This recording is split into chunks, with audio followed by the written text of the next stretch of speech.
सभापति जी।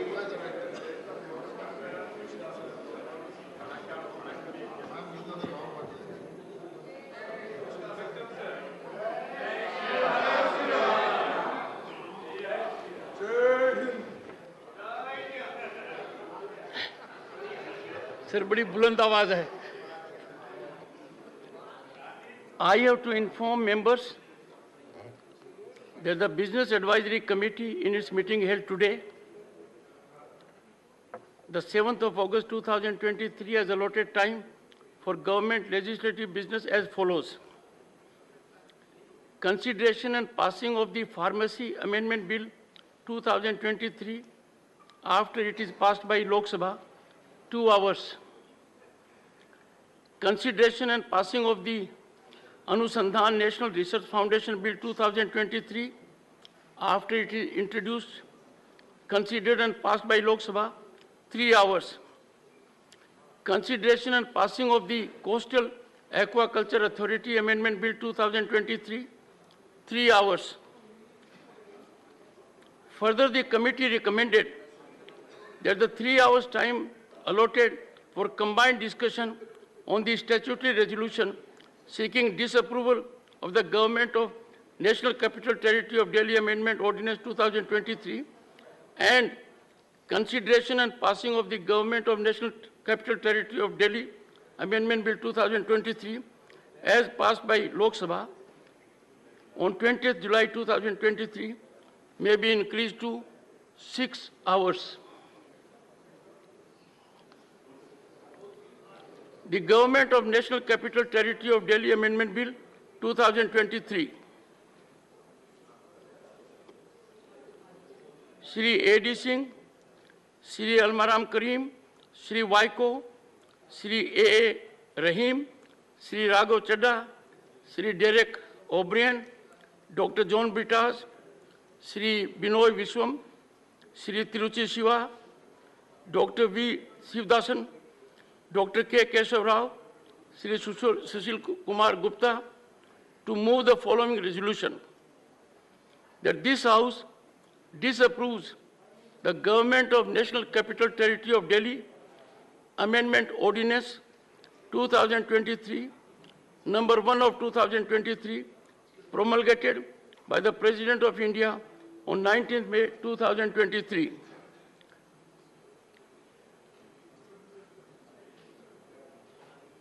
Resolution has to be moved. Okay. Resolution moved. Yes, sir. Shri Amit Shah to move a motion for consideration of the Government of National Capital Territory of Delhi Amendment Bill 2023. महोदय, मैं प्रस्ताव करता हूं कि दिल्ली राष्ट्रीय राजधानी राज्य क्षेत्र शासन अधिनियम 1991 का और संशोधन करने वाले विधेयक पर लोकसभा द्वारा पारित रूप में विचार किया जाए. Motion moved. There are 3 amendments by Sri Tiruchi Shiva, Dr. John Britas, and Sri Raghav Chadha for reference of the Government of National Capital Territory of Delhi Amendment Bill 2023 as passed by Lok Sabha to a select committee of the Rajya Sabha. Members may move their amendments at this stage without any speech. Shri Tiruchi Shiva, are you moving your amendment? Dr. John Britas. Sir, I move. Shri Raghav Chadha. Sir, I move. Sir, I move. The statutory resolution, motion for consideration of the bill, and the amendments moved thereto are now open for discussion. I now call upon the members whose names have been received for participation in the discussion. Dr. Abhishek Manu Singhvi. Sorry.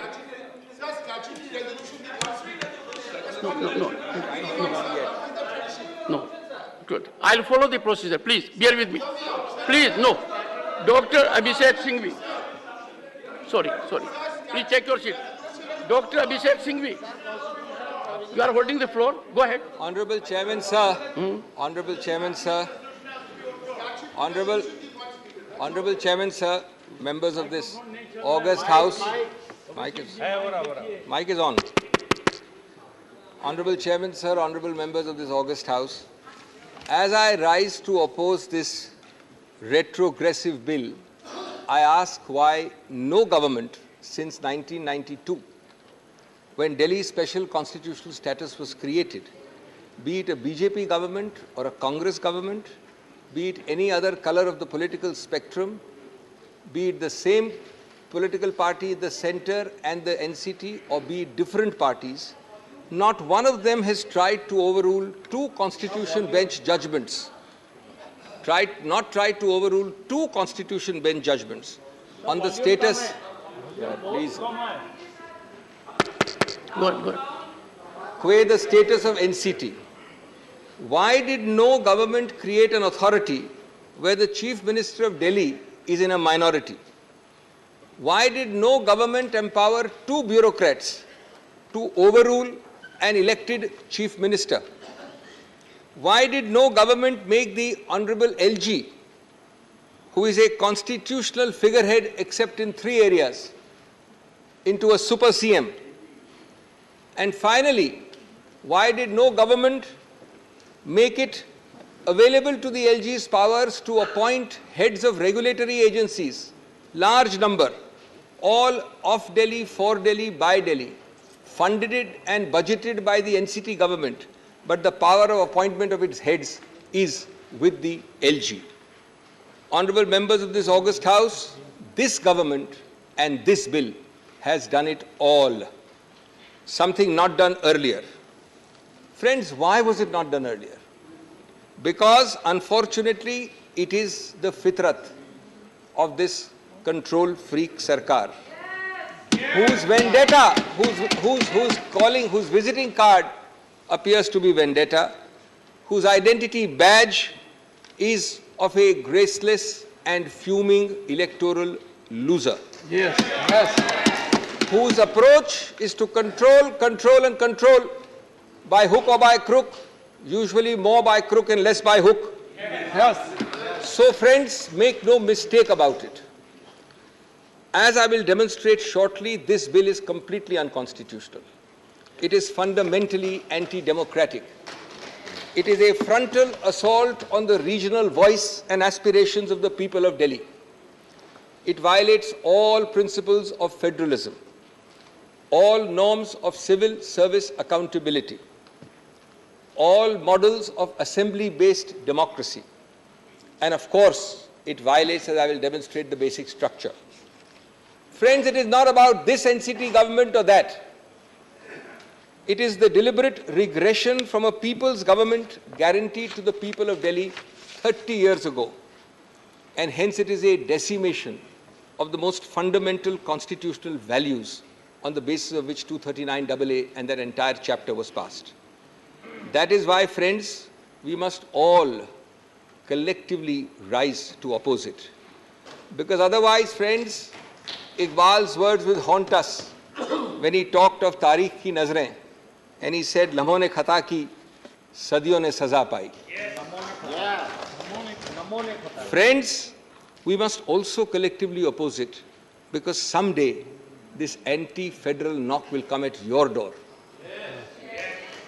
ये उनके लिए सोचने की बात है जो इस bill का समर्थन कर रहे हैं या समर्थन करने की घोषणा कर दी है, जो आज दिल्ली सरकार के साथ हैं, शायद कभी आपके पास भी जल्द ही आपके साथ भी ऐसा ही हो सकता है। सबका नंबर आ सकता है। उस वक्त जब नंबर आएगा तो आपको सिर्फ याद आएंगे मार्टिन न्यूमेलर के वर्ड्स। वो पुराने जाने माने शब्द हैं, लेकिन मैं दोहरा रहा हूं। First they came for the socialists and I did not speak out because I was not a socialist. Then they came for the trade unionists and I did not speak out because I was not a trade unionist. Then they came for the Jews and I did not speak out because I am not a Jew. Then they came for me and for you, and there was no one left to speak for us.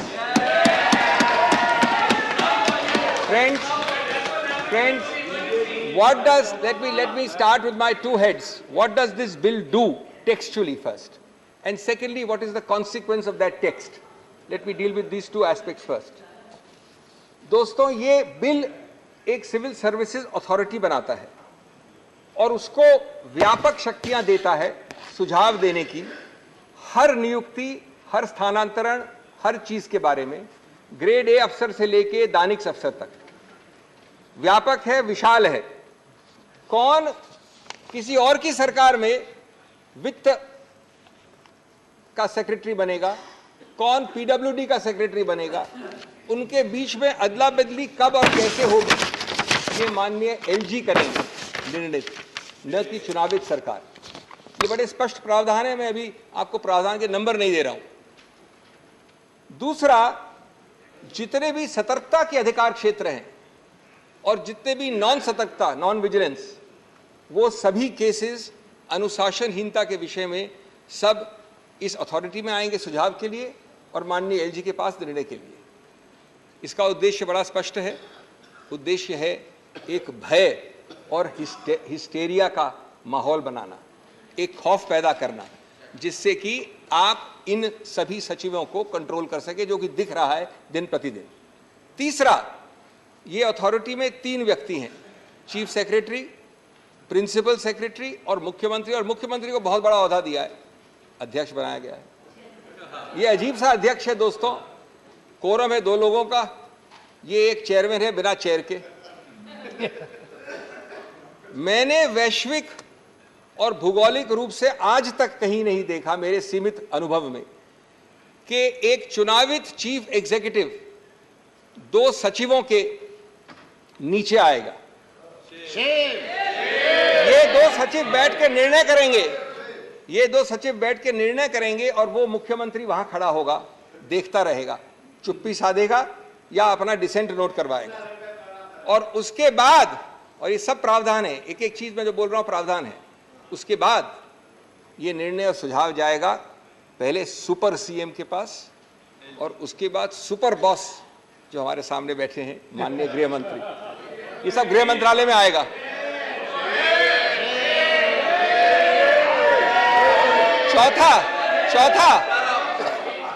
चौथा दोस्तों, बाद में चौथा, जितने boards हैं, समितियां हैं, संस्थाएं हैं, वो सब, और इसमें बहुत हैं, महत्वपूर्ण हैं, अल्पसंख्यक संघ, Delhi सूरेज board, Delhi Jal board, so many, labour welfare board, Waqf board, ऐसे 20 की सूची हमने दी है न्यायालय में। उन सब की बजट बनाएगा ये एनसीटी सरकार। उनके काम होंगे एनसीटी के लिए, एनसीटी के लोगों के लिए, लेकिन उनके अध्यक्ष, उनके हेड को वहीं से अपॉइंट होंगे, सुपर सीएम या गृह मंत्रालय से। 5वां, जो दूरगामी नीतियां हैं सभी सिविल सर्विस के लिए, उनके टेन्योर के लिए, उनके स्थानांतरण के लिए, उनकी नियुक्तियों के लिए, कौन सी पोस्ट नाजुक है, कौन सी पोस्ट सेंसिटिव नहीं है, और उपयुक्तता, वर्ड इस्तेमाल किया सूटेबिलिटी, उपयुक्तता इस अफसर की इस पद के लिए, ये सब, और हेड ऑफ डिपार्टमेंट कौन होना चाहिए, ये सब माननीय सुपर सीएम, और अंततोगत्वा हम जानते हैं कि जो सब चीज करती है नियंत्रण, वो होम मंत्रालय। हर छोटी चीज के लिए, एक हर बड़ी चीज के लिए पूर्ण रूपेण व्यापक निर्बाध टेक ओवर, कब्जा, निर्बाध कब्जा है। माननीय प्रधानमंत्री, माननीय गृह मंत्री, आप जैसे उच्चतम पद पर विराजमान महानुभाव, क्या आप अफसर क्लासेस के लिए निचले से लेके सेक्रेटरी तक नीतियां आप बनाना चाहते हैं? कम से कम वो तो एक छोटे ओहदे वाले मुख्यमंत्री के पास छोड़ दीजिए। Sixthly, friends, the secretary, this is amazing. The annals of history of legislation have not seen bills like this. The secretary of the department is made in charge of preparing and authenticating every memo, including cabinet notes. Not bad yet. Disagreements between the secretary and the minister have to be recorded in writing and then sent to the LG, and the secretary in the act itself, in the bill itself says that the secretary may write on the note which he sends to the LG why the secretary thinks that the council of ministers is taking a decision contrary to law. Any law. Law means any law. Any law of India, in the opinion of the secretary, is being violated by the Council of Ministers, goes to the LG. It makes, friends, the elected government hollow. A chief minister paralyzed, unable to act. Any minister shivering before his or her secretary. And the bureaucracy looking up to the LG even for sneezing. And the LG, of course, looking up to the Home Ministry. ऐसे हालात को देखकर मुझे वो पुराना शेर याद आया दोस्तों, एक काफिले वालों तुम इतना भी नहीं समझे, लूटा है तुम्हें रहजन ने रहबर के इशारे पर. This bill, friends, eliminates 2 out of the 3 interlocking, fundamental, distinct chains and institutions which form the bedrock of any assembly-based democracy, and therefore they hit at the very root of the basic structure. These 3 interlocking chains, which are discussed in 10 paragraphs of the Supreme Court judgment, I wish somebody had read the judgment carefully before drafting the bill, are 1, a political executive through the Council of Ministers answerable to the people; 2, a civil service answerable to the political executive, and hence accountable to the people through the political executive; and regulatory agencies which are an integral part of governance in any system. The bill simply eliminates number 2 and 3. Out of 3, it takes away 2. Friends, the object is not to make Hamlet the Prince of Denmark, not even the slave of Denmark, but to take over Denmark itself. It is to make Denmark a hollow shell, substitute NCT for Denmark. Its second impact is that it eliminates the accountability of the civil service completely. In doing so, it eliminates the very concept of Westminster-style democracy, which Delhi is supposed to be fully Westminster-style minus 3 subjects only. The civil service, friends, after this bill, will jump, bend, crawl, answer at the behest of an external agency, be it the Home Ministry or the Super Chief Minister. There is not even a token diarchy of powers between the CM and the LG. It converts an impartial civil service into a dictatorial civil service. Shame. It gives a real example of that forgotten serial which I love to watch and all of you have watched. Yes, Minister. The civil servant is saying only no, Minister. Remember what Nehru said about the ICS. That time, Indian Civil Service says this is neither Indian nor civil, nor does it provide service.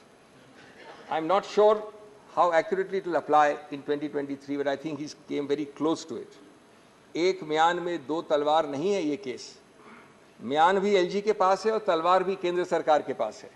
मुख्यमंत्री एक कोने में खड़े होकर तमाशा देख सकते हैं सिर्फ. My third head of submission to this august House, friends. This bill seeks to amend the Constitution by an act of Parliament. The Constitution and the debates underlying it all wanted Delhi to have all powers minus 3. This bill adds a 4th to those 3, and it does it magically without a constitutional amendment.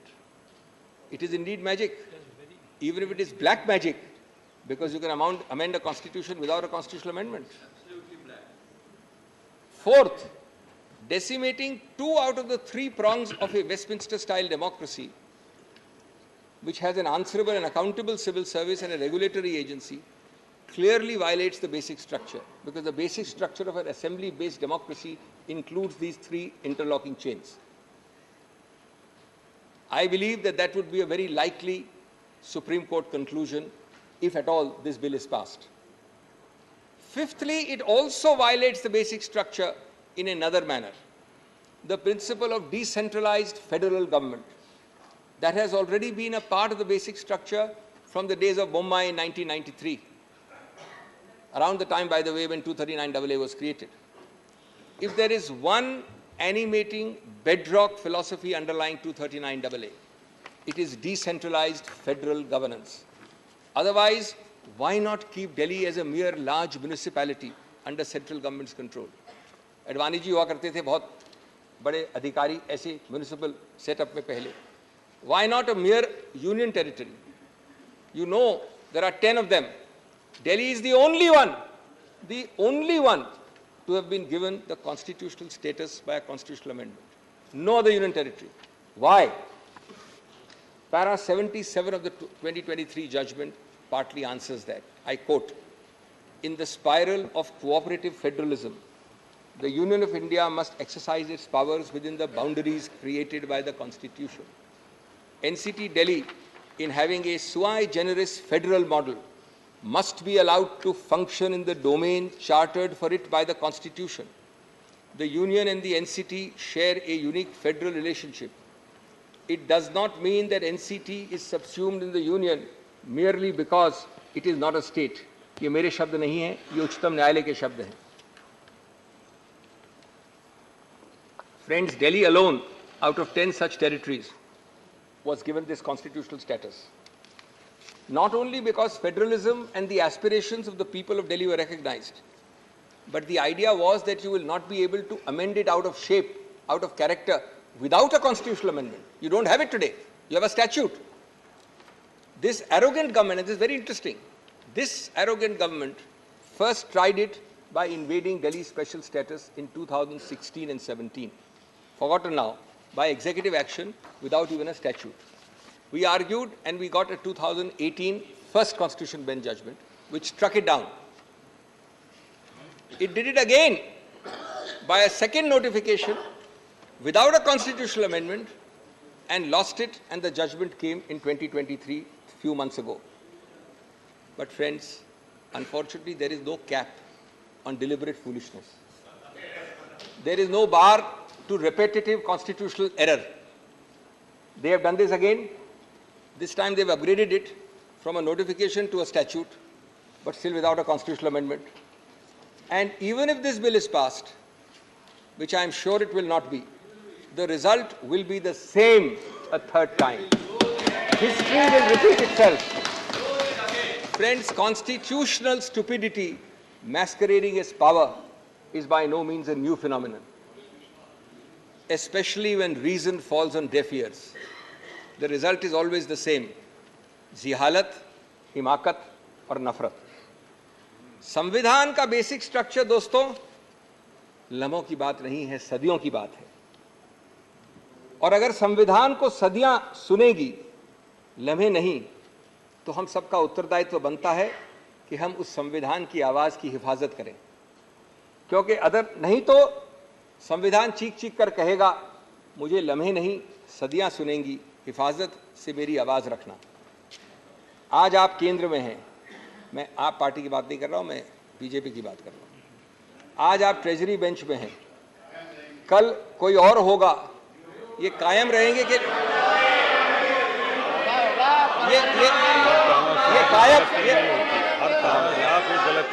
कायम ये अच्छा किया आपने हस्तक्षेप किया. अच्छा किया आपने हस्तक्षेप किया, क्योंकि आपके कायम शब्द के लिए मेरे पास एक जवाब है. तुमसे पहले भी वो जो शख्स यहाँ तख्त नशीन था, तुमसे पहले भी जो यहाँ शख्स तख्त नशीन था, उसको भी अपना खुदा होने का इतना ही यकीन था. बल्कि बशीर बद्र को कृपया भूलिए नहीं. आप लोग सब जानते हैं उसको, मुझे भी कोट करते रहते हैं आप में से कई. बशीर बद्र को उसने ही कहा था, शोहरत की बुलंदी भी पल भर का तमाशा है. शोहरत की बुलंदी भी पल भर का तमाशा है. जिस डाल पे बैठे हो वो टूट भी सकती है. तो इसलिए कायम शब्द का इतना अहंकार नहीं होना चाहिए. Sixthly, friends, let me read some seminal words in the 2023 judgment. Now, these are going to take a little bit of time. It's a longish quotation, but it's very important for this House. 10 paras, and I'm only reading selectively, of the Supreme Court. It's completely forgotten. I'll read a little quickly and fast. This is a unanimous judgment, not a single dissent. And these words have been ignored, and they are not my words. Even though it's long, pardon me, allow me to read it. It's the highest court of the country. In a democracy, each word I'm reading is a quotation, and I can assure you these words will come to haunt you. In a democracy, accountability lies with the people who are the ultimate sovereign. The cabinet, consisting of elected representatives, is collectively responsible for the proper administration of the country. and is answerable to the legislature for its actions. The government is responsible for the decisions and policies of each of the ministers and of their departments. This creates a multi-linked chain of accountability where the legislature is accountable to the people who elected them and the government is collectively responsible to the legislature. It's quite amazing. Collective responsibility is an important component of parliamentary democracies. The day-to-day decisions of the Council of Ministers are to be implemented by a neutral civil service under the administrative control of the ministers in order to ensure that the functioning of the government reflects the preferences of the elected ministers and through them the will of the people. It is essential to scrutinize the link of accountability between the civil service professionals and the elected ministers who oversee them. Under the Westminster parliamentary democracy, civil service constitutes an important component of a triple chain of command that ensures democratic accountability. हर शब्द की धज्जियां उड़ा रहा है ये bill, हर शब्द की. The triple chain of command is as follows. Civil service officers are accountable to the ministers, ministers are accountable to parliament, and thirdly, parliament legislature is accountable to the electorate. An unaccountable and non-responsive civil service may pose a serious problem for governance in a democracy. It creates a possibility that the permanent executive, consisting of unelected civil service officers who play a decisive role in the implementation of government policy, may act in ways that disregard the will of the electorate. In a federal polity, a fundamental question which arises is which would be the more appropriate authority to whom the civil service officers would be accountable. Everything which the bill is saying is dealt with here. In a democratic form of government, only one more para is left, friends, the real power of administration must reside in the elected arm of the government, subject to the confines of the Constitution. A constitutionally entrenched and democratically elected government needs to have control over its administration. If a democratically elected government is not provided with the power to control the officers posted within its domain, then the principle underlying the triple chain of command of collective responsibility would become redundant.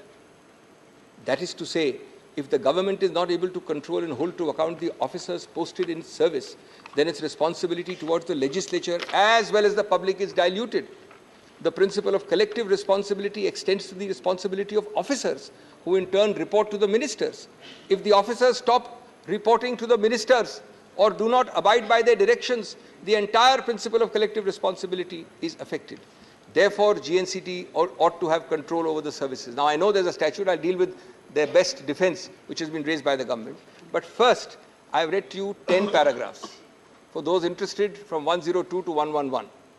Clearly, friends, this bill is therefore, in the light of these paragraphs, stillborn. It does not, indeed cannot remove the basis, which is this of the unanimous Constitution Bench judgment. These quotations I have just read are bedrock principles. This bill is simply providing provisions directly contradicting these bedrock principles. It cannot simply nullify a unanimous Constitution Bench.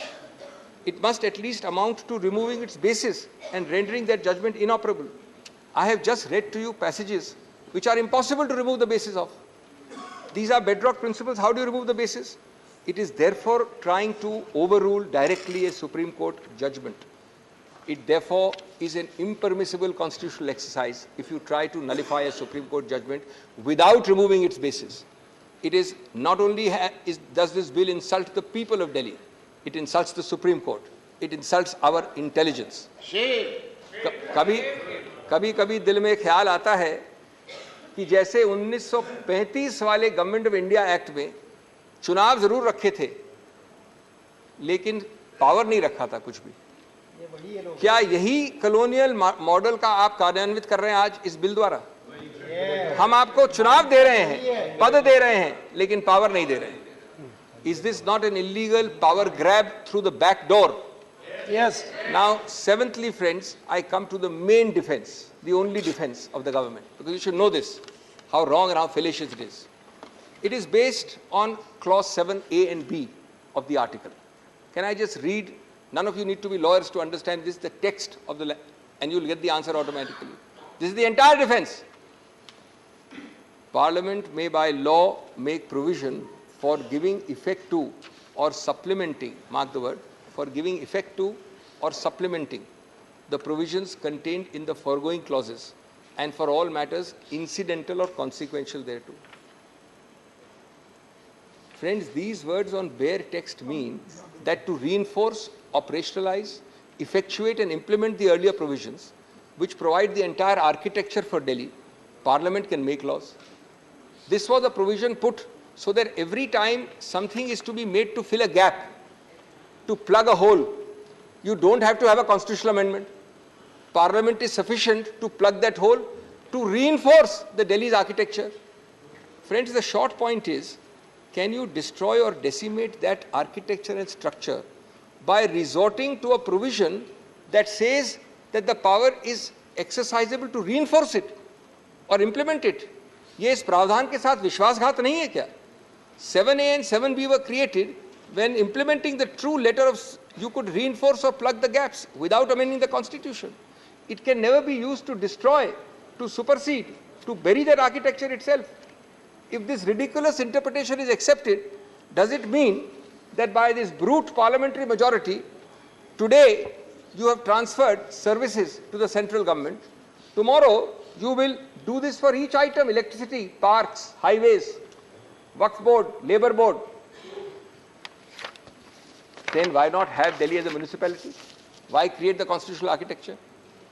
And that too by using clause 7, which says supplement, reinforce, implement, incidental. At the end of para 46 of the 23 judgment, which nobody appears to have read, as far as the bill makers are concerned, it says again, if we interpret the phrase insofar as such matter is applicable in a manner, insofar as such matter is applicable to union territories, in a manner to exclude a greater number of entries than what is already excluded, that is, in addition to 3, it will defeat the very purpose of granting a special status to NCT.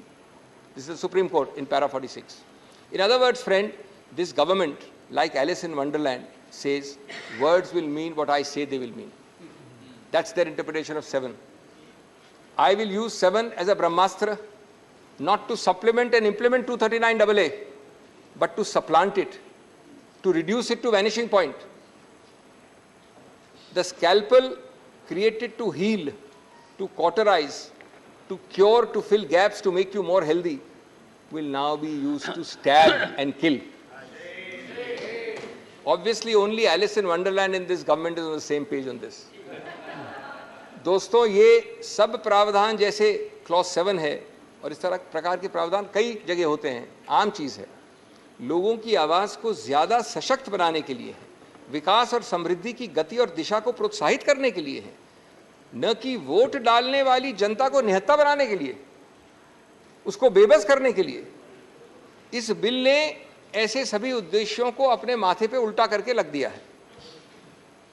संविधान को इस प्रकार से विकृत करेंगे आप तो परवीन शाकर के शब्द पूरी तरह से लागू होंगे।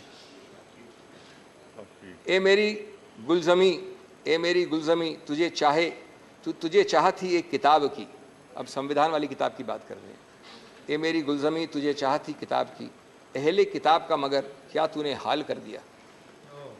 Those in the treasury benches adopting this are actually distorting it out of recognition.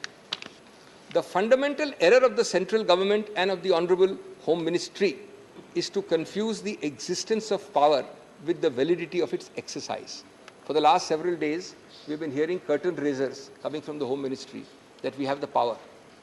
We are not talking about competence.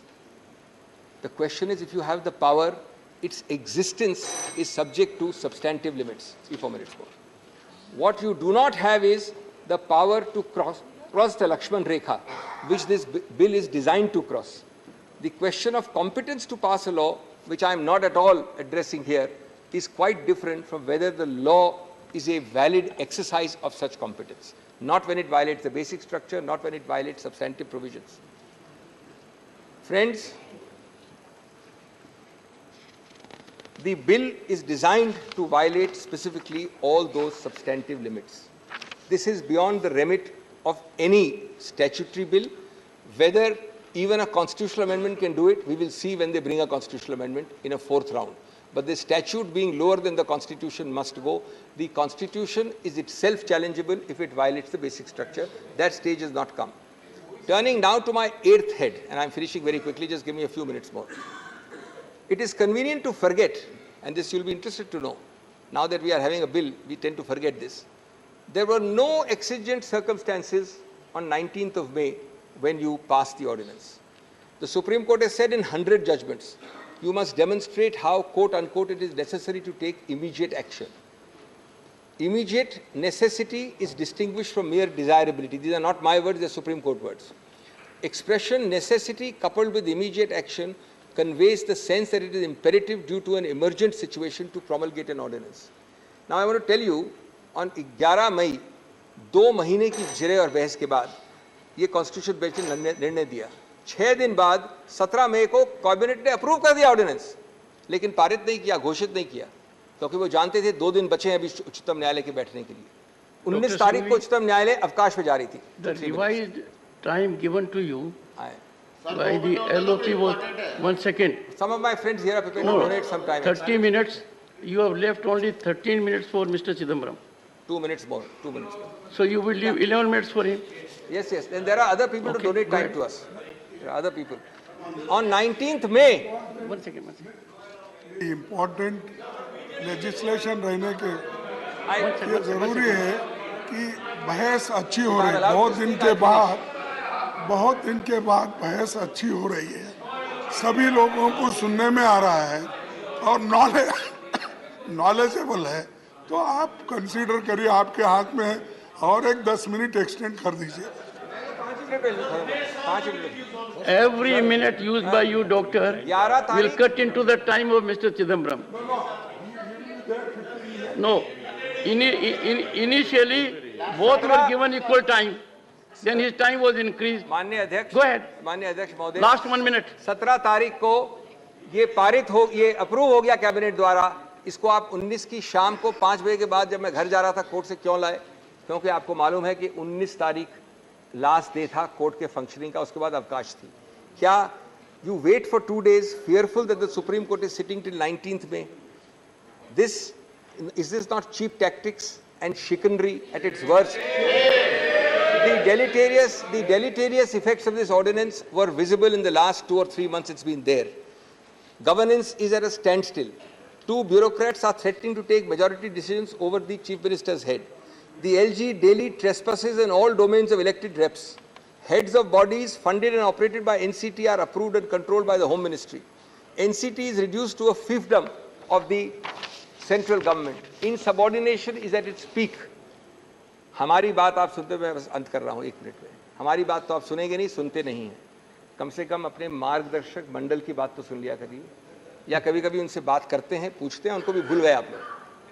मार्गदर्शक मंडल से बात कर लीजिए, क्योंकि आपकी सरकार, भारत रत्न अटल बिहारी वाजपेयी की सरकार में आपके मार्गदर्शक गृह मंत्री अडवाणी जी दिल्ली को पूरा स्टेटहुड जाने का बिल लाए थे। और जब आप 2 चुनाव दिल्ली के जीते इस मुद्दे पे कि दिल्ली के पास पूरा स्टेटहुड होना चाहिए, तो मदन लाल खुराना जी, आपके पूर्व मुख्यमंत्री, ने कहा था, quote, full statehood for Delhi is the remedy for all its ills. आज देश और दिल्ली आपसे फुल स्टेटहुड नहीं मांग रहा है। आज सिर्फ वो इतना विनती कर रहा है कि जितना बाएं हाथ दाएं हाथ ने संविधान ने दिया है, उतना बाएं हाथ से तो नहीं लीजिए। इतनी छोटी सी विनती कर रहा है।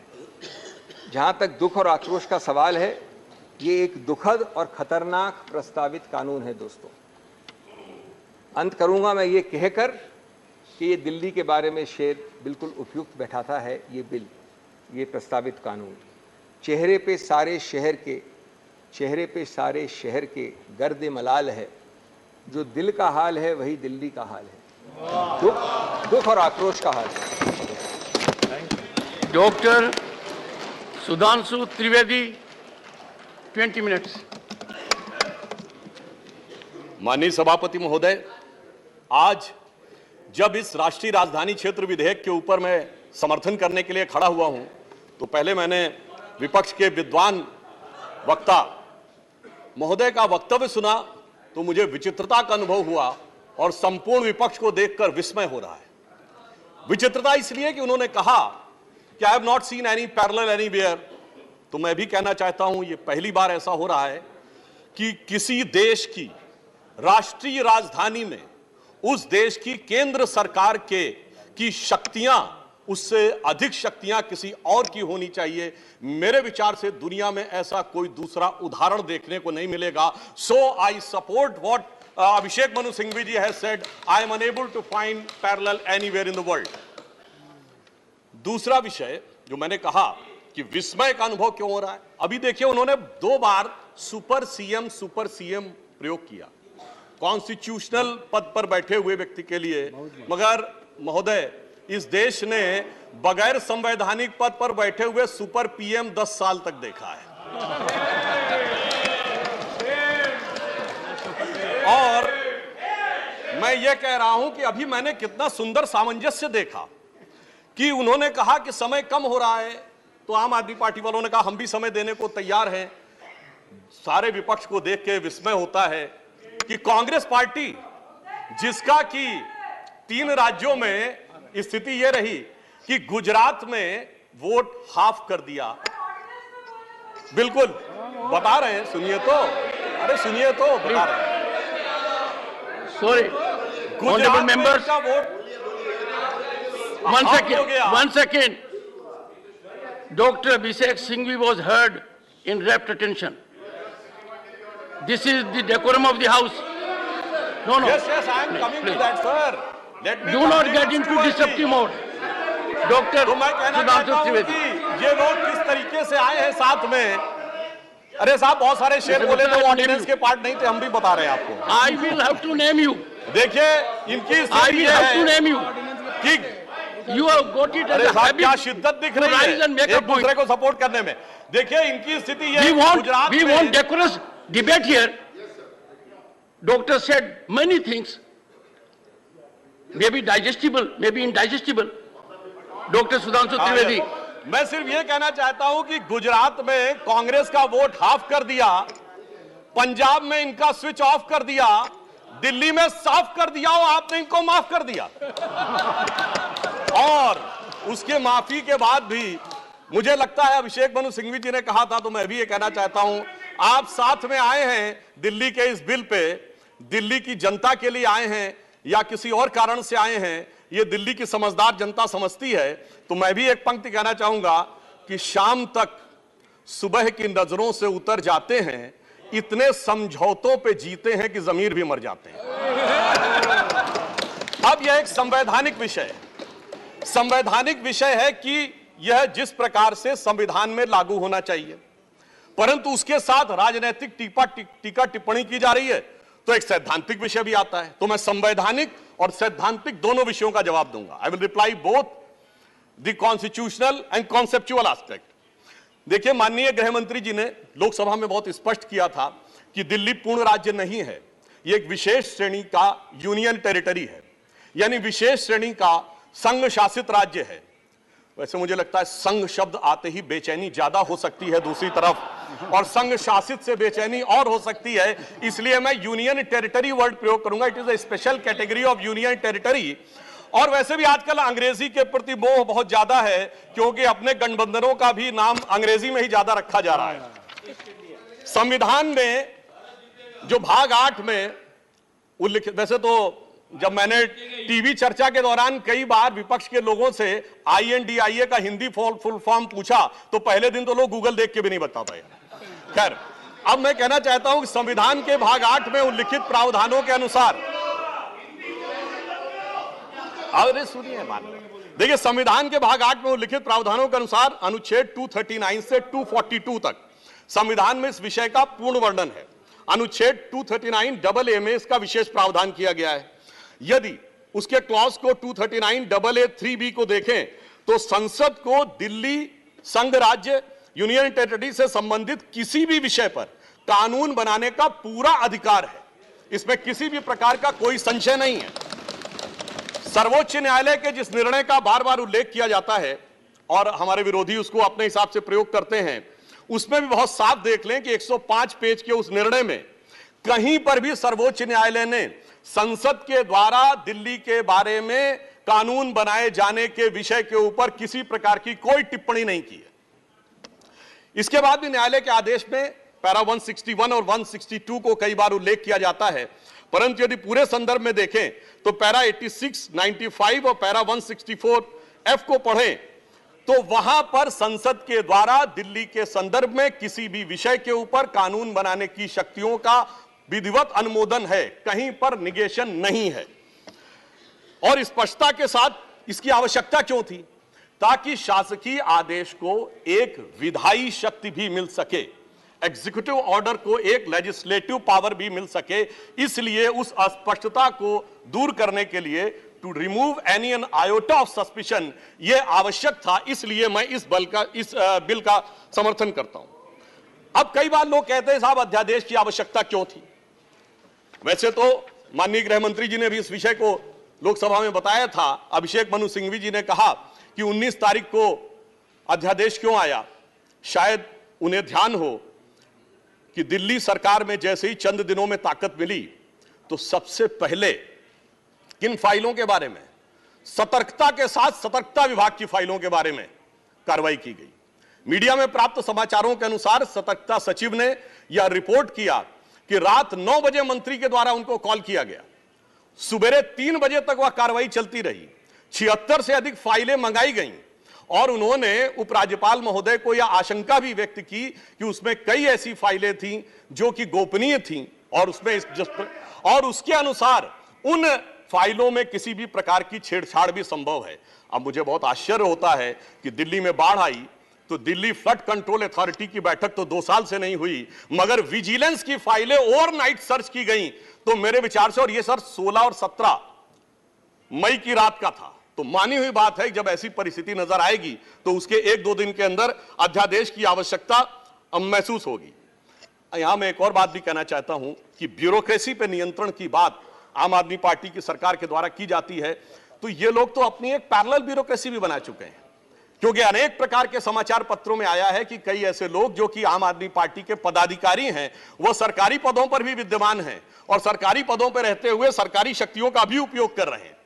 वैसे ये लोग बहुत दावा करते हैं कि उन्होंने बहुत सारी चीजें फ्री दिया, कुछ 100 रुपए दिल्ली की जनता को कुछ मामलों में फ्री मिला और अपने लोगों को कई मौकों पे, कई जगहों पे, दर्जनों से ऐसे लोग हैं जिनको लाख लाख 1.5 लाख की तनख्वाहें मिली। और यदि आरोपों को देखा जाए तो करोड़ों रुपए के घोटालों के आरोप हैं। एक कहावत होती है, माले मुफ्त दिले बेरहम। तो मैं कहना चाहूंगा इनकी तो स्थिति यह है कि माले मुफ्त दिले बेरहम, दिल्ली पे सितम और करोड़ों हजम। अब एक और बात जो ब्यूरोक्रेसी के नियंत्रण की बात है, तो मैं ध्यान दिलाना चाहता हूं, इस दिल्ली प्रदेश में एकमात्र ऐसा प्रकरण हुआ जो पूरे देश के इतिहास में बहुत विचित्र था कि दिल्ली के मुख्य सचिव ने दिल्ली के मुख्यमंत्री आवास के अंदर अपने साथ मैन हैंडलिंग का आरोप लगाया। मेरे विचार से पूरे भारत के इतिहास में ऐसा कोई उदाहरण नहीं होगा कि इस प्रकार की बात, इस प्रकार का आरोप लगा हो और वह भी मुख्यमंत्री की उपस्थिति में लगा हो। यह दर्शाता है कि ब्यूरोक्रेसी को नियंत्रण करने की जो छटपटाहट है उसमें वास्तविकता में वो फितरत क्या है। और मैं एक टेक्निकल पॉइंट कहना चाहता हूं, दिल्ली का कोई स्टेट कैडर नहीं है, जैसे राज्यों का कैडर होता है तो राज्य का मुख्यमंत्री उस कैडर को नियंत्रित करता है। जो आईएएस और आईपीएस अधिकारी होते हैं वो यूनियन टेरिटरी कैडर में आते हैं। जब वो सारे राज्यों में, सारी केंद्र शासित राज्यों में उनका स्थानांतरण हो सकता है, तो मैं आपके माध्यम से विपक्ष से पूछना चाहता हूं कि यदि दिल्ली के एक अधिकारी का ट्रांसफर गोवा होना है और दिल्ली के सीएम की उस पर एब्सोल्यूट अथॉरिटी होगी तो यह कैसे संभव हो सकता है? इसलिए यह आवश्यक है कि इस विषय के ऊपर केंद्र सरकार की शक्तियां परिभाषित हो। अब एक दूसरी बात भी है, दिल्ली में स्टेट कैडर भी नहीं है, यानी जैसे स्टेट पब्लिक सर्विस कमीशन होता है और राज्य के कैडर होते हैं, तो यहां भी दानिक्स कैडर है। यानी दानिक्स कैडर में भी 3-4 यूनियन टेरिटरी आती हैं, दमन दीव और अन्य।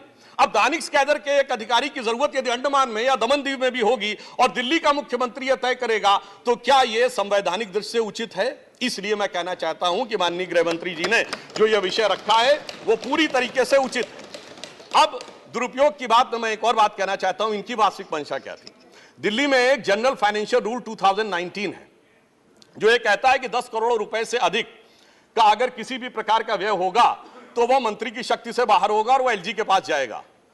महोदय, इनके मुख्यमंत्री जी का जो मकान या वजीर आला का अजीमुशान महल बनाने के लिए बनाने के लिए जो बिल बने साहब वो पूरे उसके एक साथ नहीं बने।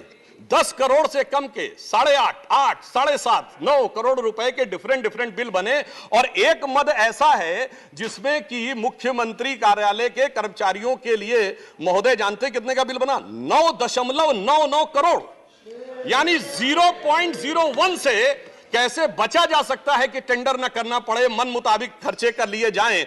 यह दर्शाता है कि नियमों के प्रति और ब्यूरोक्रेटिक नियमों के प्रति इनके मन में क्या आस्था है। और इतना ही नहीं, दिल्ली मेट्रो के लिए तो वृक्ष काटने की परमिशन वर्षों तक नहीं मिलती थी, मगर मुख्यमंत्री आवास के लिए वृक्ष काटने की परमिशन उनको मिल जाती थी।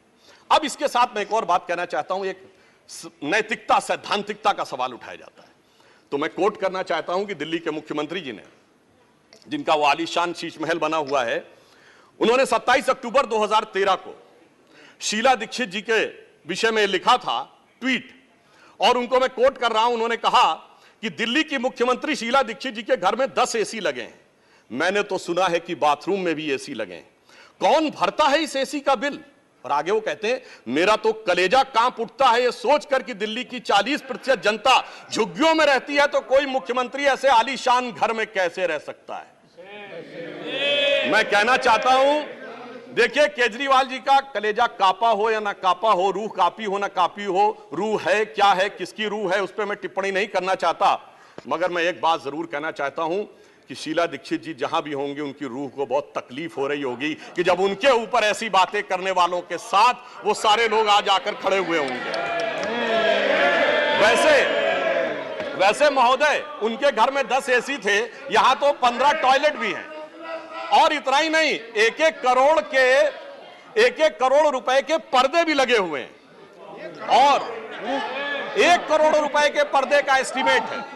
और इतना ही नहीं, अब सुनिए, उनके सामने एक दूसरी समस्या हो गई है कि अभी तक जो बातें चल रही थी, अब उनके सामने यह समस्या है कि उन चीजों को कैसे छुपाएं। देखिए, मैं इनके लिए कहना चाहूंगा कि अब उनकी फितरत जग जाहिर हो चुकी है। तो आज आम आदमी पार्टी की स्थिति यह है कि अब जो चेहरे से जाहिर है छुपाएं कैसे, तेरी मर्जी के मुताबिक नजर आए कैसे। अब इस घर को सजाने का तसव्वुर हुआ बात की बात, अब तो मुश्किल है कि इस घर की हकीकत को छुपाएं कैसे। और यहां पर इसके बाद मैं कटाक्ष के बाद एक बात करुणा के साथ कहना चाहता हूं कि अन्ना हजारे के आंदोलन से निकली हुई वो पार्टी जो एक कमरे के मकान में रहते थे, और उससे निकली हुई पार्टी आज सैकड़ों करोड़ के इस आलीशान मकान में रहती हैं, तो मैं कहना चाहता हूं कि दिल्ली की जनता और जिन जिन लोगों ने उस आंदोलन का समर्थन किया उनके ऊपर भी एक आघात है। और साथ ही साथ ये एक बात का और भी संकेत देता है, फूड फॉर थॉट है देश के लोगों के लिए, कि एक्सपेरिमेंटल पॉलिटिक्स कई बार बड़े विचित्र परिणाम भी देती है। अब किसी नए नवेले प्रयोग को आजमाने का वक्त नहीं है, बल्कि आजमाए हुए मोदी जी के नेतृत्व को चमकाने का वक्त है। और बहुत से लोग ये कहते हैं, संवैधानिक नैतिकता का प्रश्न उठाते हैं कि अध्यादेश क्यों लाया गया। अध्यादेश के लाने का तात्कालिक कारण मैंने बता दिया, और वैसे मैं अपने विपक्ष के लोगों के सुलभ संज्ञान के लिए बता देना चाहता हूं कि इन लोगों ने कितनी बार अध्यादेश लाए हैं। नेहरू जी की सरकार में 70 बार, इंदिरा जी के जमाने में 77 बार, राजीव जी के समय में 35 बार, नरसिम्हा राव जी के समय में 77 बार, मनमोहन सिंह जी के समय में 61 बार, और जो यूनाइटेड फ्रंट गवर्नमेंट बनी थी भाजपा विरोध में, उसमें 1.5 साल में 77 बार। तो मुझे लगता है अध्यादेश का विषय उठाने से पहले इस अंक गणित को भी देख लेना चाहिए। अब मैं एक और बात कहना चाहता हूं, जो संविधान की दुहाई देते हैं उनके लिए, ये तो वो लोग हैं सभापति महोदय जिनकी संविधान में क्या आस्था है। इन्होंने संसद के द्वारा पारित सीए कानून के खिलाफ विधानसभा में प्रस्ताव पारित कर दिया। यह संविधान का सम्मान है। और वो सिटीजनशिप अमेंडमेंट एक्ट था, नागरिकता का विषय तो पूर्ण राज्य का भी विषय नहीं हो सकता, और तो उसके बावजूद दिल्ली सरकार ने पारित कर दिया। तो इसका अर्थ हुआ कि ये जिस प्रकार के कार्य करते हैं उनका संविधान में कोई आस्था नहीं है। और अभिषेक मनु सिंघवी जी अभी कह रहे थे इलेक्टेड गवर्नमेंट, तो मैं याद दिलाना चाहता हूं, after the 72nd and 73rd constitutional amendment there are 3 tier of government, जिसमें एक म्युनिसिपल और जिला पंचायत, एक स्टेट और एक सेंटर। तो मान्यवर, ये तो राजीव गांधी जी लाए थे। तो आपके मन में ना ऊपर वाली इलेक्टेड गवर्नमेंट के लिए सम्मान है ना नीचे वाली, क्योंकि चंद महीने पहले तक तो ये एमसीडी से भी लड़ते थे और दिल्ली से भी लड़ते थे। तो जब आप कॉन्स्टिट्यूशनल वैलिडिटी की बात करें तो मेरे विचार से तीनों गवर्नमेंट की बात होनी चाहिए और केंद्र सरकार के संबंध में केंद्र से अधिक संवैधानिक शक्ति इलेक्टेड गवर्नमेंट में इस विषय के ऊपर किसी और की नहीं हो सकती। और मैं एक और बात वेदना के साथ कहना चाहूंगा, ये तो वो लोग हैं जिन्होंने गणतंत्र दिवस की परेड पर भी संवैधानिकता की बात करते हैं, जिस दिन संविधान लागू हुआ उसकी पूर्व संध्या पर प्रदर्शन किया था। महोदय, मैं बताना चाहता हूं जिस समय इमरजेंसी लगी थी तब भी हमने कभी 15 अगस्त और 26 जनवरी के दिन राजनीति करने का प्रयास नहीं किया। तो वो लोग जब संवैधानिकता की दुहाई देते हैं तो बहुत आश्चर्य लगता है। और जब बार बार यह स्पष्ट किया जा चुका है कि फुल स्टेट नहीं है महोदय, मगर ये फुल स्टेट से भी संतुष्ट होने वाले नहीं है, इन्हें तो सुपर स्टेट चाहिए। और फुल स्टेट से सुपर स्टेट की दौड़ में मुझे डर इस बात का है कि मेंटल स्टेट में भी ना पहुंच जाए कहीं, तो कोई आश्चर्य की बात नहीं हो सकती है।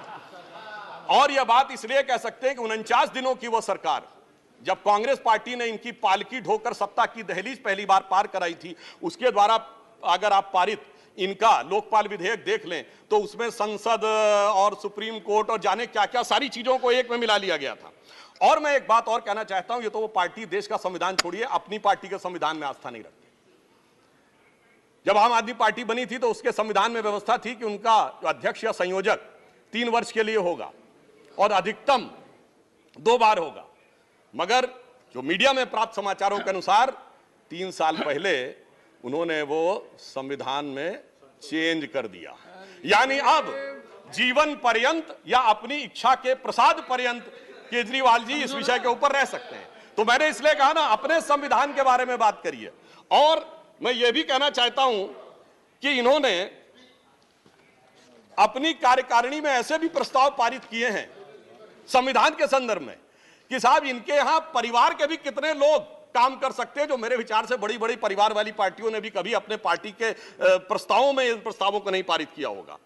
और मैं ये भी कहना चाहता हूं कि बहुत आश्चर्य लगता था कि जब ये इंडिया अगेंस्ट करप्शन के स्वरूप से आगे बढ़े थे, तब एक ही पंक्ति में बता देना चाह रहा हूं, क्योंकि जब आप इसकी बात करते तो क्या क्या नहीं था, कहां से बात शुरू हुई थी, हम राजनीति में नहीं आएंगे, फिर कसम खाते कांग्रेस का साथ नहीं लेंगे, फिर उसके बाद बंगला नहीं लेंगे, फिर शपथ खाते गाड़ी नहीं लेंगे, फिर शपथ खाते सुरक्षा नहीं लेंगे, और आज स्थिति यह है। मैं सिर्फ यह कहना चाहता हूं कि जितनी बातें ये कहते थे वो सारी चीजें आवश्यक है, मगर यह दर्शाता है, क्योंकि मैं किसी की सुरक्षा के प्रति खिलवाड़ करने की बात नहीं करता, पंजाब जैसा राज्य संवेदनशील है, वहां के मुख्यमंत्री के पास सुरक्षा होनी चाहिए, परंतु मैं सिर्फ यह कहना चाहता हूं कि यह इस बात में जो कहना चाहते हैं कि इन्होंने कितना बदलाव किया है मान्यवर, इसलिए कभी कभी इनके 10 वर्ष के अंदर चरित्र में इतना बदलाव, ये कहते सबसे जल्दी सत्ता में आए। महोदय, मैं कहना चाहता हूं भारतीय जनता पार्टी और जनसंघ, हम 1951 बने, हमने 72 साल में कभी कांग्रेस से समझौता नहीं किया, इन्होंने 72 दिन में समझौता किया, तब ये सत्ता में आए। और इसलिए आज दिल्ली की जनता अपने को ठगा हुआ महसूस करती है, और शायद दिल्ली के लोग ये कह रहे होंगे कि मैं समझता था वो कितने मासूम थे, क्या से क्या हो गए देखते देखते, जिनको पत्थर से हमने बनाया सनम वो खुदा हो गए देखते देखते। और मैं एक और बात भी कहना चाहता हूं संक्षेप में, मेरे विचार से इनको अध्यादेश पढ़ना चाहिए, संविधान पढ़ना चाहिए और दिल्ली का अधिनियम पढ़ना चाहिए, क्योंकि अपने वो कहते हैं सबसे पढ़े लिखे मुख्यमंत्री। तो मैं ये भी बताना चाहता हूं कि ये सबसे पढ़े लिखे मुख्यमंत्री जो अपने को सबसे हाई क्वालिफिकेशन का नाज रखते हैं, 2-3 उदाहरण उनके ही बता देना चाहता हूं। जिस समय कोविड की वेव चरम के ऊपर थी, तब इन्होंने क्या कहा, इन्होंने कहा कोविड वैक्सीन का फार्मूला सारी कंपनियों को क्यों नहीं दे दिया जाता। मान्यवर, कोविड वैक्सीन तो छोड़िए, पैरासीटामोल जैसी जो दवा भी अमेरिका ने उस समय हमसे मंगाई थी। अब कोई पढ़ा लिखा व्यक्ति ये कह सकता है कि वो चूरन की तरह फार्मूला सबको दे दिया जाए। तो कभी कहते हैं कि यूट्यूब के ऊपर फिल्म क्यों नहीं लाद दी जाती है, अरे भाई वो सरकार का अधिकार का क्षेत्र नहीं है। और फिर इतना ही नहीं, सिंगापुर में इनको बुलाया, इनविटेशन आता मेयर्स कॉन्फ्रेंस का, तो मुख्यमंत्री होते हुए जाना चाहते हैं। तो मेरे विचार से कम इनको थोड़ा पढ़ना लिखना चाहिए। और एक पढ़ने लिखने पे एक तथ्य मैं जरूर बताना चाहूंगा, जब न्यूयॉर्क टाइम्स अखबार में इनकी तारीफ निकली थी तो इनके मुंह से निकल गया था कि दुनिया का सबसे बड़ा अखबार, और उसमें इतनी तारीफ निकलवाना आसान नहीं है, वैसे निकलवाना शब्द निकल गया था। मगर मैं पढ़े लिखे मुख्यमंत्री को यह भी बताना चाहता हूं महोदय कि न्यूयॉर्क टाइम्स दुनिया का सबसे बड़ा अखबार नहीं है, वो है यमुनी शेम्बुन, जापान का, अमेरिका का भी सबसे बड़ा अखबार वो नहीं हुआ यूएसए टुडे। और इतना ये समझिए, इतना ही नहीं, भारत का times of India, Dainik Bhaskar, और वो भी उनसे अधिक है। तो मैं सिर्फ ये बताता हूं, अरे भाई जिस अखबार का नाम लेते हैं कम से कम उनको तो पढ़ लेना चाहिए था। मैं आपको अधिक समय न लेते हुए मैं सिर्फ ये कहना चाह रहा हूं महोदय कि इनको ना पढ़ाई से मतलब है, इन्हें ना पढ़ाई से मतलब है, न लिखाई से मतलब है, इन्हें तो बस कमाई से मतलब है, और वो भी ऊपर वाली कमाई से। और अंत में मैं कहना चाहता हूं सर, अंत में एक लाइन और कहना चाहता हूं कि आज सब लोग मिले, आम आदमी पार्टी और कांग्रेस एक साथ मिले, भारत की सबसे पुरानी पार्टी, पुरानी धुरानी पार्टी, नई पार्टी, नई नवेली पार्टी, अजब अलबेली पार्टी, सब मिलकर एक हो गए। मगर प्राप्त क्या किया? दोनों ने सिद्धांतों से समझौता किया, और कांग्रेस ने भी इतना सयाना दांव चला कि इन्होंने अगर उनका हाथ पकड़ के दिल्ली अध्यादेश पर समर्थन लिया हो तो अविश्वास प्रस्ताव ले आए, लीड उनको मिल गई। तो इसलिए मैं कहना चाहता हूं अंत में कि इन लोगों को आखिर में क्या प्राप्त हुआ, ये पंक्ति कह के समाप्त करता हूं कि इनको विधेयक भी नहीं मिला और सम्मान भी नहीं मिला, यानी इज्जत भी गई, बात भी नहीं मिली। तो एक पंक्ति कहता हूं, न तुम ही मिले, आप लोगों के लिए लागू है, न तुम ही मिले न मयस्सर तुम्हारी दीद हुई, दीद मतलब साइट, न तुम ही मिले न मयस्सर तुम्हारी दीद हुई, तुम ही कहो ये मुहर्रम हुई कि ईद हुई।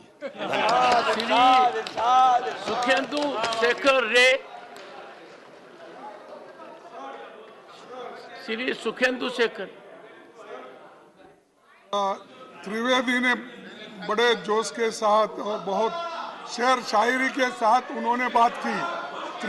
त्रिवेदी ने शेर शायरी के साथ बहुत लंबी तकरीर की। अगर उसको उत्तर हमारे पास चतुर्वेदी है, अगर आप त्रिवेदी है तो हमारे पास चतुर्वेदी है। माननीय प्रतिपक्ष के नेताजी, नहीं, डॉक्टर अभिषेक सिंघवी ने कवि का काम ज्यादा किया, वकील का कम किया। कितना कवि का काम आपने किया। श्री सुखेंदु शेखर रे, 9 minutes. Thank you. I am not going to make a political speech because the matter relates to a very important bill relating to National Capital Territory of Delhi. Sir, there is no sound from this microphone. I cannot shout. No volume. No volume here. I can hear. But I cannot shout, sir. I cannot hear. There is no feedback. No feedback to my ear. Yes, some problem, sir. Go ahead. Some problem. As I have stated, that I am not going to make any political statement, but my submission shall be confined within the parameters of this bill. On 19th of May this year, the Honorable President of India promulgated the Government of National Capital Territory of Delhi Amendment Ordinance 2023, which negates a Constitution bench judgment of the Supreme Court dated 11th May 2023 that brought services under GNCTD. There could be some symbolism in the ordinance being promulgated in the middle of the night, as already stated by some of my colleagues, just a few hours after the Supreme Court closed for summer vacation. But I am not on that. Meanwhile, the ordinance has been challenged in the Supreme Court, and the matter has since referred to a constitution bench.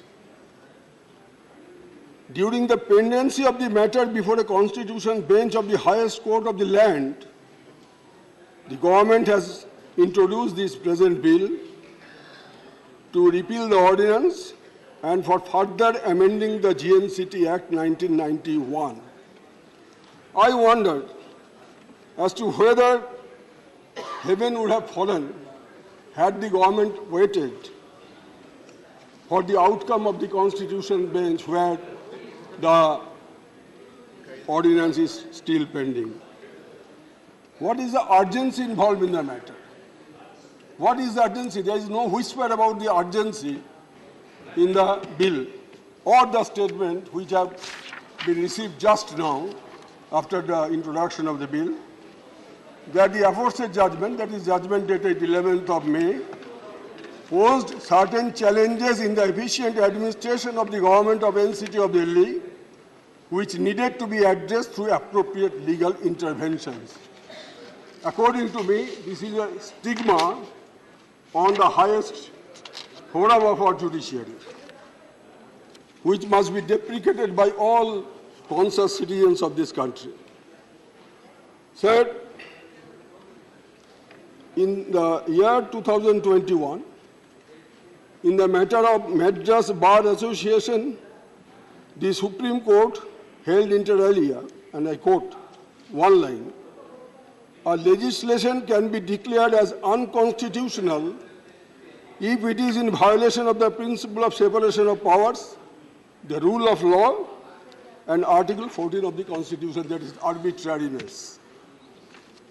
Therefore, once there is such a judgment which was delivered in 2001, government ought to abide by that judgment of Supreme Court, which is otherwise a requirement under the Constitution. I am coming to that later on.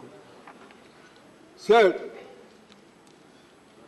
the question is whether the Legislative Assembly of Delhi has powers over all matters in List 2, except the matters in entries 1, 2, and 18, which is public order, police, and land.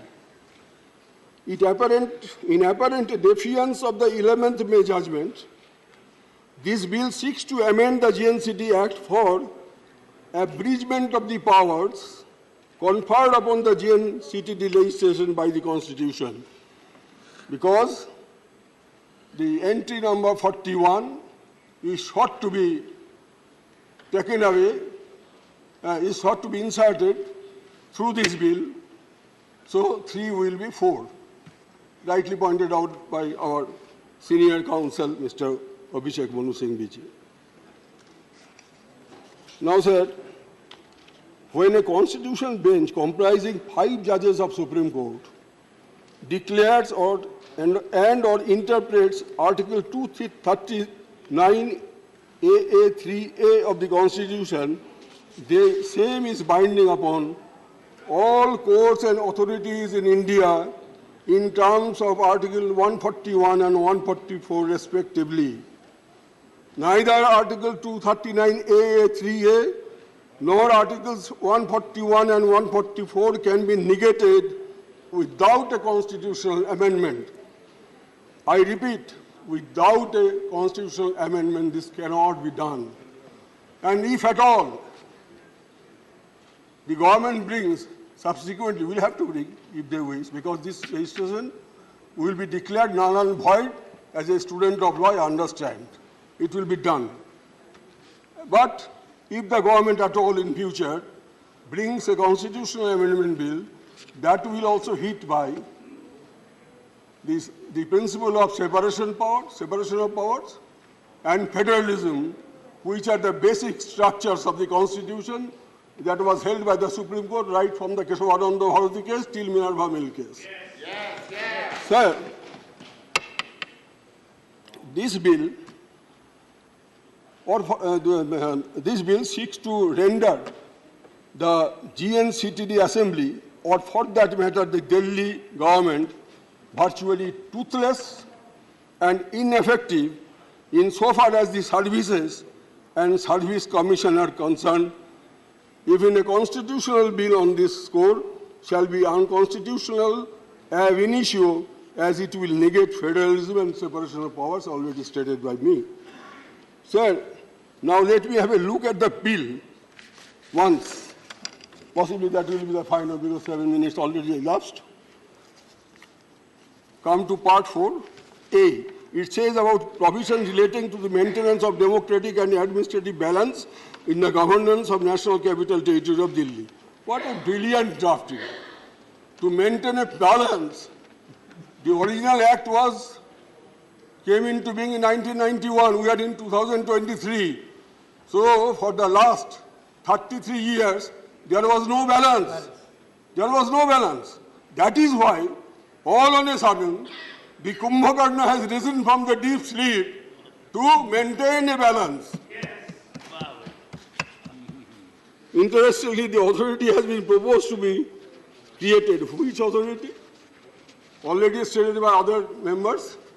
The Chief Minister, Chief Secretary, Home Secretary. Sir, please give me to me. Please give me to me. Very interesting bill. Chief Minister, Home Minister, Chief Minister, Chief Secretary, and Home Secretary. And whatever may be recommended by the Chief Minister, if it is not accepted by the two bureaucrats, then also it will be passed and the Lieutenant Governor will accept it. So, Chief Minister will be a, what should I say, what should I say, without any authority. He does not have any authority. The bureaucrat will prevail upon him. Sir, in democracy, will of the people is supreme. Vox populi, vox dei. Sabar upore manush satya tahar upore nai. Will of the people. But here, the will of the people, which has been reflected through election, the duly elected constitutionally elected government, his Chief Minister has no power, the bureaucrat will overrule the recommendations of the Chief Minister. This is a draconian bill. This is against all spirit of the Constitution, and every citizen of this country should oppose this bill in the manner, not only inside Parliament, even outside Parliament, voice is to be raised.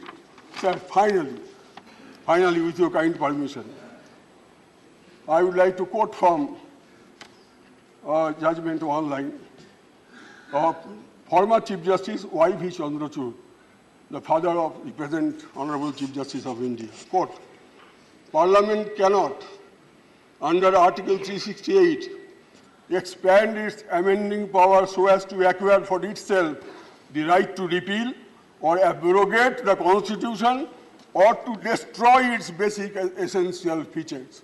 Here is a case where the basic features are being destroyed. And sir, according to me, according to my party, All India Tribune Congress, this government seeks to insert entry 41 of the list 2 into Article 239A3A, thereby expanding the scope of accepted matters, so that the bill virtually stands against the heaven of freedom into which Rabindranath Tagore wanted his country to awake, as the bill reflects the abyss of unrestricted power to ensure emergence of a banana republic. Thank you, sir. Shri Tiruchi Shiva, 14 minutes. Thank you, Mr. Chairman, sir. Sir, I stand to oppose this bill very strongly, for it infringes upon the basic structure of doctrine by crushing the federalism which is the soul of Indian democracy. Sir, this attempt of this government is yet another a strike on federalism.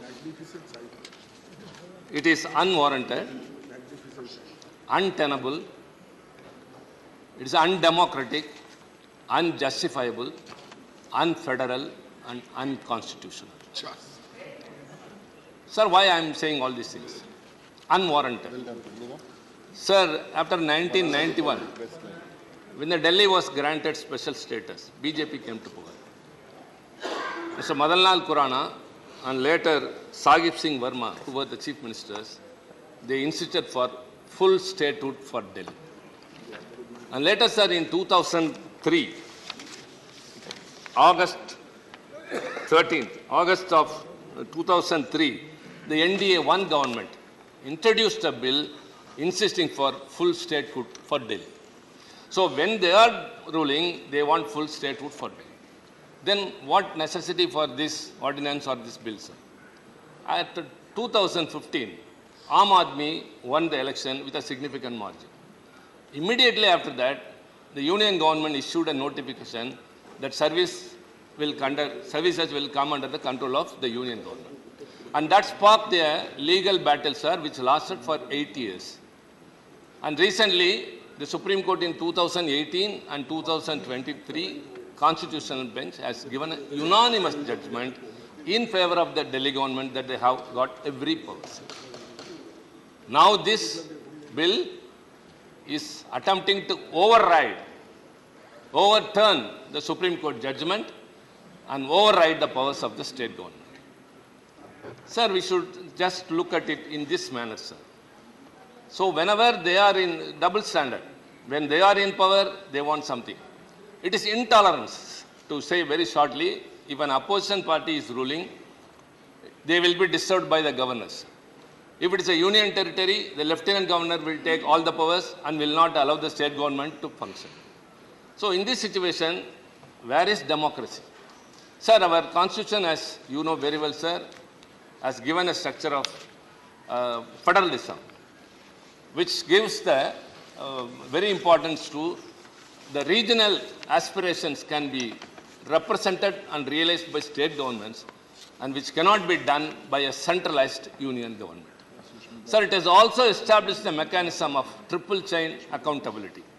The people hold the legislators accountable, the legislature holds the government accountable, and the government holds the officers accountable.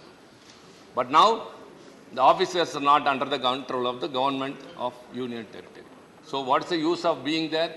So this triple chain accountability is broken by way of this attempt. This not only I say here, sir, the Supreme Court has also emphasized very strongly.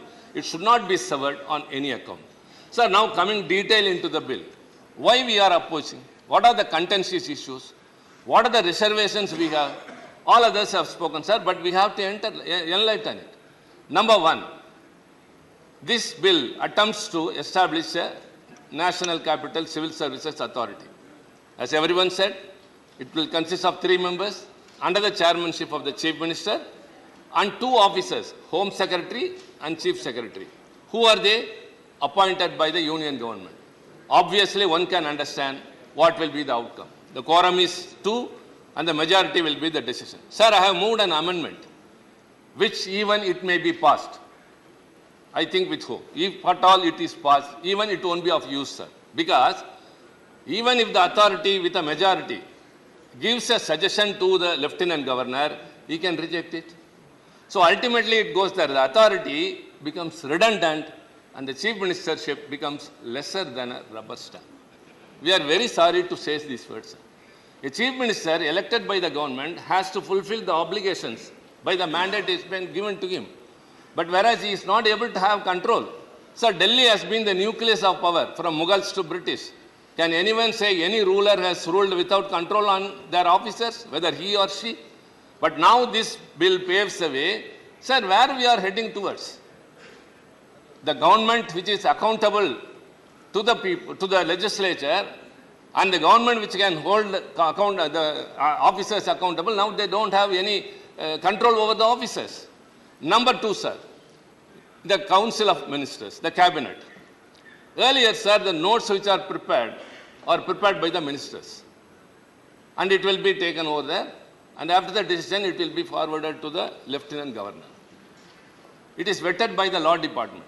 Now that the Secretary will overlook the Minister, and overall, the Cabinet, which is the Council of Ministers, if they take a decision, the Chief Secretary will come and say, it doesn't come under law or under the rules of procedure, and he will take it to the Lieutenant Governor who can alter it or reject it. So first, the Chief Ministership became redundant. Now the Council of Ministers become redundant. Number 3, sir. Any minister, if he takes any decision, the Secretary is the supreme. If the Secretary doesn't agree with the decision of the minister concerned, without the consent of the minister, he can take it directly to the Chief Secretary or to the Lieutenant Governor. So the ministership also becomes redundant. Number 4, sir. Delhi is also like other states run by some 50 around statutory authorities, corporations and commissions. This include industry, tourism, everything. It comes under even transport, water, sewerage, women rights, child rights and all. All these positions, the chairpersons and the members were earlier nominated by the government, by the Lieutenant Governor on the advice of the government. But now, sir, hereafter, these positions will be appointed only by the Lieutenant Governor. The government has to sit with folded hands. Yes. Sir, one by one, just though the authority is established, the authority has no say, and even in the authority, the Chief Minister has no say. Number two, the Council of Ministers, the Cabinet becomes redundant, the Minister becomes redundant. Number four, sir, all the commissions, all the corporations, all the statutory authorities will be appointed by the Lieutenant Governor, and then proroguing and summoning also comes to the power of the Lieutenant Governor. Earlier, sir, the Council of Ministers will decide a date and they will represent to the Lieutenant Governor and he will summon. Now that Lieutenant Governor can do. So the government cannot, if at all an urgent issue has to be resolved, if the Assembly has to be convened, the Chief Minister or the Council of Ministers has no power. Sir, kindly tell us. We are not just accusing the government or pointing fingers, what you are doing is wrong, but kindly explain to us why all these things happen. A government which has been elected by the people, they have to cater to the needs of the people. They only know the local people's aspirations. That's why we are pleading for state autonomy. When the voice for decentralization is going up and up, this government is traveling on the opposite direction. Powers are centralized in the union government again and again. What will happen? It will get broken. Sir, India, which is known for federalism, sir, everything is under threat now. Secularism is under threat now. Especially, sir, we are very much concerned that this bill again strikes at the very root of federalism. Sir, let me quote Dr. Baba Saheb Ambedkar. Ambedkar, in November 4, 1948, this bill disregards the constitutional morality. That's what I'm trying to drive at. Dr. Ambedkar on November 4th, 1948 in the Constituent Assembly, quote, while everybody recognizes the diffusion of constitutional morality for the peaceful working of a democratic constitution, there are two things interconnected with it, which are not, unfortunately, generally recognized. One is that the form of administration has a connection with the form of the Constitution. The other is that it is perfectly possible to pervert the Constitution. Sir, underscore. The other is that it is perfectly possible to pervert the Constitution without changing its form by merely changing the form of administration and to make it inconsistent and opposed to the spirit of the Constitution. Sir, it is not a statement by Tiruchi Siva. It is Dr. Ambedkar in the Constituent Assembly. And emphasizing that, the Supreme Court in its judgment in 2018 refers to the Constitution in these words, quote, constitutional morality is that fulcrum which acts as an essential check upon the high functionaries and citizens alike, as experience has shown that unbridled power without any checks and balances would result in a despotic and tyrannical situation which is antithetical to the very idea of democracy. Sir, what is going on now? Unbridled powers without any checks. Everything is taken over. Sir, we are told now and then, again and again, many a time, that many of the acts that has been enacted during this regime, sir, are transgressing into the powers of the state governments. It is taking away the powers of the state governments. All are heaped with the union government. So this is what the Supreme Court has also said, unbridled power with no checks and balances. Same thing, Dr. Ambedkar has also told, constitutional morality, this disregards constitutional morality. Sir, I earnestly appeal to my fellow colleagues of some political parties who may support the government's decision. My earnest appeal, as Mr. Singhvi told, sir, we are living in an area where there are 100 huts, all thatched roofs. If the last house is burning, the person sleeping in the first house will not sleep. He will go, run and put out the fire with the fire brigade. It is not only to help him, sir, but to safeguard his own self. If it is not put out, that fire will slowly come and at last it will affect them. So it has to be thought over. Sir, all these years, we have preserved our independence. We have preserved our democracy. Sir, often you used to say, sir, very proudly, India, the largest democracy in the world. Yes, sir. The largest democracy now is in peril. Why so many charges against the state governments? No state government is able to function on its own. It's not able to enact a law. If something is passed in an assembly, it is not endorsed by the governor. So they are not able to serve the people's needs. Only they know what the people need. That's why the state governments have been formed. But now that either the union government encourages or through the governor, it is trying to obstruct. Sir, all these things have to be kept in mind. Again, I say, all the reservations and contentions we have raised are not with a partisan mood, sir, but it has to be justified. Why all these things have been done? Why all the powers have been taken from a state government? Why the chief ministership has been reduced to the level of, sorry to say the word, rubber stamp, and more or less, everything is redundant, sir. What is the big idea of getting along? Sir, let me conclude, sir. I've already told them once, now that, not in any other manner. In the democratic process, one day they will be out of power. And every day they will be lamenting and regretting for all those laws they have enacted. It is not far behind, sir. 2024, the India Alliance will win. We will be there.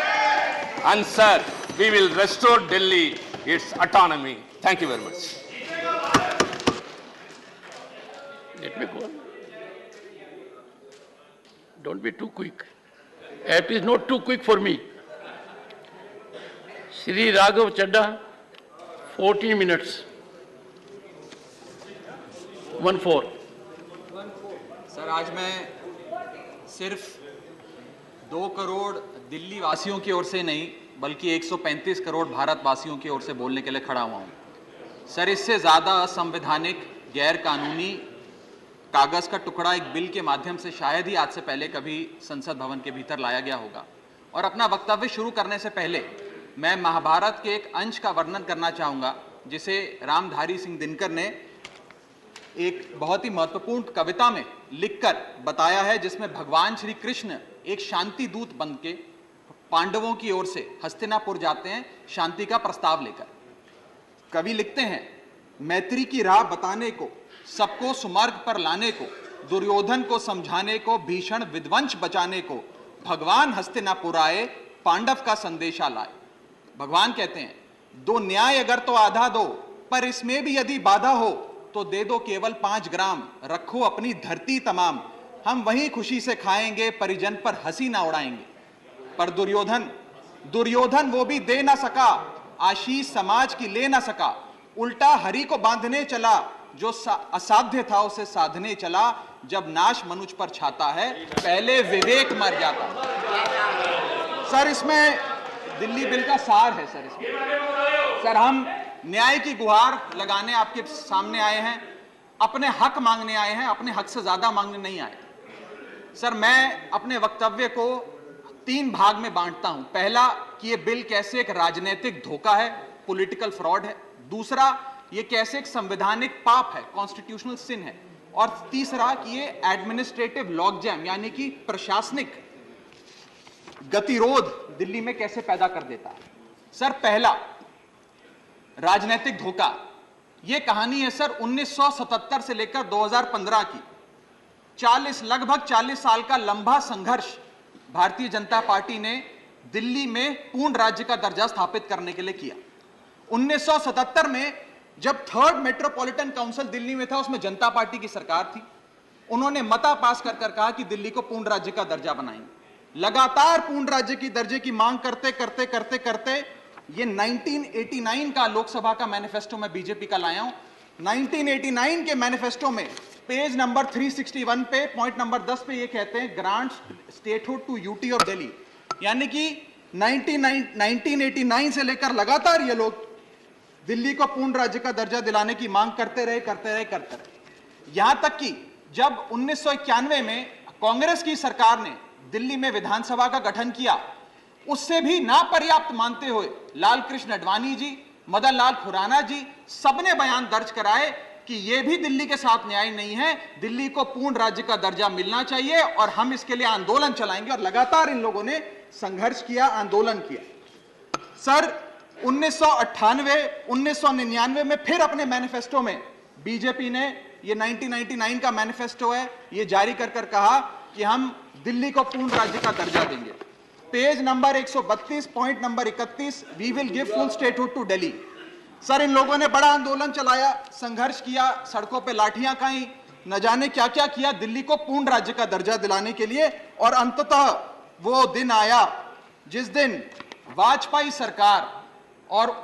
सरकार के उप प्रधानमंत्री आदरणीय लाल कृष्ण आडवाणी जी इस सदन के भीतर एक बिल लाए, द कॉन्स्टिट्यूशनल अमेंडमेंट बिल 2003, जो दिल्ली को पूर्ण राज्य का दर्जा देता है।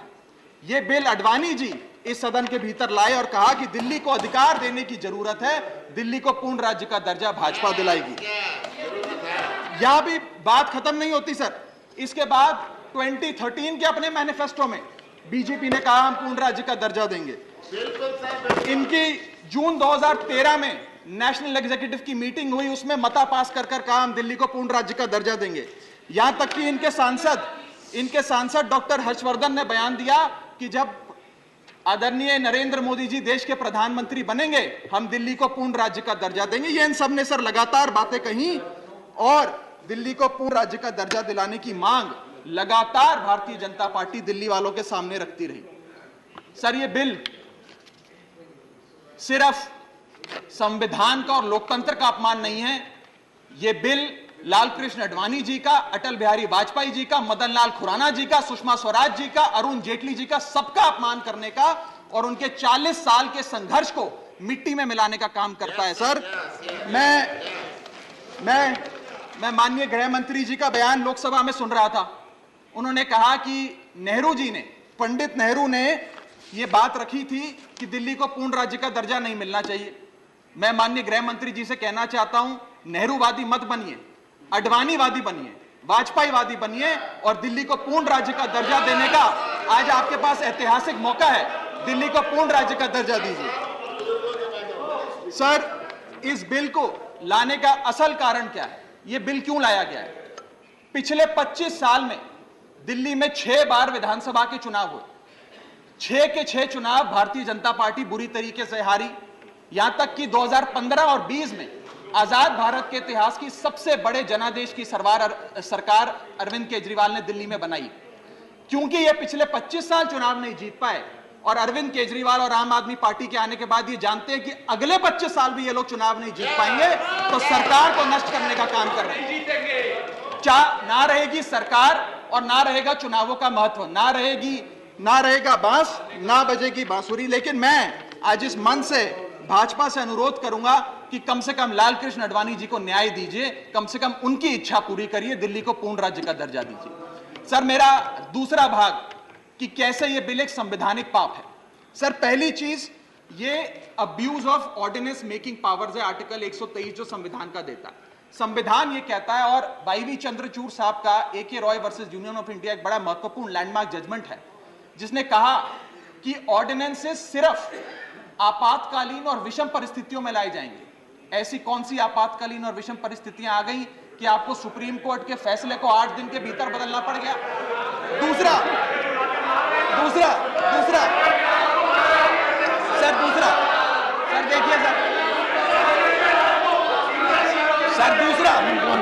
सुप्रीम कोर्ट, दूसरा बिंदु, यह सुप्रीम कोर्ट का अपमान है।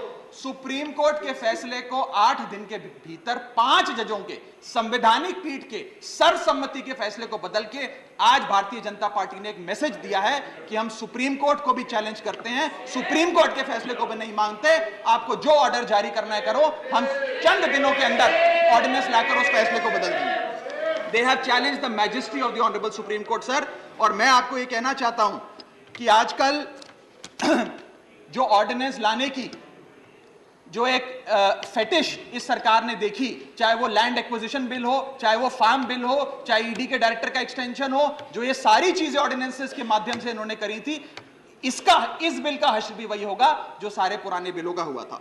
सर, थर्ड बिंदु कि कैसे ये बिल संघीय ढांचे को एरोड करता है। हमारा भारत का संविधान और सुप्रीम कोर्ट का 2023 का 2018 का संवैधानिक पीठ का फैसला कहता है कि दिल्ली के पास एक यूनिक फेडरल आइडेंटिटी है, यूनिक कॉन्स्टिट्यूशनल आइडेंटिटी है, और भारत का संविधान जो हमें संघीय ढांचा देता है, जो शक्तियां देता है, उन शक्तियों को एनक्रोच करने का काम यह सरकार करती है, हमसे अफसरशाही और तमाम शक्तियां छीनकर। मैं आपको सुप्रीम कोर्ट का वो एक वाक्य पढ़ के सुनाना चाहूंगा। The majority in the 2018 constitutional जज bench held that while the NCT of Delhi could not be accorded with the status of a state, the concept of federalism is applicable to Delhi. हम पूर्ण राज्य नहीं है, लेकिन फिर भी राज्य का दर्जा एक संघीय ढांचे के परिप्रेक्ष्य में दिल्ली को मिलता है। उसके बाद सर, इन लोगों ने तो कमाल ही कर दिया, आज बिना संवैधानिक संशोधन लाए संविधान को बदल दिया, मात्र एक एक्ट ऑफ पार्लियामेंट से, जो आज तक शायद भारत के इतिहास में कभी नहीं हुआ। सर इसके बाद ये बिल पार्लियामेंट्री अंडरमाइन करता है प्रिंसिपल्स ऑफ कलेक्टिव रिस्पांसिबिलिटी को। भारत का संविधान कहता है सर कि परमानेंट एग्जीक्यूटिव और पॉलिटिकल एग्जीक्यूटिव मिलके लेजिस्लेचर के प्रति जवाबदेही होंगे, ये प्रिंसिपल ऑफ कलेक्टिव रिस्पांसिबिलिटी है। इसमें से परमानेंट एग्जीक्यूटिव यानी कि अफसरशाही को छीनकर ये पूरी तरीके से कलेक्टिव रिस्पांसिबिलिटी का प्रिंसिपल जिस पे सरकारें चलती हैं इस देश में, उसे ध्वस्त करता है। और आखिरी बिंदु संवैधानिक अपराध का, ये ट्रिपल चेन ऑफ अथॉरिटी को तार तार करता है sir. Triple chain of accountability ये होती है कि अफसरशाही की जवाबदेही मंत्री को, मंत्री की जवाबदेही लेजिस्लेचर को, और लेजिस्लेचर की जवाबदेही जनता को। इसमें से अगर आप अफसरशाही हटा देते हो तो फिर जवाबदेही की जो ये ट्रिपल चेन ऑफ अकाउंटेबिलिटी ध्वस्त हो जाती है। तो ये काम करके संवैधानिक अपराध एक प्रकार से सरकार ने किया है। सर, मेरा आखिरी भाग, ये कैसे एक एडमिनिस्ट्रेटिव हाराकिरी, एक एडमिनिस्ट्रेटिव गतिरोध पैदा करता है। ये कहता है सिर्फ उपराज्यपाल ही ट्रांसफर पोस्टिंग करेंगे एक समिति के माध्यम से, यानी कि अफसर अब मुख्यमंत्री की नहीं सुनेगा, मंत्रियों की नहीं सुनेगा। अगर अब दिल्ली में किसी के घर में बिजली नहीं आ रही, पानी नहीं आ रहा, किसी के बच्चे का स्कूल में दाखिला नहीं हो रहा, तो वो उपराज्यपाल के पास जाएगा, अपने मंत्री मुख्यमंत्री के पास नहीं जाएगा। क्या लोग जानते हैं उपराज्यपाल कहां रहता है? उपराज्यपाल कौन सी विधानसभा से चुनाव लड़ा, उपराज्यपाल ने कौन सा चुनाव जीता? लेकिन सारी शक्तियां एक चुनी हुई सरकार से निकालकर उपराज्यपाल को देता है। यह आगे कहता है सर ये बिल कि हम एलजी को सोल डिस्क्रिशन देते हैं, स्वयं के विवेक से फैसले लेने की तमाम शक्तियां। आज तक उपराज्यपाल और गवर्नर काउंसिल ऑफ मिनिस्टर्स की एड एंड एडवाइस से बाध्य थे, लेकिन यह बिल उपराज्यपाल को सुपरसीडिंग पावर देता है। आगे सर, यह बिल जितने भी ब्यूरोक्रेट्स हैं उन्हें एक जुडिशियल अथॉरिटी बना देता है। यह कहता है अफसरशाही तय करेगी कि मंत्री का फैसला सही है कि मंत्री का फैसला गलत है, और अगर अफसर को मंत्री का कोई फैसला पसंद नहीं आया तो अफसर मंत्री का फैसला लागू करने से मना कर सकते हैं। और सर, यह बिल अथॉरिटी, कमीशंस और कॉरपोरेशंस बनाने की, तमाम गठन करने की, नियुक्ति करने की शक्तियां सारी की सारी केंद्र सरकार को दे देता है, यानी कि सरकार की चाबी एक प्रकार से केंद्र सरकार को हाथ में पकड़ा देता है। सर, माननीय गृह मंत्री जी ने कहा था कि आम आदमी पार्टी एक सुपारी सी जितनी पार्टी है, एक सुपारी जितनी छोटी सी पार्टी है। सर, ये वो सुपारी जितनी पार्टी है जो आजाद भारत के इतिहास का फास्टेस्ट ग्रोइंग पॉलिटिकल स्टार्टअप कहलाती है। ये वो सुपारी जितनी पार्टी है जिसने 3 बार भाजपा को दिल्ली में हराया और 2 बार 2015 और 20 में आजाद भारत के इतिहास की सबसे बड़े जनादेश की सरकार बनाई। ये वो सुपारी जितनी पार्टी है जिसने पंजाब में भाजपा को लगभग शून्य पर लाकर खड़ा कर दिया। ये वो सुपारी जितनी पार्टी है जो 10 साल में राष्ट्रीय पार्टी बनी। ये वो सुपारी जितनी पार्टी है जिसके 161 विधायक और 11 सांसद है। और ये वो सुपारी जितनी पार्टी है जिसका काम देखने के लिए first lady of United states of America और यूनाइटेड जनरल के पूर्व प्रमुख बान की मून आते हैं। सर, मैं आज अपने साथी जो आंध्र प्रदेश और उड़ीसा की सरकार चलाते हैं उन्हें कहना चाहूंगा आपकी जरूर कुछ मजबूरियां रही होंगी जिसके चलते आपने ये फैसला लिया इस सरकार के इस बिल का समर्थन करने में। कुछ तो मजबूरियां रही होंगी, यूं ही कोई बेवफा नहीं होता।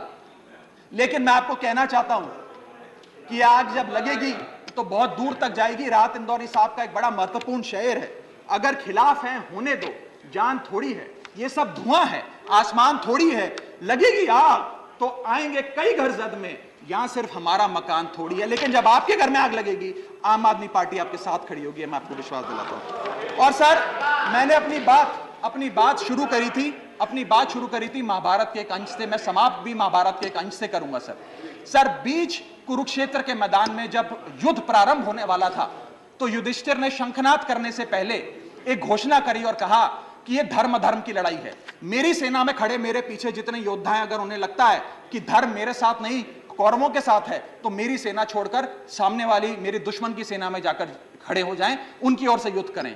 और अगर कौरव सेना में कोई योद्धा है जिसे लगता है कि धर्म युधिष्ठिर के साथ है, पांडवों के साथ है, तो आप कौरवों की सेना छोड़कर मेरी सेना में आइए, मैं बाहें फैलाकर आपका स्वागत करूंगा। उस समय कौरवों का एक भाई युयुत्सु कौरव सेना छोड़कर पांडवों की ओर आया और पांडवों की ओर से युद्ध लड़ा। मैं उसी बात का जिक्र करते हुए आज इस सदन में बैठे तमाम सांसदों को कहना चाहता हूं, राज्यसभा काउंसिल ऑफ स्टेट्स है, हम लोग काउंसिल ऑफ स्टेट्स है, जहां ज्यादा जिम्मेदारी बनती है राज्यों के हकों की, अधिकारों की रक्षा करने की। मैं मांग करता हूं, आज आप लोग पार्टी लाइन से ऊपर उठकर, विचारधारा से ऊपर उठकर संविधान को बचाने के लिए, लोकतंत्र को बचाने के लिए इस बिल को हराइए। आज ये इतना असंवैधानिक और गैर कानूनी बिल अगर ये सफल हो गया तो हो सकता है आज के बाद आने वाले समय में ये लोग देश में चुनाव ही ना कराएं, चुनावी प्रक्रिया को खत्म करने से। बहुत बहुत शुक्रिया। Doctor Sasmit Patra, Thank you. 12 minutes. Honorable Chairman, sir, I rise to speak on behalf of the Biju Janata Dal. Sir, speaking on this bill in the Lok Sabha, our party's senior member of parliament and leader of the BJD parliamentary party in Lok Sabha, Shri Pinaki Mishra ji has already made our stand very clear and has made it very eloquently and succinctly expressed that the Biju Janata Dal's equidistant stand from the BJP and the Congress and the reasons for the same, and the fact that BJP is our principal opposition party. I reiterate and place on record that we are equidistant from the BJP and the Congress, and our principal opposition party in Odisha is the BJP. Our stand today does not change anything in that regard. Sir, BJD is in favor of this bill because it supports the constitutional standpoint of this bill and the Parliament's power to enact legislations and the Parliament's legislative competence to such matters. Sir, I need your protection, sir. You can imagine the kind of ruckus being made. I should be heard. 4.5 crore people in Odisha want to hear, whether people here want to hear or not. Honorable members, please keep calm.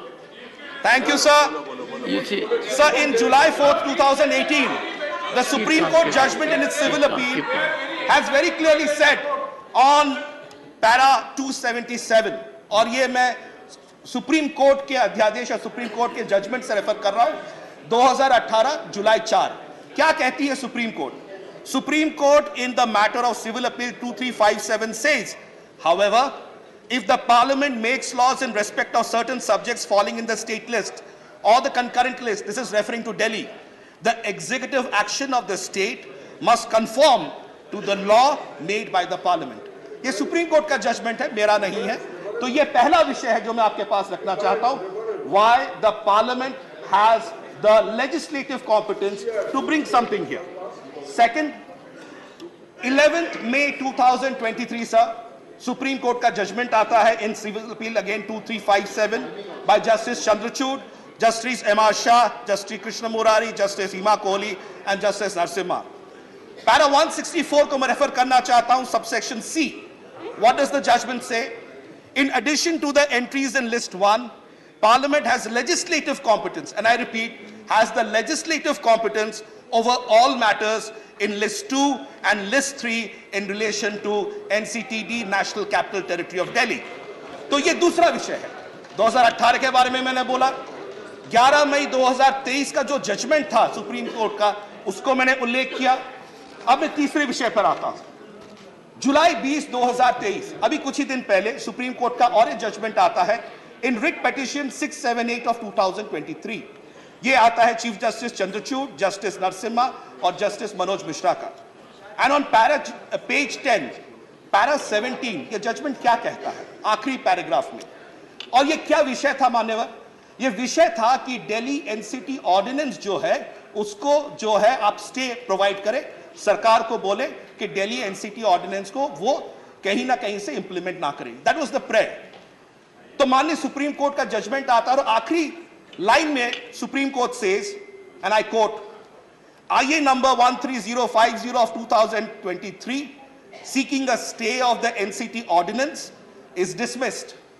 तो स्पष्ट तौर से supreme court ये जो prayer किया है NCT ordinance के बारे में उसको डिसमिस कर देता है। तो ये जो बार बार कहा जाता है that the legislative power does not exist because the matter is pending, that is on a separate matter, not on the matter dealing with July 20th, 2023। तो फिर कॉन्स्टिट्यूशन बेंच के पास जो मैटर गया है वो मैटर क्या है? कॉन्स्टिट्यूशन बेंच के पास मैटर दिल्ली एनसीटी का नहीं गया है। क्या है?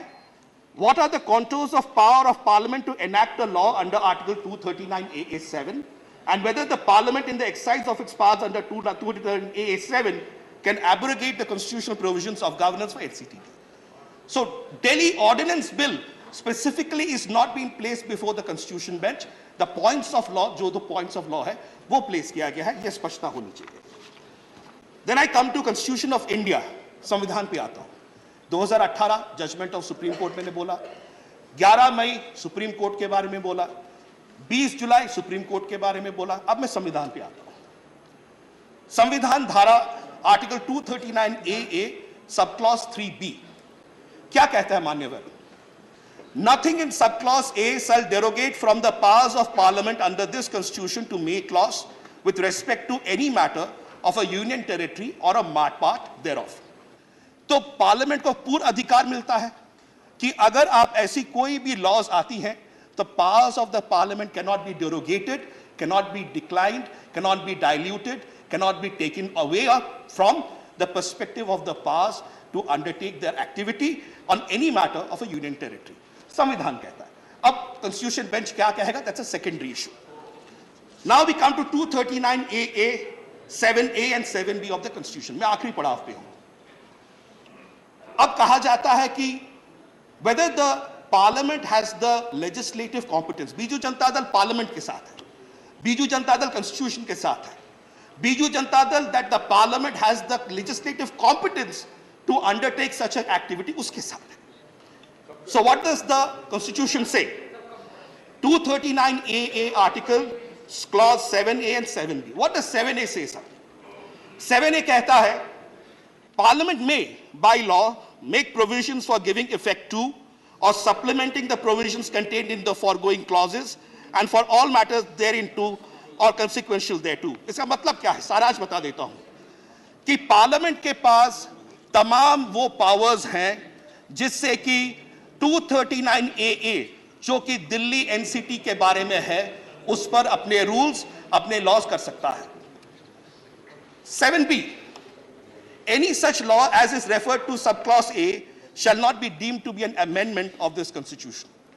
तो जो बात आती है बार बार constitution amendment की, clause 7B बहुत clearly संविधान का बताता है that this is not any changes in 239AA, 7A and 7B के तहत is not considered as a constitution amendment, it can be undertaken। माननीय अब मैं और 2-3 मिनट लूंगा और मैं खत्म करूंगा। So sir, this is a constitutional issue. This is a legislative issue. This is not a political one.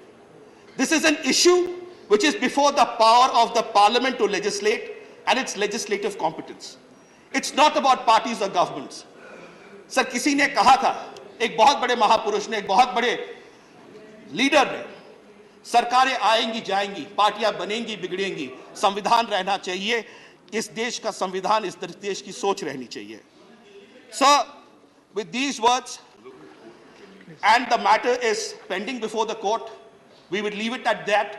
Let the constitution bench come back to it, but that does not take away the legislative competence of the parliament. We will continue our equidistant policy from both the BJP and the Congress, and Biju Janata Dal, led by our leader and Honorable Chief Minister Shri Naveen Patnaik ji, will continue to support the constitutional position and the Parliament's power to enact this piece of legislation. Thank you. Jai Hind. Bande Utkal. Thank you. Manya V. Vijay Sai Reddy.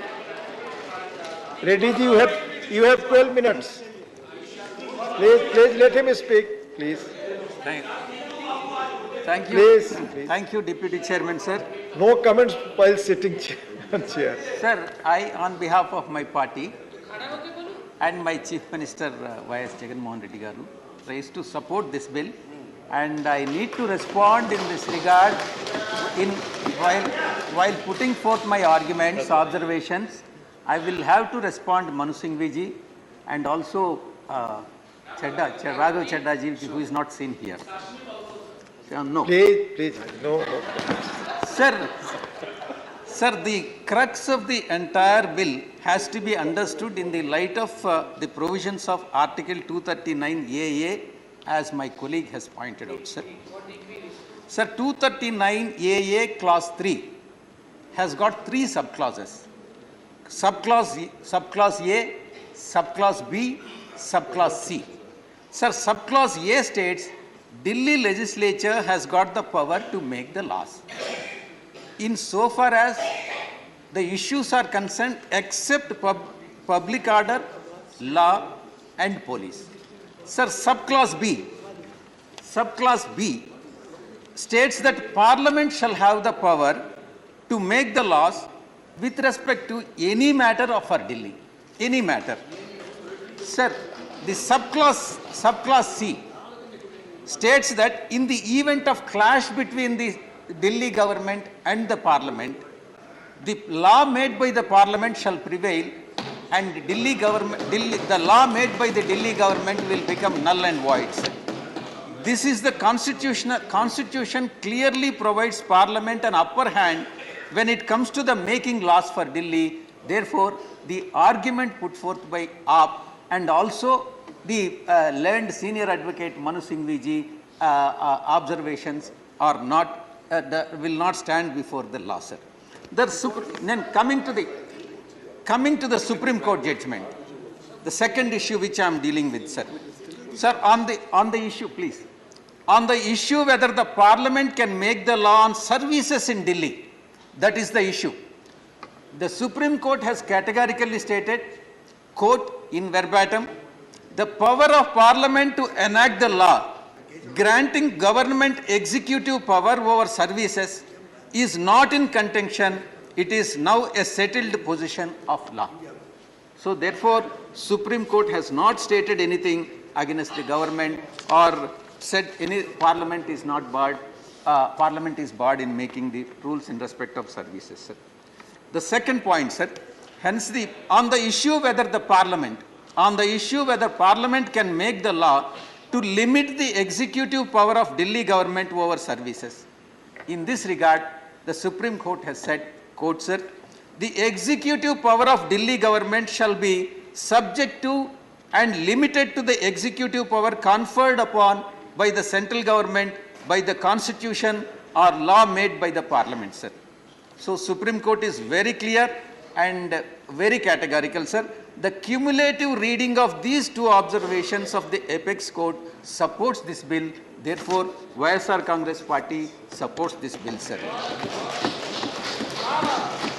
Sir, even the Supreme Court has noted in verbatim, sir, quote, the purpose of the Article 239 AA is to confer expanded legislative competence upon the Parliament when it comes to the Delhi, since it is a capital of the country and therefore must be dealt with different considerations. This is what the Supreme Court judgment is, sir. Therefore, the arguments that have been put forth by Honorable Senior Advocate does not stand for judicial scrutiny, sir. Sir, I'll have to oppose I'll have to counter Chaddaji, Raghav Chaddaji, sir. There has been a lot of controversy surrounding the bill, sir. this controversy has been created only by Congress Party, AAP and other supporting parties, that is IA. And it is an attempt to mislead the public for their own selfish political gain, sir. Sir, Deputy Chairman, sir, please listen to me, sir. In fact, the very member of this August House, my friend Raghav Chadda ji has pointed out, sir, he has said, लगेगी आग तो आएंगे कई घर जद में यहाँ हमारा अकेला मकान तोड़े ही हैं. That is what he has said. Sir, I am responding to Raghav Chadda ji. He has also said that certain non-NDA parties are under compulsion and coercion to support this bill. That is what he has stated. Please stop it. ED may come to you also. Don't. Please. Sir, Please, no. Sir, I would like to. No crosstalk, please. I would like to remind Raghav Chadda ji that the fire doesn't start just like that, sir. Fire doesn't start without fuel. It is Aam Aadmi Party which has put the fuel. That is the reason why whole confusion and the entire state of affairs which are prevailing now, sir. I would only advise the honorable member Raghav Chadda ji not to play with the fire, what he has referred to. Not to play with the fire, because the very fire which he has put forth may engulf, he himself may get engulfed in that, sir. Sir, it is clear, it is very clear that if this bill is passed,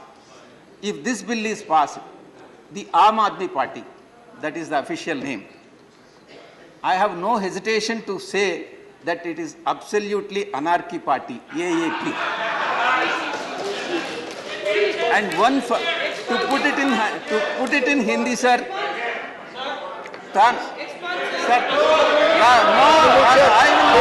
I will not yield to you. No, sir.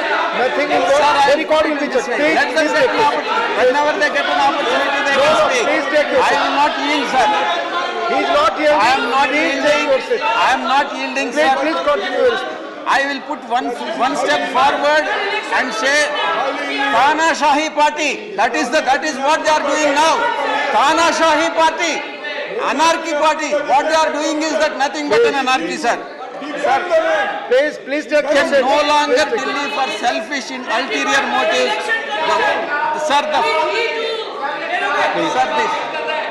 Please. Sir, I have to bring to your kind notice. One of the observations made by one of their founder members, sir. Sir, one of the founder members of Aam Aadmi Party, famous personality, has categorically said, he was poet and he was very popular leader also, Kumar Vishwas. What did he say? What did he say? Sir, he has made an allegation that the convener of the party, that is Aam Aadmi Party, has supported separatists and collected funds from the separatists for the elections. That is what the state of affairs, sir. Sir, it is not me. It is not me who is saying this. It is the founder member of their party. It is the founder member of their party who has said it. Please,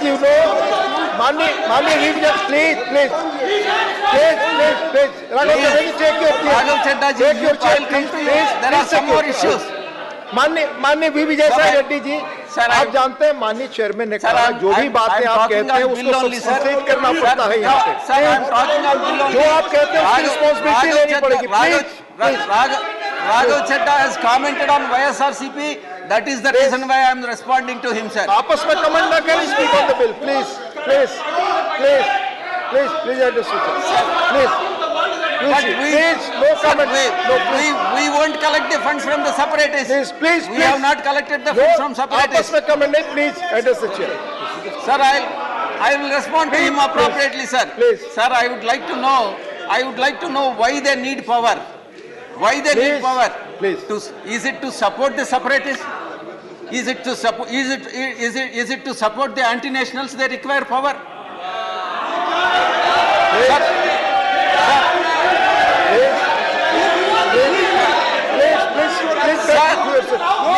listen. Raghu Chadha ji, please listen.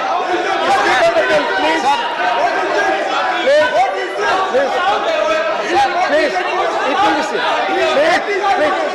Raghu Chadha ji, back to your seat. Back to your seat. देशद्रोह करने के लिए क्या? देशद्रोह के लिए क्या? I am asking you. V. Vijay Sai Reddy ji, address. Sir, your chair. Sir, many members like me would like to know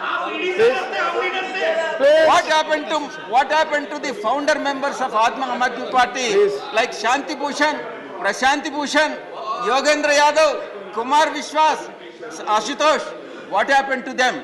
It is their opportunistic politics, and because of that, they have backstabbed them, and then they have unseated them, and these people have captured the power, and it is and I have no hesitation to say they don't fit to rule the Delhi government, sir. And finally, I would like to say one thing, sir, that Delhi is not belonging to Aam Aadmi Party.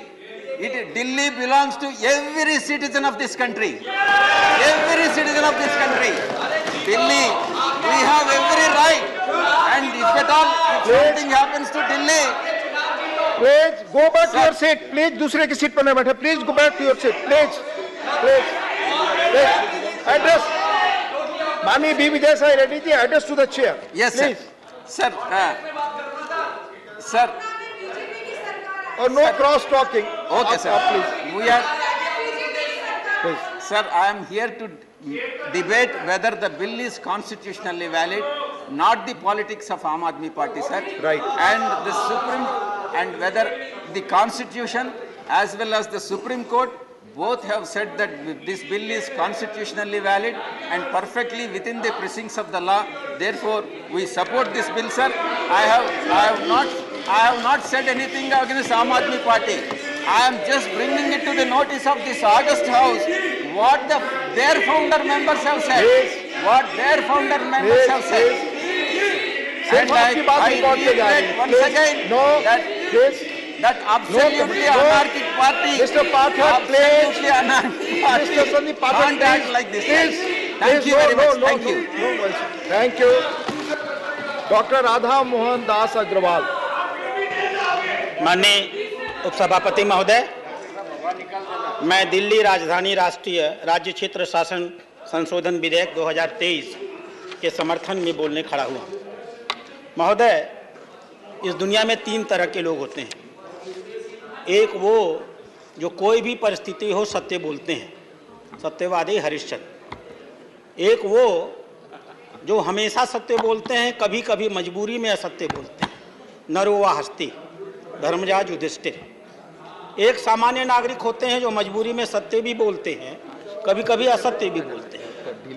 2013 के बाद इस देश के राजनीतिक परिवेश में एक नया प्राणी उदय हुआ है, जो गीता पर शपथ लेकर कहता है कि मैं झूठ बोलता हूं, झूठा ही बोलूंगा और झूठा ही बोलता रहूंगा, मैं उसका नाम नहीं लूंगा। अध्यक्ष महोदय, 2014 में जब यह पार्टी सरकार में आई थी तो दिल्ली के व्यापारियों ने बड़े समर्पण भाव से इसका समर्थन किया था। दिल्ली के व्यापारियों के साथ इन्होंने एक बैठक की। बैठक में दिल्ली के व्यापारियों को कुछ सपने दिखाए। क्या थे वो सपने? हम ready to use and shift market बनाएंगे। 2014 एक भी मार्केट नहीं बना। उन्होंने कहा कि हम दिल्ली के सारे बाजारों को मॉडल बाजार बना देंगे। एक भी बाजार मॉडल नहीं बना। उन्होंने कहा कि हम दिल्ली के बाजारों को, चूंकि लोडिंग और अनलोडिंग नहीं होती है, हम रिलोकेट करेंगे। एक भी बाजार रिलोकेट नहीं हुआ। उन्होंने कहा कि हम दिल्ली में बिजली का बिल कम करेंगे। सच्चाई यह है कि कमर्शियल का बिल दिल्ली में सारे अधिभार को छोड़ करके सबसे अधिक है, पूरे देश में सबसे अधिक है। 9 रुपए से लेकर के 14 रुपए तक का बिल देना पड़ता है। इन्होंने कहा हम दिल्ली में आएंगे तो दिल्ली का विकास कराएंगे।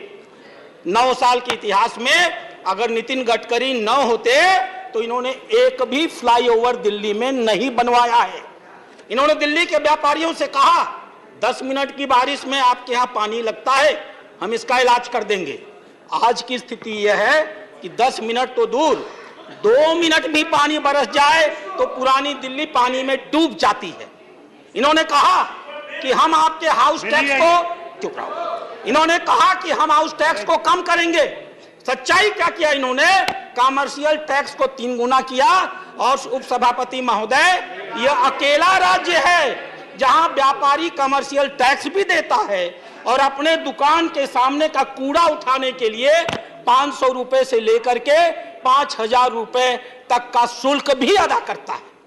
इन्होंने वादा किया था कि हम झोपड़ी झुग्गी वालों को पक्का मकान बना के देंगे। सच क्या है? भारत सरकार ने करोल बाग में 8000 मकान बनाए और शिफ्ट किया।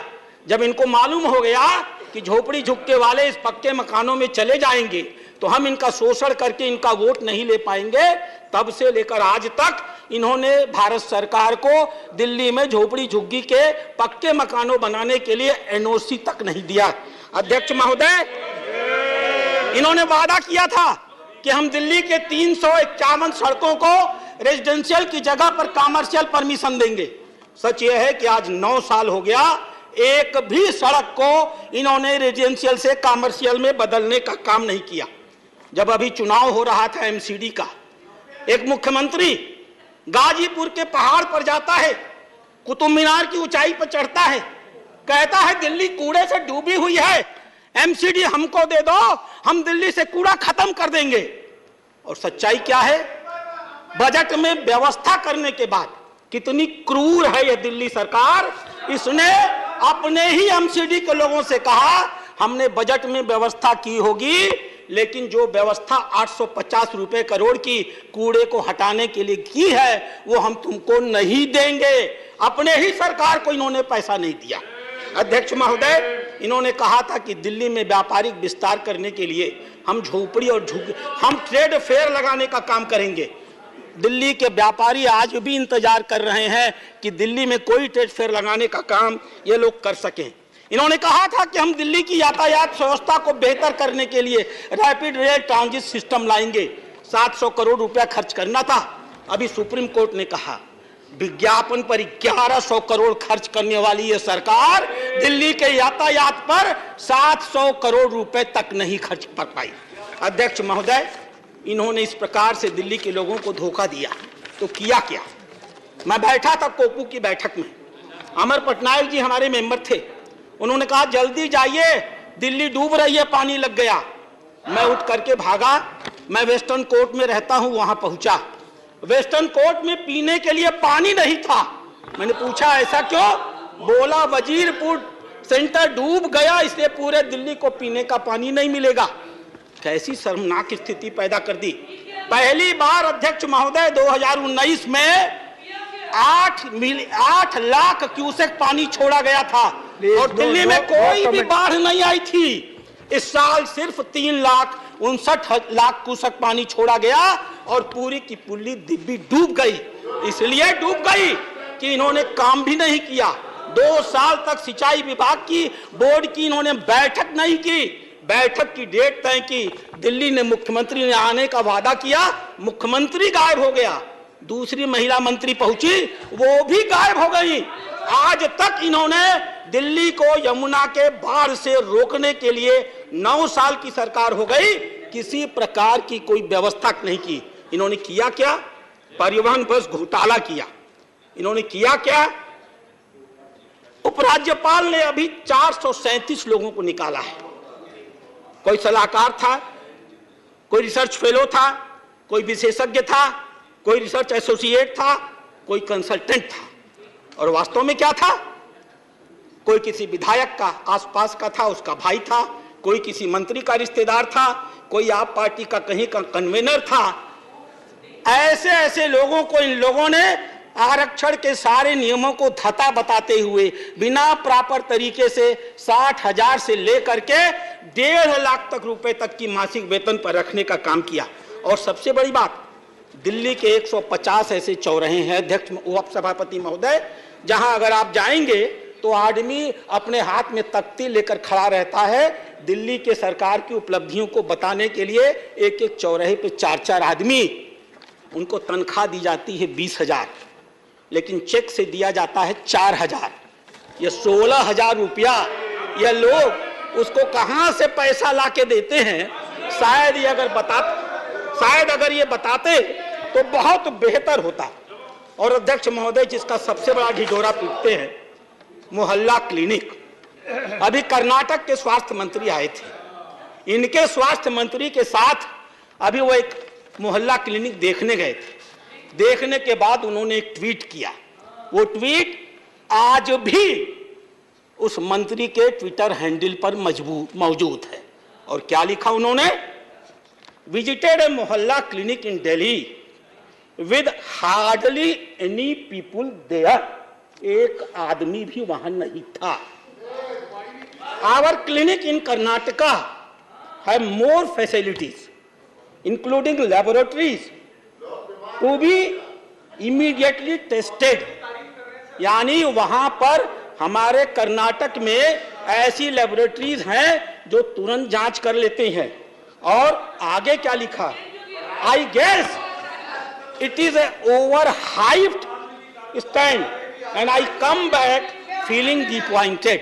यानी इन लोगों ने छोड़िए उन्हें, मैडम यानी नो कमेंट। उन लोगों ने ये कहा कि इन लोगों ने सिर्फ शब्द बयानी की है, झूठ बोला है। मुझे तो यहां से बहुत निराश होकर जाना पड़ेगा। और अध्यक्ष महोदय, जब कर्नाटक के स्वास्थ्य मंत्री यह कह रहे थे तो अभी तो जुमा 1 महीना उनको आए हुआ है। वो भारत के कर्नाटक की भाजपा सरकार की उपलब्धियों को बता रहे थे। अध्यक्ष महोदय, उपसभापति महोदय, अभी माननीय सिंधवी साहब यहां बोल रहे थे और हमसे बता रहे थे मार्गदर्शक मंडल की बातों को मानो। थोड़ी भी शर्म होती। आज अगर ऊपर कहीं सचमुच पंडित जवाहरलाल नेहरू बात सुनते होंगे तो शर्म के मारे उनकी आंखें डूब जाती होंगी। इस सदन को यह जानना चाहिए कि दिल्ली को राज्य बनाने के संदर्भ में पंडित जवाहरलाल नेहरू का स्टैंड क्या था। अभी तिरुचि शिवा साहब चले गए, डॉक्टर भीमराव अंबेडकर की चर्चा कर रहे थे। इस सदन को जानना चाहिए कि दिल्ली को राज्य बनाने में डॉक्टर भीमराव अंबेडकर का क्या स्टैंड था। संविधान सभा ने एक कमेटी बनाई थी, उस कमेटी का एक निर्णय आया, पट्टाभी सीतारमैया कमेटी का। नेहरू जी इतने नाराज हो गए कि उन्होंने संविधान सभा की बैठक में जाकर कहा, अरे ये क्या बना के लाए हो? 2 साल में दुनिया बदल गई। दिल्ली की आधी से 3/4 संपत्ति भारत सरकार की होती है। हम दिल्ली को अलग राज्य का दर्जा कैसे दे सकते हैं? ये नेहरू जी की बात कह रहा हूं। अगर किसी सदस्य के अंदर हैसियत होगा तो मैं नाम लेकर कह रहा हूं, चुनौती देने के लिए वो खड़ा हो जाएगा। डॉक्टर अंबेडकर की बात इन्होंने कहा। अंबेडकर ने कहा, so far as Delhi is concerned, it is better to us that as a capital of India, it can hardly be placed under the local administration. अर्थात जहां तक राजधानी का सवाल है, दिल्ली को स्थानीय प्रशासन के हाथ में कतई नहीं दिया जा सकता। यूएस कांग्रेस का पूरा नियंत्रण यूएस की राजधानी वाशिंगटन पर होता है। इंग्लैंड का, ऑस्ट्रेलिया का पूरा नियंत्रण कैनबेरा के ऊपर होता है। इस बात का कोई आधार नहीं है कि पूरी दुनिया में जहां कहीं भी देश की राजधानी में कोई शहर हो, उसे सीधे सीधे देश की राजधानी के नियंत्रण में रखा जाए। और अध्यक्ष महोदय, हुआ क्या? 1952 में सरकार बनी थी। चौधरी ब्रह्म प्रकाश पहली बार मंत्री बने थे और उसके बाद गुरमुख निहाल सिंह जी आए थे। कितने दिन वो रह पाए? नेहरू जी जानते थे जो हो गया है बहुत गलत हो गया है। उन्होंने स्टेट ऑर्गेनाइजेशन कमेटी बनाई, फजल अली की। उस कमेटी ने अपनी रिपोर्ट दिया। बड़ी लंबी लंबी रिपोर्ट सिंधवी जी पढ़ रहे थे। एक छोटी सी रिपोर्ट मैं भी पढ़ देता हूँ, जो स्टेट रीऑर्गेनाइजेशन कमेटी की मीटिंग में इस कमेटी ने दिल्ली के बारे में कहा। In France, for example, there is a greater degree of central control over Paris than over other municipalities. In England, the police administration of the metropolitan area are directly under the control of Home Secretary, who does not exercise similar power in respect of other municipal area. Apart from the regions which are peculiar to each country or city, there are some general considerations necessitating special arrangement in respect of national capital. Capital cities possess or come to possess some degree of political and social predominance. They are seat of national government. They are seat of national government. Any constitutional division of the power, if it is applicable to the unit functioning in the seats of national government, it is bound to give rise to embarrassing situation. और 1956 की इस report को आने के बाद हम आभारी होंगे इस देश के प्रधानमंत्री का, चाहे जो भी नाम, उन्होंने अपनी ही पार्टी के मुख्यमंत्री को हटा दिया, दिल्ली की विधानसभा को भंग कर दिया और दिल्ली को पुनः यूनियन टेरिटरी बना दिया। अध्यक्ष महोदय, चर्चा हो रही थी 1991 के विधेयक की। क्या है यह विधेयक? मेरे हाथ में वो कागज है। जिन बातों की चर्चा माननीय विजय साई रेड्डी जी ने की, मैं उनको दोहराऊंगा नहीं। धारा 3 सब क्लास 3 के ABC को मैं तीसरे पर आता हूं, जिसकी चर्चा सिंघवी साहब ने की थी, यहां नहीं। वो कह रहे थे कि पार्लियामेंट में by law make provision for giving effect to और supplementing the provision contained in the foregoing clauses and for all matter incidental or consequential thereof. अध्यक्ष महोदय, सभापति महोदय, वास्तव में ये जो विधेयक आया है वह दिल्ली के निवर्तमान विधेयक को सप्लीमेंट करने के लिए आया है। क्या प्राविधान है? 9 साल ये सरकार रहे, इन्हें मालूम था कि एंट्री 41 होती है, इन्हें मालूम था कि एंट्री 41 में लिखा हुआ है स्टेट पब्लिक सर्विस कमीशन। इन्हें मालूम था कि इनके सरकार में आने से लेकर 9 सालों तक दिल्ली में कोई स्टेट पब्लिक सर्विस कमीशन नहीं है, यूनियन पब्लिक सर्विस कमीशन के अधिकारी काम करते हैं। अगर ये प्रशासन चलाना सचमुच चाहते, साई रेड्डी साहब ने सही कहा, मैं उस शब्द का प्रयोग नहीं करूंगा, अगर ये सचमुच चलाना चाहते सभापति महोदय, तो इन्होंने 2014 में ही स्टेट पब्लिक सर्विस कमीशन बना लिया होता और अपने कर्मचारियों की नियुक्ति कर ली होती। सच क्या है महोदय? यह कानून स्टेट पब्लिक सर्विस कमीशन की स्थापना करता है, आर्टिकल 41 को जमीनी धरातल पर लागू करता है और लिखता है दिल्ली राजधानी राज्य क्षेत्र में समूर ख अराजपत्रित और समूर ग पदों पर नियुक्ति के लिए भर्ती अभिकरण दिल्ली अधीनस्थ सेवा चयन बोर्ड बनाया जाएगा। तो अध्यक्ष महोदय, सभापति महोदय, वास्तव में यह विधेयक दिल्ली सरकार को इंपावर करने वाला विधेयक है। मैं अब अपनी बातें खत्म करूंगा। आपने विपक्ष के नेता को सुना है, बड़े दिन बाद बहस हो रही है और अच्छी बहस हो रही है। थोड़ा देर हमको भी जैसे उन्हें बोलने दिया, मुझको भी बोलने दीजिए। अध्यक्ष महोदय, सभापति महोदय, ये लोग कोर्ट के निर्णय की बात कर रहे हैं। क्या है कोर्ट का निर्णय? पढ़ा है किसी ने? कोर्ट के निर्णय के 2 हिस्से मैं आपको पढ़ के सुनाना चाहूंगा। एक हिस्सा कहता है, ये लिखित निर्णय है मेरे पास, ये पूरी किताब है कोर्ट के निर्णय की, मैं शब्दों को साहित्य के आधार पर बोल रहा हूं। कोर्ट का निर्णय कहता है, the parliament has legislative competence over all the matters in the list 2 and the list 3 in relation to the NCTD, including the entries which have been kept out of the legislative domain. बस मैं समाप्त कर रहा हूं। और अंतिम बात क्या कहा कोर्ट ने? ये लोग ले दही दे दही वाले हैं। प्लीज कैसे? अंतिम लाइन सबसे, आप तो विधि विशेषज्ञ हैं, आपसे अधिक कौन जानता है हुजूर? उन्होंने कहा, We have answered the issue referred to the Constitution bench. हमको एक इशू रेफर किया गया है, हमने उसका जवाब दे दिया। By the order dated 6 मई 2022, 6 मई 2022 को हमें एक इशू रेफर किया गया था, हमने उसका जवाब दे दिया। The registry shall place the paper of this appeal before the regular bench for disposal. यानी डिस्पोजल करने के लिए माननीय उच्च न्यायालय के इस निर्णय को आप जानते हैं सभापति महोदय, इसे रेगुलर बेंच में जाना था और वहां का निर्णय आना था, लेकिन यह रात में अधिकारियों के घर में घुसना, उनके यहाँ लाठी पोठी चलाना, अधिकारियों को मारना, सतर्कता विभाग के कागज निकालना। मैं खाली एक चीज जानना चाहता हूं, उन कागजों में था क्या जिसको ये निकाल के लाना चाहते? मैं धन्यवाद देता हूं इन लोगों को। अध्यक्ष महोदय, खुल चुकी है इनकी कलियत, जान चुके हैं दिल्ली के लोग, और आने दीजिए लोकसभा का चुनाव। ये दो मिल गए हैं जो आपस में ना, ये हमको समझाना चाहते हैं आत्मा की आवाज। ये हम भाजपा के लोग हैं, सिद्धांत से जीते हैं, आपकी तरह अवसरवादी नहीं है कि कल एक दूसरे को गाली देते हैं। कितनी शर्मिंदगी होती है। नेहरू जी जब सुनते होंगे कि ये हमारे परनाती महोदय हमारी पार्टी को डुबा करके ही मानेंगे। मैं इसी के साथ अपनी बातों को समाप्त करता हूं। Doctor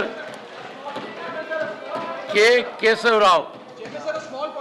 no sir, doctor K Keshav Rao, doctor K Keshav Rao, doctor K Keshav Rao, please. Thank you, sir. I stand disadvantaged. Coming in the serial of some 8 or 9, whatever I had to talk has already been taken over by Mr. Sanghvi and also Sukhendu. So I don't want to repeat what exactly the Supreme Court has said, what the Supreme Court judgment has said, and how to analyze it, and to tell you that what you have done, we are not at crossroads, we are at crossroads. Please, you understand, I am taking this serious. I am taking it in new plank, sir, because I don't want to repeat whatever has been said by Sukhendu and also Mr. Singhvi. What they said is right. It is a fraud played on the Constitution, this ordinance, and it is absolutely with a mollified intention they have done. I understand your concern also, sir, because Sukhendu was talking that you had a sardonic smile on your face. It's only because I know this House has all the right to take any legislation it wants. That is your stand, has been the day you took over as the Vice Chairman. But at the same time, its limitations also have to be understood. So that is why I will not take a stand on that. But I will only tell my friend here that we are not discussing the CBI, or we are not talking about any criminal law here. We are talking about a constitutional law which is coming to replace the ordinance, which again is a statutory thing. When we oppose it, it is called statutory resolution. We don't oppose it because we are opposing in a debate. We oppose the bill here in the ordinance bill as statutory. I don't know why Congress was so much worried when our Sai Reddy was speaking. Everybody has these compulsions, and Sai Reddy's compulsions you will never understand. So please understand the compulsions of each one. As you said, everybody, the compulsions include many things. I don't want to go into them. So politically you take a stand. But anyhow, sir, we have... I am always with Constitution, sir, with this party or that party. I have resigned as a CW's member, I have resigned as Congress. Sir, Lok Sabha has discussed this in detail.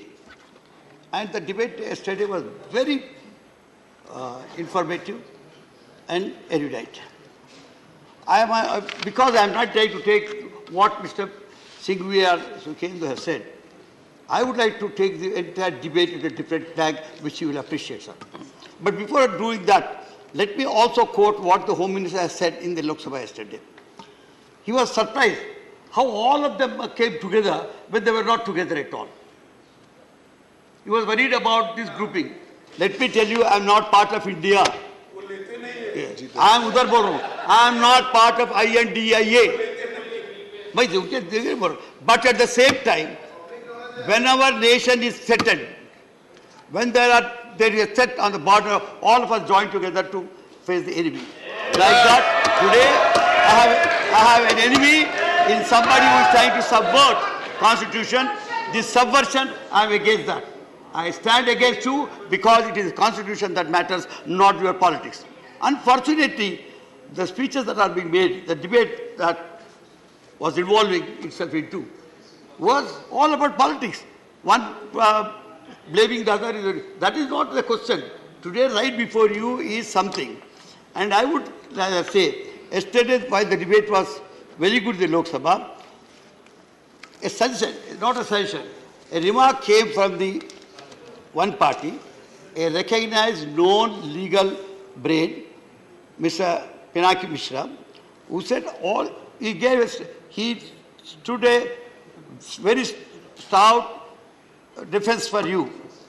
he defended the ordinance, but at the same time he said, when it comes to the basic issue of the ordinance, when it comes to services, and when the Supreme Court sees the fit, I don't think we should rush through it, and we should wait for another few days.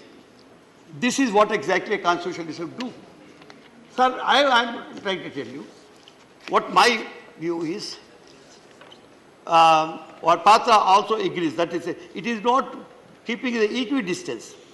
It is appreciating the constitutional point. Yes. What Pinaki was saying yesterday was, Pinaki Mishra was saying yesterday was, we are not sure of what is happening, and the Supreme Court is absolutely against the particular bill, and hence let us wait before I possible. Sir, anyhow, sir, as I said, we all join together. The entire opposition is one when something serious of this nature happens. Sir, yesterday the Home Minister in the Lok Sabha place, he was building a narrative. Not only he, his articulate minister, one of the ministers of state, was building a narrative against the Kejriwal. It was not against AAP. They were taking the Kejriwal's names, Shahenshah, some Sheesh Mahal, or this, somebody, even here also. But if somebody is really corrupt, if you are building a narrative for corruption of a state, you have a right. You are Home Minister of the country. Instead of that, why are you meddling with the Constitution of India? You do that now. That is what we are waiting. That is what the members here said. Even if you are removing the state. Dr. Keshav. Even if you are removing the state. Dr. Keshav. Take it, sir. Through me. Yes, Dr. So, I will reflect everything the other side. Yeah, so. I am a good reflector. So I don't know why Kejriwal should shake the BJP or the parliament so much. I never knew that he was that powerful man, that his corruption has made you pass constitutional amendment bills. Now, sir, one other point, because I am not getting into the integrities of the SC judgment, but one thing I tell you, what really surprises me, and it should have surprised you also, when a unanimous decision of 5 judges going along with the CJI sign a thing before the ink could dry, you have the pen of the president giving an ordinance. That too, it comes on the last day of the Supreme Court's working days. See, this really gives some kind of suspicion, and as a lawmakers, we get surprised over that kind of gestures. What we expect is, this is a house which discusses the law. If it is not good, we throw it out. If it is good, we opt it. Now, sir, as I have already said, it is a fraud, I will not say. Sir, why it is a fraud is, moreover, I will not again repeat, sir, more than 3 times the Supreme Court judgment said the representative character of a government is what is democracy is all about. And that cannot be replayed. Sir, now, this representative form of government is a triple chain of command, which he said. Again, I will not go into that because much has been said about it now. Sir, I want to take the entire plank on a different plan. I want to take a debate on a different plank. Now, the Home Minister is smiling because he thinks I have no points. I think I have more points than Singhvi has. But I don't want to waste the time of speaking. I have the problem. So,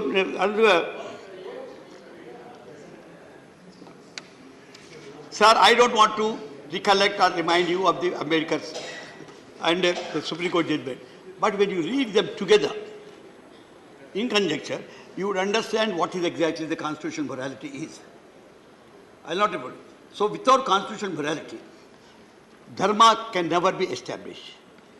Constitution is our dharma. So, without morality, that cannot be established. Sir, where are we leading to by giving all these kind of things? Before that, I also have to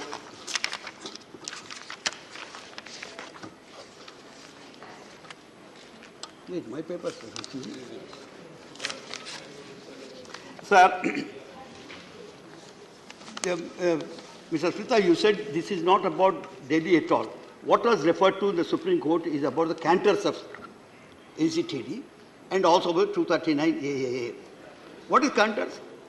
It is about functioning. Contours of 239NA is nothing but the functioning.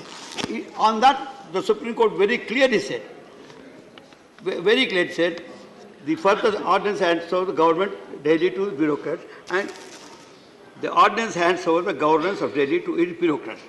This is what is happening. That takes me to my subject today, sir. Sir, I'm afraid we are opening a new era. It is a serious matter for the Home Minister to think, and also the ministers, however they are voting. We are entering a new era of what is known as bureaucracy. I am not against bureaucrats. There is a subtle difference between a bureaucrat and a bureaucracy. Bureaucracy is when you make this single-minded thinking into a theory and a policy, it becomes bureaucracy. When you shun your accountability, it becomes bureaucracy. Now we are, by handing over every power to a bureaucrat, and like the chief minister, elected chief minister, elected government, then it becomes bureaucracy. Sir. I want Yadav to appreciate this point, because I am afraid of this, because this has been discussed time and again in many of the books. Like, sir, even Short Mill said, that man will be accepted if not anybody else. Mill referred to the bureaucracy as a distinct from government, separate from the representative democracy. So when you are thinking of representative government, which the verdict has stressed too many times, Karl Marx theorized about the role and function of bureaucracy in a critique of Hegel's philosophy. He said, you can depend on anything, but not on bureaucracy. Sir, I am afraid of one thing. Please understand. The students of history should understand. I am telling you, we have best of bureaucrats as people's representatives here. They are accountable to people. Those who are not accountable are called bureaucrats. In my reference here, those who are coming into this house, like we had one of the best bureaucrats, Mr. Manmohan Singh Ji, who ruled this country. So I am not against bureaucrats, but this mindset that we should go to an agency which is not accountable to people and overrule who is accountable to people is what exactly is. Thank you, sir. Sir, I lost it.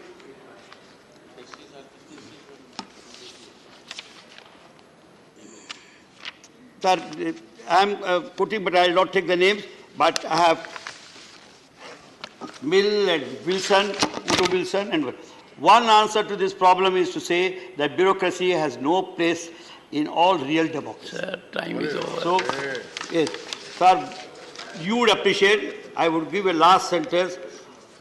Politics is an art of absurdities. You find them alarming. I am out of it. But you wrongly diagnose it and give a wrong remedy. That is what exactly is the thing. Let us think this is,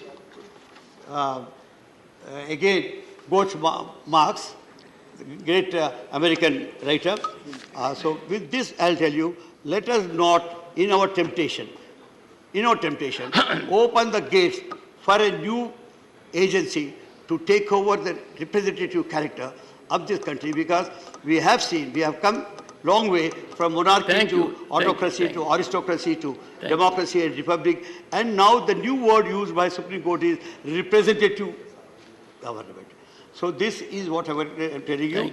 So my answer is this is, we are crossroads because we are trying to bury democracy, representative character, we are disregarding the representative character, and this bill has to be opposed by everybody who has some kind of a regard for democracy or efficiency.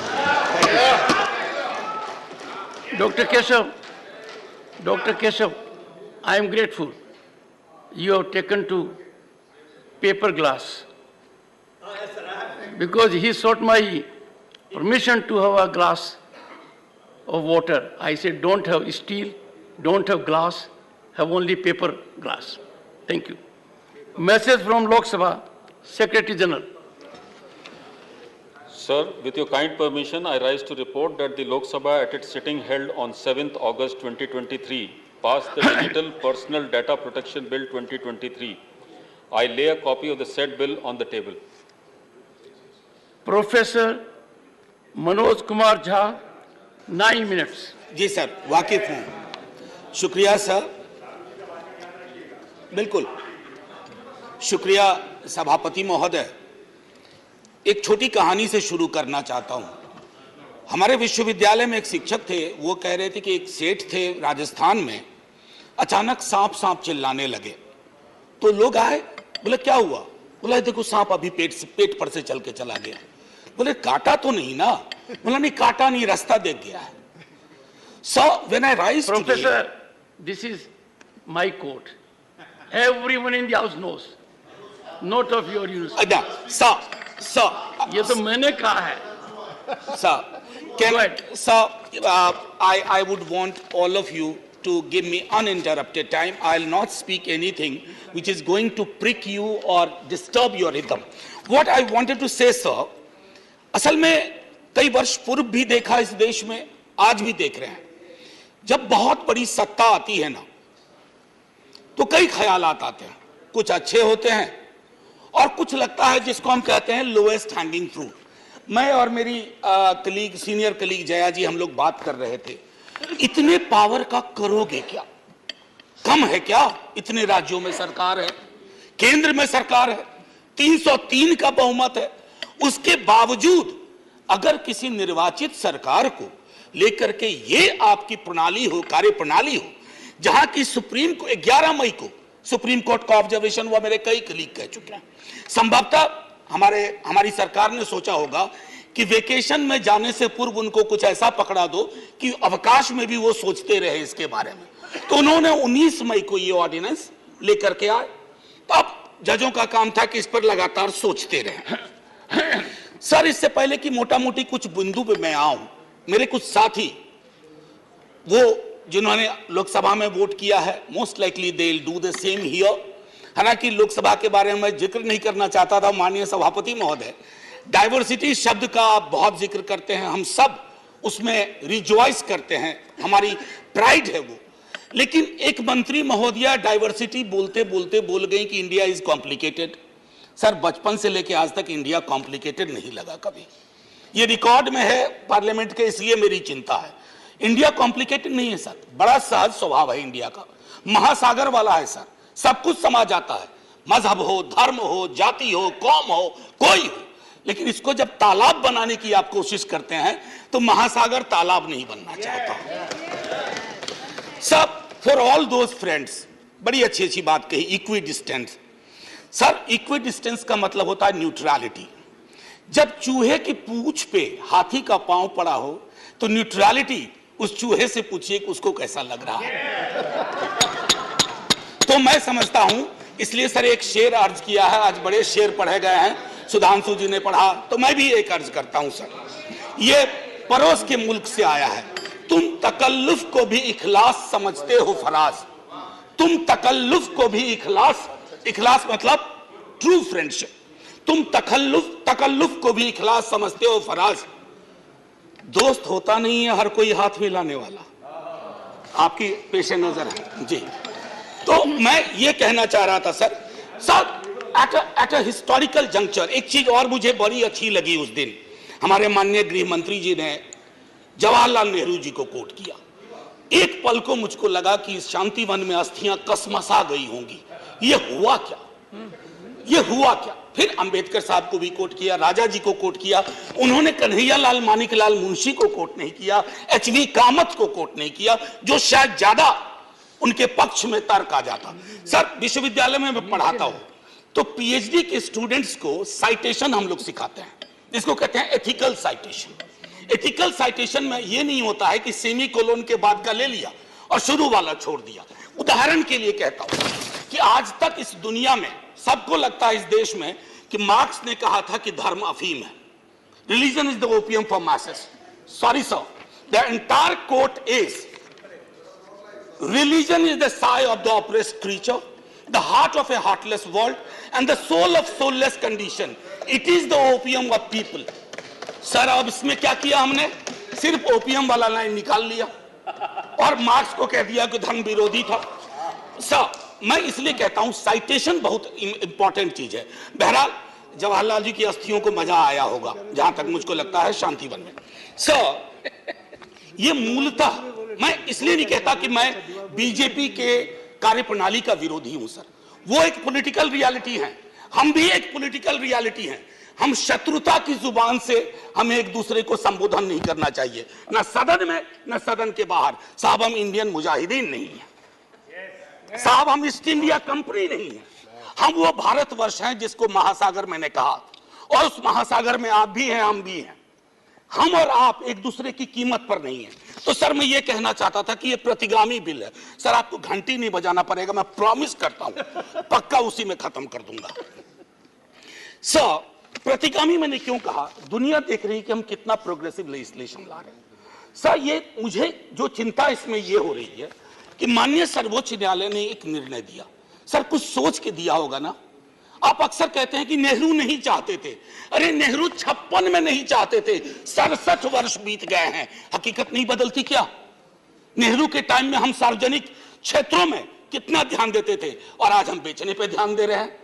ये फर्क आया है ना sir, चूंकि ये फर्क आया है तो हर हकीकत में फर्क होता है।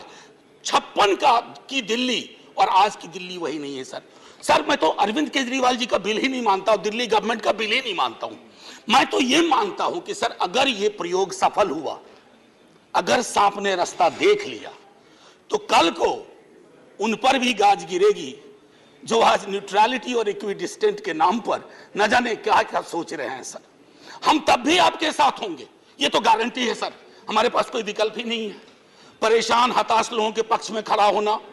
हम तो कश्मीर चल रहा था, उस वक्त आम आदमी पार्टी ने कोई और पोजीशन लिया था, आज उनको समझ में आ रहा होगा कि क्यों उस वक्त वो पोजीशन लिया। और आज मैं ये कह रहा हूं कि कल को किसी राज्य के साथ होगा, हम आपके साथ होंगे।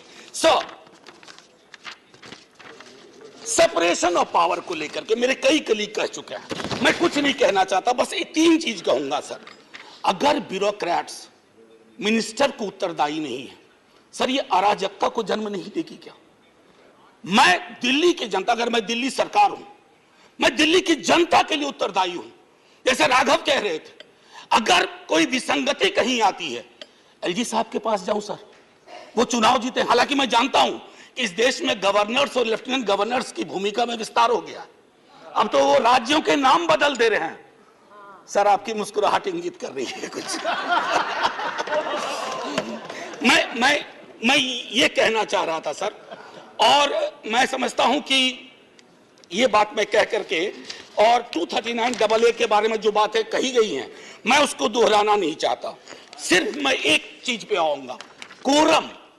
सर ये कमाल का कोरम हुआ, 3 में से 2 होंगे। मुख्यमंत्री बेचारा चेयरमैन है, बहुत अच्छी बात कही उन्होंने, चेयरमैन विदाउट चेयर। मुख्यमंत्री चेयरमैन है, वो अगर 2 मिनट लेट भी पहुंचेंगे तो कोरम डिसाइड कर लेगा क्या करना है दिल्ली के लिए। Sir it is not quorum, it is actually an instrument to decimate the very idea of elected government. Sir sir घंटी मत हो जाइए, केशव राव जी की श्रेणी में 1.5-2 मिनट और ले लूंगा।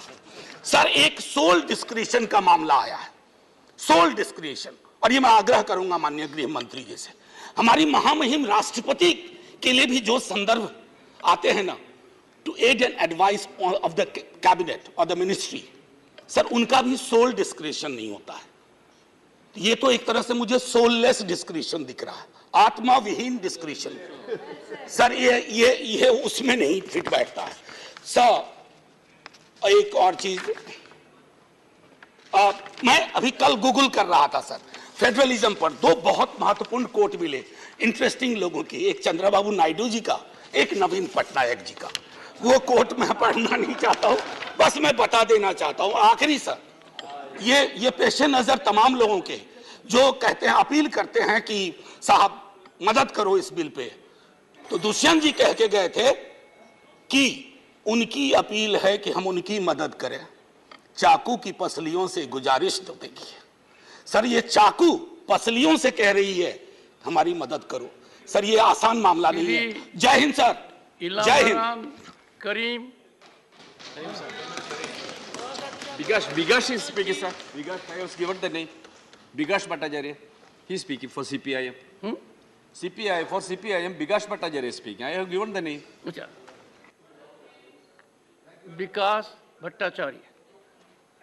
Vikas ji, Chairman, sir. 7 minutes. I will finish before that. Yes. The 7 minutes starts from here. Sir, they end here. We are all rational animal.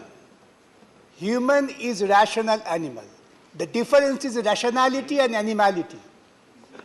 This rationality has driven us to move forward. The human civilization has advanced step by step. We have never seen that the civilization has gone backwards.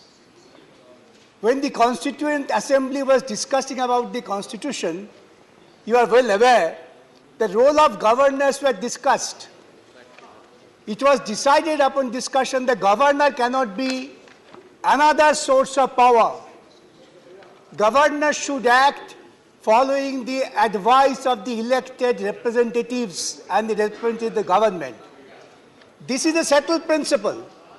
And on the basis we have advanced to a people's government where the governor was an ornamental constitutional head to keep liaison with the center.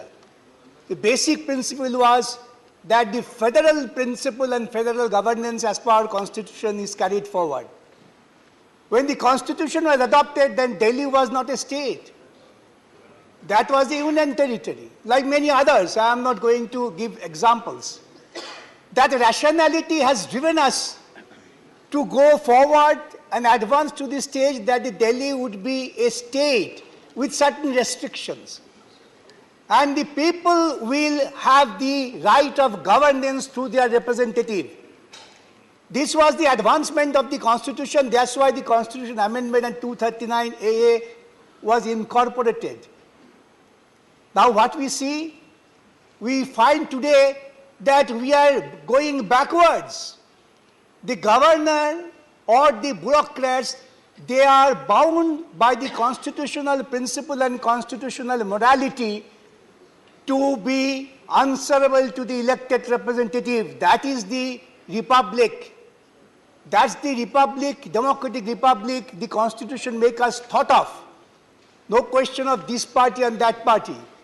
That was the result of independent struggle. I know some people did not have the legacy of independent struggle. They might have a different outlook, different thought. But this representative government is the outcome of independent struggle which the people fought, giving their lives, sacrificing lives, not surrendering their own right at the behest of the British mercy.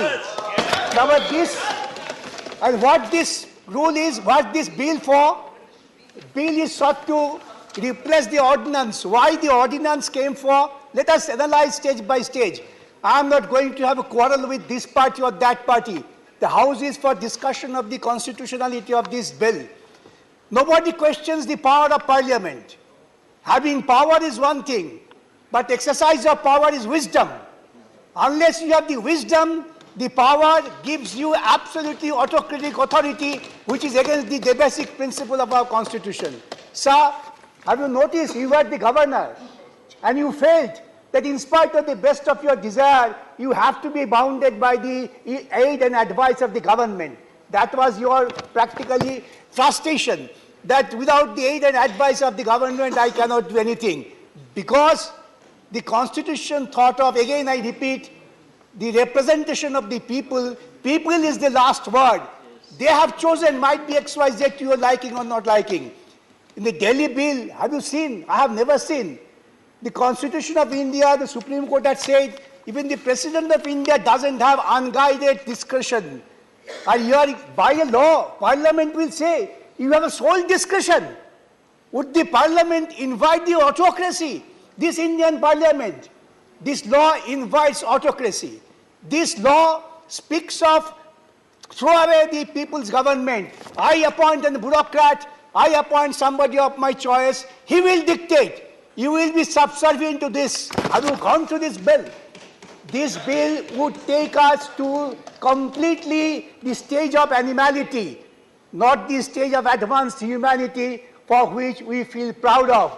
We, the people of India, we thought of governance. I was reading this bill. It reminded me the 1926 Act of Kolkata Corporation, where the executive was the superior. Mayor was just a subservient force. That was thrown away by the people. Now, here also, we have, under the Constitution, created third tier of government. Democracy means distribution of power.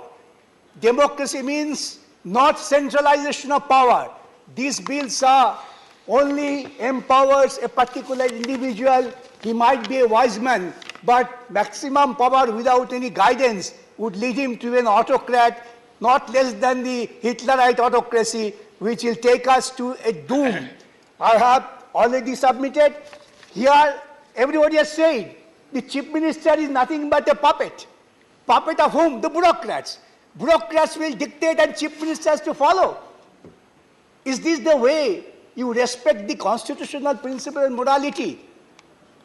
Here the bill says, and in fact this bill is total amber, reading through the clauses, abdication of the governance by the people's representative. I would request all, don't be guided by your petty political feeling. This will lead to a situation, tomorrow I will say the Orissa government, Orissa chief minister has to be subservient to the governor, I pass rule. What would you do? The home minister's praise in the meeting would not give you result. They will say there is a precedent, parliament has passed such a law. Lord, you have already given me a caution. I said I will finish within the time. I'll finish with the appeal to everybody, even to the Treasury bench. Don't be trapped with such a bill which ultimately will kill you. Don't make the democracy absolutely a farce. Let the representative government survive and the principle be extolled by the constitutional principles. With this, I appeal to you, reject this bill. I appeal to you to all, reject this bill. Thank you. Very good. Shri Anil Prasad Hegde, 7 minutes. 1 second.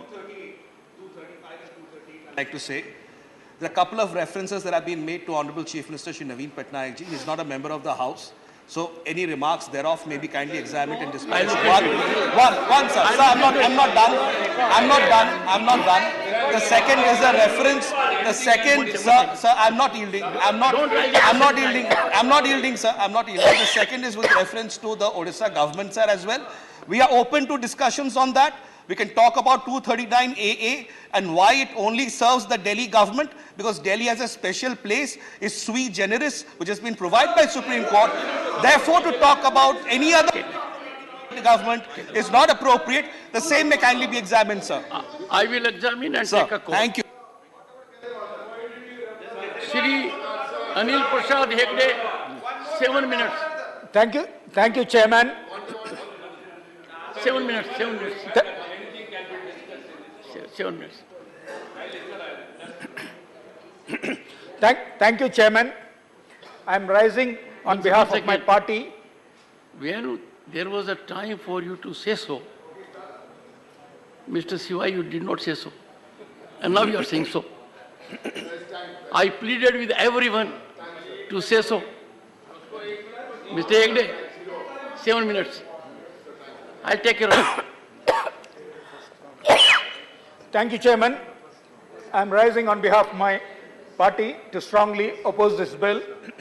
At the outset, I want to make it clear that this bill, which seeks to ratify an ordinance, has dealt a severe blow to democracy and cooperative federalism. Sir, the union government is usurping the powers of the state by blatantly bulldozing through laws on subjects in state list. The government is also bartering the sovereignty of this country, sir. यह विधेयक दिल्ली का मुख्यमंत्री और 2 अधिकारियों को मिलाकर national capital civil services authority का स्थापना करेगा, जिसमें सिर्फ 2 लोगों का कोरम से इस अथॉरिटी का मीटिंग संभव है। इसका मतलब दिल्ली का चुनी हुई सरकार को काम करने, निर्णय लेने के लिए दिल्ली के लोगों ने जो अधिकार दिया है, इस अधिकार को 2 अधिकारी लोग एलजी का सहमति से छीन लेंगे। सर, ये कैसे अनडेमोक्रेटिक है? सर, पिछले सप्ताह इसी सत्र में बायोडायवर्सिटी एक्ट और फॉरेस्ट कंजर्वेशन एक्ट संशोधन बिल पास हुआ। ये बायोपायरेसी को बढ़ावा देगा। बायोडायवर्सिटी एक्ट में जेपीसी द्वारा किया गया 21 रिकमेंडेशंस में से 20 को दरकिनार करके पास किया गया है।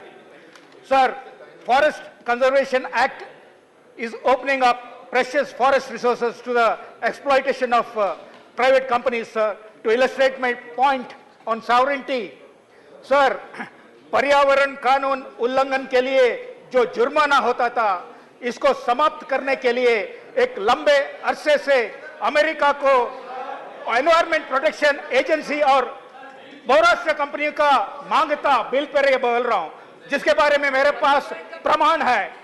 पिछले सप्ताह यहां पर बायोडायवर्सिटी संशोधन बिल पास करके उन लोगों को उनका मांग को पूरा किया गया। सर, ये दिल्ली के बारे में ही बोल रहा हूं। जब जैसे कैसे अनडेमोक्रेटिक है मैं बोल रहा हूं, विडंबना है यह है बिल। सर, पिछले 3 महीनों से मणिपुर में लगातार सामुदायिक हिंसा चल रहा है। इस संदर्भ में सर्वोच्च न्यायालय ने कॉन्स्टिट्यूशनल मशीनरी संपूर्ण ब्रेकडाउन बता रहा है। मणिपुर के मुख्यमंत्री को बदलने के बजाय दिल्ली में जहां पर सब कुछ ठीक है, यहां पर का कॉन्स्टिट्यूशनल मशीनरी में संशोधन लाना विडंबना है। ऑनरेबल मेंबर, बोलिए। मैंने बताया sir, honourable member, state list, state list. 1 second. You are a senior person, sir, knowledgeable person, sir. You have to confine to the issue at hand. I was talking how this is undemocratic. I was saying to drive home my point. How the bill is undemocratic. I was giving an example. Confine.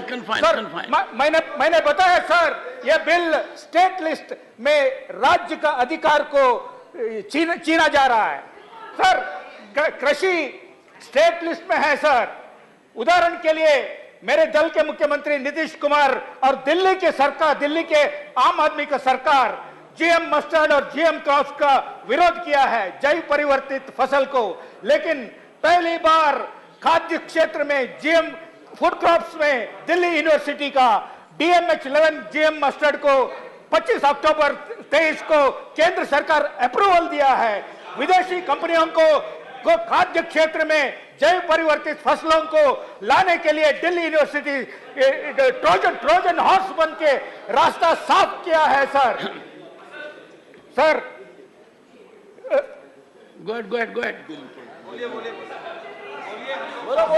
बोलो। जोर से बोलो। Sir,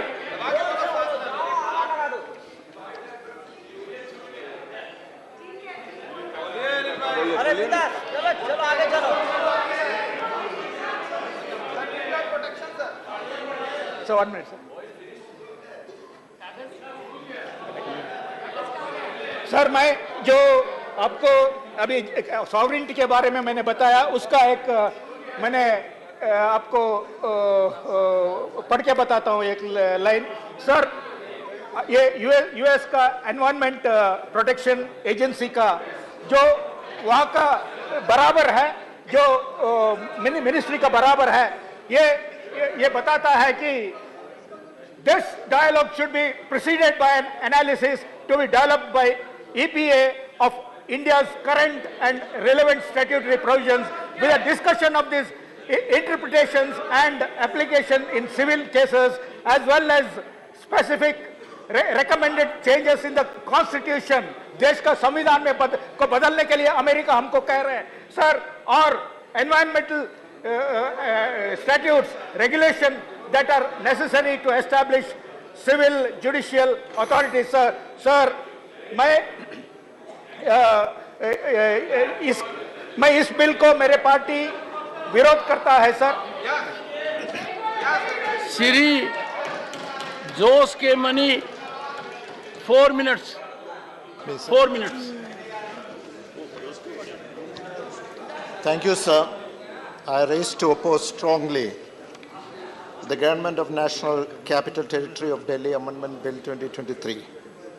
As said by my colleagues, it is anti-democratic, anti-federal, and it is aimed to distract the proper functioning of the democratically elected government of Delhi. When you talk about democracy, it is centered around the other people. It is made for the people.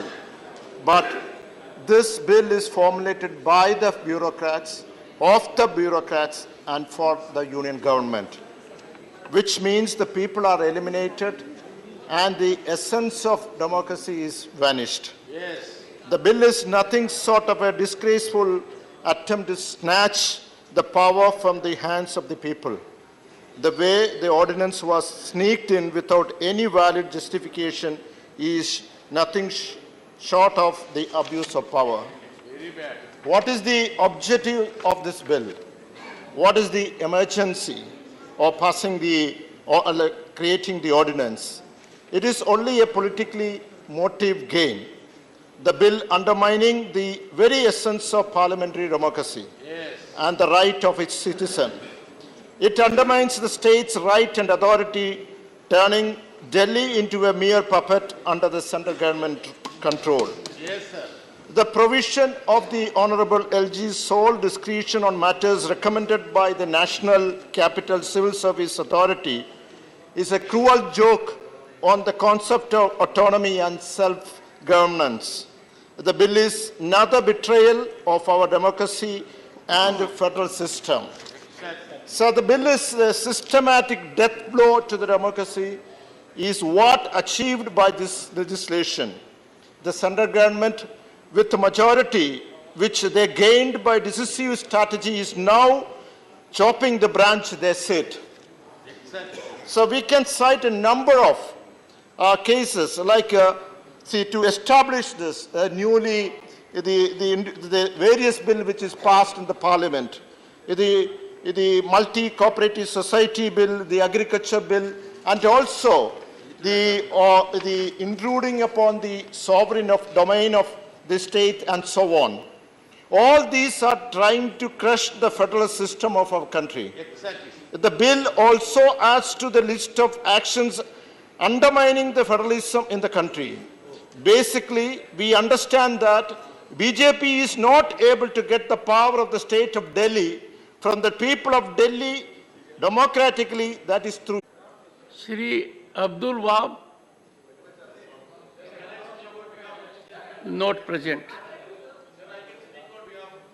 Shri P. Chidambaram, Shri P. Chidambaram, not present.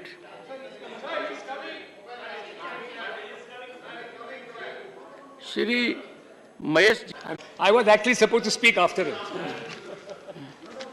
No. Call has been taken by the chair. Shri P. Chidambaram. I'm just looking for the time. 9 minutes. Sir. There is a request from your party. 15 minutes. All right.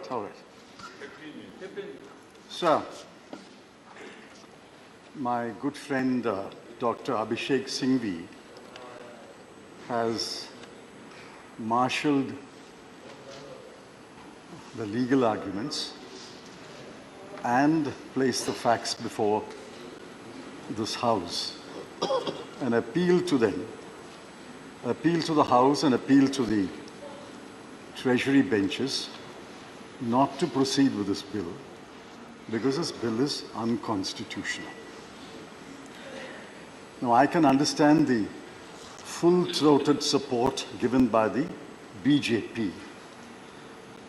But what I do not understand is the half-hearted support extended by two of my learned friends representing the BJD and the YRCP. They know that this is unconstitutional. I think the law ministry knows it is unconstitutional. it's like a moth which burnt once when it approaches a fire, again approaches the same fire, and again approaches the same fire because it's a moth. Now, this government tried it once, it failed. It tried it a second time, it failed. And you're trying it a third time. I wish you what you will get, a spectacular failure when this bill is taken up. Be that as it may. I'm not getting into the legal arguments because we are not a court of law, nor, I'm sure, anyone in the chair wants to be a judge. We are the Council of States. We are duty bound to protect the rights of states, rights of union territory.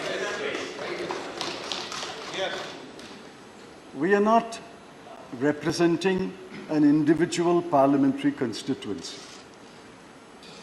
I'm representing a state. Each one of my learned friends is representing a state. And collectively, we should represent all the states of India. What are we? Are we a union of states? Or are we going to become a union of moth-eaten states? Or a union of moth-eaten union territories? Or a union of municipalities? Please remember the old dictum, no taxation without representation. That's the fundamental premise of a representative and parliamentary democracy. Delhi has, according to the figures I sourced today, 3.17 crore people. Now, the 3.17 crore elect a government. They elect a government to govern them, to take decisions on their behalf. The underlying premise is we are a representative and parliamentary democracy. You may ask me, where are those words in the Constitution? Those words are in the Constitution. The magic words are that there shall be a council of ministers with the chief minister at its head to aid and advise the lieutenant governor. The words aid and advise is not some kind of a friendly advice. Aid and advise has a long constitutional history. Aid and advise means the real power is in the Council of Ministers. The LG exercises formal power. The real power is with the ministers of the government. The formal power is with the President of India. Aid and advise is magical words. What we are doing today is subverting the three magical words, aid and advice. Now, people are watching us. It's not only the 200 odd members in this house. People of Delhi are watching us. They will watch us today on television, on YouTube. They will know that this government is attempting to take away the real power of the elected representatives and put it in the hands of bureaucrats. Now, I asked in a tweet, and I'll ask this question. What is the merit you file with the bill? Leave alone the constitutional aspects. What is the merit you file? Is there merit in a three-member authority where two officers will constitute a majority and overrule the chief minister? Is there merit when two members of the three constitute a quorum, they can even call a meeting, hold a meeting without the chief minister? Is there merit that even if a decision is taken unanimously, the LG can overrule it? Is there merit that the member secretary, who is the principal secretary of Home, will convene a meeting? with or without the Chief Minister? What is the merit? What is the merit? I heard you on television. I heard the Honourable Member on television. I didn't find you mention any merit in any clause of this bill. I heard you also. And I was even more disappointed.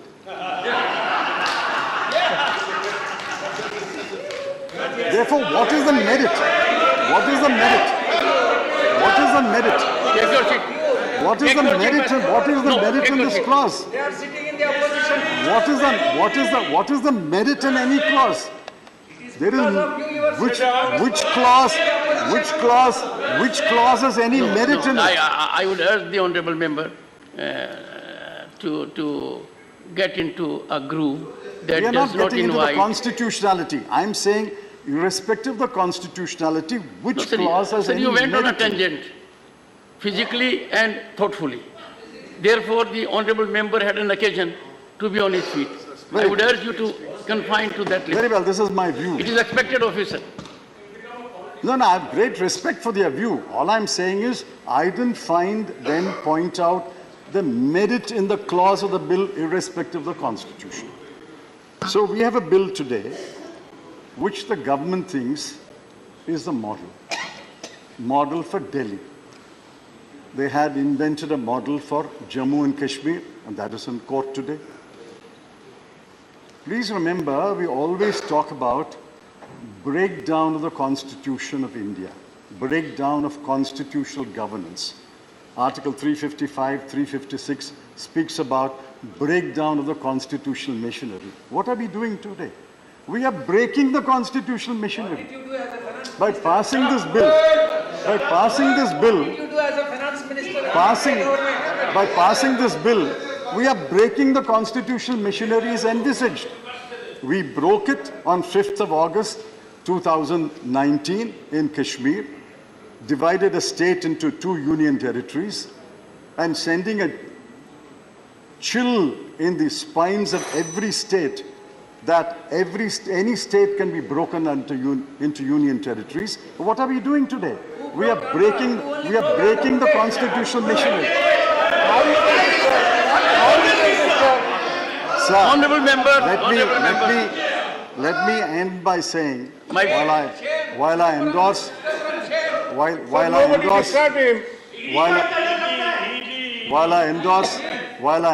whatever my good friend Dr.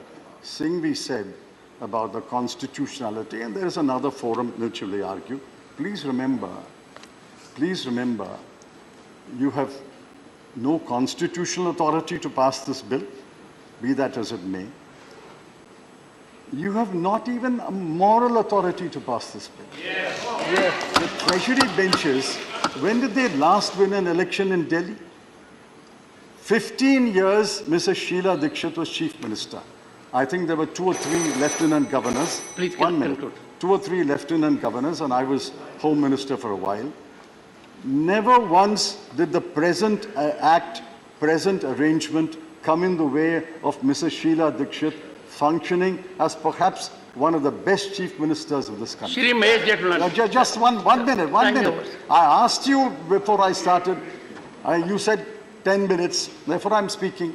It's not 10 minutes yet. It's 9 minutes. It's 9 minutes. It's 9 minutes. You said if I...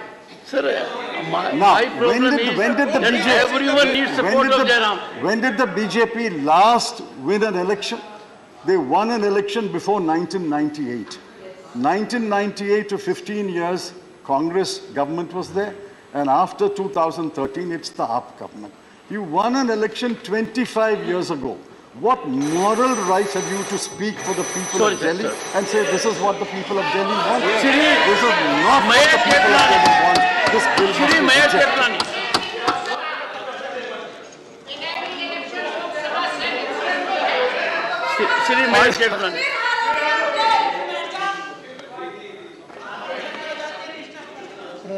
Honourable Chairman, I rise to support this bill. One second. Sir says it's getting louder. Decibel level has to be, is getting louder, sir. Yes, Mahesh Jethmalani. Sir, Dr. Singhvi, in his opening remarks, said that he made a lot of uncharitable comments that this was a bill, Hunkar ka natija, his exact words. He also said that we were Alice in Wonderland, constitutional arrogance. All these words were used, but I found very little in his speech regarding the legality or the constitutionality of this bill. I reminded about your Lordship, my Honourable Chairman. Very difficult to wear two hats on the same day. Honourable Chairman will recall, with all his eminence at the bar, there's an old saying. You are the third senior advocate. Yes. I am listening for the day. And trust me, I will go home and read every word of each of you have said and privately get back to you. It will be a deja vu moment for you. Anyways, we used to have an old saying in court that when a lawyer is strong on the law, he hammers the law. When he's strong on facts, he hammers the facts. When he's strong on neither, he hammers his opponents. A lot of that has happened today. So I come to as Mr. Chidambaram has said that he'll not deal with the law in this matter. I don't blame him. For some time now, he's forgotten about law and compliance. So I don't blame him. Now, sir, let's come to the constitutionality of this bill. So the constitutionality of this bill is to be found in the Constitution itself. And that is 239AA. And I'll just read one provision. It may be a little pedantic for most people, but I'll just read. After all, sir, the Union Territory of Delhi is sui generis. The Supreme Court has said so in the 2023 May judgment. But when it said it was sui generis, which means unique, it meant that it was a sui generis Union Territory because it was the only Union Territory which had the privilege of having both a state legislature and a council of ministers. It is not a full-fledged state. That may be unfortunate. It is a sui generis, i.e. an escalated Union Territory with more powers than other Union Territories. Now, the provisions of the Constitution reflect that. If I may just read one article or one sub-article, 3B. Nothing in subclause A, which is the powers of the Union Territory of Delhi to legislate. It says, nothing in subclause A shall derogate, which means depart from, the powers of Parliament under this Constitution to make laws with respect to any matter for a Union Territory or any part thereof. Now, look, this is wide. Sir, this is wide. This is widespread. This is all-encompassing. It covers union list, state list, concurrent list. The union government can make powers, notwithstanding that there's a vacuum, on any matter in any of the three lists. So the ultimate power of the Union Territory of Delhi still vests, notwithstanding the fact that it's a sui generis Union Territory, ultimate power vests in the Union. That's point number one. Now, so what does the bill do? This really is a battle about control of services. It never arose in the past when Sheila Dikshit was the Chief Minister of Delhi, a reign which Mr. Chidambaram proudly flaunts. There was no question that she never thought that it was necessary to give Delhi full statehood in all the 10 years that she was in power. She never gave Delhi full statehood. Apart from that, she never thought it was necessary to have a provision like this because since times immemorial, and particularly since 1991, when Delhi got that sui generis status through 239, ever since it got that, it was almost accepted. It became a matter of convention that the powers of control over the services would vest in the union. And it did in fact happen.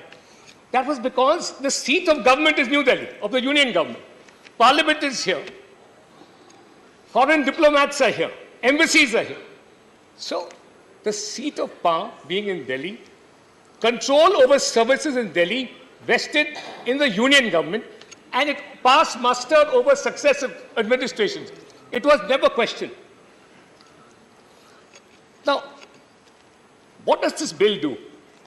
This bill actually reflects the sui generis union territory status of Delhi. And I'll just read one provision. 45E is crucial. In the matter of transfer of postings, postings and transfer of the services, 45E creates a new body. It creates a body, an authority, known as the National Capital Civil Service Authority, to exercise powers conferred on and discharge the functions assigned to it under this part. Now, that body, the constitution of that body, reflects the sui generis nature of the Union Territory of Delhi, as also the fact that the ultimate control rests in the Union government. So, the authority referred to in subsection 1 shall consist of the following members, namely, the Chief Minister of the Government of National Capital of Delhi, who shall be the chairperson of the authority ex officio, and the other two members will be, so the Chief Minister of the Government of the National Capital Territory of Delhi is the ex officio chairman of the authority that will deal with postings and transfer. The Chief Secretary of the Government of National Capital Territory of Delhi member will be ex officio, and the Principal Home Secretary, Government of National Capital Territory of Delhi, will be the member secretary to the authority. So, the three-member authority will consist of the Chief Minister and two high-ranking bureaucrats from the center. This authority fully reflects the nature of the relationship between the Union Territory of Delhi and the Union government. This is reflective of that.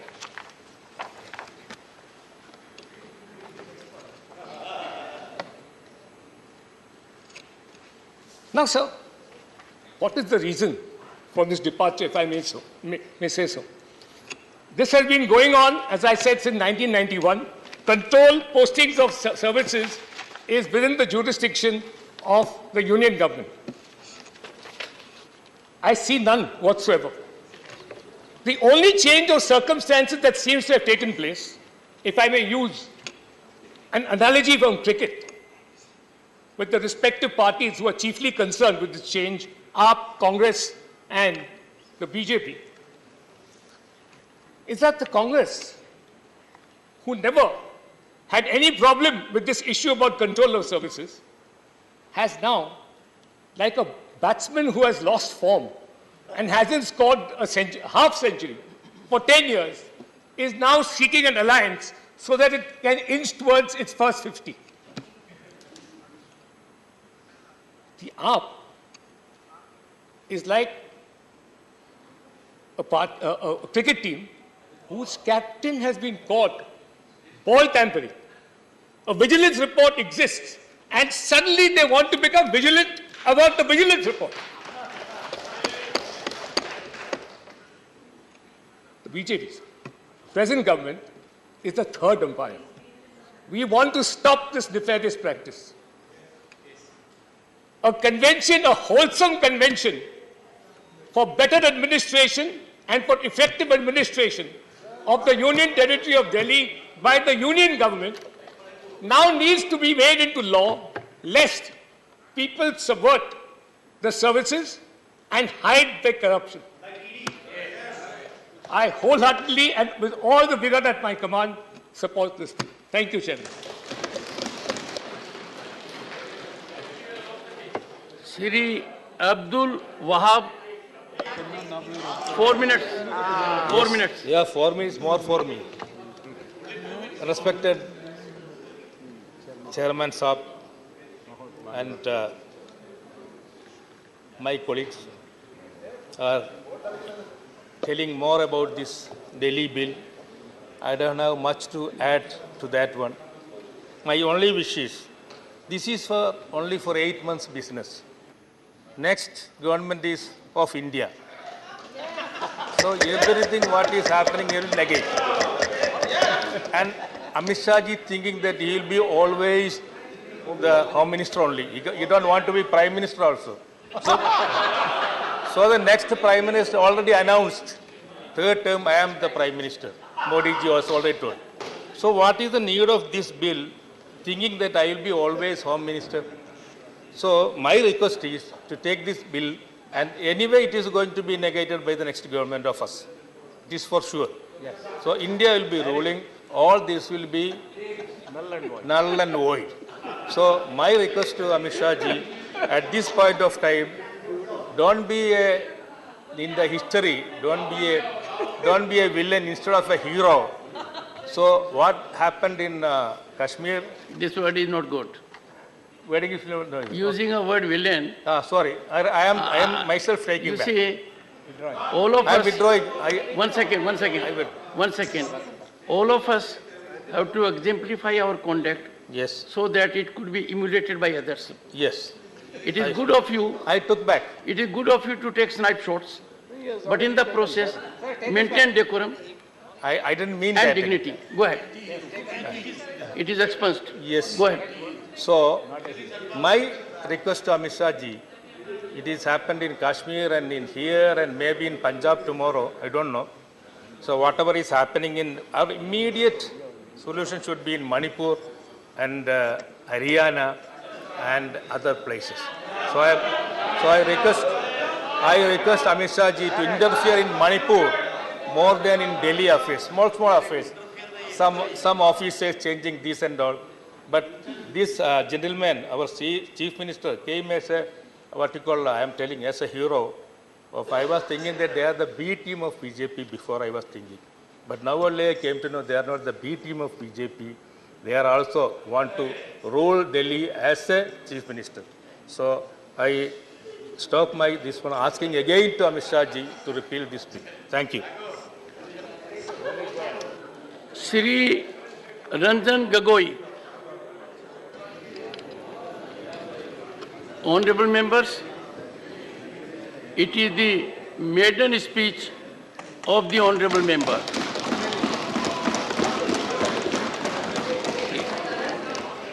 I thank the Chairman, sir, for the opportunity. It's a great day, a maiden speech on a subject that is very dear to my heart, and a subject that can be as related to law as possible. So a maiden speech, I believe the chair is a little indulgent and gives a little more time, but I won't take much time. A maiden speech also has the protection of the House. It is freedom of speech in an absolute form. The member has a right to say on the first day whatever he wants. So, I would confine myself to the legality of the proposed legislation. And I will address the House and the Chair, of course, from three standpoints: sub judice, overreaching the Supreme Court's order, and the constitutional validity. So there is some faint voice about impropriety, sub judice. As a layman, it is not sub judice. What is pending before the Supreme Court is the validity of the ordinance. What the House is debating is on the validity of a law. Please. Would you please take your seat? No. Absolutely no. No. Don't force me. The House was going well. This is the replacement of that ordinance. One second. No, there is a difference. All right. Do you want me to go further? Please take your seat. Mr. Chairman, I sir. will not allow. This is not good. Mr. No one Chairman, was sir. interrupted. No interruption. You suddenly rise. No interruption. The house is getting enlightened. Trust me. Mark every word. The house is getting enlightened. As was enlightened by others also. Please go ahead, sir. Mr. Chairman, sir. What is pending before the Supreme Court is the validity of the ordinance and specifically two questions referred to the Constitution bench. That has nothing to do with what is being debated in the House, number one. Number two, this is for all the members of the House, and it has some importance so far as the relation between the judiciary and the executive is concerned. I would request all the members of the House to have a relook at Articles 105, 121, and 122. There is absolute freedom of speech in Parliament, and whatever a member says in Parliament cannot be questioned in a court of law. I do not find a similar constitutional provision restricting the debates in courts. What the courts cannot do under 121 is question the conduct of a judge in relation to a pending matter. The restriction that the House imposes on its own speech is self-imposed by the rules. And what do the rules provide?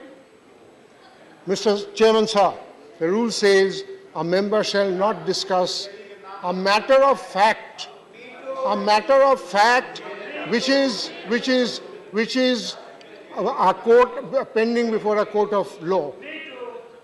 It's not a matter of fact that is what is being debated. It's a question of law. It is not even an interpretation of law. It's on a debate on law. Now, Mr. Chairman, sir, so where sub judice is concerned,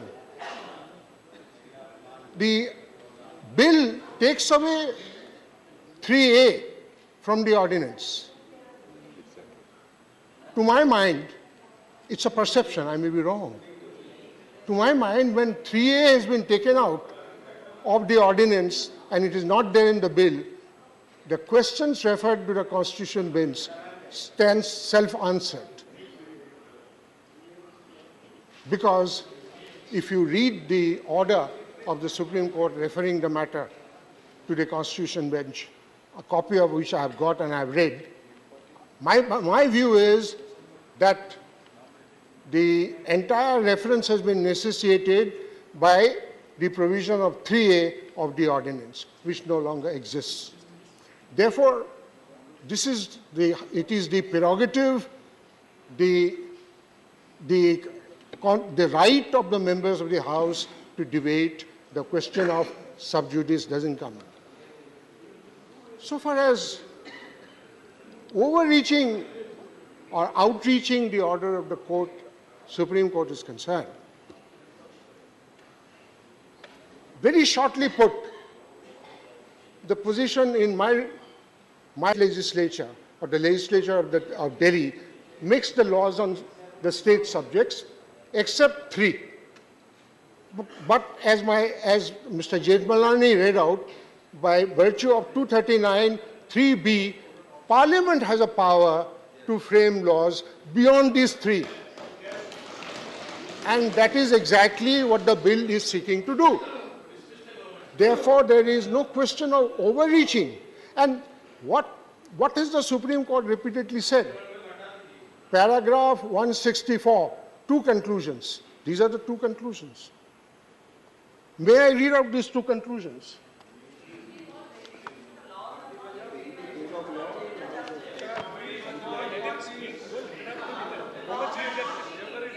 The legislative 164C, the Legislative Assembly of the NCTD has competence over entries in List 2 and List 3, except for the expressly excluded entries.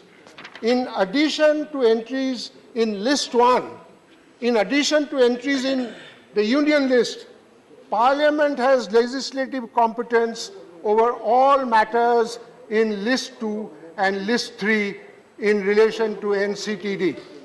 This is the conclusion in paragraph 164. C. Paragraph 164F. The executive power of the NCD with respect to entries in list 2 and list 3 shall be subject to the executive power expressly conferred upon the Union by the Constitution or by a law enacted by Parliament. So this is the conclusion of the Supreme Court. And therefore,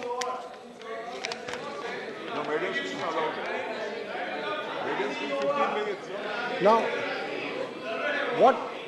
what has the Supreme Court repeatedly held in the 2018 judgment and the 2023 judgment?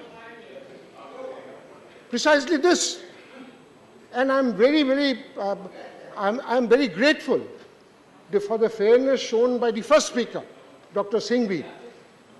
If I'm not mistaken, what Dr. Singhvi said, the power of Parliament is not in dispute. He said it very fairly. The power of the legislative competence of Parliament is not in dispute. Then why would this law be bad? This law would be bad if it violates the fundamental rights, number one. Number two, if it violates any other provision of the Constitution, and if it violates the basic structure of the Constitution. Right. Honorable members, yes. I don't have to remind honorable members, it's a maiden speech. Yes, please. And the honorable member is making his point very rationally. Sir, it is one point of view. I will take. Well, the chair has taken a call. I will take 2 minutes. And bear with it. Sorry. You have 15 minutes. You have 15 minutes. Should we? So far as one second. Fundamental right is concerned. Honorable member, one second. Yes. This House should not set an example that an honorable member with huge experience in his matter making a point. And every time you rise and tell me, time is over. It is my authority on a maiden speech. Sorry. Honorable members, I have given adequate time to every member on the maiden speech. Yes. And I had every time pleaded with you to show respect. Merely because what the point is being made, it is required not to be registered, but to be digested. And you will have an opportunity to deal with it. We are getting input in this House from a very experienced legal mind. We got it from Dr. Singhvi. We got it from Mr. Chidambaram. We got it from Mr. Mahesh Jethmalani. We have to get also from Mr. Gagoi. Please, sir. In any case, Honorable Chairman, sir, I have come to the end of it. Violation of fundamental rights. The only fundamental right that can be violated is perhaps Article 14, and that too, the limited part of Article 14, that the law is arbitrary. Is this law arbitrary? This doesn't appear to be so. The law may not be to my liking. That does not make it arbitrary. Absolutely. Next, does it violate the basic feature of the Constitution? Sir, I have to say something about the basic feature. Please. There's a book by Mr. Andhar Arjuna. Yes. The former Solicitor General, on the Keshavananda Bharti case. Yes.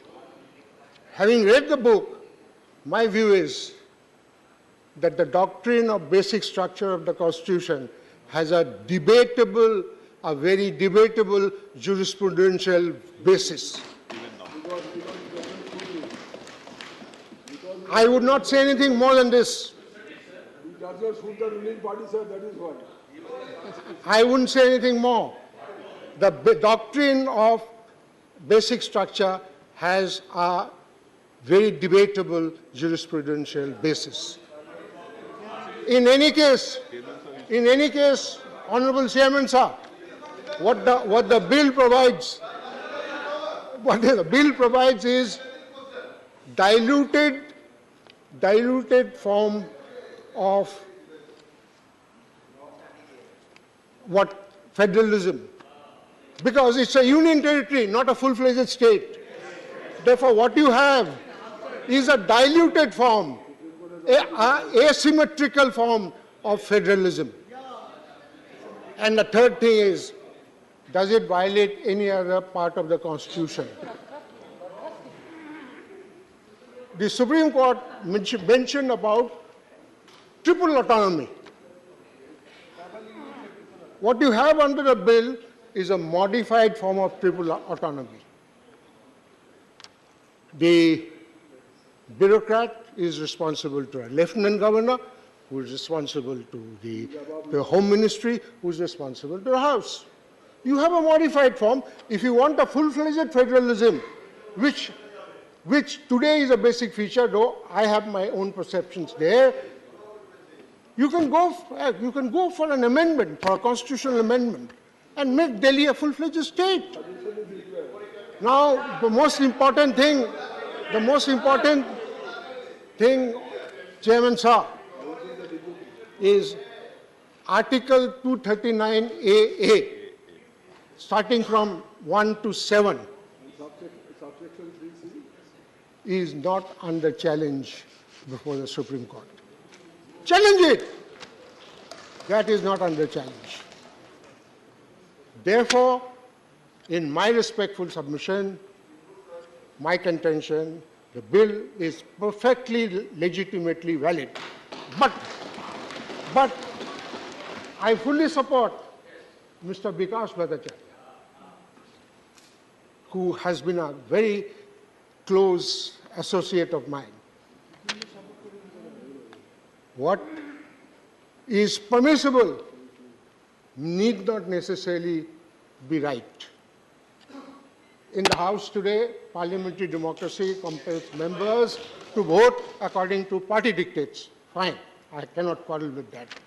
It's a small section of people to whom you appeal to their conscience.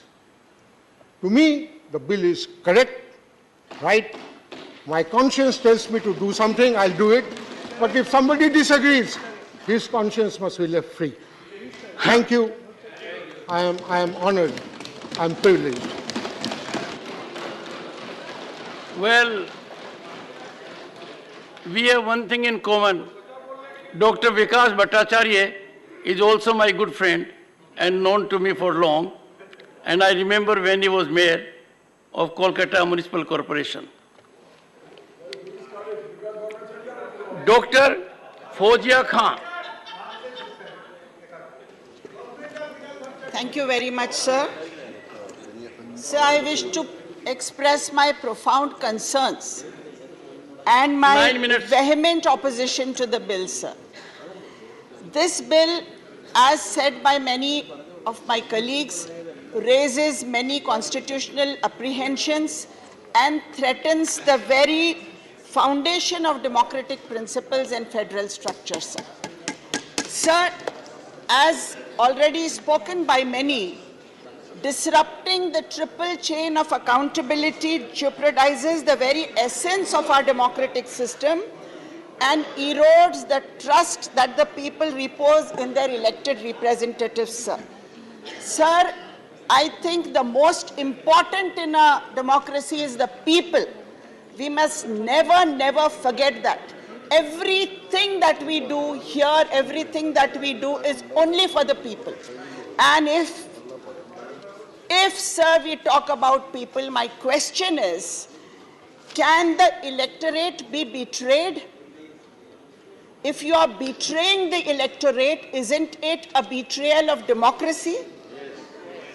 When the people of Delhi have laid their trust on a particular government, couldn't we even have waited till the tenure to get over so that we wait legitimately for that government to finish the tenure till we make it toothless, sir?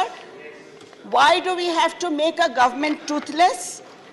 It is here, sir, that we are laying a crack on democracy. On the timelines of history, sir, एक दिन आप भी नहीं रहेंगे, हम भी नहीं रहेंगे, हम और आप यहाँ के कोई नहीं रहेंगे, लेकिन सर जो डिसीजंस हम लेंगे वो डिसीजंस आगे के जनरेशंस के लिए यहाँ पर रहेंगे। सर, सुधांशु त्रिवेदी जी ने और बहुत सारे ट्रेजरी बेंचेस के सदस्यों ने वैयक्तिक टिप्पणी की है केजरीवाल जी पर। मैं ये पूछना चाहती हूँ सर कि अगर केजरीवाल जी से कोई गलती हो रही है ऐसा मान के भी चलते हैं तो क्या हमें कॉन्स्टिट्यूशनल अमेंडमेंट लाना चाहिए उसके लिए? मुझे ये बिल्कुल बात समझ में नहीं आती है sir. Parliament does have the power to make law. I agree with it, sir. We are not disputing that. But the essence of democracy cannot be killed at any cost, sir. And here we are killing the essence of democracy. Mr. Tiruchi Shiva here spoke about constitutional morality. And I more than agree with him, sir, that constitutional morality also must be considered when we are talking about this. And that if we agree that this is a union territory, why do we have an assembly at all? Let us dissolve this assembly and finish it and make a proper union territory. If it is a union territory, Delhi has a special status, so we must not forget that. And if you have a special status, although we have the right to make a law here, sir, we have to see that the essence of democracy is protected. Sir, here in this parliament, we speak about the nation. When a government... Sir, do I stop? 4 minutes. Go ahead, 1 minute more. So if a government comes to... If it is elected, the government gains many things, sir. It gains decision making, it gains power. Power के साथ police है sir, power के साथ CBI है, power के साथ ED है, power के साथ इनकम टैक्स डिपार्टमेंट है, पावर के साथ मीडिया है. लेकिन sir, it loses one thing.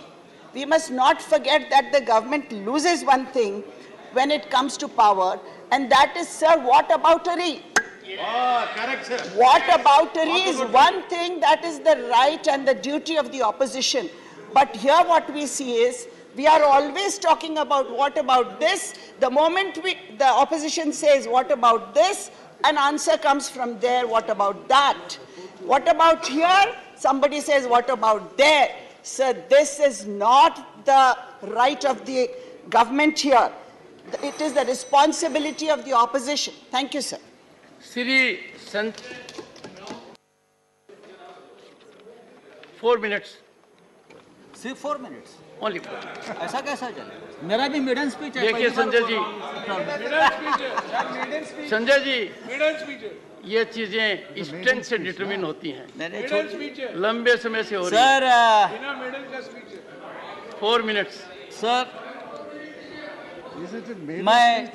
मैं इस बिल के लीगल एस्पेक्ट में नहीं जाना चाहता हूँ। चिदम्बरम साहब, डॉक्टर सिंघवी, देश के पूर्व मुख्य न्यायाधीश, सभी ने इस बारे में बात किया है। लेकिन मैं इतना ही कहूँगा कि आप एक बहुत ही खतरनाक बिल लेकर आए हो और इस बिल को विरोध करने के लिए मैं खड़ा हूँ। जो इस बिल के समर्थन में वोट करेंगे वो भारत माता के साथ बेईमानी करेंगे, इंडिया के साथ बेईमानी करेंगे। ये देश का जो फेडरल स्ट्रक्चर है, ये फेडरल स्ट्रक्चर पर सीधा हमला है, लोकतंत्र की हत्या है।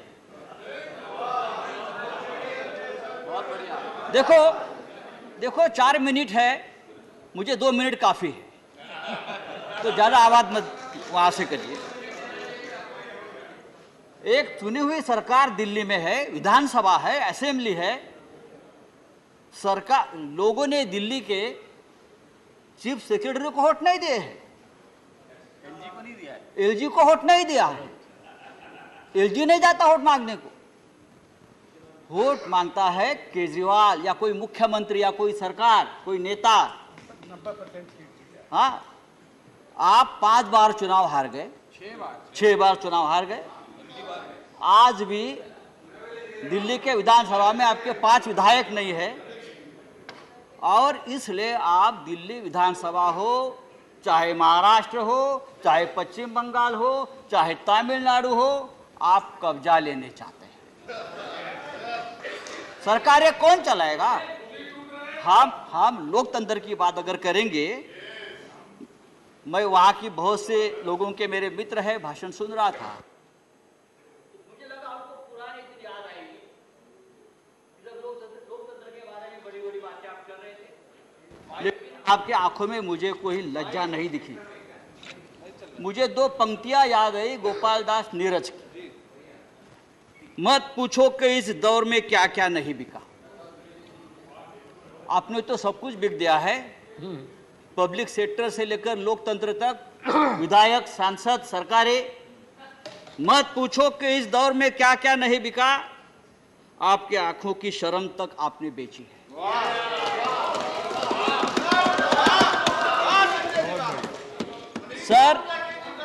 सर, आप दिल्ली का चुनाव हार गए, आप 2024 का चुनाव भी हारने जा रहे हैं। इंडिया जीतेगा, इंडिया जीतेगा। प्रधानमंत्री, हाँ, प्रधानमंत्री जी का, प्रधानमंत्री विश्व गुरु बना दिया है, लेकिन उनका जो सम्मान होता है, उनको जो लोग बाइडेन से लेकर फ्रांस के प्रेसिडेंट तक जो गले लगाते हैं, वो नरेंद्र मोदी जी को नहीं गले लगाते, एक महान लोकतंत्र वाले देश के प्रधानमंत्री को गले लगाते हैं, इंडिया के प्रधानमंत्री को गले लगाते हैं। और आप उस महान परंपरा को, उस महान संस्कृति को आप खत्म करने जा रहे हैं। अभी प्रधानमंत्री पुणे में गए थे, लोकमान्य तिलक का नाम से उनको सबसे बड़ा अवार्ड मिला। I requested the honorable members, and this is not a good tendency. Sir, मैंने क्या बोला? No, मैंने गलत क्या बोला? One second. It is प्रधानमंत्री जी को Mr. Sanjay Raut, it is not that. के नाम से पुरस्कार मिला। Okay, your time is over. Lokmanya Tilak का No, Mr. Your time is over, Sanjay Raut, and when I say your time is over, I mean time for this address only. मेरा और 2 minute. Digvijay Singh ji, आप इतने सीनियर आदमी हैं। सर, मेरा और 2 minute बाकी। In this house, we must have respect for constitutional functionaries. Let us not create a system which is not good. नहीं। No.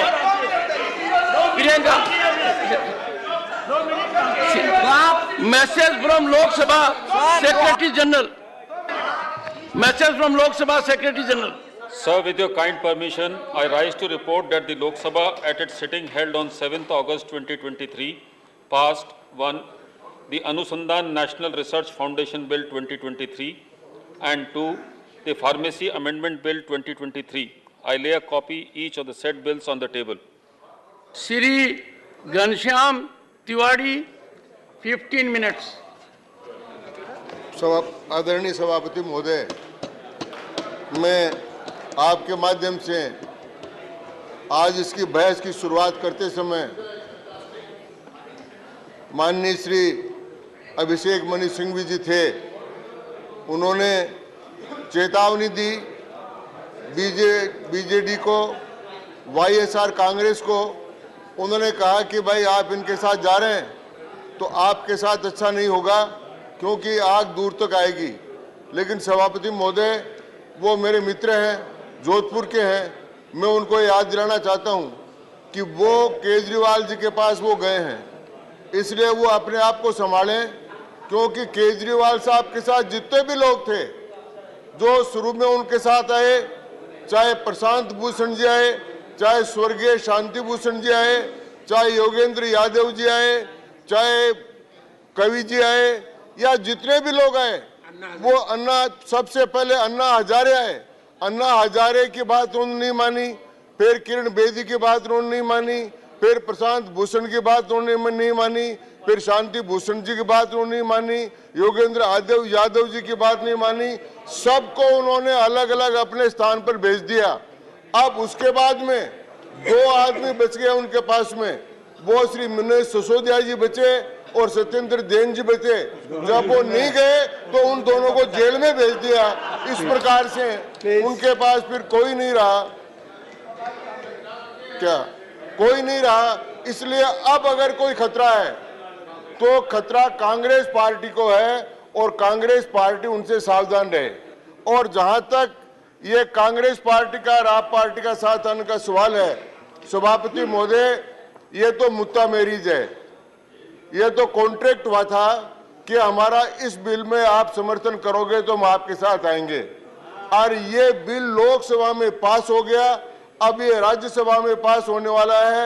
इसके बाद में ये मुद्दा मैरिज टूट जाएगी और ये केजरीवाल जी कांग्रेस के लिए सनीसर बनकर उनके सामने ही खड़े हो जाएंगे। इसलिए वाईएसआर कांग्रेस को या बीजू जनता दल को करने के बजाय कांग्रेस पार्टी स्वयं सोच ले कि उसका क्या हाल होने वाला है। दूसरी बात मैं कहना चाहता हूं सभापति महोदय, उन्होंने बार बार एक बात कही कि साहब नेहरू जी के समय बात हुई, ये बात हुई। मैं सबको याद दिलाना चाहता हूं कि माननीय गृह मंत्री जो अमित शाह जी हमारे हैं, उनकी एक आदत है, वो लंबे समय से जो काम चल के आता है और जो पूरा नहीं होता, विवाद में रहता है, उसको पूरा कर देते हैं।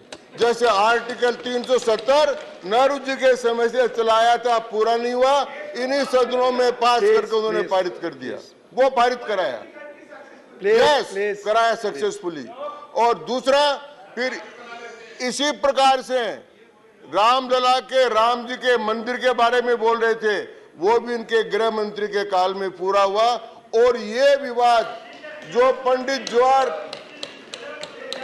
ये विवाद जो ये विवाद जो पंडित जवाहरलाल नेहरू के समय से चला रहा था दिल्ली के बारे में, फेजल कमेटी बन रही है और डॉक्टर पट्टाभी सीतारामैया की कमेटी बन रही है, बाल कृष्ण की कमेटी बन रही है, और कई प्रकार से नगर परिषद बन रही है, नगर निगम बन रही है, मेट्रोपॉलिटन काउंसिल बन रही है। ये सारा काम करने के बाद में 15 वर्ष तक आदरणीय शीला दीक्षित जी के मुख्यमंत्री रहने के बाद, मदन लाल जी खुराना के रहने के बाद कोई विवाद नहीं हुआ। ये विवाद जब केजरीवाल जी आए, उन्होंने खड़ा किया। अब उस विवाद का भी समाधान आज माननीय अमित शाह जी के हाथ से हो जाएगा और इस बार दिल्ली के बारे में कोई समाधान नहीं होगा। माननीय सभापति महोदय, मैं कहना चाहता हूँ, दूसरी बात जो यहाँ पर बार बार उठाई गई, मैं उससे सैद्धांतिक रूप से मतभेद रखता हूँ। माननीय गोगोई साहब यहाँ पर बैठे हैं, वो भी सुनेंगे, बड़े बड़े वकीलों की बात भी हमने सुनी है। कौन सा फैसला है जो सुप्रीम कोर्ट करता है? फैसला नेता करते हैं, पार्लियामेंटेरियंस करते हैं और संसद सदस्य करते हैं। मैं उदाहरण देकर कहना चाहता हूं। सबसे पहले तो मैं उदाहरण देना चाहता हूं कि पहला संविधान संशोधन कब आया। पहला संविधान संशोधन इस सदन में आया जब 1951 में सुप्रीम कोर्ट ने एससी और एसटी के रिजर्वेशन को स्ट्रेट डाउन कर दिया। उसके बाद पहला संविधान संशोधन आया और उसका निर्णय सुप्रीम कोर्ट ने नहीं किया, उसका निर्णय जनप्रतिनिधियों ने किया और एससी और एसटी को हमने रिजर्वेशन दिया। दूसरा बहुत बड़ा प्रसंग आया माननीय सभापति महोदय, कांग्रेस वाले सब भूल गए संविधान, लोकतंत्र की हत्या हो रही है। आप भूल गए जब साबानों का केस आया था सुप्रीम कोर्ट में, और सुप्रीम कोर्ट ने फैसला किया था। Honourable members please keep silence, please keep silence please. जब साबानों का केस आया था और सुप्रीम कोर्ट ने फैसला किया था कि एक महिला को गुजारा भत्ता मिलना चाहिए, उस समय कांग्रेस पार्टी को साफ सूख गया था। वो इसी सदन में संशोधन लेकर आई और संविधान के उन्होंने सुप्रीम कोर्ट के फैसले को पलटा। जो साबानों के केस में पेश पलट सकते हैं वो आज संसदीय लोकतंत्र की दुहाई दे रहे हैं। इसके बाद माननीय सभापति महोदय, और कितने प्रसंग आए।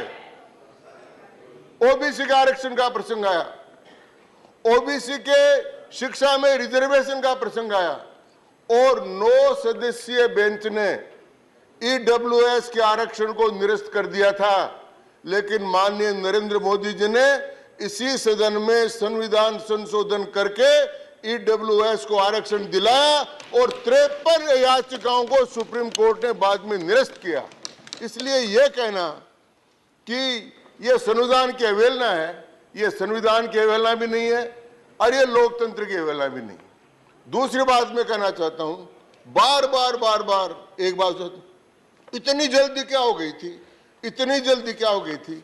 भाई इतनी जल्दी सरकार को पूछ रहे हो तो यहाँ की सरकार को पूछो, दिल्ली को, उनको इतनी जल्दी क्या हो गई थी कि सुप्रीम कोर्ट का फैसला आते ही रात को 12 बजे जाकर ताले तोड़ने लगे। वो जल्दी कहां से आ गई थी,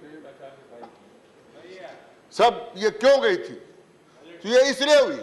दूसरी बात, आज तक कोई भी दिल्ली की सरकार कोर्ट में नहीं गई।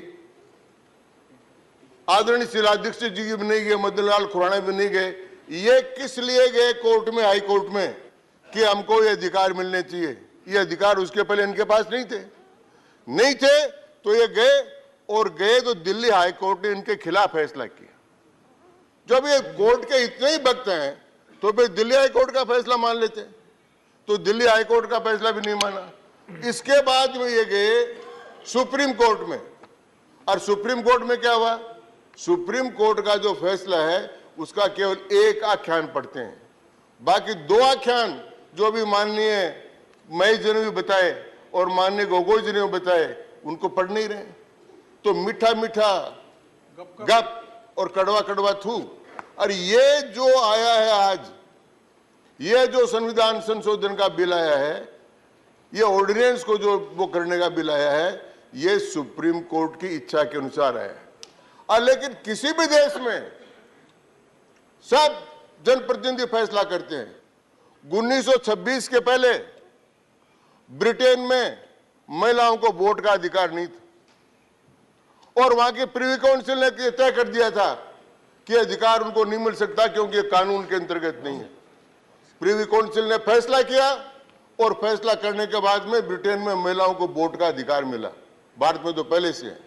ये जितने निग्रो हैं, इनको वोट का अधिकार अमेरिका में नहीं था, और अमेरिका की ब्लैक इन ब्लैक को अधिकार नहीं था, और इनको जब वहां की फेडरल कोर्ट ने मना कर दिया कि आपको अधिकार नहीं मिलेगा, आप वोट नहीं दे सकते, कानून में नहीं है, तो अमेरिकन कांग्रेस ने प्रस्ताव पास कर उनको वोट का अधिकार दिया। उसी प्रकार दक्षिण अफ्रीका में हुआ, उसी प्रकार अन्य देशों में हुआ। इसलिए कोई सुप्रीम कोर्ट फैसला करेगा कि ये ठीक है कि ये गलत है, वो नहीं है।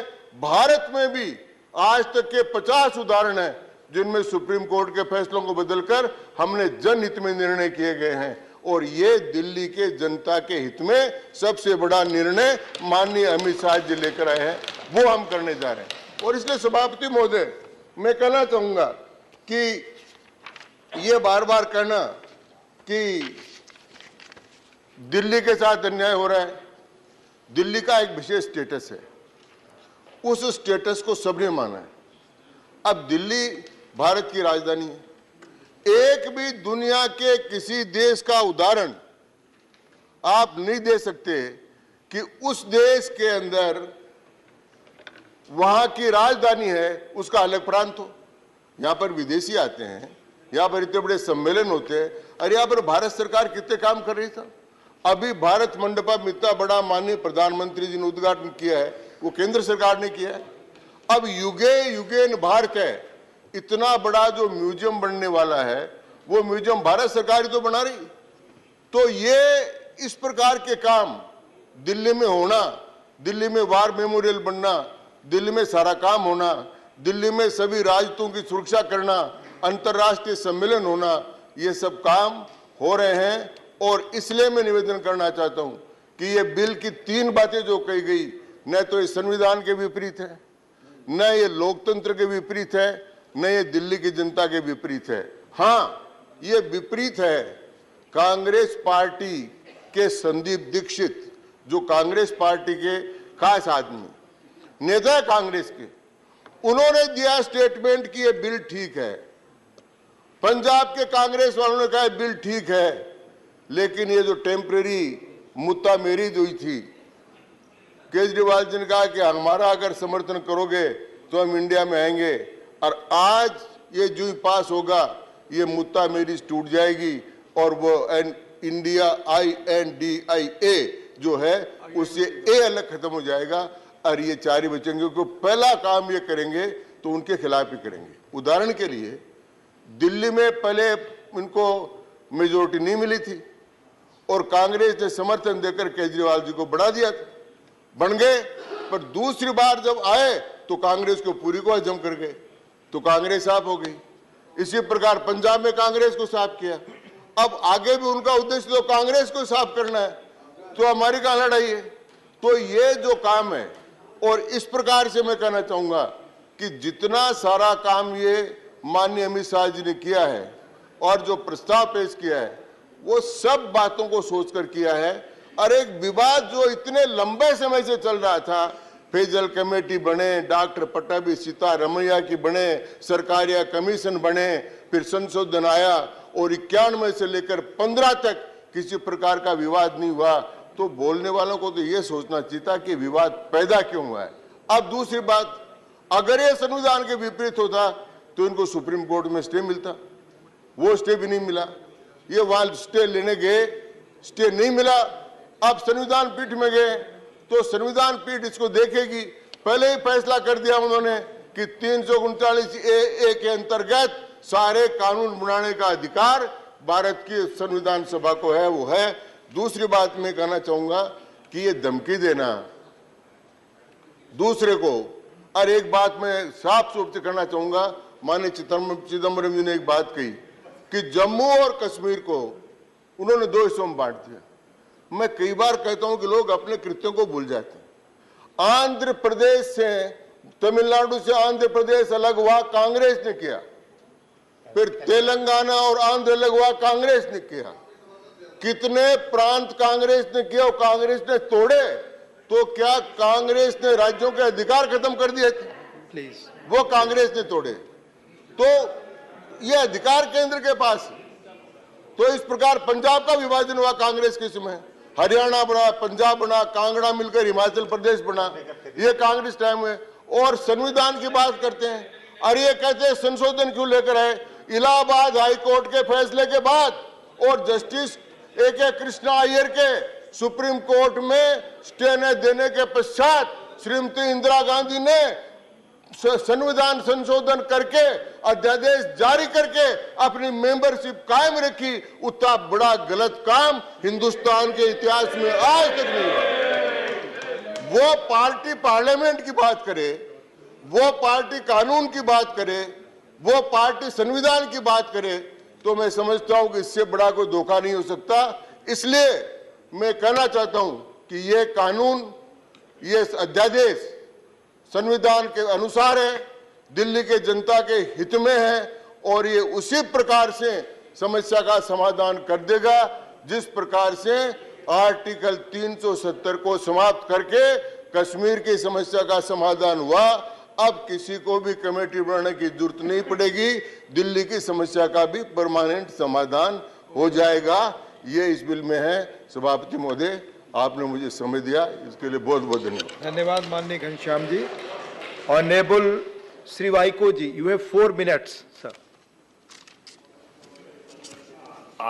Mr. Deputy Chairman, sir, I crave your indulgence for some generosity. We small parties always face the same difficulty. So I kindly be liberal with 1 or 2 minutes. Honorable Chairman has been very generous. This debate is for 6 hours. You are getting 4 minutes. That's enough. That's why he is asking. Honorable, please. Honorable. Honorable Vaiko ji. With all the force under my command, I oppose this abominable, undemocratic bill which strikes at the very root of democracy, the very root of federal spirit, at the very root of secularism, at the very root of social justice.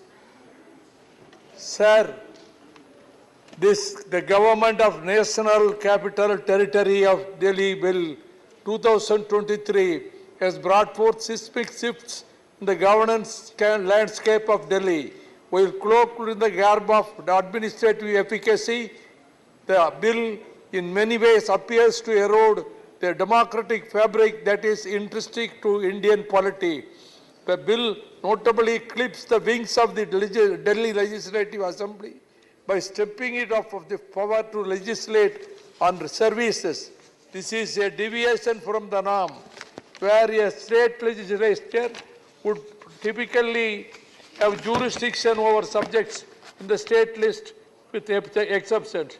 The establishment of the National Capital Civil Services Authority on the surface may seem like an earnest attempt to streamline administrative processes. However, delving into composition and powers exposes an unsettling reality. The Chief Minister, an elected representative, is rendered virtually, I should not use the word impotent, so he is rendered puppet within the authority. Now I recall what I read in history when I studied the college about the triumvirate in Rome, which was called a democracy. In Rome, when Julius Caesar but kept his sword. After his assassination, another triumvirate was formed, and Antony took the reins of the power. Here, directly opposite what is going to happen in India. Among the triumvirate, these two principal secretary and cabinet secretary, they are the majority, and the chief minister only a puppet. So this is the verdict given by the people of Delhi has been thrown into the dustbin of history. Many governors are appointed by the government, the central government. The governors in the opposite ruled states, how they behave, how... Please, I am coming to the end, sir. Sir, these governors, what they do in my state, Tamil Nadu, the governor has not given assent to the... Please speak on Delhi. Has not given assent to the bills sent by the State Assembly. For all I am telling, please. State Assembly. Please. So the Home Minister is sitting here. So he is the custodian of these governors. So these governors, what they do, You are very senior member. We are discussing this Delhi bill. Please. They do follow the philosophy of Hindutva and Sanatana Dharma. This is happening in my state, sir. Please. In my state. So the governors are behaving the agents of the central government. No, it will not go on record. Yes. Please follow rule number 10 and 240. Yes. No. Please speak on the bill. Speak on the bill. Of the central government. Speak on the bill. Your time is over. Your time is over, sir. You please finish. Conclude. Time is over. Finish. This bill should already be thrown out of history. Thrown please. Out of the... Thank you. Into the dustbin. Thank you, Honorable Vaikoji. Thank you. Thank you. Mani Hardeep Singh Puri ji. Mani Hardeep Singh Puri. Honorable Deputy Chairman, sir, one of the advantages of speaking so late into the discussion is that some of the most amazing statements bordering on the outlandish have already been responded to by others, and some of the facts will, I'm sure, be covered in great detail when the Honorable Home Minister replies to this discussion. But I picked up some gems, and I thought I will share them with you.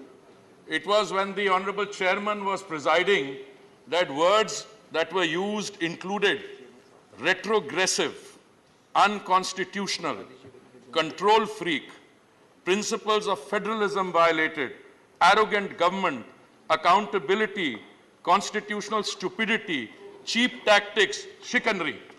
Now, I would like to subject some of these terms to any dictionary of legal usage or normal linguistic usage. And I think much of this actually is applicable to what is being said by those who are opposing the bill, rather than the constitutionality of what we have brought forward. But I think the gem which I really enjoyed, and I think, sir, I say this out of deference to you because you yourself are such a high legal luminary, that when lawyers start quoting from historical figures, they should be careful. When they came for the socialists, I did not oppose because I'm not a socialist. Then they came for the trade unionists. I did not oppose because I'm not a trade unionist. Then they came for the Jews, and I'm not a Jew, so I didn't oppose. Now they come for me. Sir, I want to humbly submit, they came for you. They first attacked you. And I'm talking about a period before the BJP government assumed office in May 2014. Let me remind you, because you seem to have selective amnesia. On the night of 15th and 16th of January, one of the so-called elected, accountable ministers of the Aam Aadmi government, a gentleman by the name of Mr. Som Bharti, he attacked a colony of foreigners, and he used a mob as an instrument of politics. Some foreign nationals were subjected to cavity searches. So that's a very serious term. Cavity searches, basic human rights violation. They were subjected to, urine samples were tested, and they said, I know the honorable Congress member is encouraging show, but let me complete. You don't know where you will have to look then. Let me remind you. Sit down, you'll benefit from this. And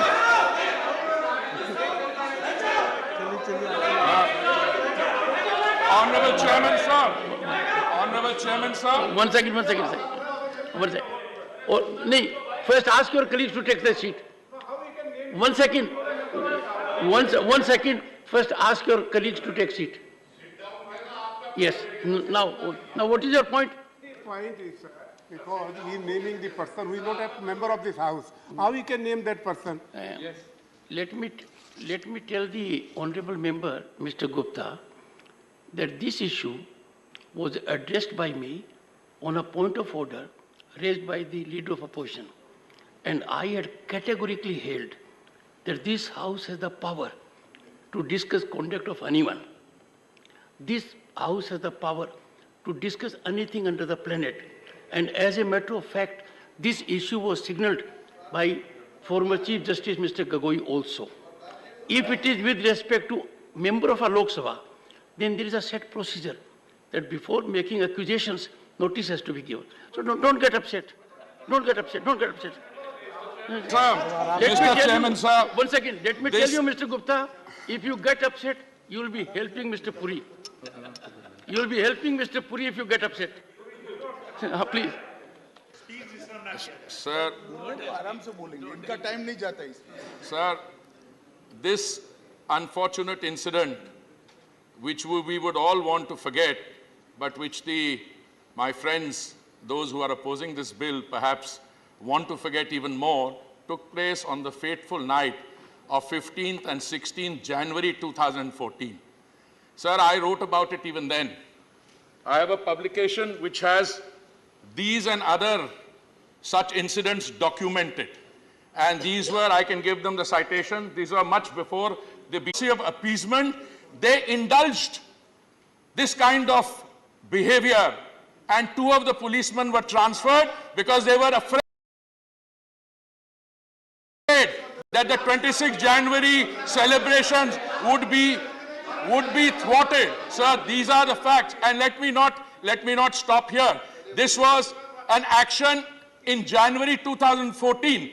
Now, this bill speaks to the heart of governance. Heart of governance. What does governance say? Sir, what does the heart of governance say? And I'm very happy that my permission की जरूरत नहीं भैया. My chance to speak came after my learned friend Shri Mahesh Jetmalani and others, but since I'm not a lawyer and I was preparing for this intervention, for which I'm deeply grateful to my party, there are 2 or 3 things which stand out. This particular insertion in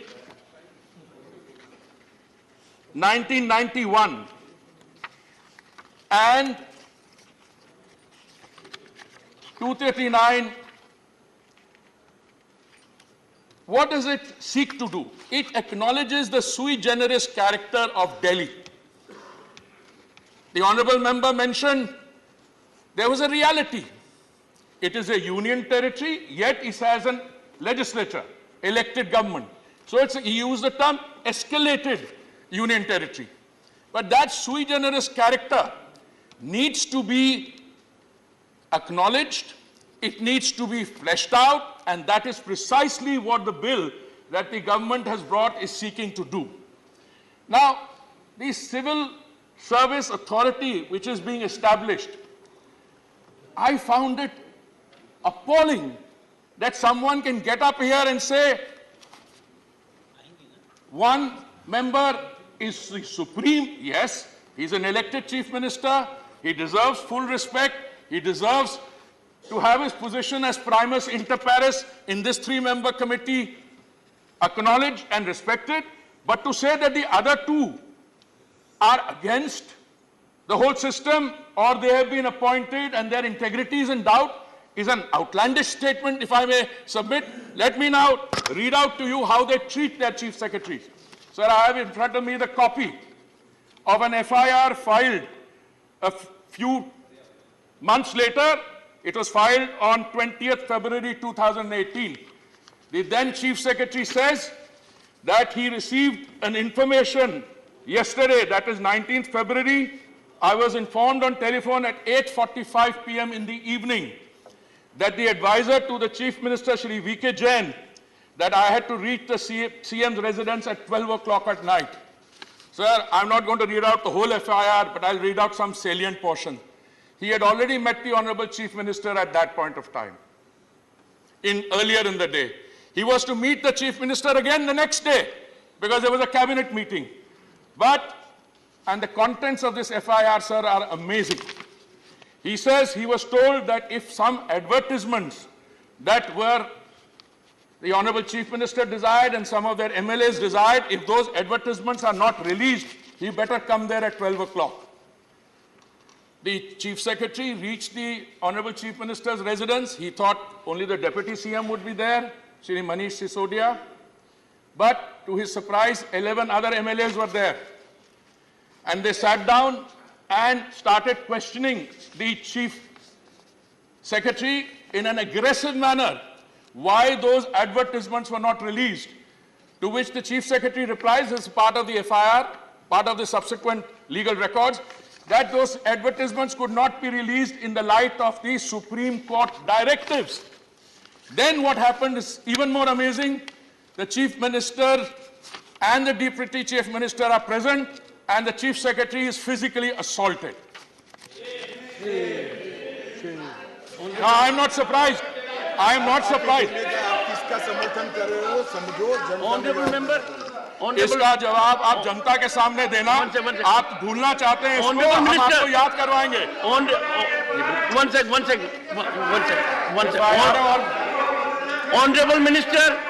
Honorable Minister, a copy of this FIR be laid on the table of the House. Here and now. Okay. Now I want to come to the subsequent stages of what happens. Sir, initially when the case came up in the preliminary legal stages, the government of the National Capital Territory of Delhi took the view that no such incident took place. Total denial. When it went up to the next stage, they said, हाँ incident तो हुआ था, पर इसमें Chief Minister और Deputy Chief Minister ने हाथापाई नहीं की, उनके MLAs ने किए हैं. साहब, आप मुख्यमंत्री हैं, आपके घर में आप MLAs को बुलाते हैं, उनको कहते हैं Chief Secretary की पिटाई कर दो, तो ये कोई मैकेनिज्म नहीं चलेगा. ये इनको जनता के सामने जवाब देना पड़ेगा. ये सब legal. Now let me come to a few substantive things, sir. I have had the privilege, sir, I have had the privilege of being Minister for Housing and Urban Affairs. Now, nothing will go on record. Nothing. Sir, I have had the privilege of being the Minister for Housing and Urban Honorable Affairs. members, I have heard from this side also, from every side of the house. One second, Mr. Gupta, you'll have to lend some ear to me and be little patient.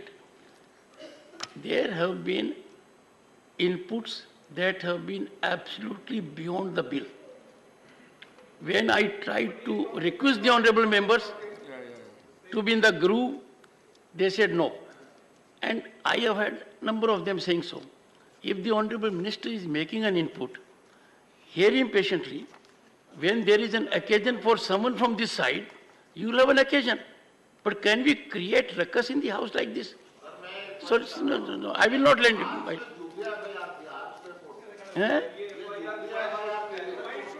क्या कहा? ये झूठी FIR Delhi court से खत्म हो गई. Sir, let me shift now to a second segment of my submission to this august House through you, sir. I've had the privilege of being the Minister for Housing and Urban Affairs at least now nearly 6 years, sir, from 3rd September 2017. Sir, on many such occasions, I have had to appeal to the Honorable Chief Minister for the implementation of central schemes. When it came to the unauthorized colonies and their regularization, I had to write a letter to him. I'm placing that on the table of the House also, about the false narratives that they were creating. But let me come to some basic issues, sir. When it comes to schemes which have the capital territory of Delhi as an equal participant, let me give you, sir, something like the Delhi metro system. Sir, they are still sitting. There have been constant delays in getting approvals for metro and RRTS projects. The signing of the tripartite MOU for DMRC Phase 3 and Phase 4 for 3 priority corridors is pending despite several reminders to the GNCTD. Recently, sir, they are co-partners with us for the RRTS, and they would refuse to part with the remaining 415 crores. The matter was agitated before the Honorable Supreme Court, and the Supreme Court asked them, how much money have you spent on advertisement?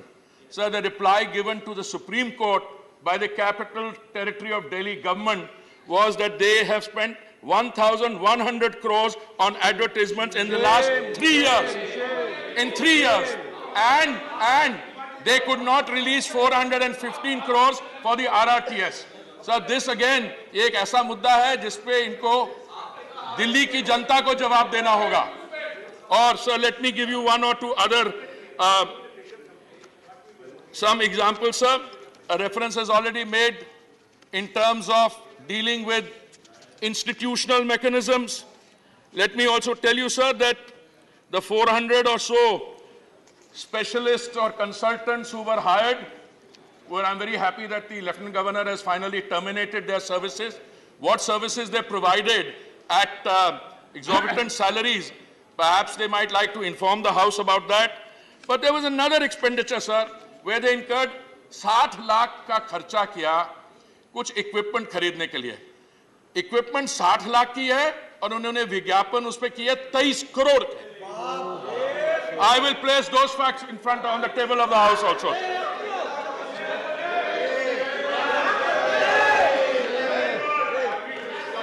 Sir. Circumstances. Sir, very often, we are told that the central government starves the government of Delhi and the MCDs and everybody of funds. I did a quick reckoning, sir. Since 2014, we have given to these different bodies under the urban development funds for other schemes a total of 52,052 crores, sir. 52,052 crores.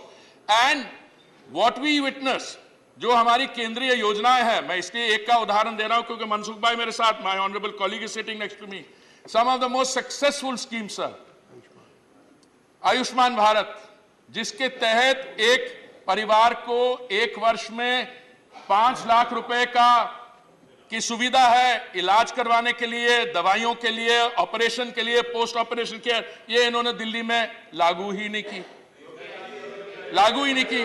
इन्होंने कहा कि हमने शानदार world standard के मोहल्ला clinic बनाए हुए हैं, वो हमारे कुछ लोग हैं उनको शुरू में पसंद आते हैं, फिर वो समझते हैं कि यहाँ पे वर्ल्ड क्लास नहीं है, ये तो काफी फटीचर टाइप है, तो फिर उनकी निंदा कर देते हैं। देखिए सर, ये आपने एक शब्द इस्तेमाल किया, कन्वीनियंट मैरिज। कन्वीनियंट मैरिज क्या होती है सर? कन्वीनियंट मैरिज मेरे हिसाब से वो होती है जो एक अपॉर्चुनिस्टिक अलायंस होती है। तो वही कांग्रेस पार्टी जिनको इसमें वो लग रहे हैं, पहला अटैक तो आम आदमी पार्टी का उन्हीं के खिलाफ हुआ था। अल्टीमेटली इसकी पैदाश कहां से हुई थी आम आदमी पार्टी की?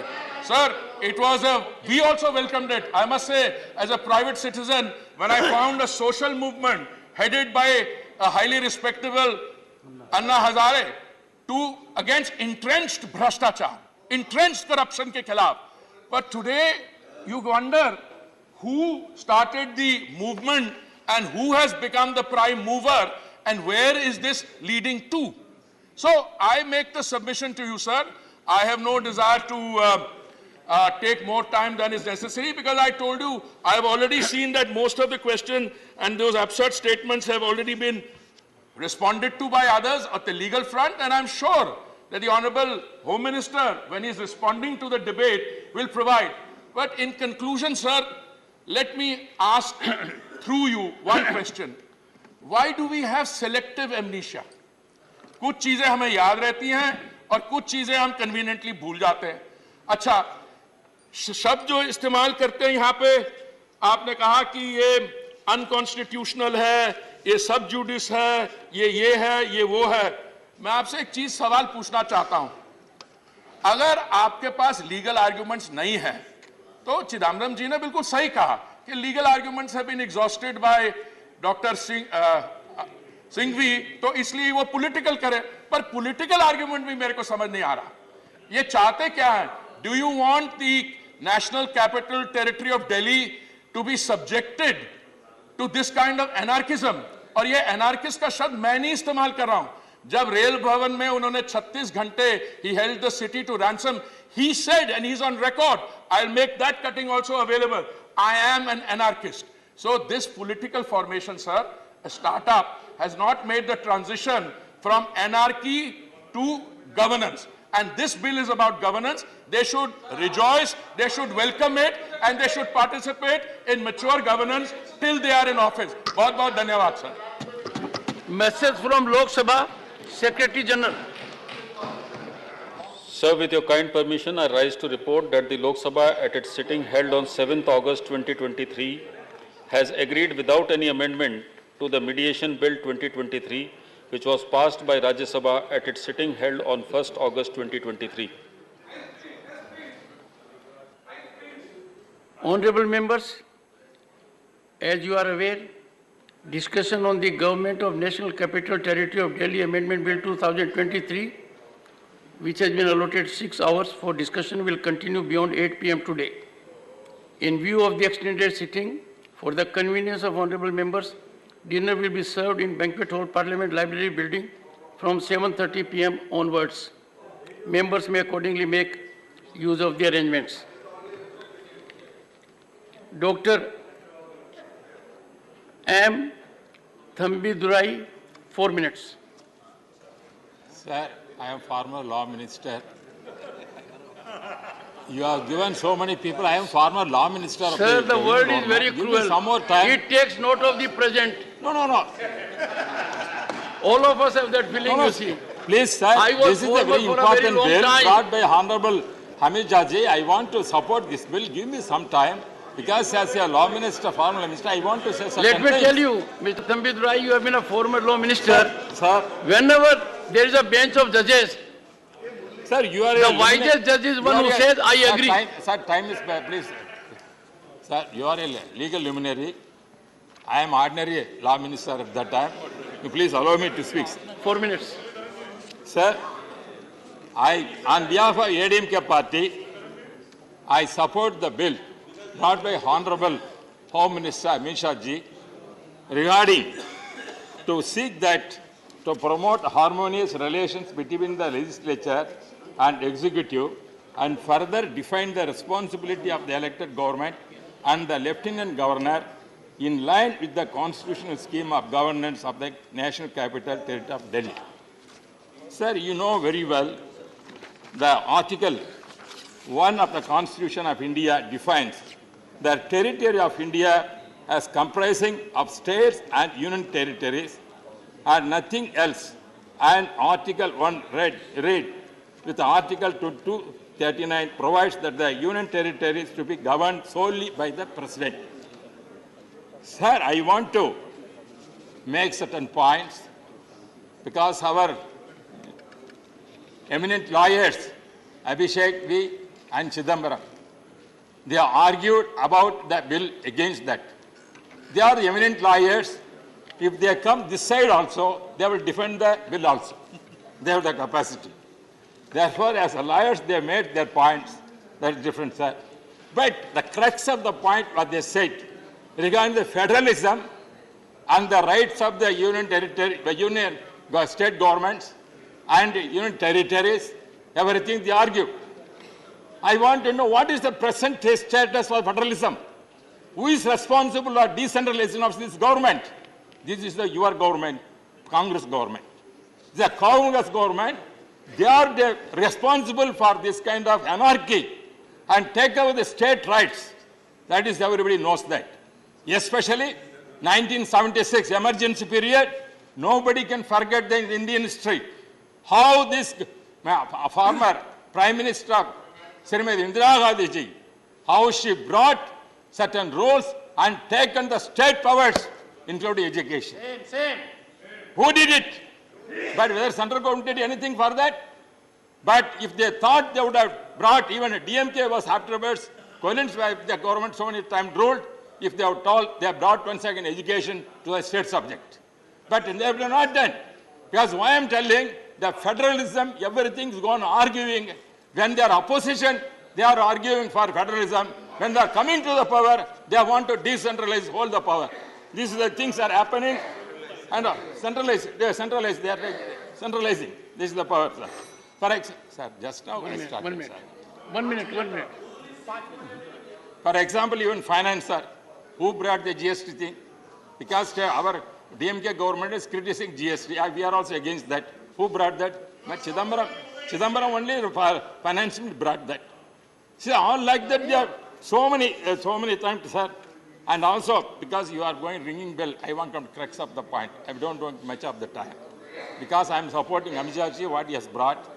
See, that because what they said, why the special status only for Delhi? We are demanding for Pondicherry has to be given the statehood. Whether they have given, whether Congress has given, they are not given. But because of the peculiar situation and based on the Supreme Court judgment, now the Honorable Minister has brought a thing to see that protect the interest of the GK. Just I am finishing, sir. 4 minutes. Sir, I am finishing. I am finishing, sir. Parliament, they are telling, who are the people? This Parliament is Parliament is responsible. The elected people. We are enacting the bill. We are responsible. Even the governor is taking any decision. GK the Home Minister. Shri GK Vasan. Thank you. Shri GK Vasan. 4 minutes. 4 minutes. Sir, I stand here to support this important bill, sir. Sir, I want to echo the views of common public in Delhi, sir. Delhi being the capital city of India, sir. Delhi public feel this is a symbol of India, sir. The bill, sir, they feel it is necessary to balance the welfare of the people in Delhi, sir. This act is required to balance both local and national interest in the capital city with democratic will, sir. More than that, sir, the status of NCTD cannot be equated with other union territories with legislature, sir. Therefore, the people feel Centre has a much bigger stake over legislature in administration and enforcing law and order in the NCTD, sir. Sir, most important, sir, this bill is also inconsistent with Article 239AB of the Constitution, which empowers the President to make regulations for the peace, development and good governance of the Delhi, sir. Sir, this bill, sir, will also be essential for public order in Delhi, security in Delhi, administrative improvement in Delhi. To conclude, sir, I would like to say narrow political opportunism cannot take precedence over good governance and national security at large, sir. Therefore, my party strongly supports this bill. Thank you, sir.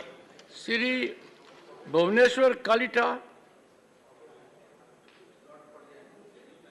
not present.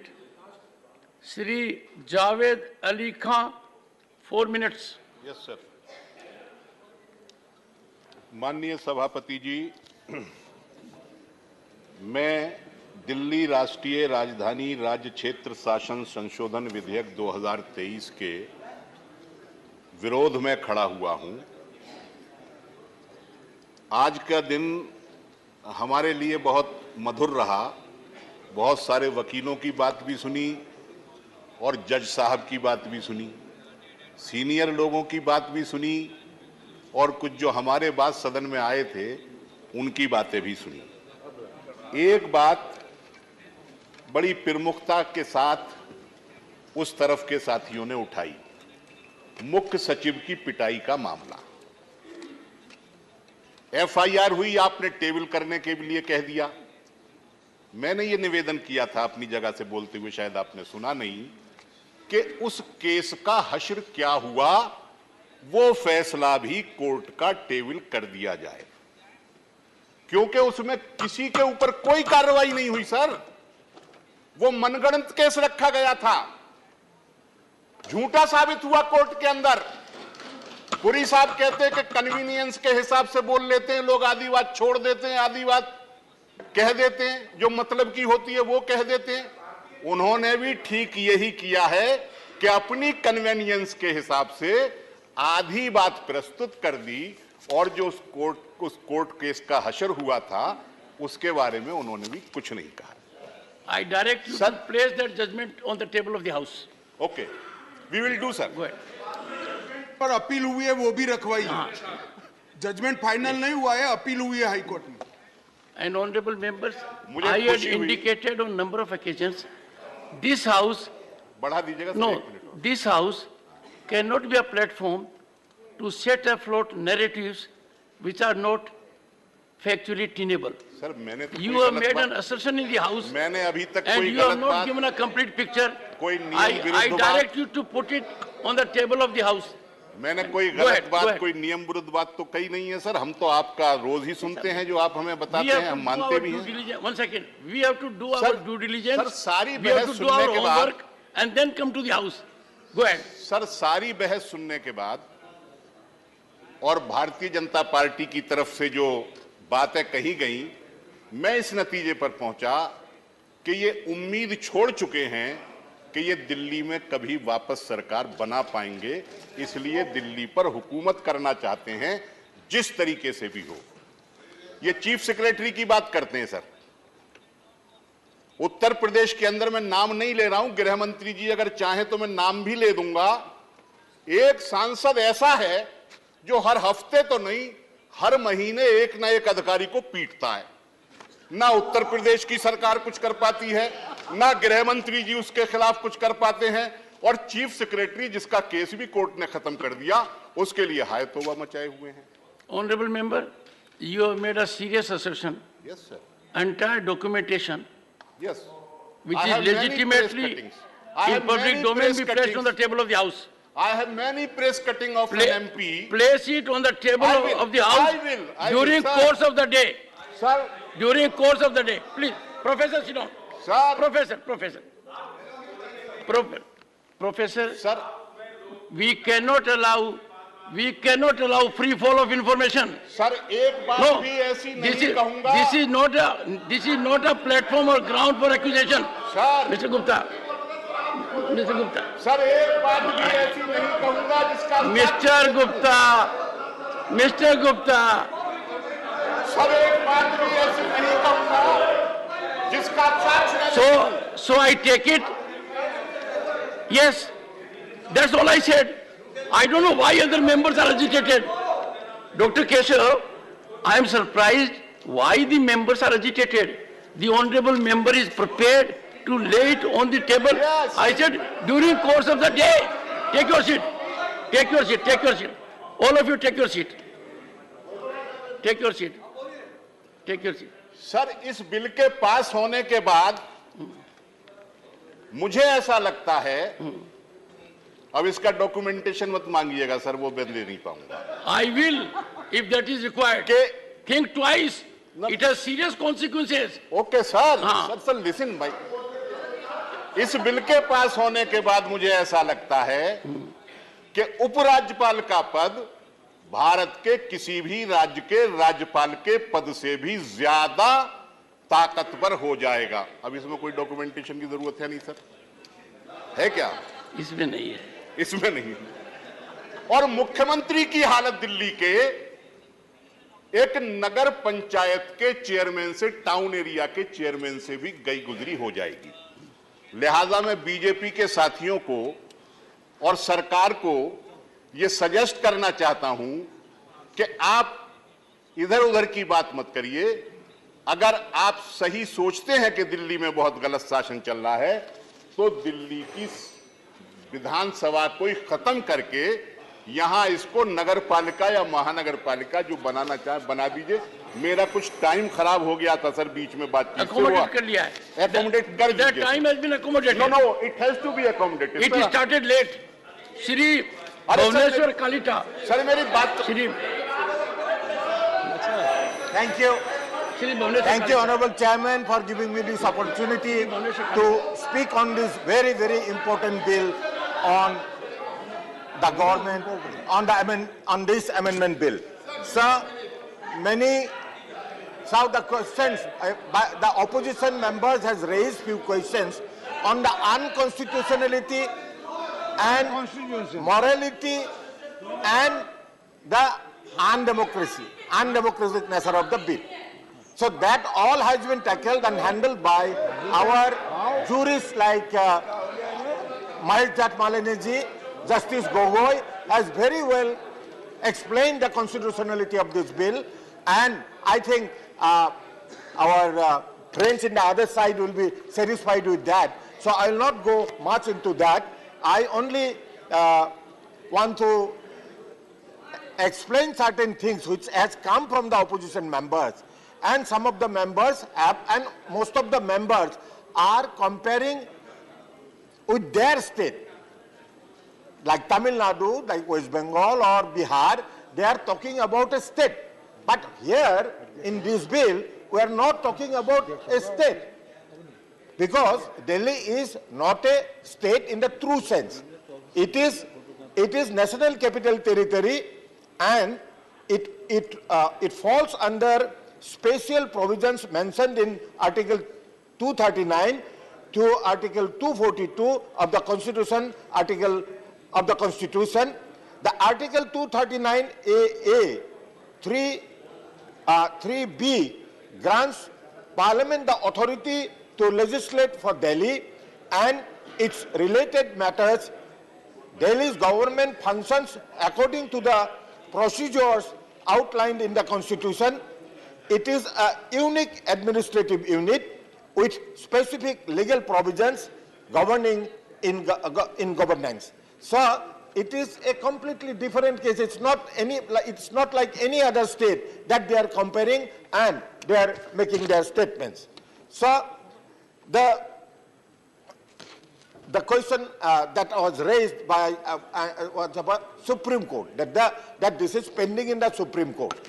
So the matter which is pending in the Supreme Court is different. The issue is different. And this is a different issue. The Supreme Court explained that the union government wants control over certain services. A new law is needed. That is what the Supreme Court says. This new bill is being passed to make that happen. The entity with the authority to create laws and rules is the same one that can make rules under the Act. In this case, it's the union government. So, here I want to point out certain things which has been raised by our friends in the opposition, in the other side. So, they say that the bill is undemocratic. So, the bill is not undemocratic. Had it been undemocratic, it would not have come in the parliament at all. So, and what kind of democracy they are talking about? The democracy, the legislature which is functioning in Delhi, the Legislative Assembly of the NCT of Delhi is unique as it does not experience prorogation. In 2020, there was just one session. So, just one session in 1 year, comprising 5 brief sittings over 2 days, solely for budget purposes, for the passage of the budget. Similarly, sir, in 2021, 2022, 2023, only one session each took place, all centered around passing the budget for the respective fiscal years. So, they talk about democracy, where the legislature doesn't sit. It sits only once in a year to pass the budget. So, another thing that it is in the knowledge of them and us all, that the infrequent convening of cabinet meetings. You see, in a democratic government, cabinet is supreme and cabinet has to be taken into confidence. But here, the cabinet, both in 22 and 2023, primarily cabinet was summoned to address budgetary concerns.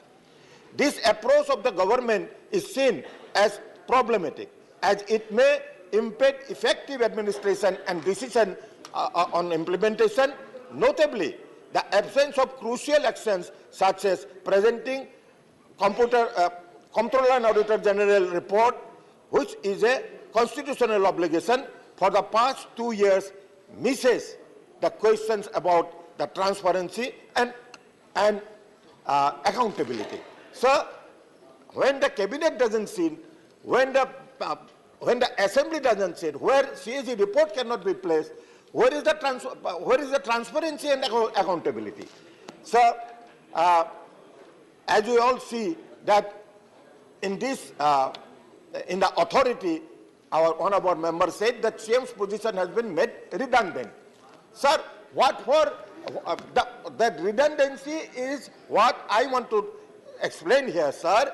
The backlog of crucial files pertaining to prominent institutions like Regional Rapid Transit System, AIMS, the IIT Delhi, indicates a lack of expeditious decision-making within the government of NCT Delhi. These delays have raised concerns about the pace of development and implementation of essential projects. So they are not interested about these projects, which are for the people, which are for the benefit of the people. But they are not interested in this. Our Honorable Minister for Housing has eloquently explained about that, so I need not repeat that anymore. Sir, today's world is going ahead towards the modernization. But here we see, while a 5G technology initiative was accepted by numerous states, including our many states, including those ruled by different parties, the NCT of Delhi has refrained from endorsing it, citing its perceived lack of relevance in the city's development. So, sir, they are not interested in public work. They are not interested in work of the digital world. They do not want 5G. So, what they want to say? What they want? They want only power. The bill for them is power. Because that the chief minister power has been clipped. So that is their objection. That is their complaint. Sir, this bill is not of power. This bill highlights the plight of the people and to make the life easy for the Delhiites and the capital. Sir, we all live in this capital. We all MPs will live in this capital, and we all see what kind of. The other day, one member has said that there was water shortage. Why? The water shortage was because of flooding. So, 9 years of this government, the flood problem has not been solved. Sir, we remember, if we all remember, during the COVID pandemic days, there was shortage of oxygen. Why? 8 plants were granted to Delhi government. 8 oxygen plants were allotted to government of Delhi, but they did not put up those plants. 1 or 2 they have put up, others were not put up, and that's why there was oxygen shortage. But for that also, they blame the government of India, the central government. So, sir, I want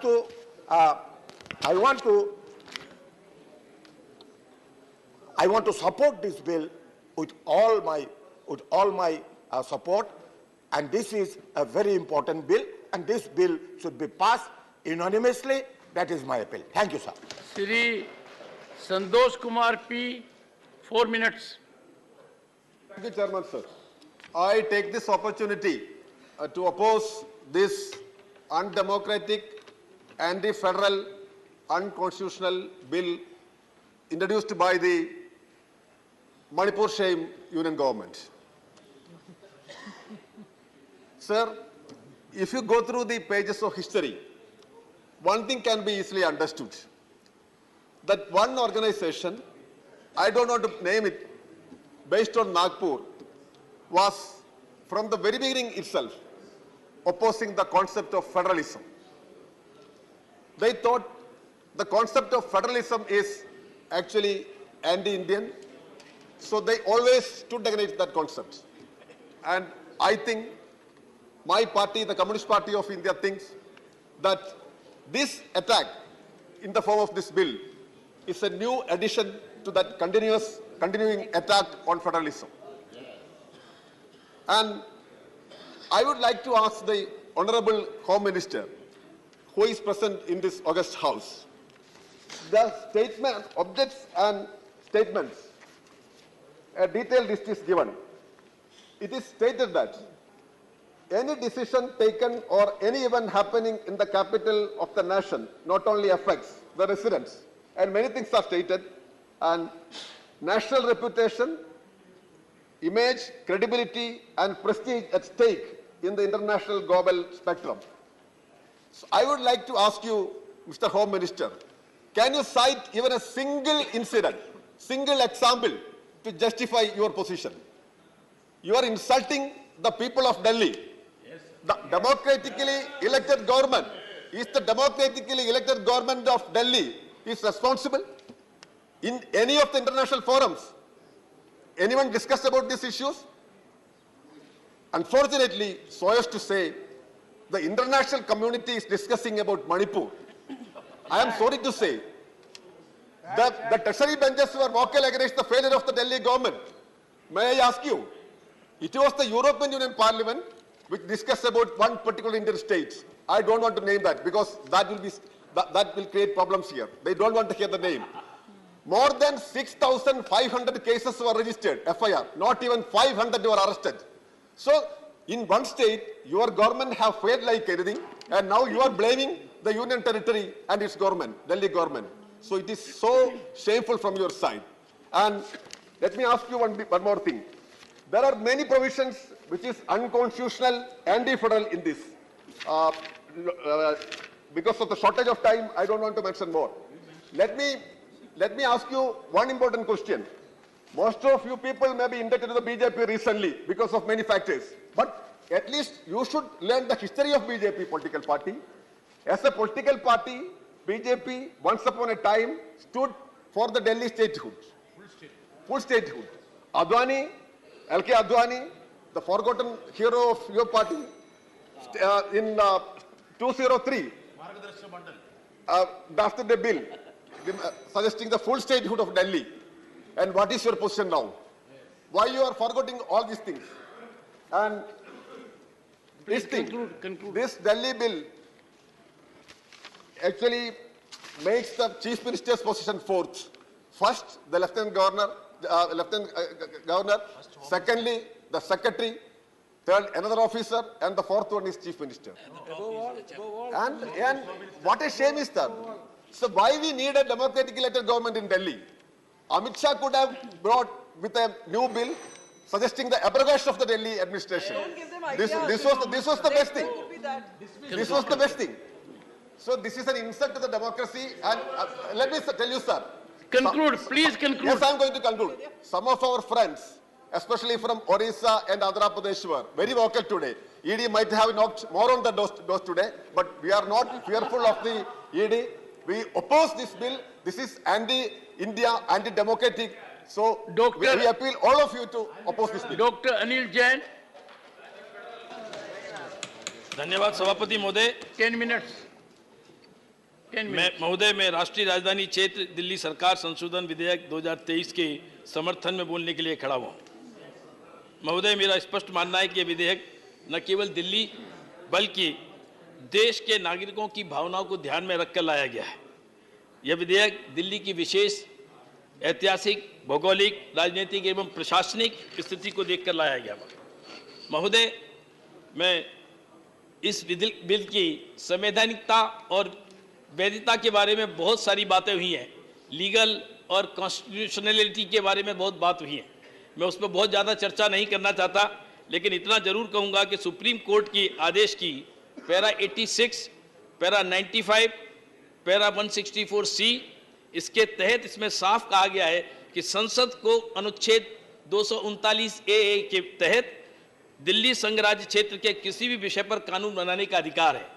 और इसकी बात मुझे लगता है कि अब इसमें कोई विवाद नहीं रहा है। उस पक्ष के लोग भी और इस पक्ष के लोग भी इसके बारे में अब विवाद से दूर हैं। तो ये एक बात तो तय होती है कि संवैधानिकता से परिपूर्ण है और ये अधिकार क्षेत्र में आता है मान्यवर। लेकिन प्रश्न ये है कि ये अध्यादेश लाने की जरूरत क्यों पड़ी।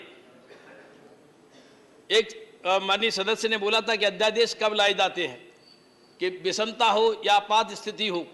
ये सही मायने में विषमता ही पैदा कर रहे थे। इस दिल्ली में ये विषमता पैदा कर रहे थे, इसलिए अध्यादेश लाना पड़ा मान्यवर। जब 11 मई को 2023 को सुप्रीम कोर्ट का जो आदेश आया, हालांकि उस आदेश में 2 जज की खंडपीठ के लिए निर्णय देने के लिए कहा गया था। उस आदेश में इन प्रिंसिपल निर्णय हुआ था, लेकिन इन आम आदमी पार्टी के लोगों ने इसको तुरंत उसी शाम को इंप्लीमेंटेशन करने का प्रारंभ कर दिया, जबकि 2 जजों की खंडपीठ को इसको निर्णय देना था। उसकी डेट नहीं लगी, मैटर नहीं लगा, निर्णय नहीं आया, लेकिन इन्होंने इंप्लीमेंटेशन प्रारंभ कर दिया और सतर्कता विभाग की फाइलों को ढूंढना शुरू कर दिया। सतर्कता विभाग के सचिव को, विशेष सचिव को बुलाकर निर्देश देने प्रारंभ कर दिए। सोशल मीडिया में जारी कर दिया कि आशीष माधव राव जो सतर्कता सचिव है उनका ट्रांसफर हो गया। मान्यवर, 11/5/2023 के 11 मई के निर्णय में पैरा 165 में न्यायालय की नियमित बेंच को इस मामले का निपटारा करने का आदेश दिया गया था, जो बैठी ही नहीं है, लेकिन इन्होंने इंप्लीमेंटेशन प्रारंभ कर दिया। कारण क्या था? क्योंकि और इंप्लीमेंटेशन में भी क्या किया इन्होंने सतर्कता विभाग के निदेशकों को आदेश दिया कि सतर्कता विभाग के सचिव और स्पेशल सचिव इनको रिपोर्ट मत करिए, इनकी बात मत सुनिए, क्योंकि ये फाइलें अपने कब्जे में करना चाहते थे। मान्यवर, ये फाइलें क्या थी, क्यों चाहते थे ये? मान्यवर, ये मनीष सिसोदिया जो जेल में है, इनके उप मुख्यमंत्री, इनके शराब घोटाले की फाइल विजिलेंस के पास थी। ये उस फाइल को कब्जे में करना चाहते थे, ये सबूत बिगाड़ने चाहते थे। मान्यवर, अरविंद केजरीवाल जी जो इस देश दिल्ली के मुख्यमंत्री हैं, इन्होंने जिस प्रकार से असंवैधानिक तरीके से दिल्ली की जनता का पैसा लूटकर जो सादगी के प्रतिमूर्ति बनते थे, जो आंदोलन की उपज से पैदा हुए थे, ऐसे केजरीवाल जी ने अपने बंगले पर 53 करोड़ रुपए खर्च किए और उसकी फाइल उसमें है, इसलिए ये सतर्कता विभाग को कब्जे में लाना चाहते हैं। दिल्ली जल बोर्ड के 70,000 करोड़ के घोटाले की फाइल उसमें है, इसलिए ये विजिलेंस को अपने कब्जे में लेना चाहते थे। 90 करोड़ रुपए जो आम आदमी पार्टी को दिल्ली सरकार ने जो उसके विज्ञापन पे खर्च किए, उसकी फाइल विजिलेंस पे है, इसलिए लेना चाहते थे। 433 जो गलत नियुक्तियां की बगैर स्टाफ सिलेक्शन बोर्ड के, बगैर यूपीएससी के, बगैर स्टेट सर्विस कमीशन के, इन्होंने 437 लोगों की नियुक्तियां की। और किन लोगों की नियुक्तियां की? ये उन लोगों की नियुक्तियां की जो इनके नाते रिश्तेदार हैं, इनके विधायकों के नाते रिश्तेदार हैं। योर पॉइंट ऑफ ऑर्डर कौन? I've been asking for a long time. One second. Your point of order. Point of order is, sir, 238. The speaker, sir, the speaker. My point of order is 238. The speaker continuously he made the derogatory statement and used some names. He mentioned some names, sub judice, and his speech also sub judice.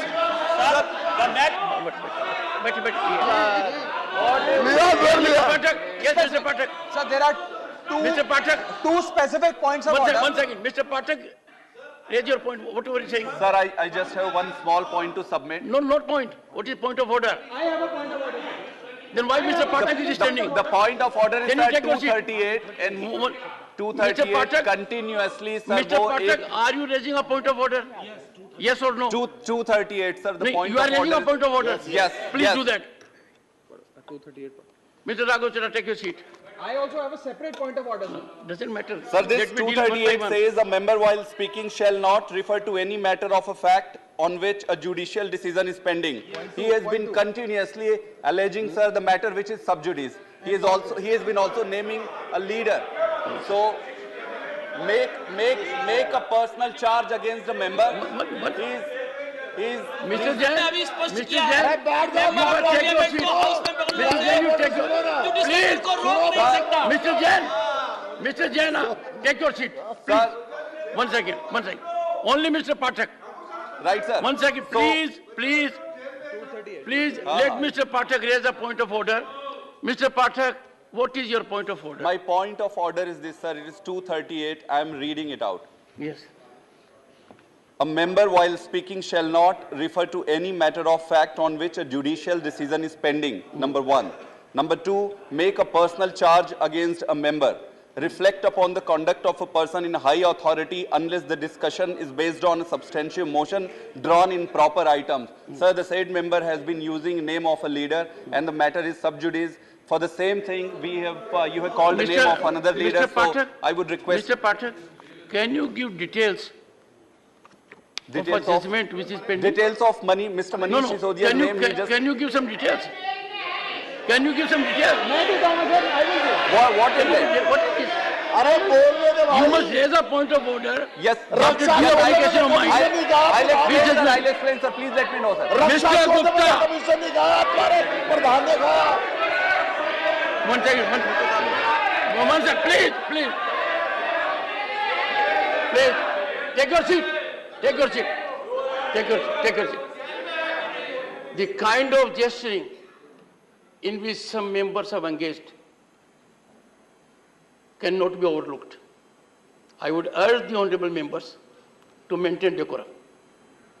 I am prepared to give floor to every member concerned. There is a point of order from Mr. Pathak, but he has failed to give his judgment. One second. Let Mr. Pathak continue. Mr. Pathak, 1 second.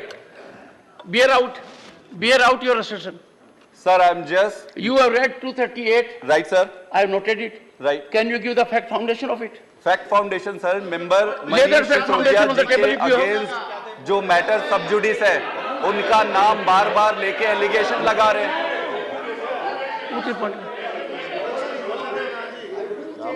What? I fail to understand, Mr. Pathak, what is your point of order? I will table it, sir. I will table it. I will table it. Sir, I have a separate point of order. I will table it, sir. I know you will have Mr. Raghav Chadha, and you may have a better point of order. But first, allow that member to, in his own right, to make out a point of order. I will, sir, I have raised the point of order under Rule 238, and I will table it. Okay, noted. John Bitas, Dr. John Bitas. Sir, rule Your point of order. Sir, please. Rule 240. 240. 240. I am reading, sir. The chairman, after having called the attention of the council to the conduct of a member who persists in irrelevance, he is persisting in irrelevance, or tedious tedious repetition either of his own arguments, repeating again, or of the arguments used by other members, Trivedika arguments. I get your point. Dr. John Bitas, discontinue his speech. Dr. John Bitas, sir, you are thinking for a moment that you are the chairman. Your misfortune is, I am the chairman. I have never called out such attention. Take your seat. Take. Mr. Raghav Chadha. Allow Mr. Raghav Chadha. I have 2 points of order. No. Only Mr. Raghav Chadha. And the last one. I have two separate points of order. You first raise one. Let me complete, sir. I heard him. He has no point of order. We can't allow time to be so utilized. Please, Mr. Raghav Chadha, go ahead. Sir, my first point of order is Rule 110, which is, sir may have 110. Go ahead. Sir, Rule 110, which is the scope of the debate. The discussion on a motion that the bill be passed shall be confined to the submissions of arguments either in support of the bill or on the rejection of the bill. In making a speech, a member shall not refer to the details of the bill further than what is necessary for the purpose of his arguments. मैंने कहा कि 437 जो गलत नियुक्तियां हुई हैं, जिसको LG ने निकाला है, ऐसी नियुक्तियां जो इन्होंने अपने एमएलए, अपने पार्टी के लोगों के रिश्ते नातेदारों को की, जिसमें ना सर्विस कमीशन लिया, ना स्टाफ सिलेक्शन बोर्ड लिया, ना यूपीएससी की, इस तरह की धांधली इन्होंने की है, असंवैधानिक कार्य किए हैं। इसकी वजह से असीम स्थिति पैदा हुई है। मान्यवर सुप्रीम कोर्ट ने आरआरटीएस वाले मामले में जब इन्होंने फंड का रोना रोया तो सुप्रीम कोर्ट ने कहा कि तुम्हारे पास विज्ञापन के लिए पैसे हैं लेकिन आरआरटीएस के लिए पैसे नहीं है। ये दिल्ली का विकास नहीं चाहते,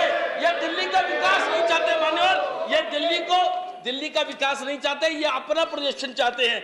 मान्यवर, इनके 1.5 दर्जन से ज्यादा नेता जेल गए हैं, 1.5 दर्जन से ज्यादा। देखिए, I'll give you the list, sir.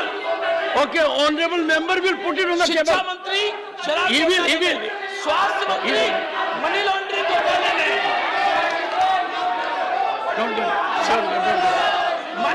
Satyendra Jain money laundering घोटाले में, One second.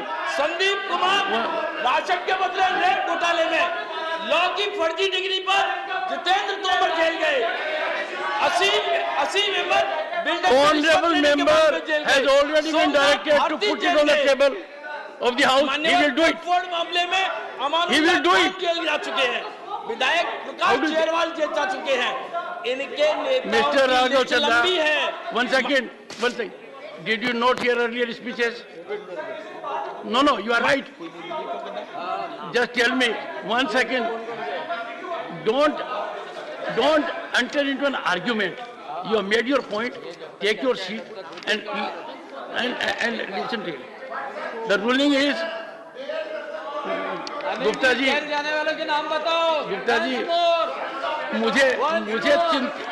मुझे आपके स्वास्थ्य की काफी चिंता होती है कि नहीं है? आपका वजन ज्यादा है, आप बहुत एजुकेटेड होते हो। सत्येंद्र जैन जेल में है कि नहीं है? जितेंद्र तोमर जेल गए कि नहीं गए? पार्टी जेल गए कि नहीं गए? ऑक्सफोर्ड में अहमद बिल्डर जेल गए कि नहीं गए? अमानुल्लाह खान जेल गए। ये भ्रष्टाचारी और अराजक तत्वों के सरदार है। ये अरविंद केजरीवाल इनके सरदार है। मान्यवर, जब अरविंद केजरीवाल जी जब चुनाव लड़ने गए थे तो उनको पता था कि दिल्ली पूर्ण राज्य नहीं है, मान्यवर, दिल्ली पूर्ण राज्य नहीं है, लेकिन तब भी इन्होंने चुनाव लड़ा और जीत कर आए। लेकिन चुनाव लड़ा तो जीत कर आए, इन्हें पता था कि दिल्ली पूर्ण राज्य नहीं है। अब ये दिल्ली के पूर्ण राज्य के मुख्यमंत्री मानकर अपना जलवा दिखाना चाहते हैं। और तो और इनकी एरोगेंस देखिए, इनकी एरोगेंस देखिए, इनका मिगैलोमेनिया देखिए, कितनी पराकाष्ठा है। ये अपने आप को दिल्ली का मालिक कहते हैं, इन्होंने टीवी पर कहा है दिल्ली का मालिक। क्या बात है। इस तरह के एरोगेंस वाले व्यक्ति पर अंकुश, सेवाओं पर अंकुश निश्चित रूप से केंद्र सरकार का होना चाहिए मान्यवर। जबकि इस देश के प्रधानमंत्री, उनकी विनम्रता देखिए, देश के प्रधानमंत्री माननीय नरेंद्र मोदी जी, मान्यवर मेरे 3 मिनट और बाकी है। देश के प्रधानमंत्री माननीय मोदी जी अपने आप को देश का प्रधान सेवक कहते हैं और ये मालिक कहते हैं। ये अंतर है। और इस सोच के अंतर के कारण से, इस सोच के अंतर के कारण से माननीय प्रधानमंत्री जी गरीबों का कल्याण करते हैं, दुनिया में भारत का नाम ऊंचा करते हैं, अर्थव्यवस्था को संभालते हैं, और ये दिल्ली का नाम डुबोते हैं और देश का नाम बदनाम करते हैं मान्यवर। केजरीवाल जी ऐसे मुख्यमंत्री है मान्यवर, केजरीवाल जी ऐसे मुख्यमंत्री जिनके पास कोई विभाग नहीं है मान्यवर। देखिए केजरीवाल जी ऐसे मुख्यमंत्री जिनके पास कोई विभाग नहीं है। ये चालाकी है। इसका क्या अभिप्राय है? ये अभिप्राय ये है कि अगर घपले घोटाले होते हैं, भ्रष्टाचार होते हैं, तो मंत्री जेल जाए, अधिकारी जेल जाए, मुख्यमंत्री साफ बचे रहे। ये चालाकी है। अकाउंटेबिलिटी नहीं लेना चाहते, जिम्मेदारी नहीं लेना चाहते और अधिकार पूरा रखना चाहते। और इनको सपोर्ट कर रहे कांग्रेस के लोग, इनके राहुल जी ने भी यही किया है। राहुल जी भी यही करते हैं ना, पार्टी की जिम्मेदारी लेंगे नहीं, अकाउंटेबिलिटी लेंगे नहीं, अधिकार पूरा रखेंगे। ओके मिस्टर केजरीवाल जी ने राहुल जी से सीखा है या राहुल जी से श्रीमती महुआ माझी, श्रीमती महुआ माझी। धन्यवाद, धन्यवाद माननीय सभापति महोदय। महुआ माझी। धन्यवाद माननीय सभापति महोदय। मैं अपनी पार्टी जेएमएम की तरफ से इस national capital territory of Delhi amendment bill 2023 के विरोध में बोलने के लिए खड़ी हुई हूँ। और हमें लगता है कि यह बिल अलोकतांत्रिक है। आज दिल्ली की चुनी हुई सरकार के अधिकारों को कम करने का जो प्रयास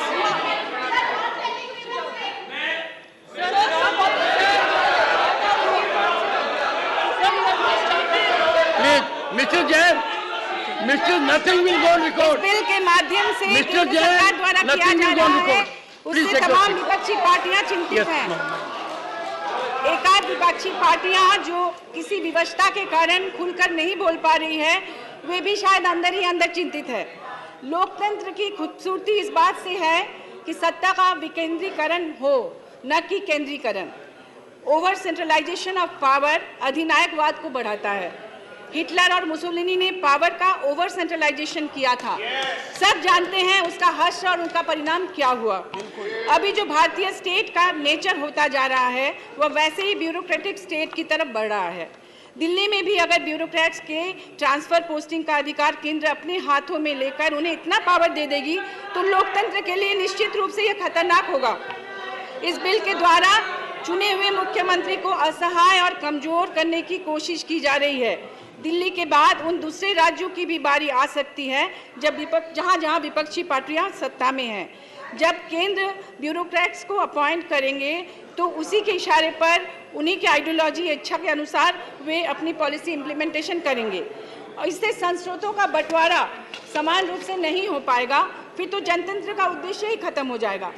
जो पावर स्टेट्स के हाथों डिस्ट्रीब्यूट होना चाहिए, उसे अगर सेंट्रल अपने ही अधीन ले लेगा, उस पर कब्जा कर लेगा, तो लोकतंत्र का क्या अर्थ रहेगा। आप सोचिए कि कॉलेज को चलाने के लिए principal, clerk, non teaching staff, professor, सबकी जरूरत पड़ती है। और मिस्टर मुरलीधर, प्रिंसिपल ही चाहे कि हम पूरे कॉलेज को चलाएं, तो क्या वो चलेगा। उसी तरह से वर्तमान केंद्र सरकार केंद्र की रवैये से झारखंड जैसे छोटे राज्य भी भयभीत और चिंतित हैं। उनकी स्वतंत्रता सबसे ज्यादा प्रभावित होगी। इससे उनकी स्वतंत्रता प्रभावित होगी। पिछले दिनों फॉरेस्ट कंजर्वेशन अमेंडमेंट बिल 2023 को पास कर लिया था, आप लोगों ने बिना यह पता किए कि उससे जंगलों में रहने वाले जनजाति आदिवासी इससे कितनी बड़ी तादाद में अफेक्टेड होंगे, इसका उन्होंने विरोध किया था। यह उनके अस्तित्व के लिए खतरा था, लेकिन उनकी संस्कृति भी इससे नष्ट होने वाली है।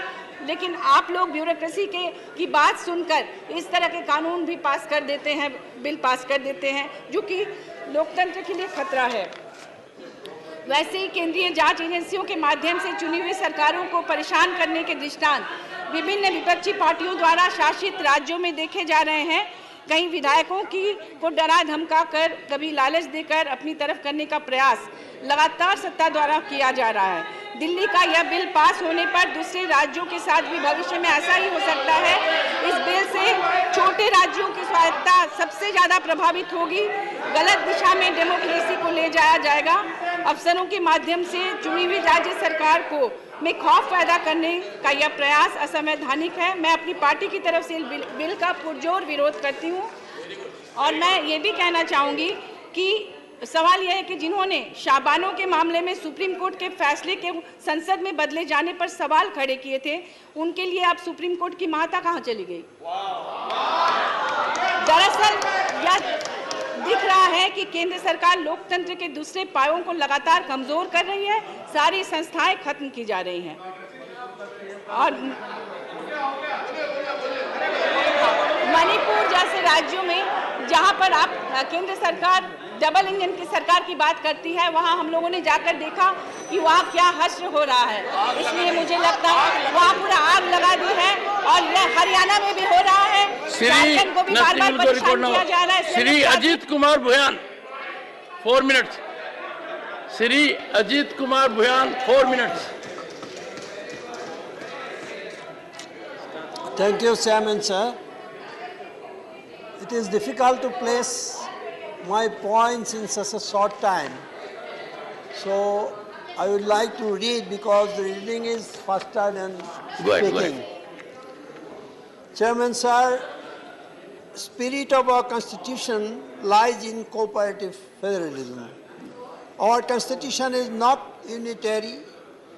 Dr. B.R. Ambedkar, participating in Constituent Assembly debate, had said, the states under our constitution are in no way dependent upon the center for their legislative and executive authority. The center and the states are co-equal in this matter.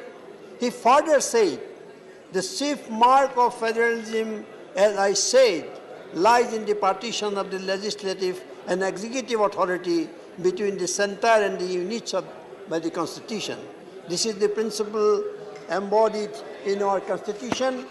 It emerges from Constitutional Assembly debates that India adopted a federal model in which union and the states were meant to operate within their assigned legislative domain. The legislative domain of the states is exclusive and cannot be interfered by the union. Sir, federalism is soul of Indian Constitution, and that is how democracy prevails despite anarchical attitude of few leaders. Chairman, sir, I stand to oppose the bill not because of political alliance but to empower the smaller states. As we all are aware that similar states of Northeast region and Goa are threatened by the might of the center, and they have to depend on the center all this time. Sir, if the mandate of the people will not be honored, how we can claim that federalism is safe in the country?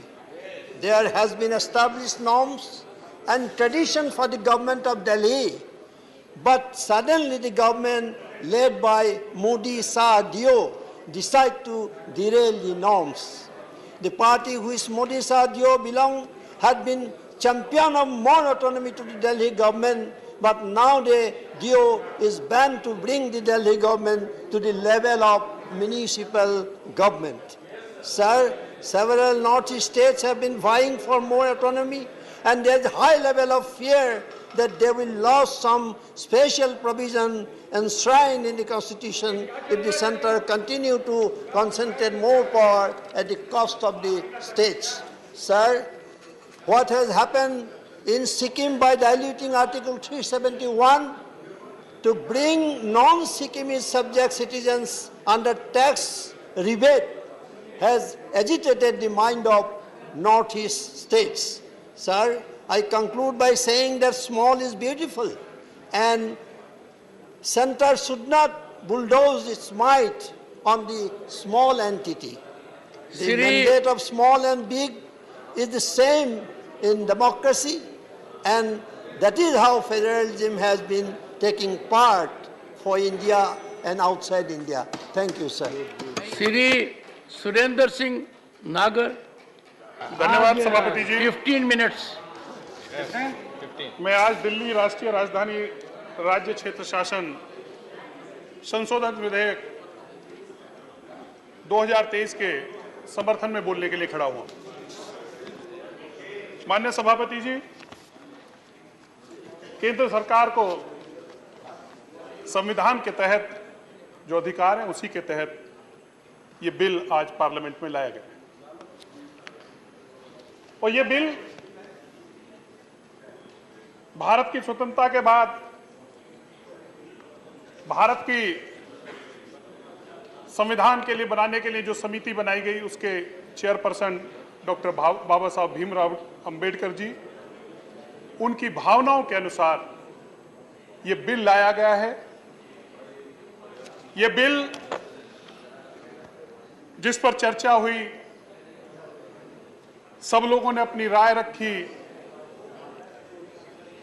संघीय ढांचे की भी बात हुई, लेकिन यह bill इस तरीके का संघीय ढांचे में राष्ट्रीय राजधानी क्षेत्र की अगर बात करें तो पूरी दुनिया के कई देशों में इस तरीके की व्यवस्था है। चाहे आप ऑस्ट्रेलिया, मैक्सिको, अमेरिका, बहुत से देशों में यह व्यवस्था है, और अमेरिका में तो यह भी व्यवस्था है वाशिंगटन डीसी में कि वहां कांग्रेस में कोई प्रतिनिधि चुन के भी नहीं जा सकता। और यहां तो हमारे आम आदमी पार्टी के जो सदस्य हैं वो यहां चुनकर आए हैं दिल्ली से। देश की लोकसभा में 7 सदस्य लोकसभा के लिए चुनकर दिल्ली से आते हैं। इस तरीके की व्यवस्था पूरे देश में है, लेकिन ये व्यवस्था जरूरी क्यों है? क्योंकि राष्ट्रीय राजधानी क्षेत्र का एक अपना महत्व होता है। राष्ट्रीय राजधानी क्षेत्र के विकास के लिए, उसके इंफ्रास्ट्रक्चर के लिए, उसके विकास के लिए पूरे देश के लोग, पूरी दुनिया के लोग राष्ट्रीय राजधानी में रहते हैं। उसी को ध्यान में रखते हुए इस बिल को यहां लाया गया है। और इस बिल से फायदा क्या होगा? इस बिल से दिल्ली में उच्च स्तर पर जो शासन प्रणाली है वो बनाई रखी जा सकेगी। इस बिल से भारत सरकार और दिल्ली सरकार की संयुक्त और सामूहिक जिम्मेवारी और लोगों की जो आकांक्षाएं उन्हें पूरा किया जा सकेगा। इस बिल के माध्यम से राजधानी क्षेत्र में पारदर्शी और प्रशासनिक निर्णय सुनिश्चित करने का काम यह बिल करेगा। माननीय सभापति जी, इस बिल को लेकर हमारे विद्वान वक्ताओं ने, हमारे जेठमलानी साहब ने, सिंघवी जी ने, गोगोई जी ने अपनी बात रखी। मैं लीगलिटीज उनके बारे में नहीं जाना चाहता, लेकिन एक बात जरूर मैं थोड़ा समय लूंगा, थोड़ा पीछे जाना चाहूंगा। समय हमारे पास है और समय भी हमारा है, आने वाला समय भी हमारा है। आपका खत्म हो गया। ये समय भी हमारा, आने वाला समय भी हमारा है, इसकी चिंता आप मत कीजिए। माननीय सभापति जी, मैं कई बार चर्चा करता हूं, मुझे भी एक बार इस देश की लोकसभा का सदस्य रहने का मौका मिला। वो दौर वो पार्टी वो थी जब भ्रष्टाचार का आरोप लगता था, यूपीए की सरकार थी, हम भी उस पर आरोप लगाते थे। थोड़ा करेक्शन। अभी मैं अभी आपके पास भी आ रहा हूं, रुकिए आप थोड़ा इंतजार तो करिए आप। अभी इंतजार करिए। माननीय सभापति जी, मेक योर पॉइंट। 2009 और 2014 के बीच इस देश में कांग्रेस के नेतृत्व में एक ऐसी सरकार थी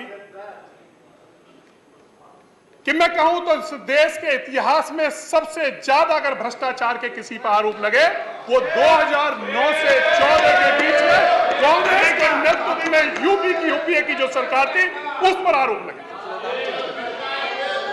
मेक योर पॉइंट। लगातार भ्रष्टाचार के आरोप लगे और पूरे समय 5 वर्ष तक लगातार घोटालों की चर्चा होती रही और उसके बाद इस देश में भ्रष्टाचार को लेकर एक आंदोलन हुआ और वो जब आंदोलन हुआ, जंतर मंतर पर वो आंदोलन हुआ। अन्ना हजारे जी, मैं उसी पे आ रहा हूं, भूमिका अभी रुकिए आप। अन्ना हजारे जी के नेतृत्व में वो आंदोलन हुआ और कुछ आंदोलनजीवी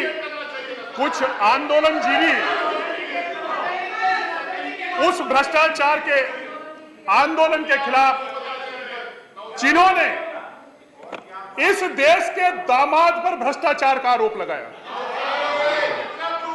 इस देश के दामाद पर भ्रष्टाचार का आरोप लगाया और वो दामाद कौन है आप अच्छी तरीके से जानते हो। पर वो आरोप हमने नहीं लगाया, वो आरोप जो आज आम आदमी पार्टी और जो उसके नेता है उन्होंने लगाया था और आज आरोप लगा के गलभाई करके साथ साथ बैठे हैं आप। ये आरोप हमने नहीं लगाया था। आज यहां पर हमारे दोस्त तिरछी सिवा यहां नहीं है, हमारे मित्र तिरछी सिवा यहां नहीं है। तिरछी सिवा जी आप ध्यान रखिए, तिरछी सिवा जी 2G का आरोप, ऑनरेबल मेंबर, का तत्कालीन ऑनरेबल मेंबर कौन था, ऑनरेबल मेंबर किसने लगाया उस पर आरोप, ऑनरेबल मेंबर, तत्कालीन honourable member, you don't have to address them. Honourable member, confined to decorum, address to the chair, please address to the chair. I don't, मुझे नहीं लगता माननीय सदस्यगण, उस समय माननीय सदस्यगण, हो सकता है एक सेकंड हो सकता है जी कि मेरा चेहरा बहुत आकर्षक न हो, नहीं है सर, पर नियम की आवश्यकता है कि मेरे को देखकर आप बात कहिए। सर अगर आपका चेहरा नहीं देखूंगा तो मैंने कहा है I am a very good authentic reflector, ये बात पूरी पहुंचेगी। इधर देखिए माननीय सभापति जी, बोलिए माननीय सभापति जी, उस समय कांग्रेस के नेतृत्व वाली जो सरकार थी उसमें जो मंत्री थे वो डीएमके के थे और उन पे आरोप किसी और ने नहीं लगाया था। उनके खिलाफ अगर पीआईएल किसी ने डाली थी, इधर तो पीआईएल डाली थी, आम आदमी पार्टी के जो नेता हैं उन्होंने पीआईएल डाली थी। आज साफ बैठे हैं।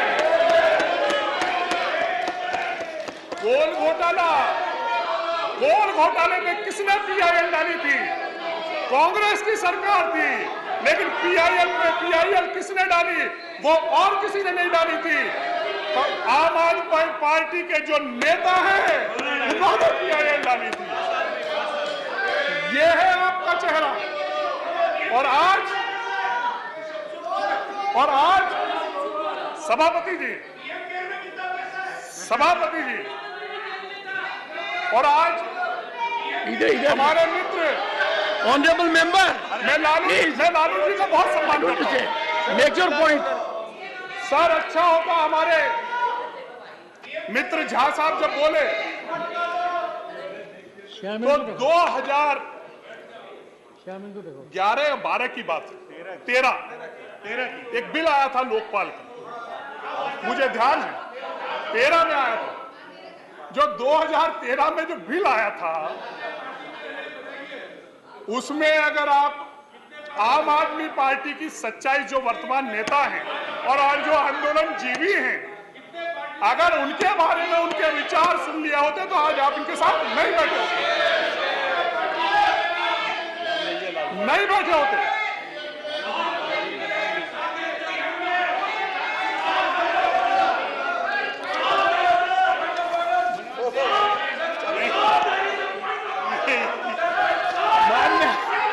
माननीय सभापति जी, माननीय सभापति जी, माननीय सभापति जी, अरे शांति, माननीय सभापति जी, माननीय सभापति जी, honourable member address to the chair. माननीय सभापति जी, 2000 जब ये आंदोलन चल रहा था भ्रष्टाचार के खिलाफ, उस भ्रष्टाचार के खिलाफ आम आदमी पार्टी के जो आज नेता हैं उन्होंने एक लिस्ट बनाई थी। उस भ्रष्टाचारियों की लिस्ट में उस समय की यूपीए की जो सरकार है उसके 8 मंत्रियों के नाम थे। और ये आरोप हमने नहीं लगाया था, ये आरोप किसी और ने नहीं लगाया था, ये आरोप लगाया था उस समय के आंदोलन जीवी जिन्हें कहते हैं, उन लोगों ने उससे तत्काल यूपीए की जो सरकार है उसके मंत्रियों पे लगाया। Take your seat, all of you take your seat, all please take your seat, please let there be pin drop silence. Good professor, you are raising a point of order. There has been a tradition in the 261. There has been a tradition in the House that the members who are not members of this House, they are not referred to. Today, you have referred to Sri Lalu Prasad Yadav. Then you refer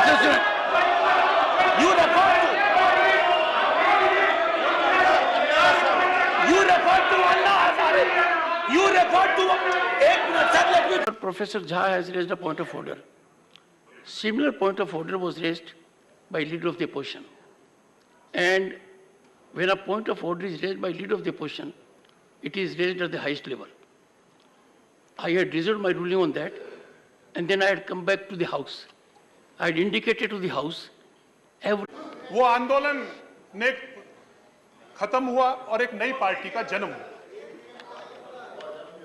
और उस नई party का जब जन्म हुआ तो उसके नेता उस समय जो थे, उस समय जो अब नेता हैं उनके,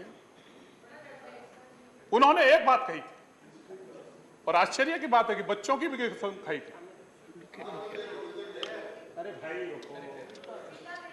और बच्चों की कसम खा के ये कहा था कि मैं कभी जीवन में कांग्रेस के साथ समझौता नहीं करूंगा। क्या हो गया? ये खाई थी कसम। और इसके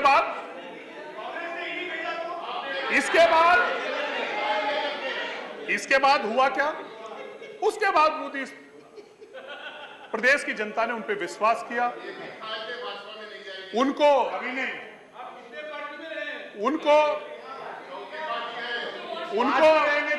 आपको तकलीफ क्या हो रही है? कांग्रेस में कभी नहीं आऊंगा, किसी में जाएंगे, कांग्रेस में नहीं आएंगे। क्या खड़े होके बोल,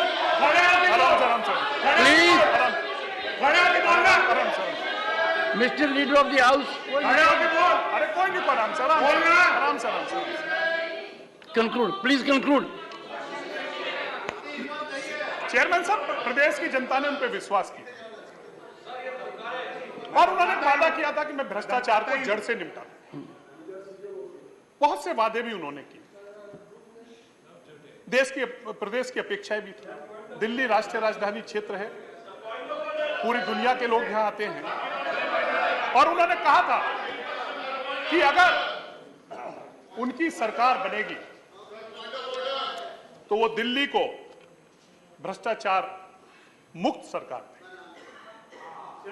लेकिन आज दुर्भाग्य से आज मुझे कहना पड़ रहा है कि भ्रष्टाचार तो खत्म नहीं हुआ, लेकिन भ्रष्टाचार में उनका आधा मंत्रिमंडल जेल में जरूर चला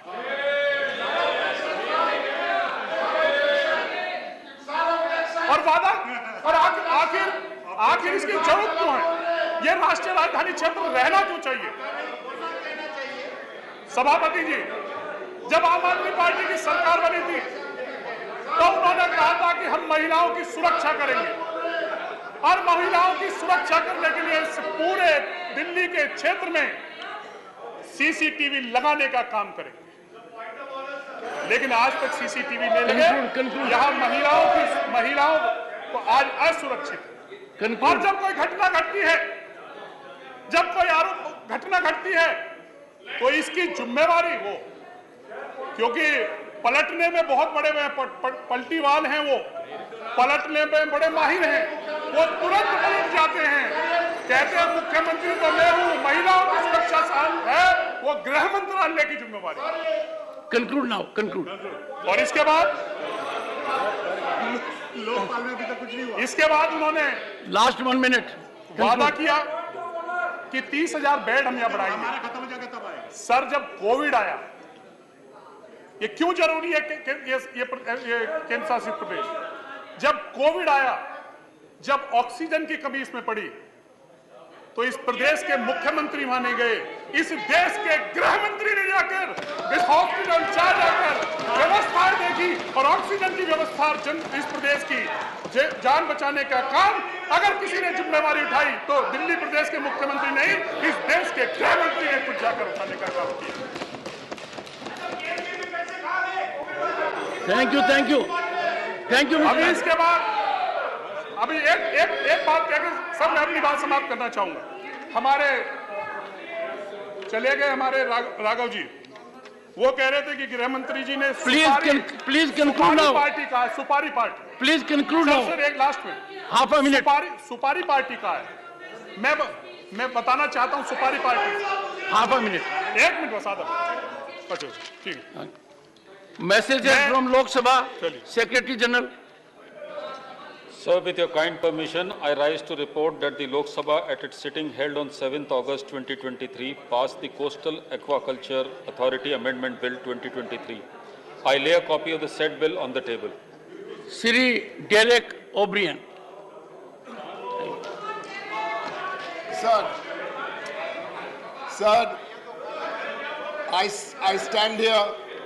I stand here to strongly oppose this bill.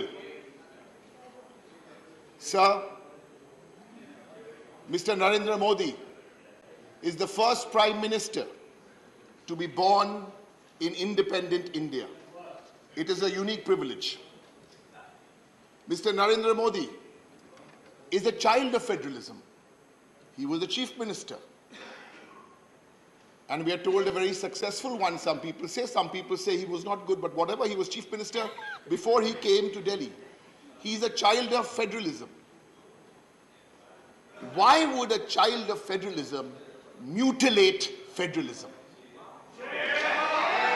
Why?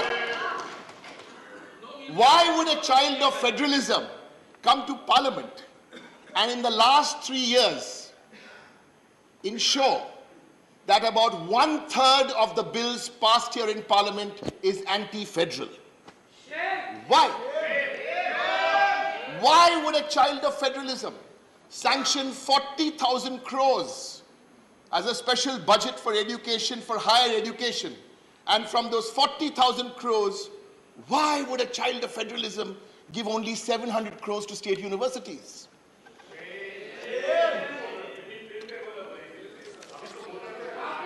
Every bill, sir.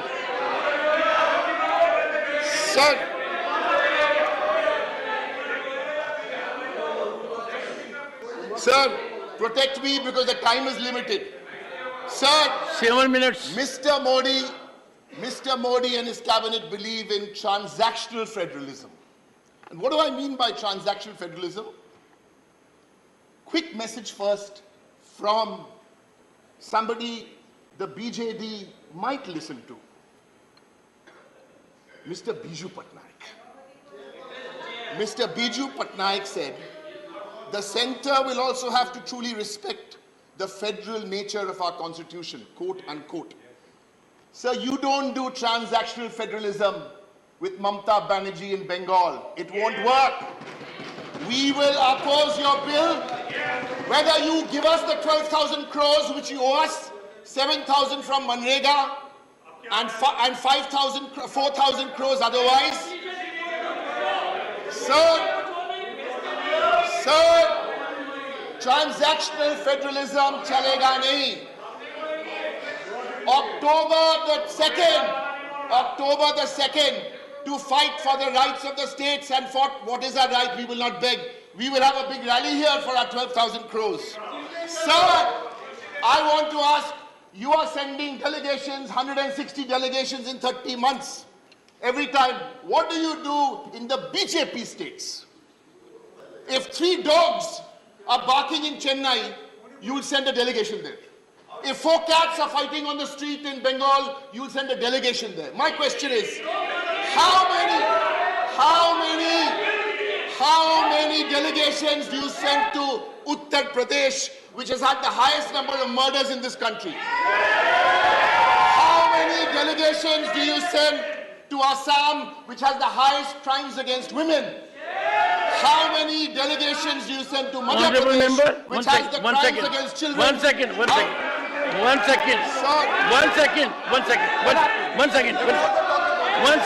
Everyone can speak whatever you want. One second.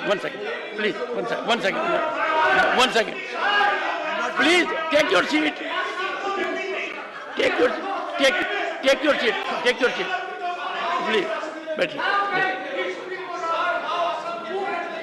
Yes, sir. Honorable member, 1 second. Honorable member, you perhaps have to be reminded that you are speaking on a subject, and you would recollect that in last 20 minutes, 3 such points of order were raised and attention was invited. It is good for you to make a speech that can be impactful perhaps outside. Here the issue is very categorical.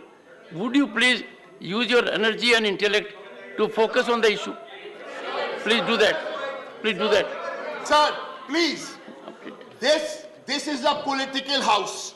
We will make political points. They cannot be allowed a free run. Sir, yesterday, or the last time... No, you will make a political point, the Home Minister but you can't get away from the said subject. We have all come together. No, he said we have all come together. As India Jitega Bharat. India Jitega Bharat. 1 minute, sir, let me finish. Sir, don't interrupt my flow. No. Mr. Derek, this is not the way to address the chair. Take your seat for a minute. Addressing you. Take your seat. I had told you, I had told you repeatedly, don't engage into this activity. This does no good to anyone. We in the House have to maintain some kind of decorum, at least for the chair. I have given you floor. One second, take it. I hope sir, you will believe in decorum. Sir, I'm talking on the to subject, you. on issue. Go I'm ahead. talking to you because we've all come together, according to one theory, is because we are all for corruption. Look who's giving us lectures on corruption, sir. This government has 3 most important ministers: the PM, the HM, and the WM. He's not here today, the WM, the washing machine. Sir, let me tell you. No, sir, let me tell you. Delete it. Sir, please let me tell you. You cannot. No. Sir, please. No. What I do you will do not allow these on theatrics. one day, sir, you cannot interrupt. Sir, please allow me to speak. Not these theatrics. Sir, what theatrics? This is not the way to engage into this kind of theatrics. Sir, what happened in Maharashtra is theatrics. No. You are in the process. Ridiculing constitutional functionaries by equating them with a washing machine. No, I did not. What are you saying? Sir, what is going Sorry, on? Mr. Derek O'Brien. What? Sir, only by time. If you don't keep... Sir, do you want to clock the time down? If you don't keep Do you want to to the clock the time subject, down? you may forfeit your right to make an address. You can't do it. You have to confine to the rules. Sir. Within the rules. Sir. This is not done. Sir, this is just not done. My time. Sir. Conclude now. This is a government which talks about corruption.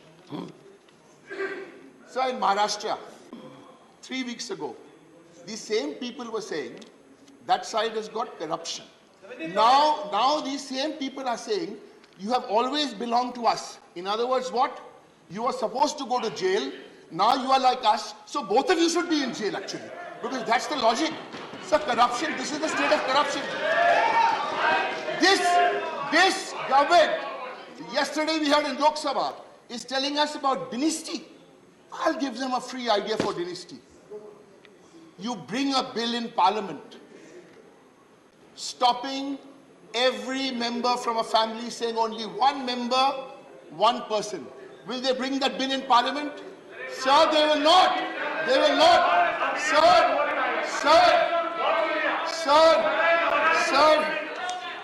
let me finish.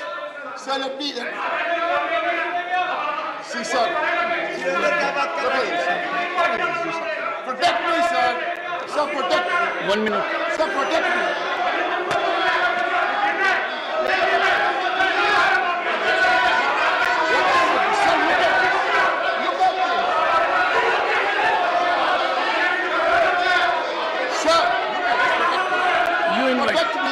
You invited me.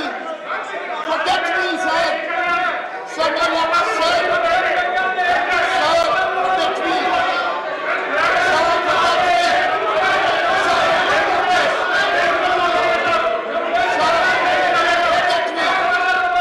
Take your seat. Take your seat. All of you. All of you, take your seat. Please. Give me 2 minutes. Take your seat. Let me speak. Take your seat. Take your seat. Take your seat. Take your seat. Mr. Tiwari, please. We want decorum in the house. Please, please. One second. Take your seat. Take it. First, take your seat. Take your seat. Would you please take your seat now? Honorable members, we started discussion today with an expectation and with fructified also that the decorum will be there in the house. Schedule once. Can't you wait for some time? No, before you conclude, one second. Don't conclude in a manner to put everything in disorder. Good enough. Go ahead. Please. Sir, I will not say anything. Last 1 minute. Very good, sir. Last 1 minute. We have a clear difference of opinion here on this bill. That's why even a former Prime Minister has found it important enough to be present here to come and vote with us on the bill. We acknowledge that. That's why a member of the JDU has come in an ambulance. So we believe, sir. And the last, Mr. Shibu Soren is here, also unwell. He's come here, sir. So I agree. We have a different view on the bill. It's our view. It's their view. Sir, before we end, I want 15 seconds. Sir, 15 seconds. 15 seconds. Miss Kavita Patidar. बहुत बहुत धन्यवाद माननीय सभापति महोदय।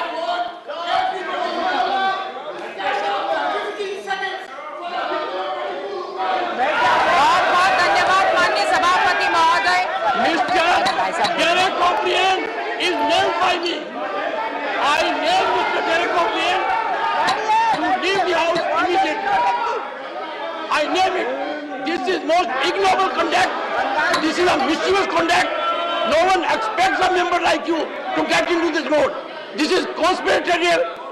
Mr. Derek O'Brien, your conduct in the house has been most ignoble. And this has become your habit. And you are doing it as a part of a strategy. And you think you will enjoy publicity outside? You have reversed this house. Sit down. Take your seat. Sit down, man. Sit down. Take your seat. I'll name you. Honorable members, you have seen a spectacle now. Are we in for such kind of conduct?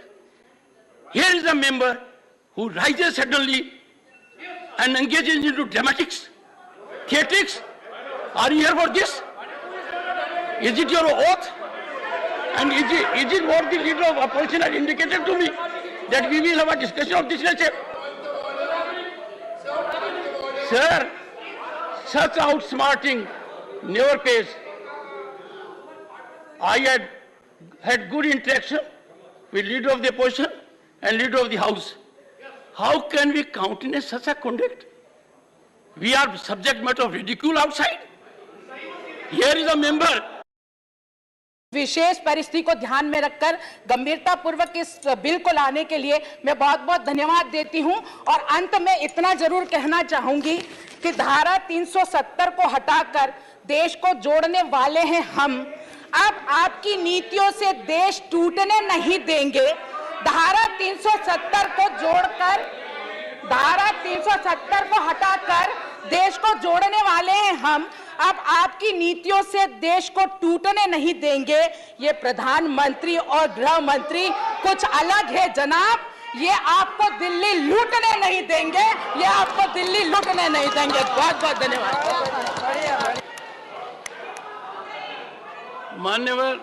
माननीय सदस्य श्री रामदास अठावले।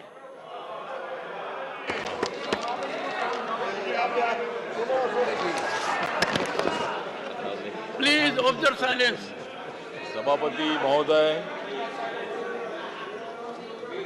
ये सभागृह में एक बहुत ही important bill पर चर्चा हो रही है। नहीं, भारत के संविधान ने दिल्ली केंद्र के सरकार को जो अधिकार दिए हैं वो अधिकार छीनने की कोशिश हो रही थी और इसीलिए माननीय अमित भाई को ये बिल लाना पड़ा है।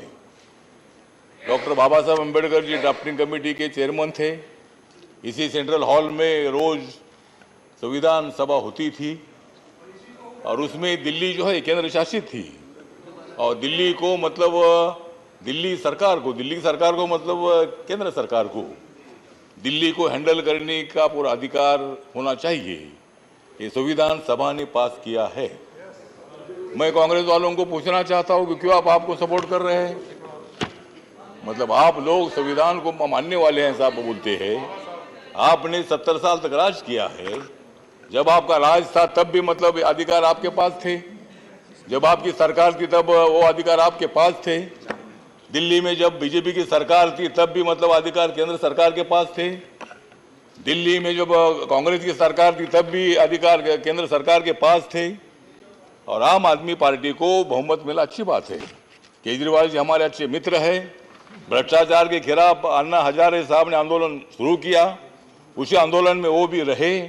उसके बारे में हमको बड़ा आदर है कि भाई भ्रष्टाचार के खिलाफ आपने आंदोलन किया।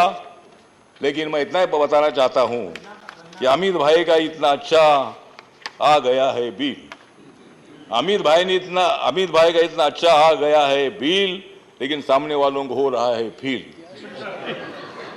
नरेंद्र मोदी जी के पास है बहुत ही अच्छी बिल, नरेंद्र मोदी जी के पास है बहुत ही अच्छी बिल, लेकिन दिल्ली में हो रही है दारू के ठेके की डील।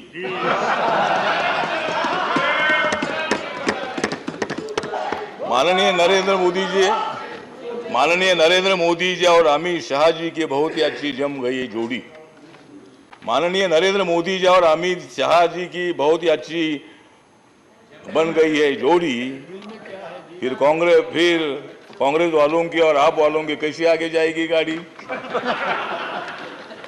नरेंद्र मोदी जी जानते हैं जनता की नाड़ी, नरेंद्र मोदी जी जानते हैं जनता की नाड़ी, इसलिए बढ़ाई है मैंने दाढ़ी।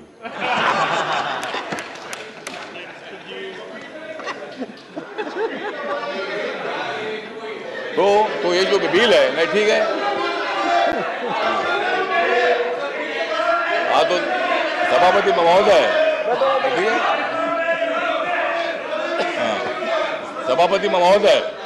सभापति महोदय ये बिल बहुत बड़ा इंपॉर्टेंट है। भारत के संविधान की रक्षा करने वाला ये बिल है। मैं सभी सामने वालों को बताना चाहता हूँ कि आप सब लोग एक साथ आए हैं, अच्छी बात है। मैं भी आपके साथ था, अब मैं नहीं हूं, तुम उनके साथ क्यों जाते हैं? तो ठीक बात है, आप सब लोग एक साथ आए हैं। लोकतंत्र में आपको अधिकार है, लोकतंत्र में आपको हमें हराने का अधिकार है, हमको तुम्हें हराने का अधिकार है। तुम इनको हराते हराते सत्ता पर बैठे। अब नरेंद्र मोदी जी सत्ता में आए हैं। नरेंद्र मोदी जी किसका विरोध नहीं करते हैं। नरेंद्र मोदी जी बाबा साहब का संविधान बदलने वाले नहीं है।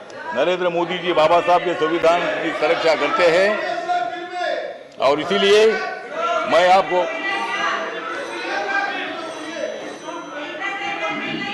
ऑनरेबल मिनिस्टर, ऑनरेबल मिनिस्टर, मुझे लगता है कि सर ये जो बिल है भी आप लोग बिना मतलब हंगामा करते करते आप हंगामा करते बैठो, उधर ही बैठो, हम इधर बैठने वाले हैं। तो इसीलिए आप शांति से चर्चा होनी चाहिए, एक दूसरे का सुनना भी चाहिए। और आप जब से आए हैं तब आप डांटते भी है, सब पे प्यार भी करते हैं। हाउस भी चला रहे, बहुत अच्छी बात है, हाउस भी चलना चाहिए, हाउस भी चलना चाहिए। और 2024 में नरेंद्र मोदी जी की सरकार भी चलना चाहिए, मतलब ये सरकार भी हमारी चलेगी। और इसीलिए मैं, मेरी जो रिपब्लिकन पार्टी ऑफ इंडिया है, मेरे पार्टी की तरफ से इस बिल का समर्थन करता हूं। और अपोजिशन को भी मैं आह्वान करना चाहता हूं कि आप लोगों ने भी इस बिल का समर्थन करना चाहिए और ये बिल एक मत से सम्मत होना चाहिए, ये मैं आपको अपील करता हूं। जय भीम, जय Bharat. Honorable members, as per the list of business, the statutory resolution disapproving the Government of National Capital Territory of Delhi Amendment Ordinance 2023 was listed in the name of 12 honorable members. As per practice and parliamentary conventions, the names of the listed members are called by the chair successively, and the member who moves the resolution becomes the mover of the resolution, and the rest of the names thereafter become infructuous. The mover of the resolution also gains the right to reply after participation of members in the discussion. In the instant case, Shri A.D. Singh has moved the statutory resolution, and therefore I now call upon Shri A.D. Singh to reply to the discussion. Thereafter, the Honorable Minister will reply to the debate. Shri A.D. Singh. Sir, with your permission, I move the statutory resolution that the House disapproves the Government of National Capital Territory of Delhi Amendment Ordinance 2023, brackets number 1 of 2023, promulgated by the President on 19/5/2023. I will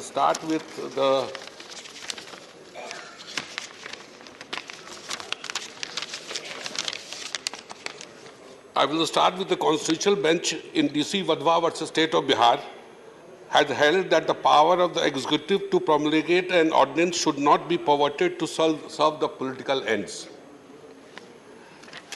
And I heard the debate from both the sides, from our side and from the side of the ruling party.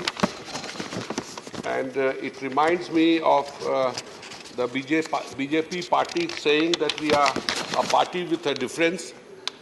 Hence, I really congratulate the Honorable Home Minister that you have brought a similar bill with a change, which has never occurred in any democratic setup. And I will not repeat many things that Singhvi ji has said or Chidambaram ji has said and many other members have said, because it will be too repetitive. But the most peculiar, I want to ask the Honorable Home Minister, then what is the sanctity of a party manifesto? A party manifesto says that if we come to power, we will try to fulfill these aspirations of the people. So the bill is so peculiar that the triple chain about whom many of our colleagues in the opposition have said, that means that it will be the work of the Lieutenant Governor and the Union Home Ministry to implement the manifesto of the Aam Aadmi Party, because as it is very clear that the bureaucrat will not listen to the Chief Minister and his other people. And in any case, I have a very low opinion of the IS in this country, because a whole lot of my friends have been at the helm of power. I don't want to name them. So the steel frame of British imperialism is not even the plastic frame of Indian democracy. So besides, the service is such that I am sure I am safe, and I agree, sir. So IS denotes all these three things. And they are too, instead of subservient to the social goals of the society, they are normally subservient to the all legal and not so legal acts of the ruling party, whether it is our side or whether it is that side. So So it is a very peculiar situation. We talk of the ruling party, talks of, and we also talk of the democratic values that was enshrined in Bihar's Lichvi dynasty. We shout all over the world that we are the largest democracy. One of the opposition, or one of the ruling party ladies just mentioned that we did a great job by abolishing 370. But let me tell you, let me brief the House that under the Congress rule and even under Atalji's leadership, the 370 was diluted so much that it only remained a piece of paper. And unless we win the heart of the people of Jammu and Kashmir, nothing, because after 4 years, we are still making people house arrest there. So I do not know whether we want to serve as a democratic nation, or we want to put it at, we really want to finish it, the democratic sentiments. One of our senior ministers talked about how much money they were giving for different things to Delhi government, but unfortunately they never tell us that in the last 9 years, we have written off 12 lakh crores of corporate debt, which money could have been usually used in enhancing irrigation, welfare schemes, making a cold chain, but nothing. And let me speak, sir. The resolution is mine, so you give me the opportunity to speak. So instead of going for a development, and who were these corporates? Because once the banks don't do a proper due diligence, I come from Bombay as an industrialist, have lunch or dinner with the relevant people, and take out 10,000 crores. So 12 lakh crores is a lot of, and I saw the list, which was, and the recovery, after recovery, it was 12 lakh crores. And in most of the cases, the recovery was just 10%. So I do not know which direction are we going. One side we are saying that, Honorable 1 minute, no, allow me to speak, Honorable member, no, allow me to speak. You are getting into irrelevance. One side, to the subject. I'm just concluding. It is expected of a senior member like you to confine to the focus area and conclude. No, I'm focusing on the bill only. I'm focusing on the bill. On one side, we are saying that we'll become the third largest economy, and on the other side, 800 million people we are feeding. So what we have to India. So we have to see the other India, not the rich India, the poor India. So and would you on the bill, many members from our side have spoken. So I don't want to be repetitive. State and simple. Beg pardon, sir. Resolution. You have to confine to that. Okay, thank you. Anyone will tell you. Thank you. Shri Amit Shah to reply the discussion.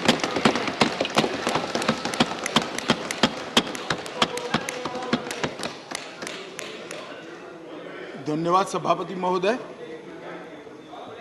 आज जो bill लेकर मैं इस महान सदन के सामने उपस्थित हुआ हूं, वो बिल के चर्चा में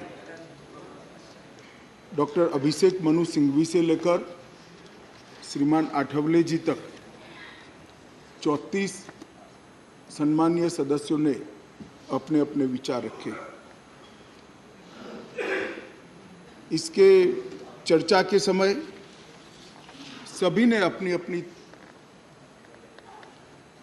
समझ के हिसाब से पक्ष और विपक्ष दोनों में विचार रखे।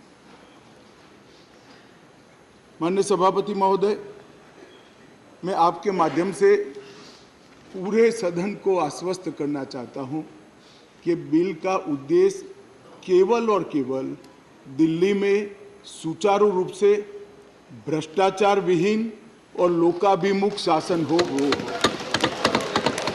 अब किसी को भ्रष्टाचार विहीन और लोकाभिमुख शासन में विरोध है तो इसका तो मेरे पास कोई जवाब नहीं है, मगर मैं इतना जरूर आश्वस्त करना चाहता हूं कि बिल के एक भी प्रावधान से मान्यवर, पहले जो व्यवस्था थी जब इस देश में कांग्रेस की सरकार थी, वो व्यवस्था में किंचित मात्र भी परिवर्तन नहीं हो रहा है। मान्यवर, मैं आज जो बिल लेकर आपके सामने उपस्थित हुआ हूं, वो महामहिम राष्ट्रपति जी के 19 मई 2023 को राष्ट्रीय राजधानी क्षेत्र दिल्ली में सेवाओं के प्रशासन और प्रबंधन से जुड़े अध्यादेश जो उन्होंने प्रख्यापित किया था, वो अध्यादेश से बनी हुई व्यवस्था के स्थान पर विधि द्वारा बनी हुई व्यवस्था को प्रस्तावित करने के लिए बिल लाया हूं। ये इसका मूल उद्देश्य है।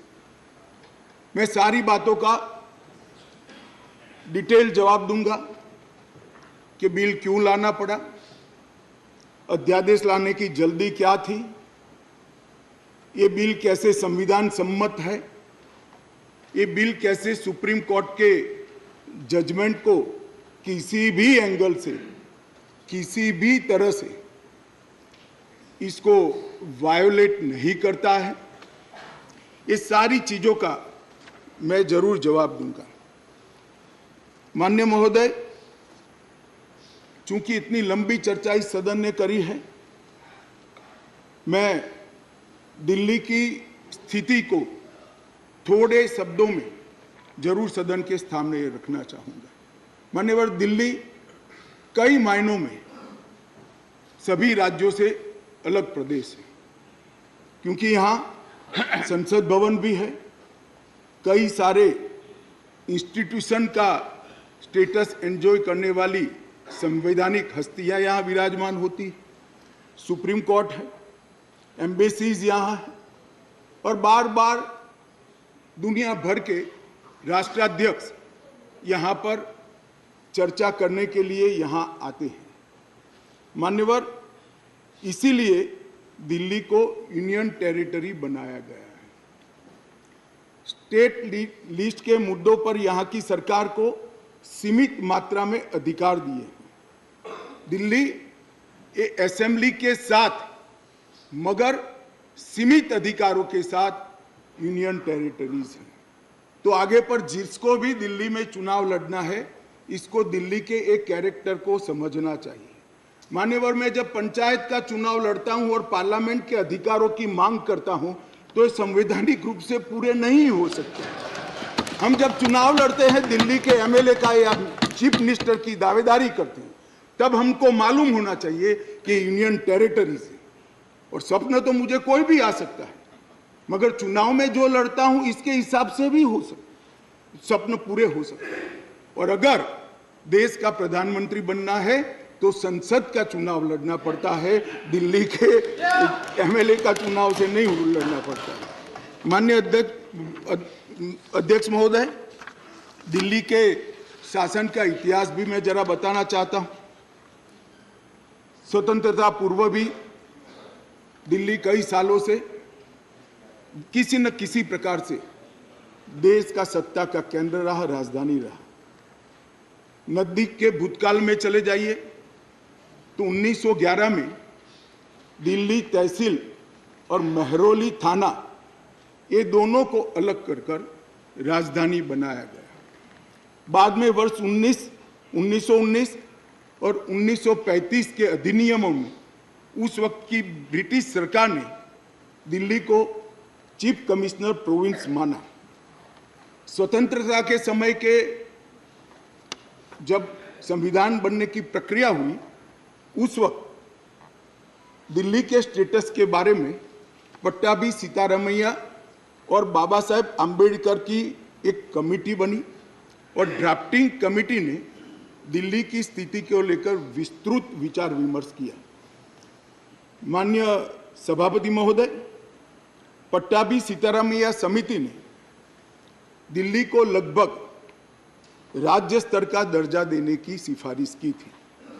उसी कमेटी के चर्चा के वक्त पंडित नेहरू, सरदार पटेल, सी राजगोपालाचारी, डॉक्टर राजेंद्र प्रसाद और स्वयं डॉक्टर अंबेडकर जैसे नेताओं ने इसका अलग अलग तर्क देकर विरोध किया था। मान्यवर, 1949 में संविधान के अंतिम मसौदे के साथ संविधान सभा के अध्यक्ष को भेजी गई डॉक्टर अंबेडकर की रिपोर्ट का मैं पेरा पढ़ना चाहता हूं।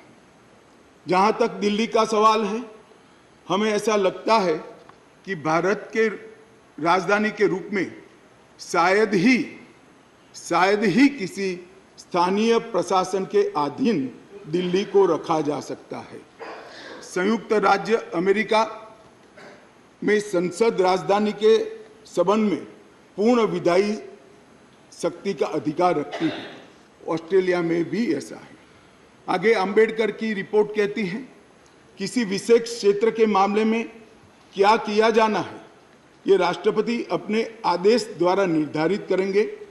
निसंदेह वह अन्य मामलों की तरह इसमें भी जिम्मेदार मंत्रियों की सलाह पर काम करेंगे। यदि वह चाहे तो दिल्ली में एक उपराज्यपाल रख सकते हैं। वह आदेश द्वारा एक स्थानीय विधायिका भी बन सकता है और इसके संगठन एवं शक्तियों का प्रावधान संसद कर सकती है। मान्यवर श्रीमान मनोज जी ने कहा कि मैं कोटेशन को पढ़ाता हूं। मनोज जी, अगर इसी प्रकार के कोटेशन का इंटरप्रिटेशन आप जेएनयू में पढ़ाते होगे तो विद्यार्थियों की बुरी गत होगी। कोटेशन का रेफरेंस मान्यवर कई मायनों में बदलता है, मगर भौगोलिक स्थिति और राजधानी का अस्तित्व ये तो आज भी वही है। ये जो रिपोर्ट है वो इसलिए दिल्ली को पूर्ण राज्य बनाने के साथ सहमत नहीं थी कि दिल्ली राजधानी क्षेत्र है। मनोज जी जरा समझा दे सदन को कि आज क्या दिल्ली राजधानी नहीं है? आज दिल्ली की राजधानी का महत्व समाप्त हो चुका है। कोटेशन कुछ ऐसे होते हैं मनोज जी जो पृथ्वी के अंत तक सत्य सनातन होते हैं, बदलते नहीं। कुछ कोटेशन ऐसे भी होते हैं। मान्यवर, स्वतंत्रता के बाद पार्ट सी स्टेट एक्ट 1951 से दिल्ली को विधानसभा दी गई, किंतु विधानसभा की शक्तियां सीमित एवं संसद के कानून के तहत रखी गई। ये भी सोच समझ कर किया गया। वर्ष 1956 में राज्य पुनर्गठन आयोग की सिफारिशों के आधार पर दिल्ली में विधानसभा को भंग कर दिया गया और दिल्ली को संघ शासित प्रदेश बना दिया गया। लगभग 3 दशक तक मान्यवर व्यवस्था चलती रही। 87 में सरकारिया कमेटी बनी जो बाद में बालकृष्णन कमेटी में परिवर्तित हुई और उसमें 1991 में 69वां संवैधानिक संशोधन किया, जिसमें संविधान में धारा 239 ए डाली गई और दिल्ली को विशेष दर्जा दिया गया।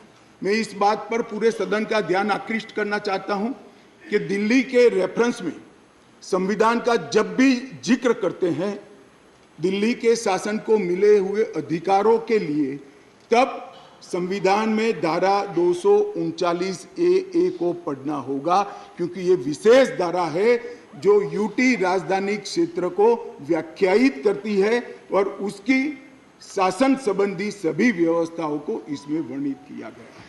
अब इसमें आप यहाँ पर ऐसा भाषण करेंगे कि आज दिल्ली की बारी है, कल उड़ीसा की है, आज दिल्ली की बारी है, कल आंध्र प्रदेश की है, आज दिल्ली की बारी है, कल फलाने राज्य की है।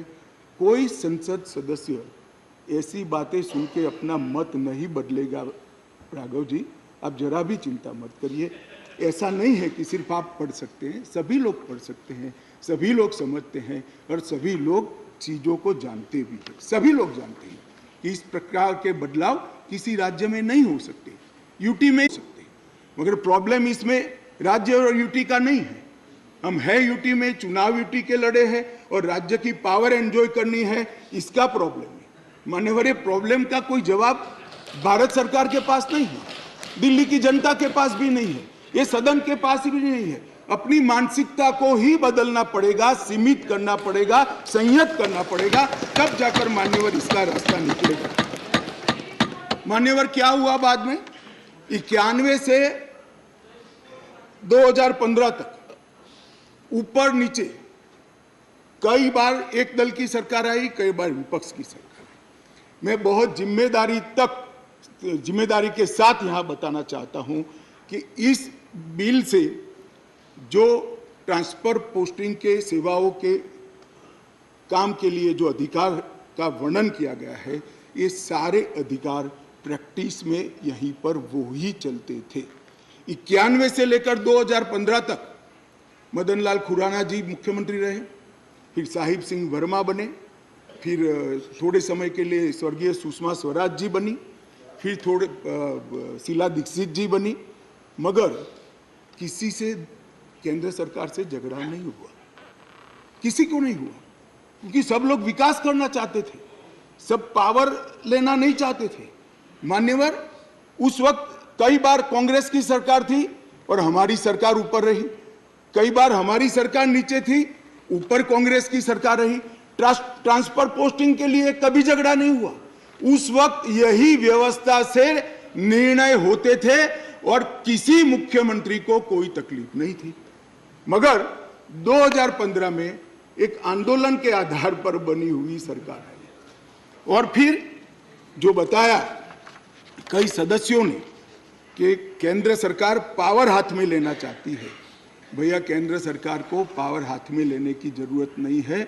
130 करोड़ की जनता की कृपा से हमें पावर भारत की जनता ने ही दे दिया, ये अधिकार हमें भारत की जनता ने दिया और कई राज्यों में, पूर्ण राज्यों में भारतीय जनता पार्टी की पूर्ण बहुमत की सरकार चल रही है, कोई पावर लेने की जरूरत नहीं है। एक बिल हम लाए हैं पावर केंद्र में लाने के लिए नहीं, केंद्र ने दिए हुए पावर पर दिल्ली यूटी की सरकार अतिक्रमण करती है, इसको वैधानिक रूप से रोकने के लिए ये बिल लेकर हम आए। मान्यवर, शब्दों के श्रृंगार से असत्य को सत्य नहीं बनाया जा सकता।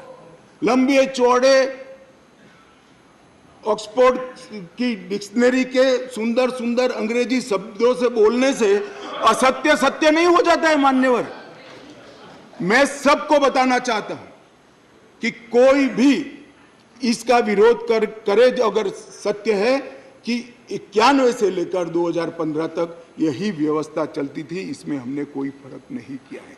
मान्यवर, मैं इसलिए बात करना चाहता हूं कि नई व्यवस्था आई, कई सदस्यों ने कहा, मैं तो तब बोलना नहीं चाहता मगर कहा है इसलिए सिर्फ रिपीट करता हूं कि अराजकता फैलाने का काम दिल्ली में शुरू हो गया है। मान्यवर, शासन व्यवस्था के एक फ्रेमवर्क में चलना पड़ता है। अगर मैं मंत्री हूं तो मेरे मंत्री के नाते अधिकार है तो दायित्व भी है, मैं किसी और के अधिकार का हनन नहीं कर सकता। मान्यवर, कई बार ऐसी व्यवस्था आई, मैं बाद में बात करूंगा। अभी चिदम्बरम जी खड़े हो गए थे, वो होम मिनिस्टर थे, तब क्या हुआ था और उन्होंने फाइल पर क्या लिखा है वो भी है मेरे पास, मैं बताऊंगा। मान्यवर, परंतु मैं इतना स्पष्टता से कहना चाहता हूं कि 91 से लेकर 2015 तक ये व्यवस्था जस की तस थी, जिसको बदलने के लिए 2015 में एक परिपत्र किया गया दिल्ली सरकार द्वारा, जिसको नलीफाई करने के लिए भारत सरकार ने एक परिपत्र सेवाओं के बारे में इश्यू किया।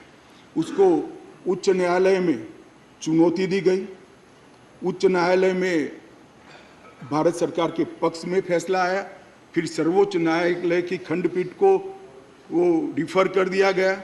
2018 में सर्वोच्च न्यायालय की खंडपीठ ने एक आदेश दिया जिसका सार है कि मंत्री परिषद की अधिकारों को सर्वोच्च न्यायालय ने प्रस्तावित किया। मान्यवर, फिर वो डिवीजन बेंच के अंदर, 2 जज की बेंच के अंदर गया, वहाँ सहमति नहीं बनी और फिर से खंडपीठ को रिफर कर दिया गया और 11 मई को सर्वोच्च न्यायालय की खंडपीठ ने सेवाओं के मामले में अपना निर्णय दिया। ये जो निर्णय है मान्यवर, इसमें सर्वोच्च न्यायालय ने ये विषय तय किया है, भारतीय संघ को केवल 3 विषयों पर, पॉलिसी और पुलिस, पब्लिक ऑर्डर और लैंड, ये 3 विषय पर ही कार्यकारी अधिकार प्राप्त है। सेवाओं का अधिकार दिल्ली सरकार के पास रहता है। परंतु उसी जजमेंट में ये कहा गया, हालांकि 239 ए को कोट कर कि संसद को दिल्ली राजधानी क्षेत्र के सभी विषयों पर और किसी भी क्षेत्र पर कानून बनाने का अधिकार है। मान्यवर, अब जो लॉयर होते हैं वो बातों को बहुत खूबसूरत तरीके से रखने में माहिर होते हैं। एक ही अधिवक्ता एक बार एक धारा को डिफेंड करता है तो वही अधिवक्ता दूसरी बार वही धारा का विरोध करता है। मगर हमको तो ऐसी महारत हासिल नहीं, हम तो सार्वजनिक जीवन के छोटे कार्यकर्ता है, तो जो सच होते हैं वो बोलते हैं। मैंने अभिषेक मनु सिंघवी जी को ध्यान से सुना। मान्यवर, उन्होंने कहा, उन्होंने क्या करा उनको पूरा मालूम है, मैं मानता हूं मालूम होगा, बड़े विद्वान वकील है। उन्होंने अनुच्छेद 339 AA 7A को पढ़ा, जिसमें लिखा है 239 AA 7A के तहत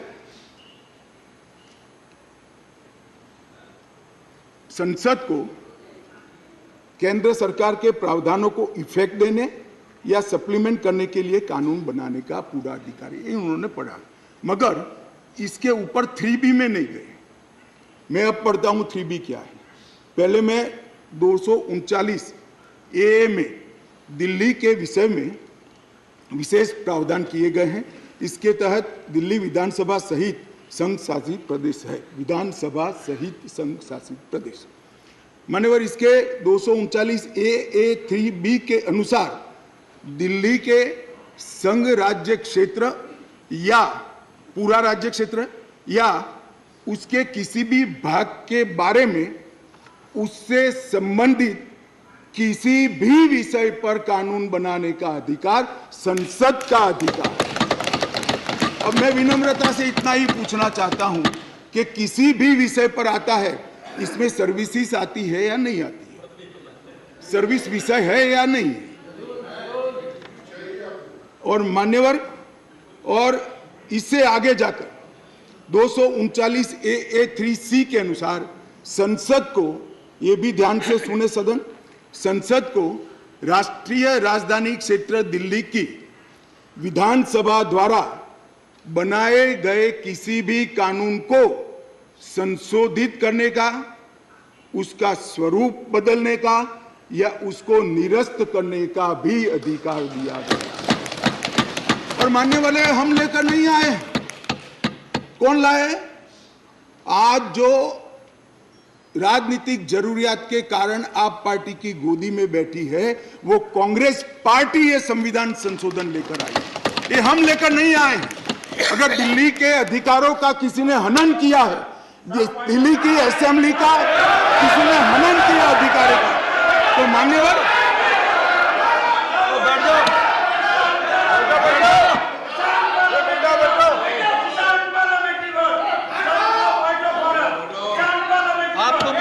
लगी होगी, बैठ जाओ बैठ जाओ। आपको तकलीफ हुई है, अरे गोदी में बैठने में तकलीफ हुई है। माननीय अध्यक्ष जी, इनको करने में तकलीफ नहीं और सुनने में क्यों तकलीफ होती है? करते हैं तो सुनना पड़ेगा। गोदी में बैठ गए। मैं फिर से रिपीट करना चाहता हूं, केवल और केवल राजनीतिक स्वार्थ के कारण आप पार्टी का एपीचमेंट करने के लिए ये अपने ही लाए हुए कानून का ये विरोध कर रहे हैं।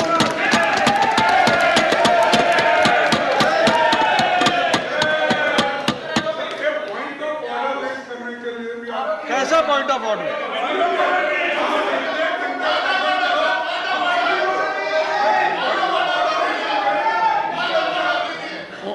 ऑनरेबल मिनिस्टर, माननीय अध्यक्ष जी, honourable minister, would you please raise your point of order? Point of order पे रहूंगा। Our rule says unparliamentary word cannot be used in this house.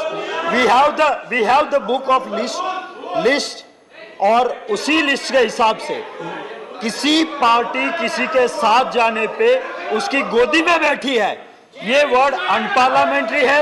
कल हम भी बोलेंगे आप डेकोरम की बात करते हो, आप डेकोरम की बात करते हो, तो किसकी गोदी में बैठे हैं? हम भी बीजेपी के लिए बोलेंगे कि कौन सी गोदी में, किसकी गोदी में बैठे हैं? तो डेकोरम आप कहते हो, तो डेकोरम मेंटेन हम भी करना चाहते हैं। और speaker sir, you are not to make a speech. I have heard your point of order. I reject the point of order. Take your seat. Sir,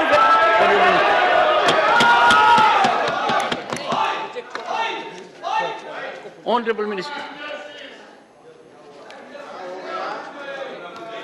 माननीय अध्यक्ष जी, यहां पर बहुत सारे सदस्यों ने बड़ी बड़ी दुहाइयां दी, संविधान की दुहाइयां दी, डेमोक्रेसी की दुहाइयां दी और अदालत के फैसले की सम्मान करने की दुहाइयां दी। माननीय अध्यक्ष जी, मैं इनको बहुत विनम्रतापूर्वक कहना चाहता हूं। मैं सबसे पहले अदालत के फैसले की बात करता हूं। अदालत के फैसले की अवमानना तब होती है तब अदालत ने किसी भी प्रकार का स्थगन आदेश दिया है। इसमें स्थगन आदेश मांगा गया था, अदालत ने दिया नहीं। दूसरी बात, अदालत के फैसले की अवमानना तब होती है जब हम अदालत के फैसले के विरुद्ध कोई बिल लेकर आते हैं। यहाँ अदालत ने अपने फैसले में स्वयं कहा है कि दिल्ली संघ राज्य के लिए देश की संसद किसी भी प्रकार का कानून बना सकती है। और माननीय अध्यक्ष जी, मैं सर्वोच्च अदालत के प्रति अति विनम्रता रखते हुए बताता हूं कि कई फैसले ऐसे होते हैं जो न्याय की कानून की इंटरप्रिटेशन करते वक्त अदालत देती है, मगर आज की जनभावनाओं के अनुरूप वो नहीं पाए जाते हैं। तो इस आज़ादी से अब तक ढेर सारे इतने उदाहरण हैं जिसमें संसद ने अदालत के फैसलों को बदलने के लिए कानून लेकर आए, मगर इसमें तो एक केस भी नहीं है। माननीय अध्यक्ष जी, इस देश की संसद ने कई बार संविधान बदला। अदालत के फैसले की बात छोड़िए, अदालत के फैसले को न्यूट्रलाइज करने के लिए कई संविधान के पैराग्राफ जोड़े गए हैं माननीय अध्यक्ष। और ये संसदीय परंपरा है जिसको अदालतों ने भी स्वीकार किया है। और पहला संविधान संशोधन तो तब हुआ जब पार्लियामेंट भी नहीं बनी थी मान्यवर। कॉन्स्टिट्यूएंट असेंबली ने पहला संविधान संशोधन पारित किया था, तब से संविधान बदलने की प्रक्रिया चली है। और मैं आपको बताता हूं भाई, हम संविधान में बदलाव इमरजेंसी डालने के लिए नहीं लाए हैं। हम संविधान में बदलाव उस वक्त की तत्कालीन राष्ट्रपति की सदस्यता जो चली गई थी, इसको पुनर्जीवित करने के लिए नहीं लाए हैं। और इमरजेंसी डालकर लाखों डेमोक्रेटिक कार्यकर्ताओं को जेल में अरे खड़गे जी सुनिए, मैं धैर्यपूर्वक सुना हूं। कांग्रेस को लोकतंत्र पर बोलने का कोई अधिकार नहीं है। और क्या बात करते हो लोकतंत्र की?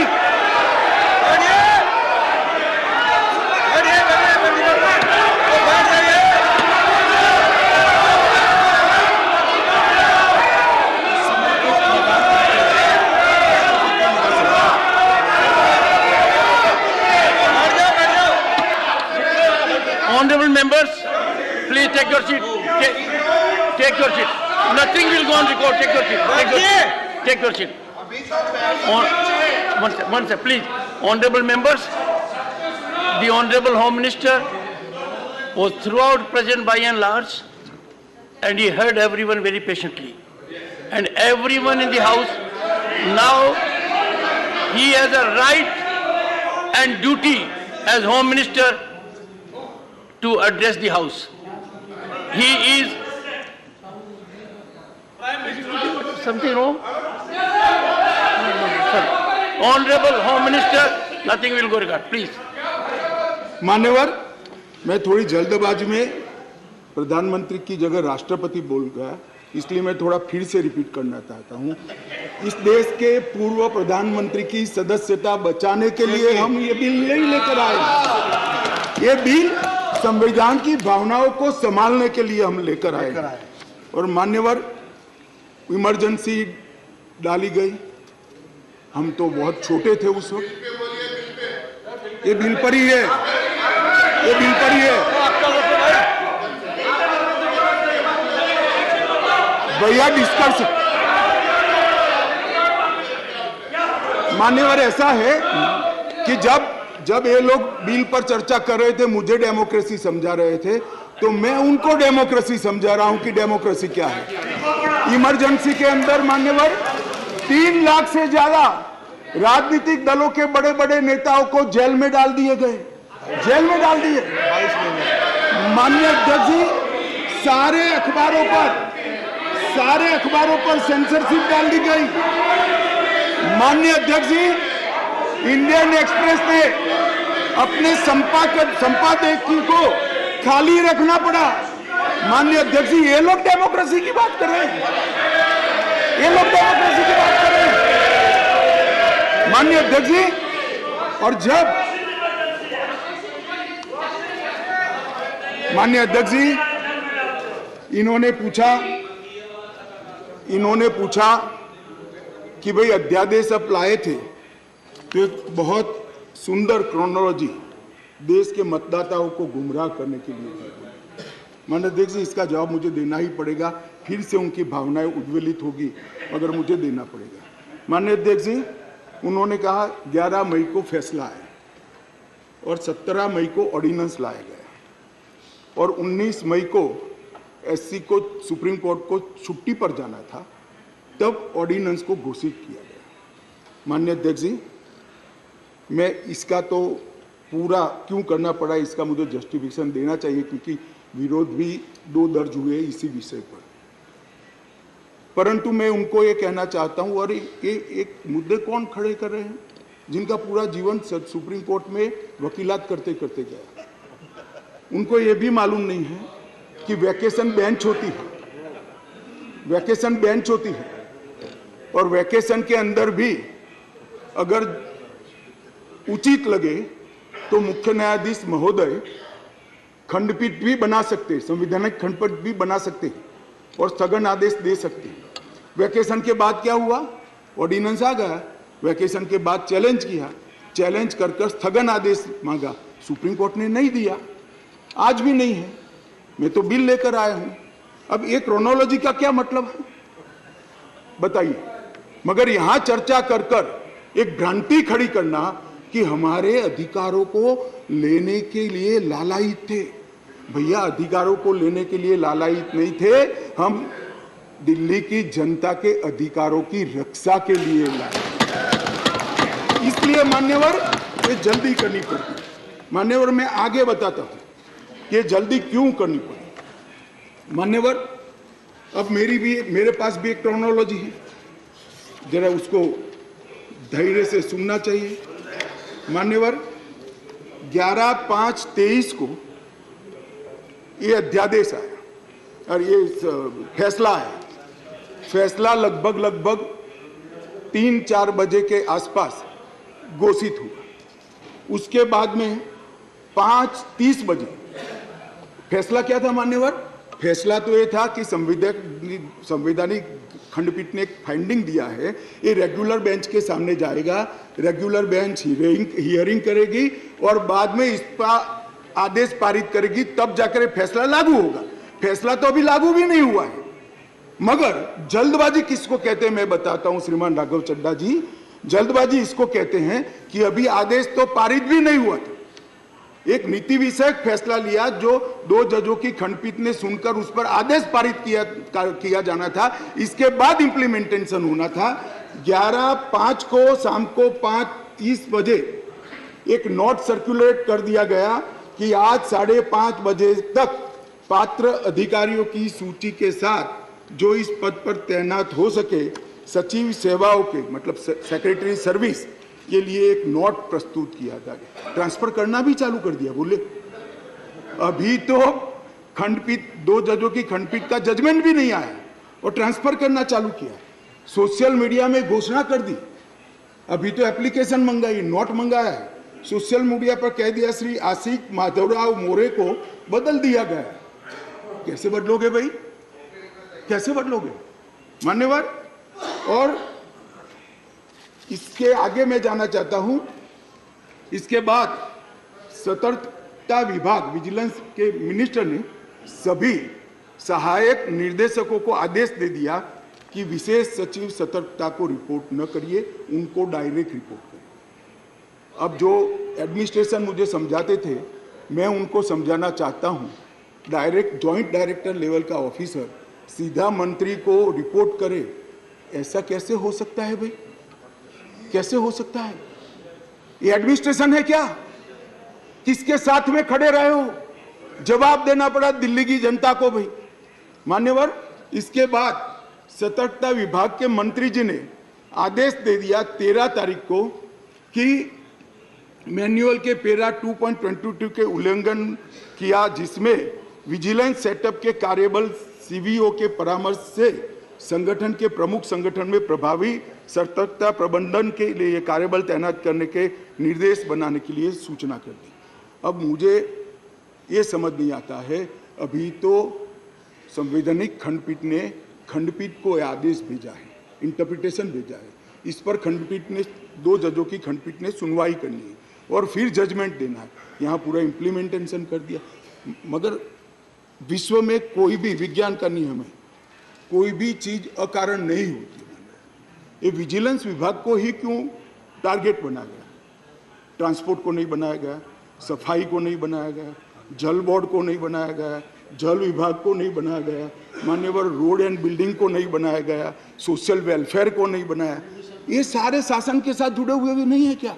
ये किसी में जल्दी नहीं हुई, सिर्फ विजिलेंस में हुई। अब मैं इस कारण बताना चाहता हूं कि सदन में विजिलेंस में क्यों जल्दी हुई। मान्यवर, इसके अंदर आबकारी घोटाले की, शराब घोटाले की फाइल विजिलेंस में पड़ी थी। इसलिए मान्यवर आधी रात को विजिलेंस डिपार्टमेंट खोलकर फाइलों की हेराफेरी करने की फरियाद दिल्ली पुलिस को मिली है। मान्यवर केशव राव जी कहते थे, हम तो ना इनके साथ है, ना उनके साथ है, ना आपसे जुड़ाव है, ना उनसे जुड़ा है। बीआरएस वालों का भी इस शराब घोटाले के साथ आप पार्टी के साथ जुड़ाव है, इसीलिए आप वहां बैठे हो। मान्यवर, एक फाइल थी आबकारी घोटाले वाली, दूसरी फाइल थी एक यहाँ पर शीश महल बना है मान्यवर, बहुत बड़ा शीश महल। हमने When we speak, you stop us. Sheesh Mahal is allowed to नहीं, एक मिनट मान्यवर, शीश महल में असंसदीय क्या है? अभी मैं आगे तो बोला ही नहीं। What is your objection? What is the problem? For sake of objection, you are raising objection. पागल हो गया है। No, you just want to hold the floor. 258. Sorry, please. 258. Sorry. Let us not make issue of non-issues. 258. Take your seat. 258. Take your seat. 250. Sit down. You want me to sit? Okay, I'll sit. Take your seat. Take your seat, please. Take your seat. 258. Take your seat. Honorable Minister. मान्यवर, मैं कहता हूं शीश महल में क्या असंसदीय है, चर्चा करें जरा खड़े होकर। वैसे ही व्यवधान करने के लिए खड़े हो जाते हैं, जरा समझाइए।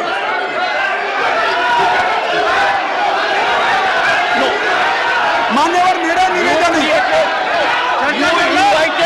मान्यवर मेरा निवेदन है, असंसदीय क्या है इसमें इसकी चर्चा की जाए। मेरा निवेदन है। Take your seat, please. Take your seat. Sheesh Mahal पे चर्चा हो जाए। Take your you. Mr. Derek O'Brien, you deliberately got up only to create disturbance, only to create disruption. This will not be accepted. Please. Sir, leader would like to speak, sir. Sir.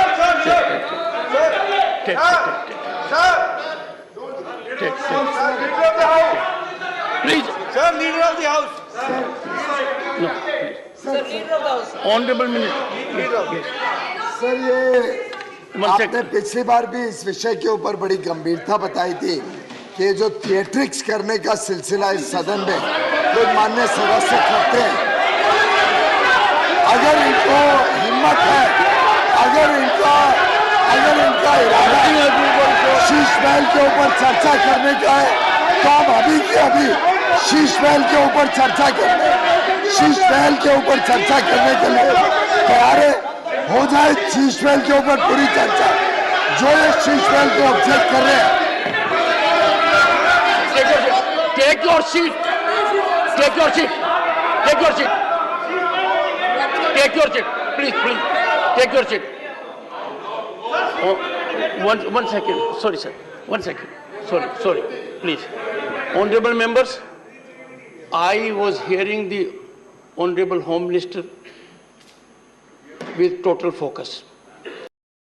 And there was nothing in the discourse of the Honorable Home Minister which could have invited the kind of disruption in which Mr. Derek O'Brien.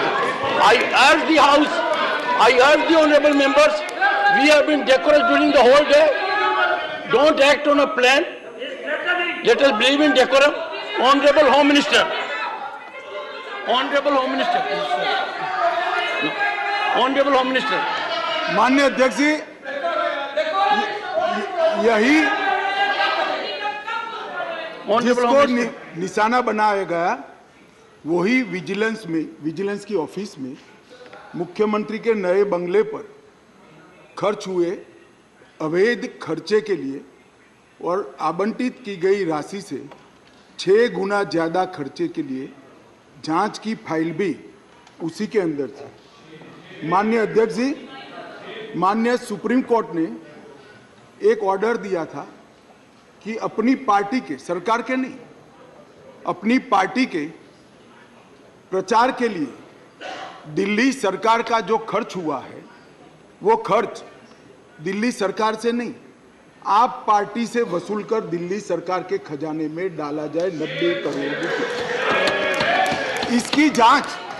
इसकी जांच भी यही vigilance department ने की। मान्यवर, इन्होंने दिल्ली सरकार के पास लॉ एंड ऑर्डर नहीं है, इसका मतलब पुलिस नहीं है, इसलिए वहां इंटेलिजेंस डिपार्टमेंट नहीं हो सकता है, मगर उन्होंने एक फीडबैक यूनिट बनाया और फीडबैक यूनिट से राजनीतिक जानकारियां इकट्ठा करना शुरू करी। मान्यवर, इसके खिलाफ भी एक जांच चली और ये जांच की फाइल भी विजिलेंस डिपार्टमेंट ने दी। मान्यवर, BSES और BYPL ये 2 वीज वितरण कंपनियां हैं जिनका 21,000 करोड़ रुपया दिल्ली सरकार को बकाया है, देना है, फिर भी 2,000 करोड़ का उनको पेमेंट कर दिया गया।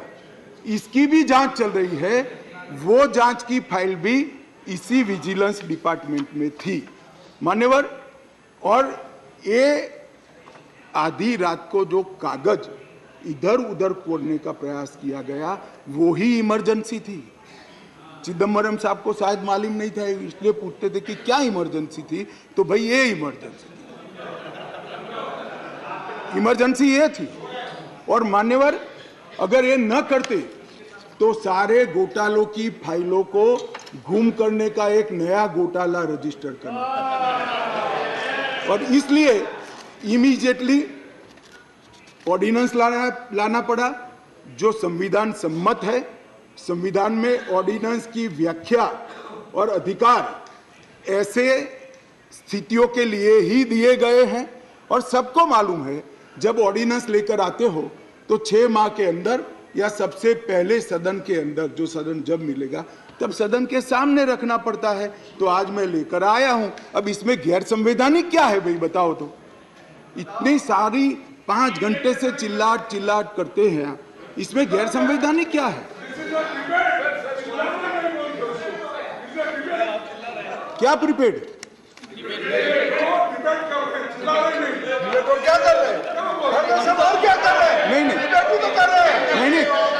नहीं, एक सेकंड। मान्यवर, खड़गे साहब की बात सही है, चिल्लाना शब्द निकाल दीजिए। बार बार रिपीटेशन के साथ इसको आप दोहरा रहे हो, इसलिए मैं बता रहा हूं बस। खड़गे साहब की बात सही है सर। मान्यवर, अब ये विधानसभा के अधिकारों की बात करते हैं। हम सब ये सम्मानीय सदन के सदस्य हैं। सदन जब राष्ट्रपति महोदया आहूत करती है, बाद में इसका सत्रावसान होता है। ये संविधान की एक बनाई हुई सदन को चलाने की कार्यरीति है। इस पूरे देश में एक ही असेंबली है जिसका सत्रावसान ही नहीं हुआ ना, सत्रावसान होता ही नहीं। स्पीकर साहब सदन को मुलतवी करते हैं और फिर जब बुलाना है, राजनीतिक भाषण करना है, तब सदन को बुलाकर 3 घंटे चलाकर फिर से बंद कर देते हैं। दिल्ली असेंबली ऐसी है जिसका आज तक सत्रावसान ही नहीं हुआ है। मान्यवर, आप मुझे बताइए ऐसे चल सकता है? माननीय अध्यक्ष जी, विधानसभा के rules of procedure and conduct of business 1997 के नियम 70 में विधानसभा अध्यक्ष को सदन को स्थगित करने का अधिकार दिया है। ये अधिकार इस तरह से देश के किसी भी असेंबली के स्पीकर ने नहीं उपयोग किया है।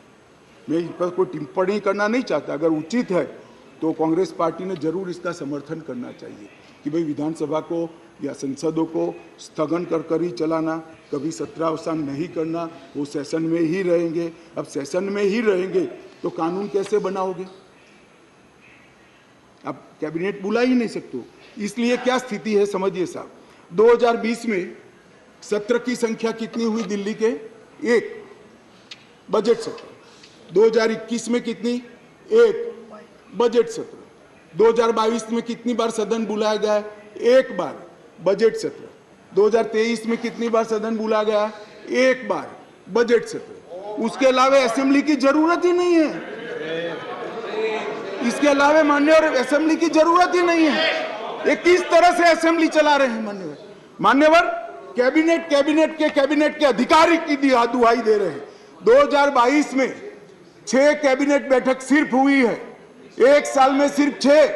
इसमें से 3 बजट रिलेटेड है और 3 एक बिजली कंपनी को सहायता करने के लिए बुलाई गई, बाकी एक भी कैबिनेट नहीं बुलाई। मान्यवर, 2023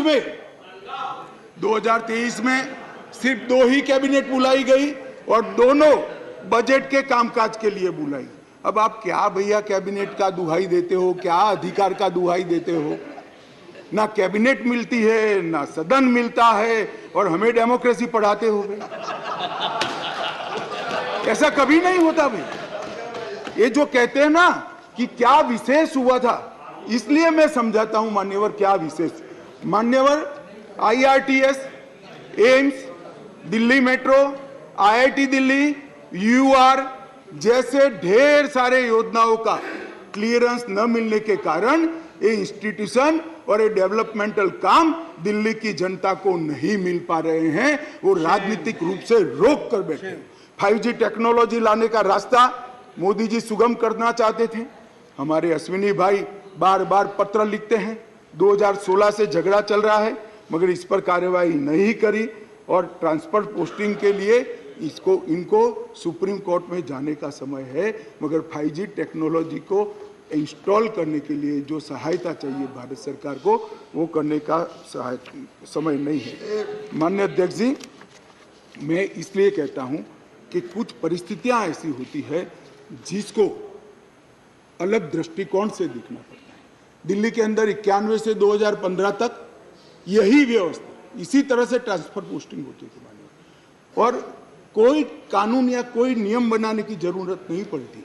मान्यवर, मैं फिर से एक बार सदन का ध्यान आकृष्ट करना चाहता हूं।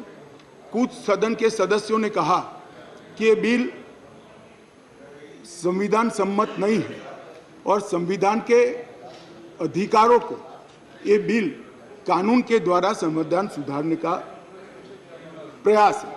मान्यवर, मैं इनका ध्यान दिलाना चाहता हूं कि अध्यादेश और बिल के अंदर थोड़ा फर्क। अध्यादेश के अंदर धारा 3A है जो बताती थी कि दिल्ली विधानसभा को एंट्री 41 यानी सेवा मामलों पर कानून नहीं बना पाएगी, ये अध्यादेश के अंदर। फिर हमने इसको ध्यान से बारीकी से अध्ययन किया, काफी लोगों की राय भी ली और लगा कि ये एकदम वायोलेशन तो नहीं है संविधान का, मगर ग्रे एरिया है। इसलिए जो मैं बिल लेकर आया हूँ, विधेयक लेकर आया हूँ, इसमें धारा 3(a) को भारत सरकार ने ही हटा लिया है, इसलिए वायोलेशन का क्वेश्चन डज नॉट अराइज। धारा 3(a) को हमने हटा लिया है, अध्यादेश से हटाकर बिल में धारा 3(a) को नहीं डाला गया है। अब दिल्ली की विधानसभा को भी सेवा में कानून बनाने का अधिकार है, आप बना सकते हो, मगर केंद्र का कानून अभी जो बना है इससे कॉन्ट्राडिक्टरी कानून नहीं बना सकते हो, इतना ही है। माननीय अध्यक्ष जी, एक मैंने कह दिया, अगर 239(a)(b) एक बहुत बड़ी चर्चा चली कि मंत्रियों के अधिकार अफसरों को दे दिए गए, कैबिनेट के अंदर अफसर कैबिनेट नोट भेजेंगे। तो माननीय अध्यक्ष जी, मैं तो 2 सरकारों में रहा हूँ, गुजरात सरकार में रहा हूँ और अभी मोदी जी के नेतृत्व में भारत सरकार में काम रखा। कभी मैंने as a minister cabinet note sign नहीं किया, फाइल साइन की है, मगर कैबिनेट नोट तो सेक्रेटरी ही भेजते हैं।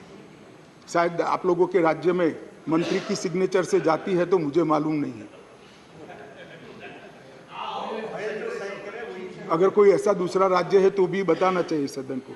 माननीय अध्यक्ष जी, मैं खंडवार जवाब देना नहीं चाहता, इतना ही कहना चाहता हूं कि 45(a) 45(1) को जो उद्धृत कर सब लोग बोल रहे थे, इसमें मैं इतना ही कहना चाहता हूं कि इसमें दिए गए सारे प्रावधान ट्रांजैक्शन ऑफ बिजनेस रूल 1993 में पहले से मौजूद है, 93 से है, जो कांग्रेस पार्टी लेकर आई है। हम कुछ नया नहीं लाए, मगर वो रूल्स को मानते नहीं थे, इसलिए रूल्स को एक्ट का हिस्सा बनाया गया है। 93 से रूल्स के हिसाब से दिल्ली चलती है, फुल स्टॉप कॉमा का फर्क नहीं है साहब इसमें। ट्रांजैक्शन ऑफ बिजनेस रूल 1993 जो है, जो कांग्रेस पार्टी ने बनाए थे, उसको ही हम एक्ट में आमेज किए हैं और इसलिए करने पड़े हैं कि एक ऐसी सरकार चुनकर आई जो रूल्स को मानती नहीं है, इसलिए एक्ट में डालना पड़ा। मान्यवर, ये सारे अधिकार जो है, अधिकारों का बंटवारा है, कार्य विभाजन है और कार्य पद्धति है, ये सारी की सारी कांग्रेस पार्टी ने बनाई है। अगर कांग्रेस पार्टी में अंतरात्मा है तो इस बिल का समर्थन करना चाहिए। मैं तो आपकी चीज को लेकर खड़ा हूं, मगर ये नहीं करेंगे, मुझे मालूम है मान्यवर, क्योंकि उनको गठबंधन बचाना है, मान्यवर, मैं आपको बताना चाहता हूं, ये आप पार्टी का जन्म ही कांग्रेस का विरोध कर हुआ। लगभग 3 टन जितनी गाली कांग्रेस की सरकार को बोले और बोलकर सरकार में आए, और आज अनधिकृत अधिकार प्राप्त करने के लिए कांग्रेस का समर्थन ले रहे हैं। और कांग्रेस वालों को भी ठीक है, चलो हमारा गठबंधन बढ़े। भाई, मैं बताना चाहता हूं खड़गे साहब, जैसे ही आज शाम को ये बिल खत्म हुआ, पारित हुआ, केजरीवाल जी पलट जाएंगे, ठेंगा दिखाएंगे और कुछ नहीं होने वाला। तो उनका लक्ष्य हम नहीं है, कांग्रेस पार्टी है। जरा इनका चुनावी इतिहास देखिए, उनका लक्ष्य आप हो, वो आपको नहीं छोड़ेंगे। खैर, वो आपको देखना है। और माननीय अध्यक्ष जी, ये सारे लोग सिद्धांतों की मुझे दुहाई दे रहे थे। मैं पूछना चाहता हूं, तृणमूल कांग्रेस और कम्युनिस्ट पार्टी आज एक मंच पर है, किस सिद्धांत के तहत है? जरा बताइए तो मुझे, किस सिद्धांत के तहत है? पूरा जीवन एक तृणमूल कांग्रेस पार्टी का जन्म ही कम्युनिस्टों का विरोध करते हुए हुआ है। कांग्रेस पार्टी से वो इसलिए अलग हुए, कि नरसिम्हा राव जी ने कम्युनिस्ट पार्टी से हाथ मिला लिए और आज सत्ता प्राप्त करने के लिए वो इनके साथ बैठे। एक कांग्रेस पार्टी और कम्युनिस्ट पार्टी केरल में तो यूडीएफ एलडीएफ कर एक दूसरे की जान लेने पर आमादा है और वहां इलू इलू कर रहे हैं। माननीय अध्यक्ष जी, ये जनता दल, ये जेडीएस, माननीय अध्यक्ष जी जेडीएस, ये नीतीश कुमार जी है, जेडीयू, ये नीतीश कुमार जी है, जिनकी राजनीति चारा घोटाले का विरोध कर हुई। इनके राष्ट्रीय अध्यक्ष लल्लन सिंह जी कहते थे मैं पान का बनवारी बन जाऊंगा मगर कांग्रेस पार्टी के साथ नहीं जाऊंगा, लालू के साथ नहीं जाऊंगा। मान्यवर, ये साथ में आ गए। साथ में क्यों आए?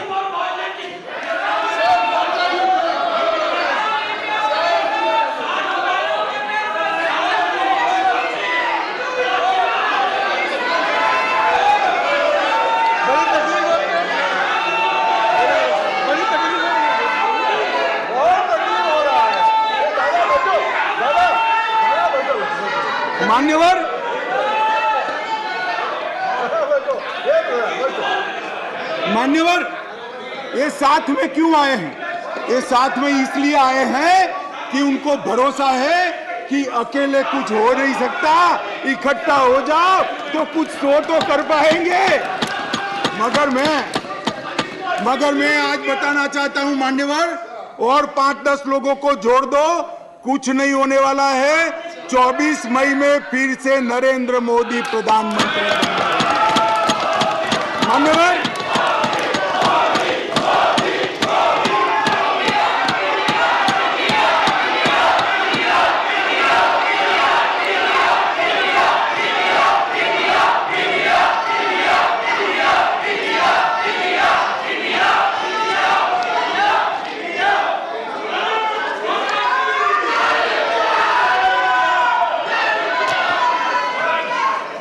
मान्यवर, श्री संजय राउत ने कहा,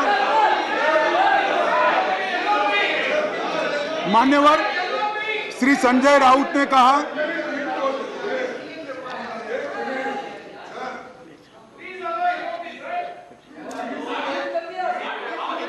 yielded. I know, but just take it. Don't get agitated, sir. We will have a good transactional business. Yes, lead of the question. Your point of order, sir. देखिए, जरा मुझे 2 मिनट चांस दीजिए बस। देखिए, शाह साहब उन्होंने ऑर्डिनेंस पे बोल रहे हैं, ठीक है, लेकिन ऑर्डिनेंस को छोड़ के वो हमारे इमरजेंसी से लेकर और अब तक जो आगे 2024 में, अरे भाई तो भाई चुप, सब आधे कांग्रेस के हैं इसमें, आधे कांग्रेस में है। देखिए, आप भी सब आप भी थे। तो सर, मेरा एक ही निवेदन है कि शाह साहब अच्छे भाषा में बोलते हैं, हिंदी में अच्छा, जैसा अंग्रेजी में हार्वर्ड को उन्होंने बोले कि अच्छे शब्दों में, ऐसा वैसा ही वो भी हिंदी में बहुत अच्छे तरीके से व्याकरणबद्ध हिंदी बोल रहे हैं, ठीक है। लेकिन क्या बोल रहे हैं कि 2024 के इलेक्शन को वो संदेश दे रहे यहाँ से कि हम जीतेंगे। मान्य खड़गे जी, और एक सेकंड और अपोजिशन का पूरा, मान्य खड़गे जी, अपोजिशन के टीका टिप्पणी कर रहे हैं। आप अपने विषय पे बोलिए।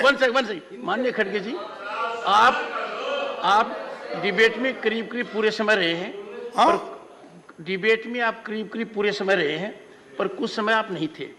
मैं आपको कह सकता हूं कि आप रिकॉर्ड को देखिए, सभी सदस्यगण ने अपने भाषणों के अंदर जो आयाम अपनाया है उसका रिस्पॉन्स है। ये नहीं, ये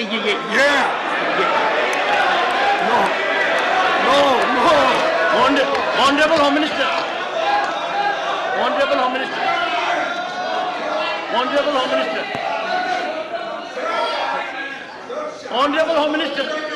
खड़गे साहब, मैं ध्यान रखता हूं।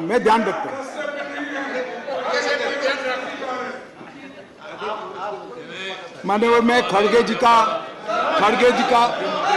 बैठ जाओ। मान्यवर, मैं खड़गे जी का धन्यवाद करता हूं। इन्होंने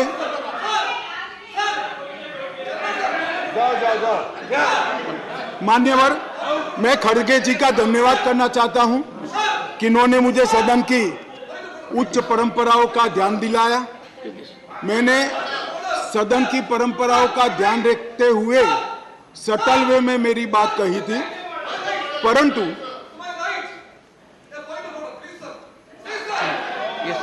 मान्यवर, मैंने सटल वे में ही करी थी।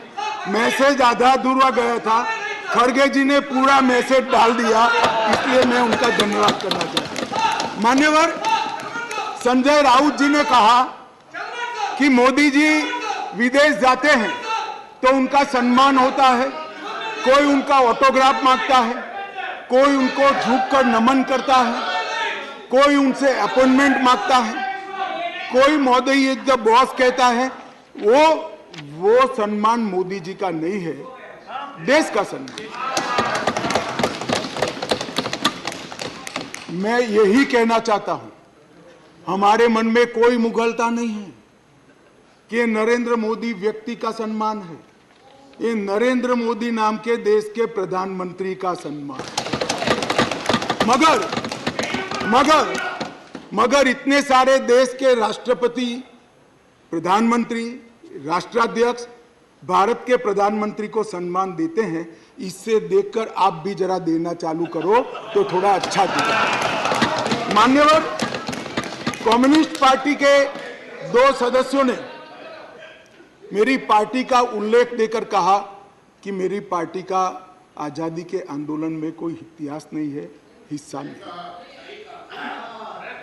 सुनिए, मगर मैं उनके एक व्यवहारिक जनरल नॉलेज पर क्वेश्चन उठाना चाहता हूं कि जो व्यक्ति का, मतलब इंस्टीट्यूशन के नाते कहता हूं, जो पार्टी का जन्म ही 1950 में हुआ हो, वो आजादी के आंदोलन में कैसे हिस्सा ले सकते हैं भैया?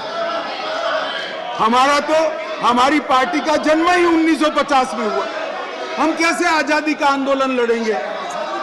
मान्यवर, मगर कई ऐसे हमारे फाउंडर मेंबर थे, श्यामा प्रसाद मुखर्जी से लेकर कई सारे। आज बंगाल अगर भारत में है तो श्यामा प्रसाद मुखर्जी के कारण है, और अगर आज कश्मीर भारत में है तो श्यामा प्रसाद मुखर्जी के कारण। और मान्यवर, ये कह रहे थे ये नागपुर से इशारा आता है, नागपुर से। ठीक है भाई, चलो 1 सेकंड के लिए मेरी बात मान लो, नागपुर से इशारा आता है, आपकी बात को मैं मान लेता हूं, मगर नागपुर तो भारत का हिस्सा है, रसिया या चीन नहीं है। आपकी पार्टी तो रसिया और चीन से इशारा लेती थी। मान्यवर, ये मुझे क्या कह रहे हैं? कम्युनिस्ट पार्टी बात कर रही है देशभक्ति की, कम्युनिस्ट पार्टी देशभक्ति की बात कर रही है। मान्यवर, इनको ये ठीक नहीं लगता। मान्यवर, चिदंबरम साहब ने कहा कि दिल्ली के लिए भी बीजेपी का अधिकार नहीं, दिल्ली में बीजेपी की 2 बार सरकार नहीं हुई। तो भाई, अगर यही सिद्धांत है तो आपको तो बोलने का ही अधिकार नहीं। आपके तो ना संसद सदस्य है, ना धारासभा में कोई सदस्य है। हमारे कम से कम 7 संसद सदस्य भारतीय जनता पार्टी के। और यही थियरी को माने तो विपक्ष के नेता ने ढेर सारे राज्यों के लिए वो बोल ही नहीं पाए। यूपी के लिए नहीं बोल पाएंगे, बिहार के लिए नहीं बोल पाएंगे, बंगाल के लिए नहीं बोल पाएंगे, ओडिशा में नहीं बोल पाएंगे, नॉर्थ ईस्ट में। ये सदन का हर सदस्य देश के झर्रे झर्रे के लिए चप्पे बोल सकते। किस तरह से देश के गृह मंत्री को रिस्ट्रिक्ट करना चाहते हैं? मान्यवर, मैं सदन का सदस्य हूं तो भी देश के किसी भी हिस्से के लिए चिंता करने का मेरा अधिकार है और संविधान दत्त अधिकार। मान्यवर, किस प्रकार की बात इतने सीनियर व्यक्ति करते हैं? मान्यवर,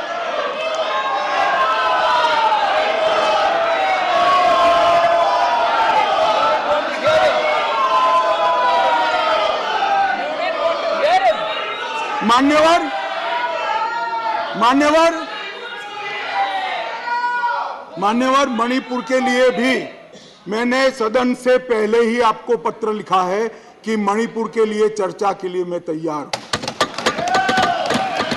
आज भी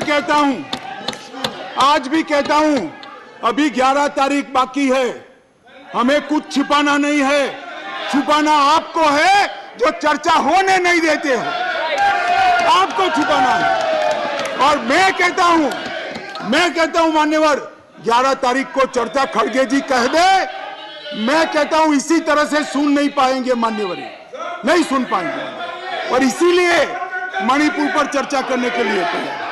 मान्यवर,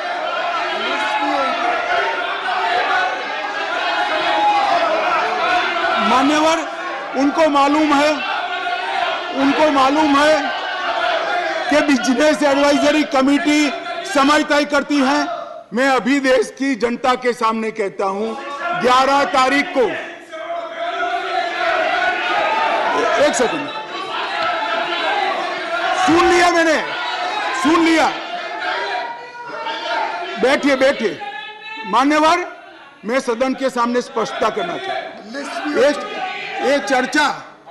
एक चर्चा वो 267 के तहत चाहते हैं। एक सेकंड, बैठ जाओ। 267 के तहत चाहते हैं, जिसमें मतदान का प्रावधान है। मान्यवर, ये प्रावधान क्यों बना है?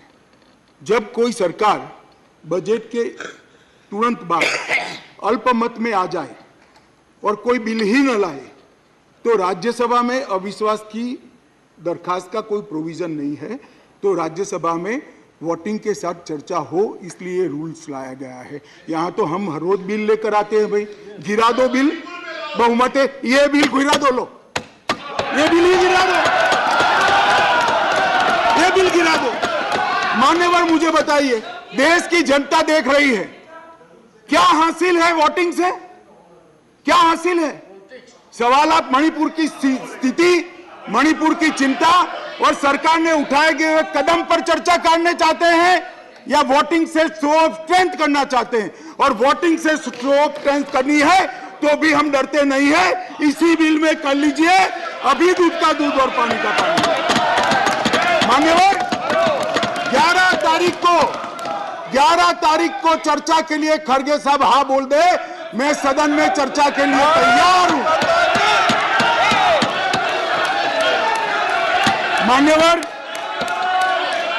मान्यवर, ऐसा है जयराम जी, आपको भी मालूम है अभी नहीं हो सकती।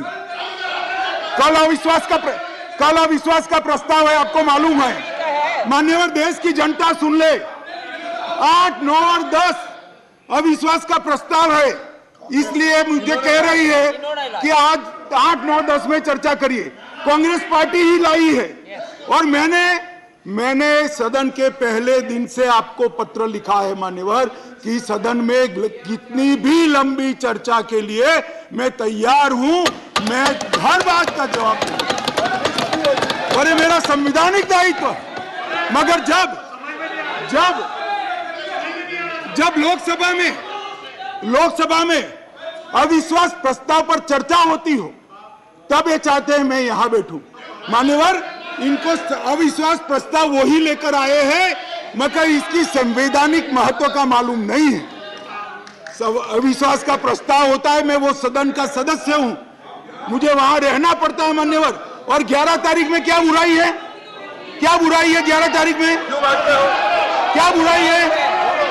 मान्यवर, चर्चा से भाग रहे हैं, ये चर्चा नहीं चाहते हैं मान्यवर, होने नहीं देते हैं। इसलिए मैं कहता हूं मान्यवर कि चर्चा करनी नहीं है, और चर्चा करे तब बोलकर भाग जाना है।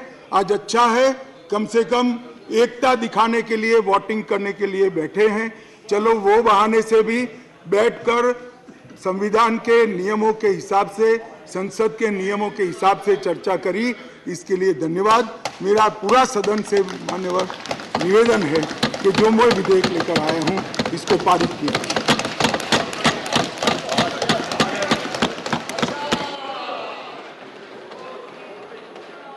I shall first put the statutory resolution moved by Sri A.D. Singh to vote. Please. Honorable members, please. I shall now put, please, Shanti, Sabhi, please. I shall first put the statutory resolution moved by Sri A.D. Singh to vote. The question is put. Those in favor will please say aye. Those against will please say no. I think the no's have it, the statutory resolution is negative. I shall now put the amendment moved by Sri Trichu Siva for reference of the Government of National Capital Territory of Delhi Amendment Bill 2023 as passed by Lok Sabha to a select committee of the Rajya Sabha to vote. The question is that the bill further to amend the Government of National Capital Territory of Delhi Act 1991 as passed by Lok Sabha be referred to a select committee of the Rajya Sabha consisting of the following members: Sri Tiruchi Siva, Sri Abdul Wahab, Sri Derek O'Brien, Dr. K. Kesav Rao, Sri Sushil Kumar Gupta, Dr. John Britas, Sri Shakti Singh Gohil, Srimati Vandana Chauhan, Professor Manoj Kumar Jha, Sri Vinay Vishwam, Sri Sanjay Raut, Professor Ram Gopal Yadav, with the instruction to report by the last day of the first week of the next 261 first session of the Rajya Sabha. Those in favor will please say aye. Those against will please say no. I think the no's have it, the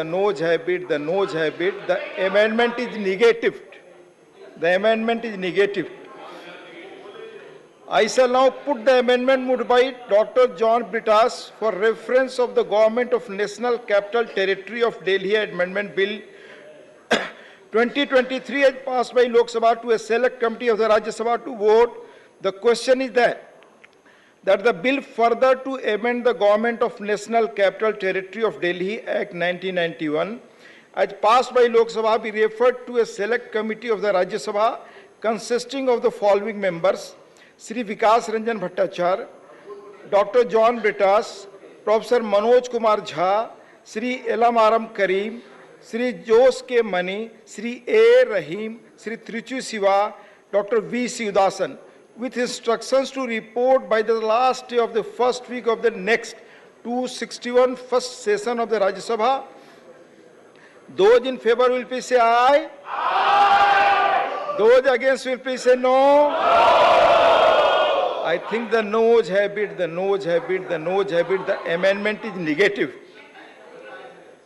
I shall now put the amendment moved by Sri Raghav Chadha for reference of the Government of National Capital Territory of Delhi Amendment Bill 2023 as passed by Lok Sabha to a select committee of the Rajya Sabha to vote. The question is that the bill further to amend the Government of National Capital Territory of Delhi Act 1991 as passed by Lok Sabha be referred to a select committee of the Rajya Sabha consisting of the following members: Sri Narhari Amin, Sri Ajit Kumar Bhuiya, Dr. John Britas, Sri Raghav Chadha, Srimati Priyanka Chaturvedi, Sri Sushil Kumar Gupta, Sri Dipender Singh Hooda, Professor Manoj Kumar Jha, Dr. Fauzia Khan, Srimati S. Fongan Konyak, Sri Sukhendu Sekhar Roy, Dr. Sasmit Patra, Sri Jairam Ramesh, Sri S. Niranjan Reddy, Sri Kapil Sibbal,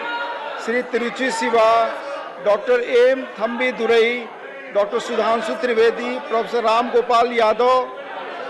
No point of order during division. With instructions to report by the last day of the first week of the next 21st session of the Rajya Sabha. Those in favor will please say aye. Those against will please say no. बहुत गंभीर व्यवस्था का प्रश्न है। ये दोनों सम्मानीय सदस्य कह रहे हैं, मान्यवर दोनों सम्मानीय सदस्य कह रहे हैं कि इन्होंने ये मोशन को साइन नहीं किया। अब ये जांच का विषय है कि ये मोशन कैसे साइन हुआ और राघव चड्ढा जी ने इसको मूव किया है। मान्यवर इनका सिग्नेचर किसने किया है? ये जांच का विषय है मान्यवर, ऐसे नहीं चलता है मान्यवर। अब ये मामला सिर्फ दिल्ली सरकार में फर्जी पड़ने का नहीं है, ये सदन के अंदर फर्जी पड़ने का मामला है मान्यवर। ऐसा कैसे चलता है मान्यवर? मेरा आपसे निवेदन है कि दोनों सदस्यों का स्टेटमेंट रिकॉर्ड पर लिया जाए अभी, और बाद में इसकी जांच की जाए कि ये कैसे हुआ। माननीय सदन खड़े हो please please please please. Sir, rule, rule, sir, I'd like to draw your attention to rule 72.2. Rule 72.2, sir. Just one second. 72.2. It says, no member shall be appointed to a select committee if he is not willing to serve on the committee.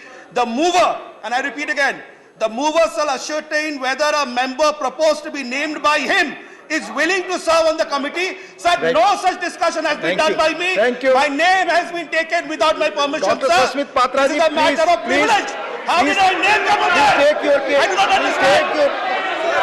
This is completely wrong, sir. This is a privilege issue, sir.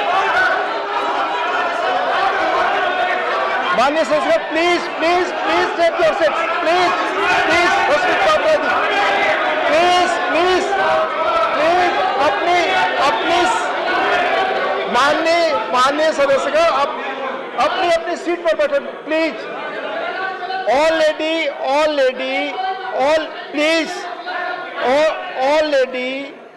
Lady 4 सदस्यों ने एक complain भेजा है। This will be inquired, इसकी जांच होगी कैसे।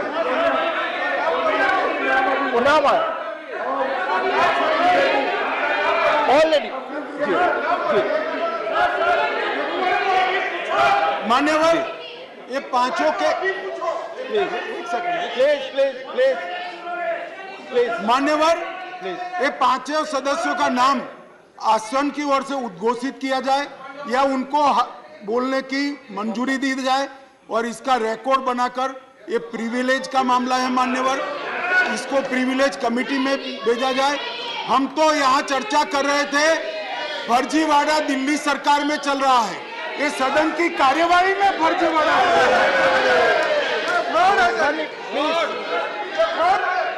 yes please no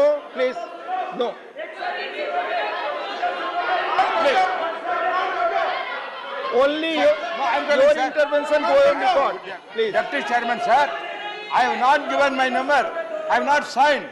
How this is a misuse? It's a privilege of my. Somebody is misused my name. You have to take any action. Allow me to. I am joining that. You are whoever. माननीय सदस्यगण, My name I have not given. Ponyak ji, please. Deputy Chairman, sir, under Rule 72.2, I object. Also, sir, I understand that the honourable member thinks he's smart. I accept that. But I would appreciate that he would not undermine another member by taking our names without our consent, sir. Sir, I object.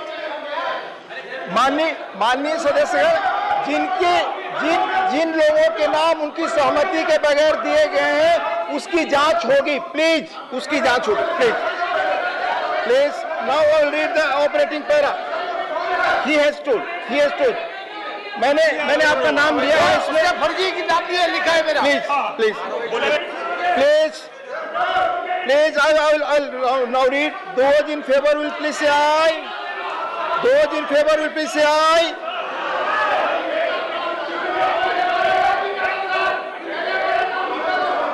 Please, those in favor. I'm going ahead. Please, no. Those in favor will please say aye. Those against will please say no. I think the no's have it. The amendment is negative. I shall now put the motion moved by C. Amit Shah to vote. The question is that the Government of National Capital Territory of Delhi Amendment Bill 2023 as passed by Lok Sabha be taken to consideration. Those in favor will please say aye. Those against will please say no. I think the ayes have it, the ayes have it, the ayes have it. The motion is adopted. We shall now take up, honorable members, we shall now take up clause by clause consideration of the bill. Clause 2 stands part of the bill. Those in favor will please say aye. Aye. Those against will please say no. I think the ayes have it, the ayes have it, the ayes have it. Clause 2 is adopted. Clause 3 stands part of the bill. There are 8 amendments. Number 11 by Sri Elamaram Karim. Okay. Number 37 to 39 by Sri P. Wilson. Thank you. Number 43 to 44 by Professor Manoj Kumar Jha. Sir, I do move. Okay.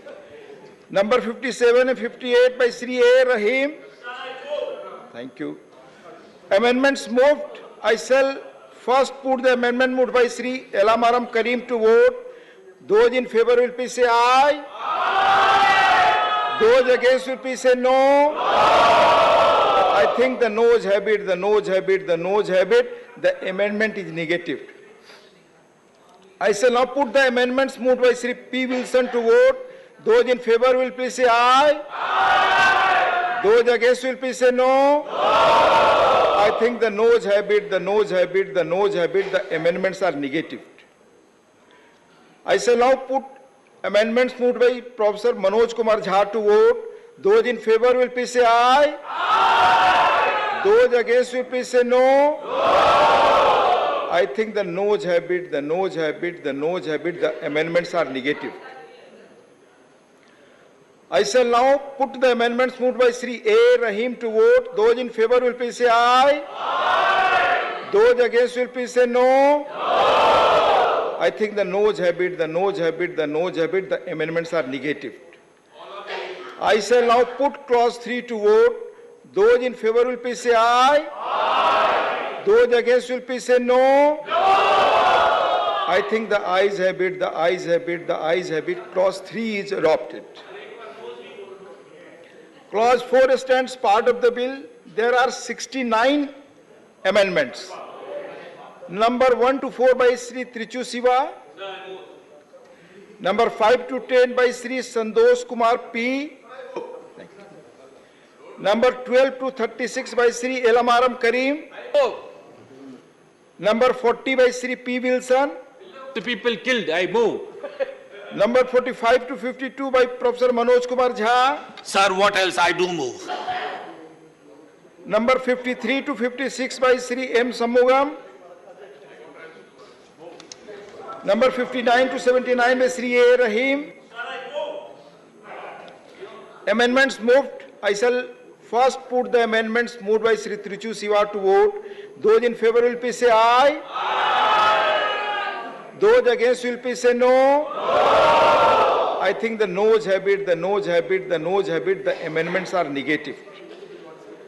I shall now put amendments moved by Sri Sandosh Kumar P to vote. Those in favor will please say aye. Aye. Those against will please say no. I think the noes have it, the noes have it, the noes have it. The amendments are negative. I shall now put the amendments moved by Sri Elamaram Karim to vote.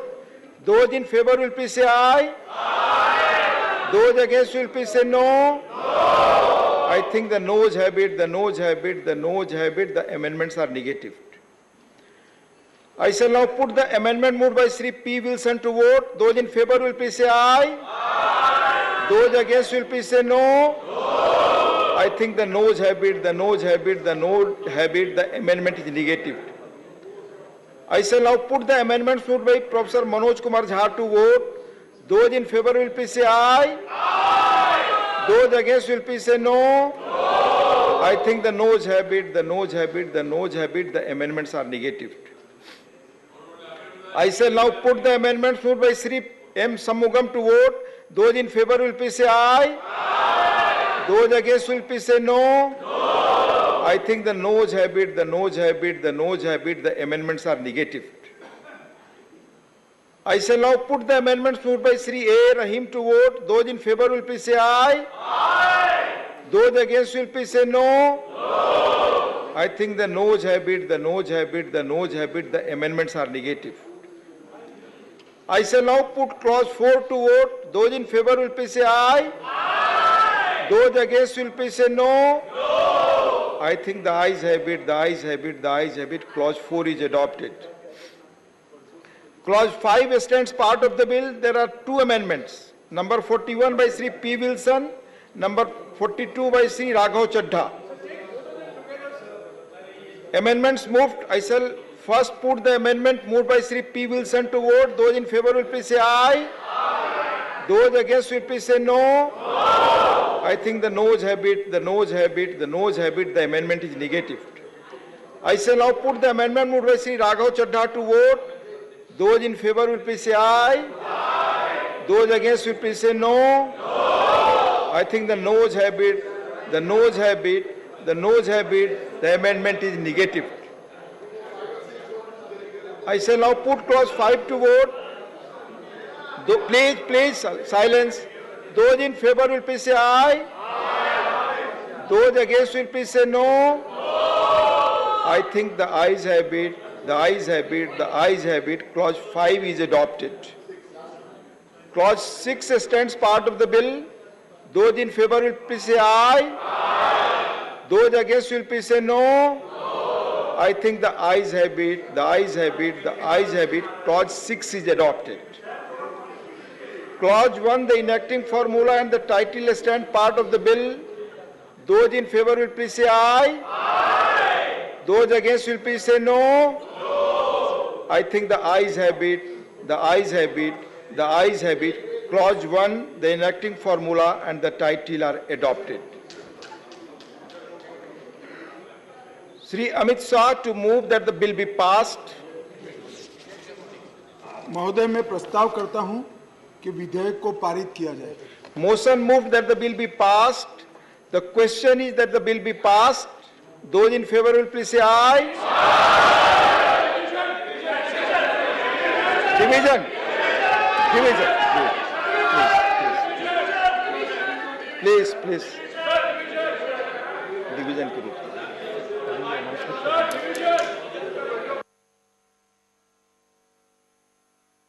Announcement for division, please, please, please.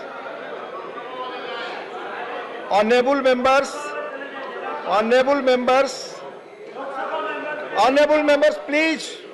Division has been requested on the Government of National Capital Territory of Delhi Amendment Bill 2023.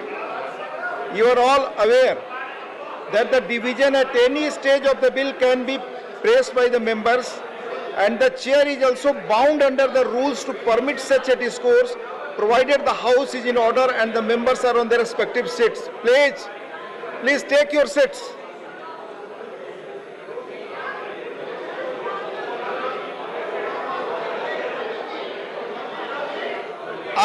Please take your seat.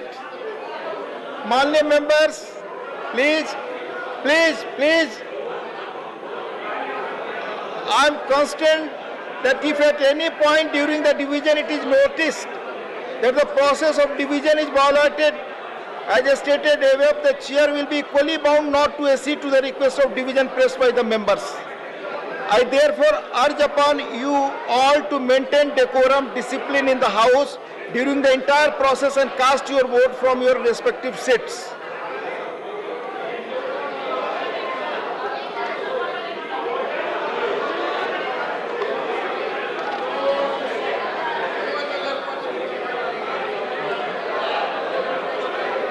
Please.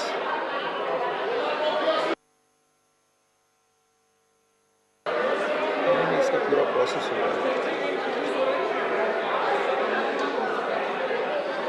Honorable members, you have desired division. Let the lobbies be cleared. Please, let the lobbies be cleared. Please, let the lobbies be cleared.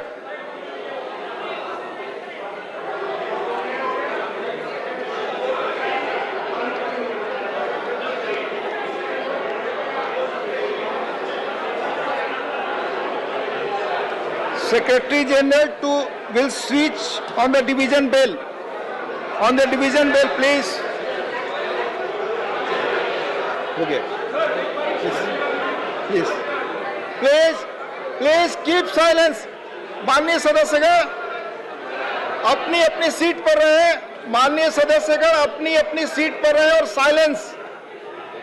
कृपया house सदन में शांति बनाए रखें। मैंने आपसे अनुरोध किया, voting process के लिए शांति बनाए रखें, व्यवस्था बनाए रखें। प्लीज माननीय सदस्य पर अपनी अपनी सीट पर जाएं। प्लीज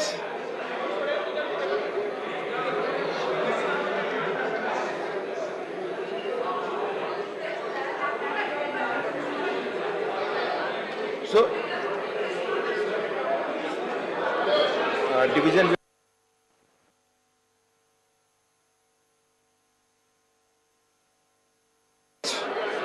प्लीज बैक जी please.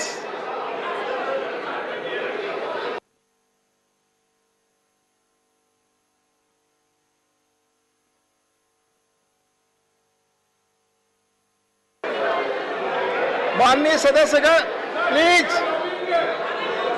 let lobbies be cleared. Let lobbies be cleared, please. Bell चल रही है, प्लीज बेल चल रही है। बेल खत्म होते ही lobbies please be back to your seat. Bell बज रही, बेल बज रही है। बेल खत्म होते ही क्लियर। पूछिए, खत्म हो गया बेल?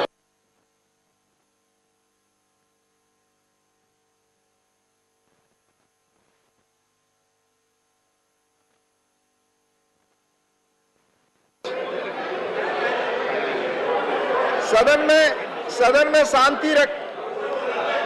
में शांति रखें, आपस में कोई बातचीत नहीं। प्लीज अपनी सीट पर।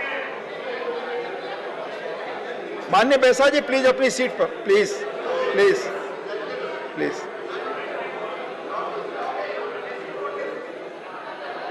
Lobbies are clear.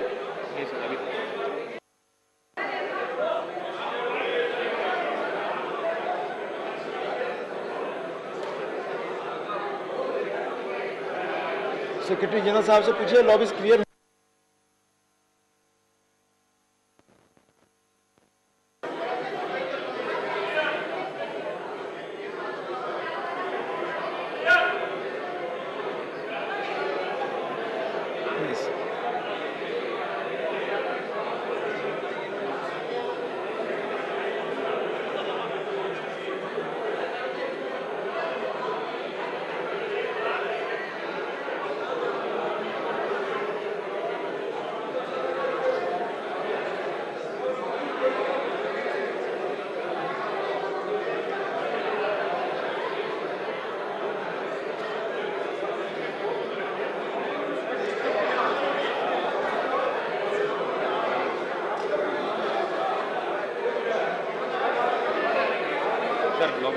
Lobby clear.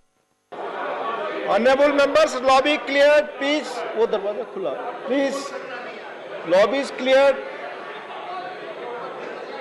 Now secretary general will please lobby clear.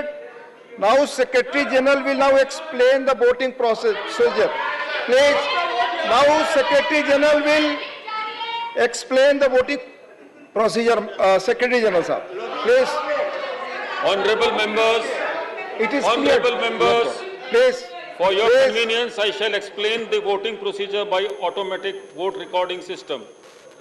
It may please be noted that each member has been provided with an integrated microphone and voting console containing 4 buttons: P for present, A for ayes, O for abstain, and N for noes. There is also a separately situated security button in red, vote activation, provided on the language selector. A red LED vote now lighted on the voting panel indicates that the voting functions are operational and active. To record a vote, a member has to be on his allotted seat and on his desk, has to press the vote activation button and one of the voting buttons of his or her choice simultaneously. Each voting button has an assigned LED light emitting diode indicating the correct and valid voting function as long as a button is pressed together with the vote activation button. The voting process starts with a gong on large screen hall display in the two corners of the chamber. Each member has to keep the voting button as well as the vote activation button pressed simultaneously for 10 seconds. That is at the time of closing of voting in order to register a valid vote. During the voting period, the member can change his or her vote at any time. The vote cast at the time when the voting period is ending will be valid. That is, the buttons kept pressed at the 10th second will be recorded. In case either one or both buttons are released prior to close of voting period, the vote will not be registered. The countdown time is also indicated on the display board. If a member finds that he or she has voted by mistake by pressing the wrong button, he or she can be allowed to correct the mistake through a correction slip devised for the purpose, provided he or she brings it to the notice of the chairman before the result of division is announced. The correction slips will be distributed to the honorable members who desire to correct their recorded vote by the officials of the Secretariat. I shall now again read as the process. I shall now put the motion that the bill be passed to vote. The question is put. Those in favor will please say aye. Aye. Those against will please say no. Division. Division. Now, division.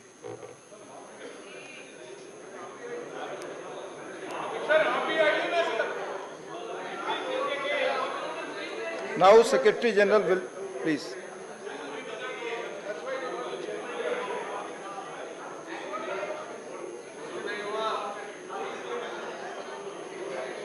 Wait. Please.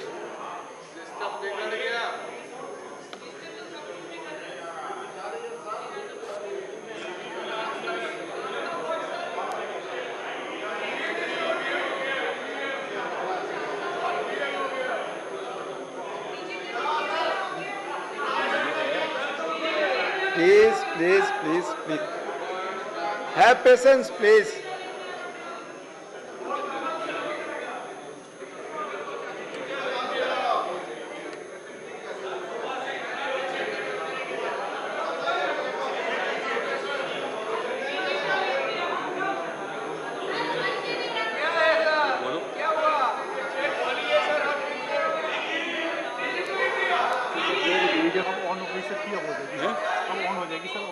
सदस्य हम sleep के द्वारा division पे जाएंगे machine में कोई problem है please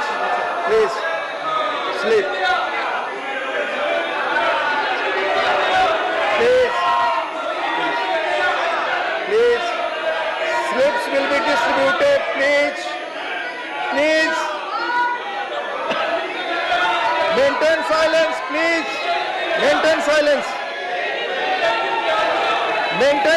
please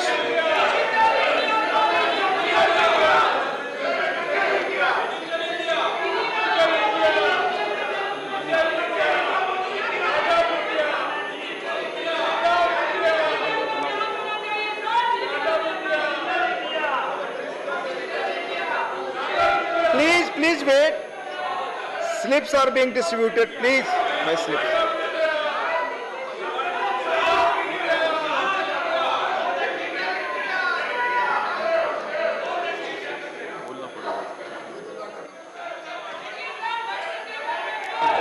division slip का बताना पड़ेगा. डिवीजन स्लिप का वोटिंग प्रोसीजर बोलने के लिए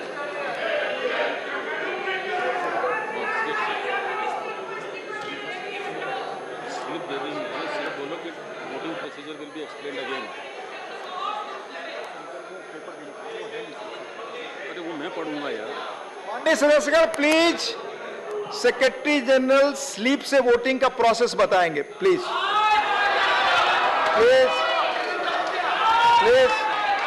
Honorable members. No, sir. Please, silence.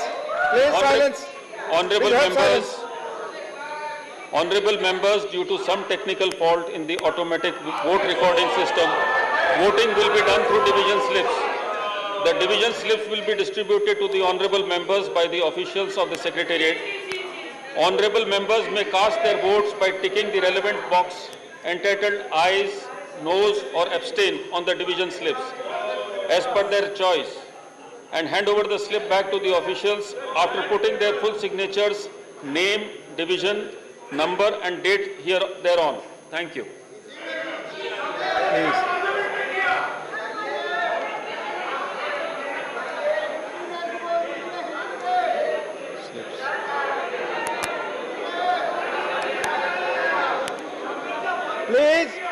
Please no comment please अपनी सीट पर बैठे। हुड्डा जी मानी हुड्डा जी वोटिंग प्रोसेस चल रहा है, सीट पे बैठे प्लीज।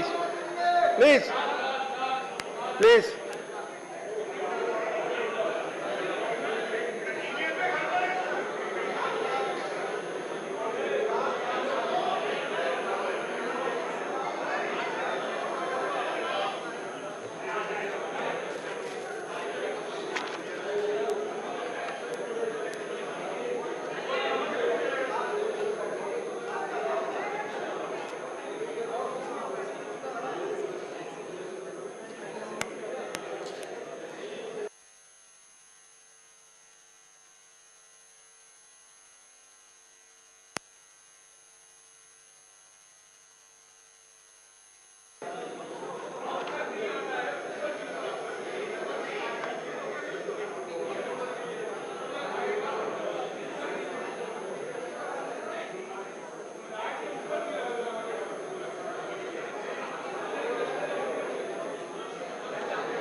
माननीय सदस्य बैठ करके अपने वोट दें प्लीज।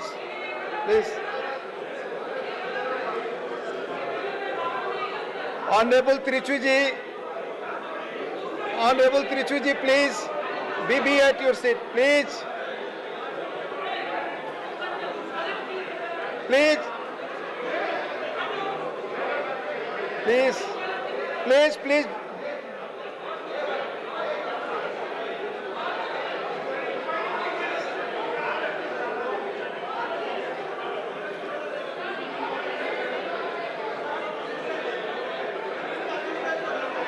They will give.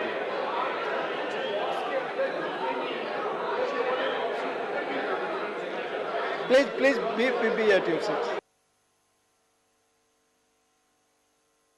आप सभी अपनी अपनी सीटों पर बैठे प्लीज। माननीय सदस्य सभी अपनी अपनी सीटों पर बैठे। माननीय सदस्य अपनी अपनी सीटों पर। दोला सेन जी प्लीज अपनी सीट पर बैठे। दीपेंद्र जी प्लीज अपनी सीट पर बैठे। सस्मित जी अपनी सीट पर प्लीज। माननीय सदस्यगण अपनी सीट पर। दीपेंद्र हुड्डा जी प्लीज अपनी सीट पर बैठिए। ठीक है, अपनी सीट पर बैठिए प्लीज।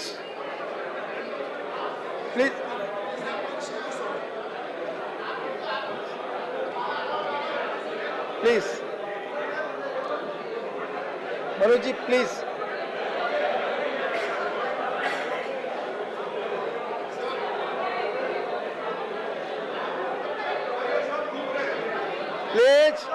माननीय सदस्य अपनी अपनी सीट पर बैठे प्लीज। राजीव माननीय शक्ति सिंह जी अपनी सीट पर अपनी सीट पर जाएं प्लीज।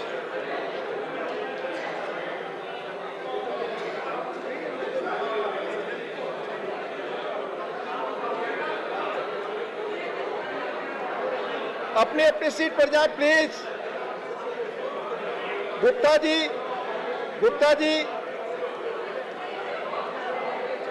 इस तरह खड़े हो तो बैठ जाइए प्लीज। सभी माननीय सदस्य बैठ जाइए। Sanjay ji please please please please take your seats please.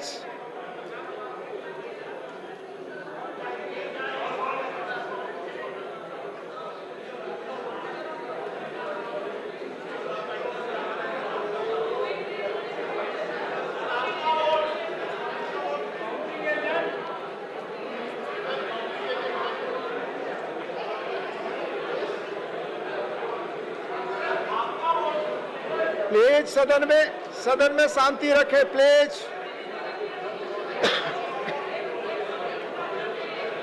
Mister Vasan please be at your seat please. Mister Bhainsia please be at your seat please please. सभी माननीय सदस्यगण अपनी अपनी सीट पर बैठे प्लीज। नीरज जी, नागर जी,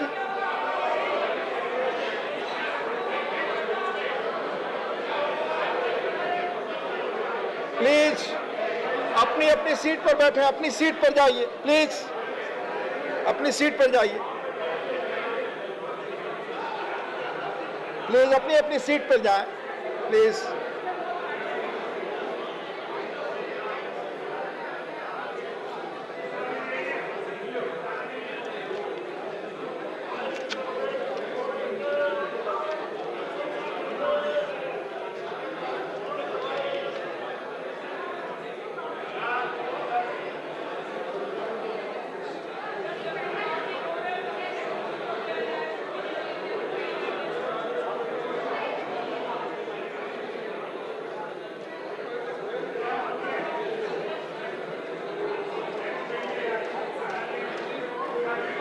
प्लीज नीरज जी अपनी सीट पे। जयराम जी प्लीज, माननीय Jairam ji please be at your seat please. मैं सबसे आग्रह, Rakesh ji please take your seat. Madam please madam go back to your seat. Yadav ji, Sangeeta Yadav ji please go back to your seat. Go back to your seat. Go back to your seat please. V C Udasan ji आप बैठे रहे please.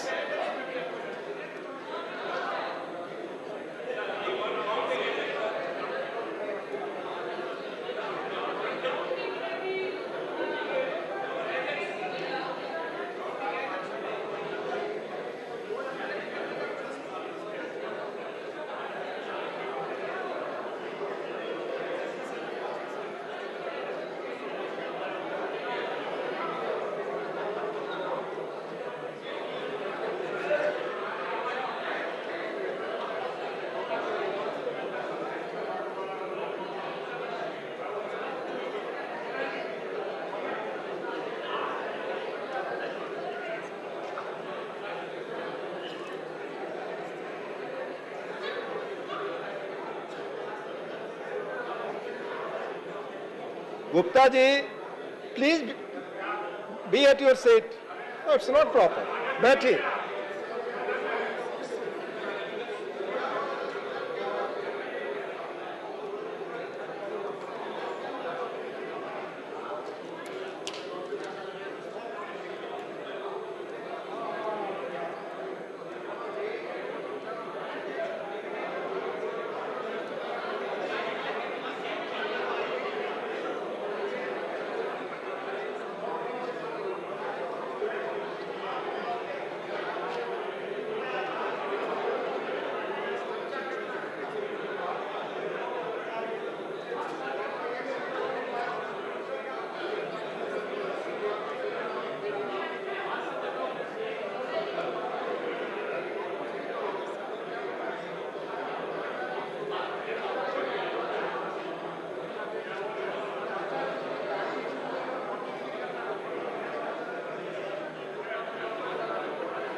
माननीय सदस्यगण कृपया शांति बनाए रखें। Please keep silence. कृपया शांति बनाए रखें। Result of the division on the motion that the bill be passed, subject to correction. Ayes 131. Noes 102.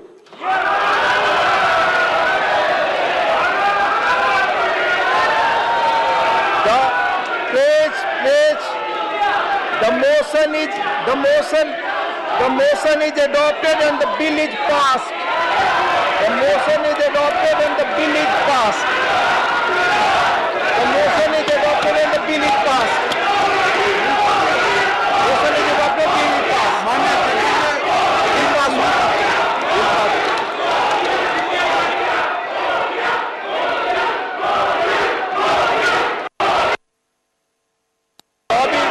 Lobby to be open.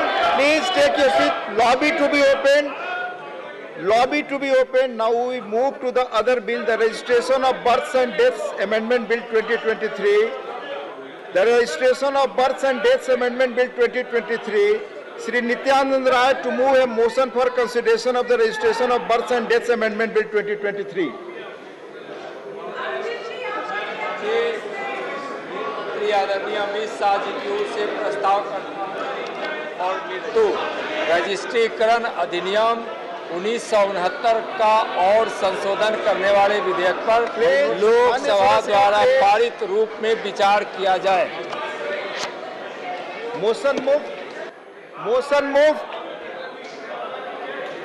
There is one amendment by Dr. John Britas for reference of the Registration of Births and Deaths Amendment 2023 as passed by Lok Sabha to a select committee of the Rajya Sabha.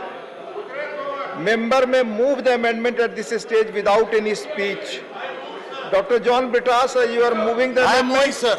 You are moving the amendment? Moving. Amendment moved. The motion for consideration of the bill and the amendment moved thereto are now open for discussion. I shall now call upon the members whose names have been received for participation for the discussion.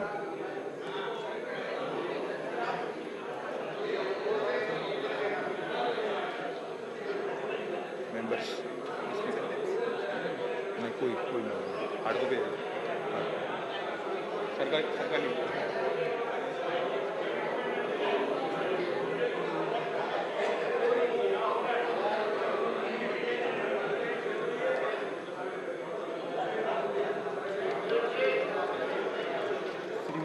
Srimati Sulata Dev, please.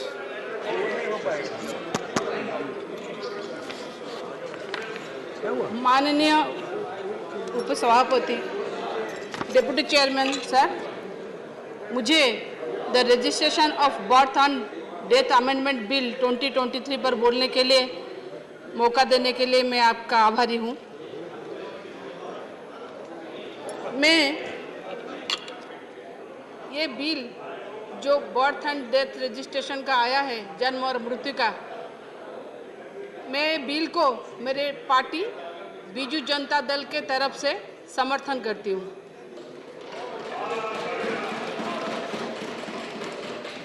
क्योंकि अब जब देश बदल रहा है तो कानून भी बदलना चाहिए सर। इसीलिए क्योंकि जो पुराना कानून हम लोग 54 साल से पहले आया हुआ था, वो कानून का अभी बदलने का वक्त आ गया है। क्योंकि हम लोग सब देखे हैं बर्थ एंड डेथ रजिस्ट्रेशन में कितना सारे प्रॉब्लम्स आते हैं जन्म और मृत्यु के पंजीकरण के। क्योंकि मैं खुद एक ग्राम पंचायत की सरपंच रह चुकी हूँ, मुझे मालूम है कि अगर जन्म और मृत्यु के लिए कोई रजिस्ट्रेशन का प्रावधान होता है तभी कितना मुश्किल होता है।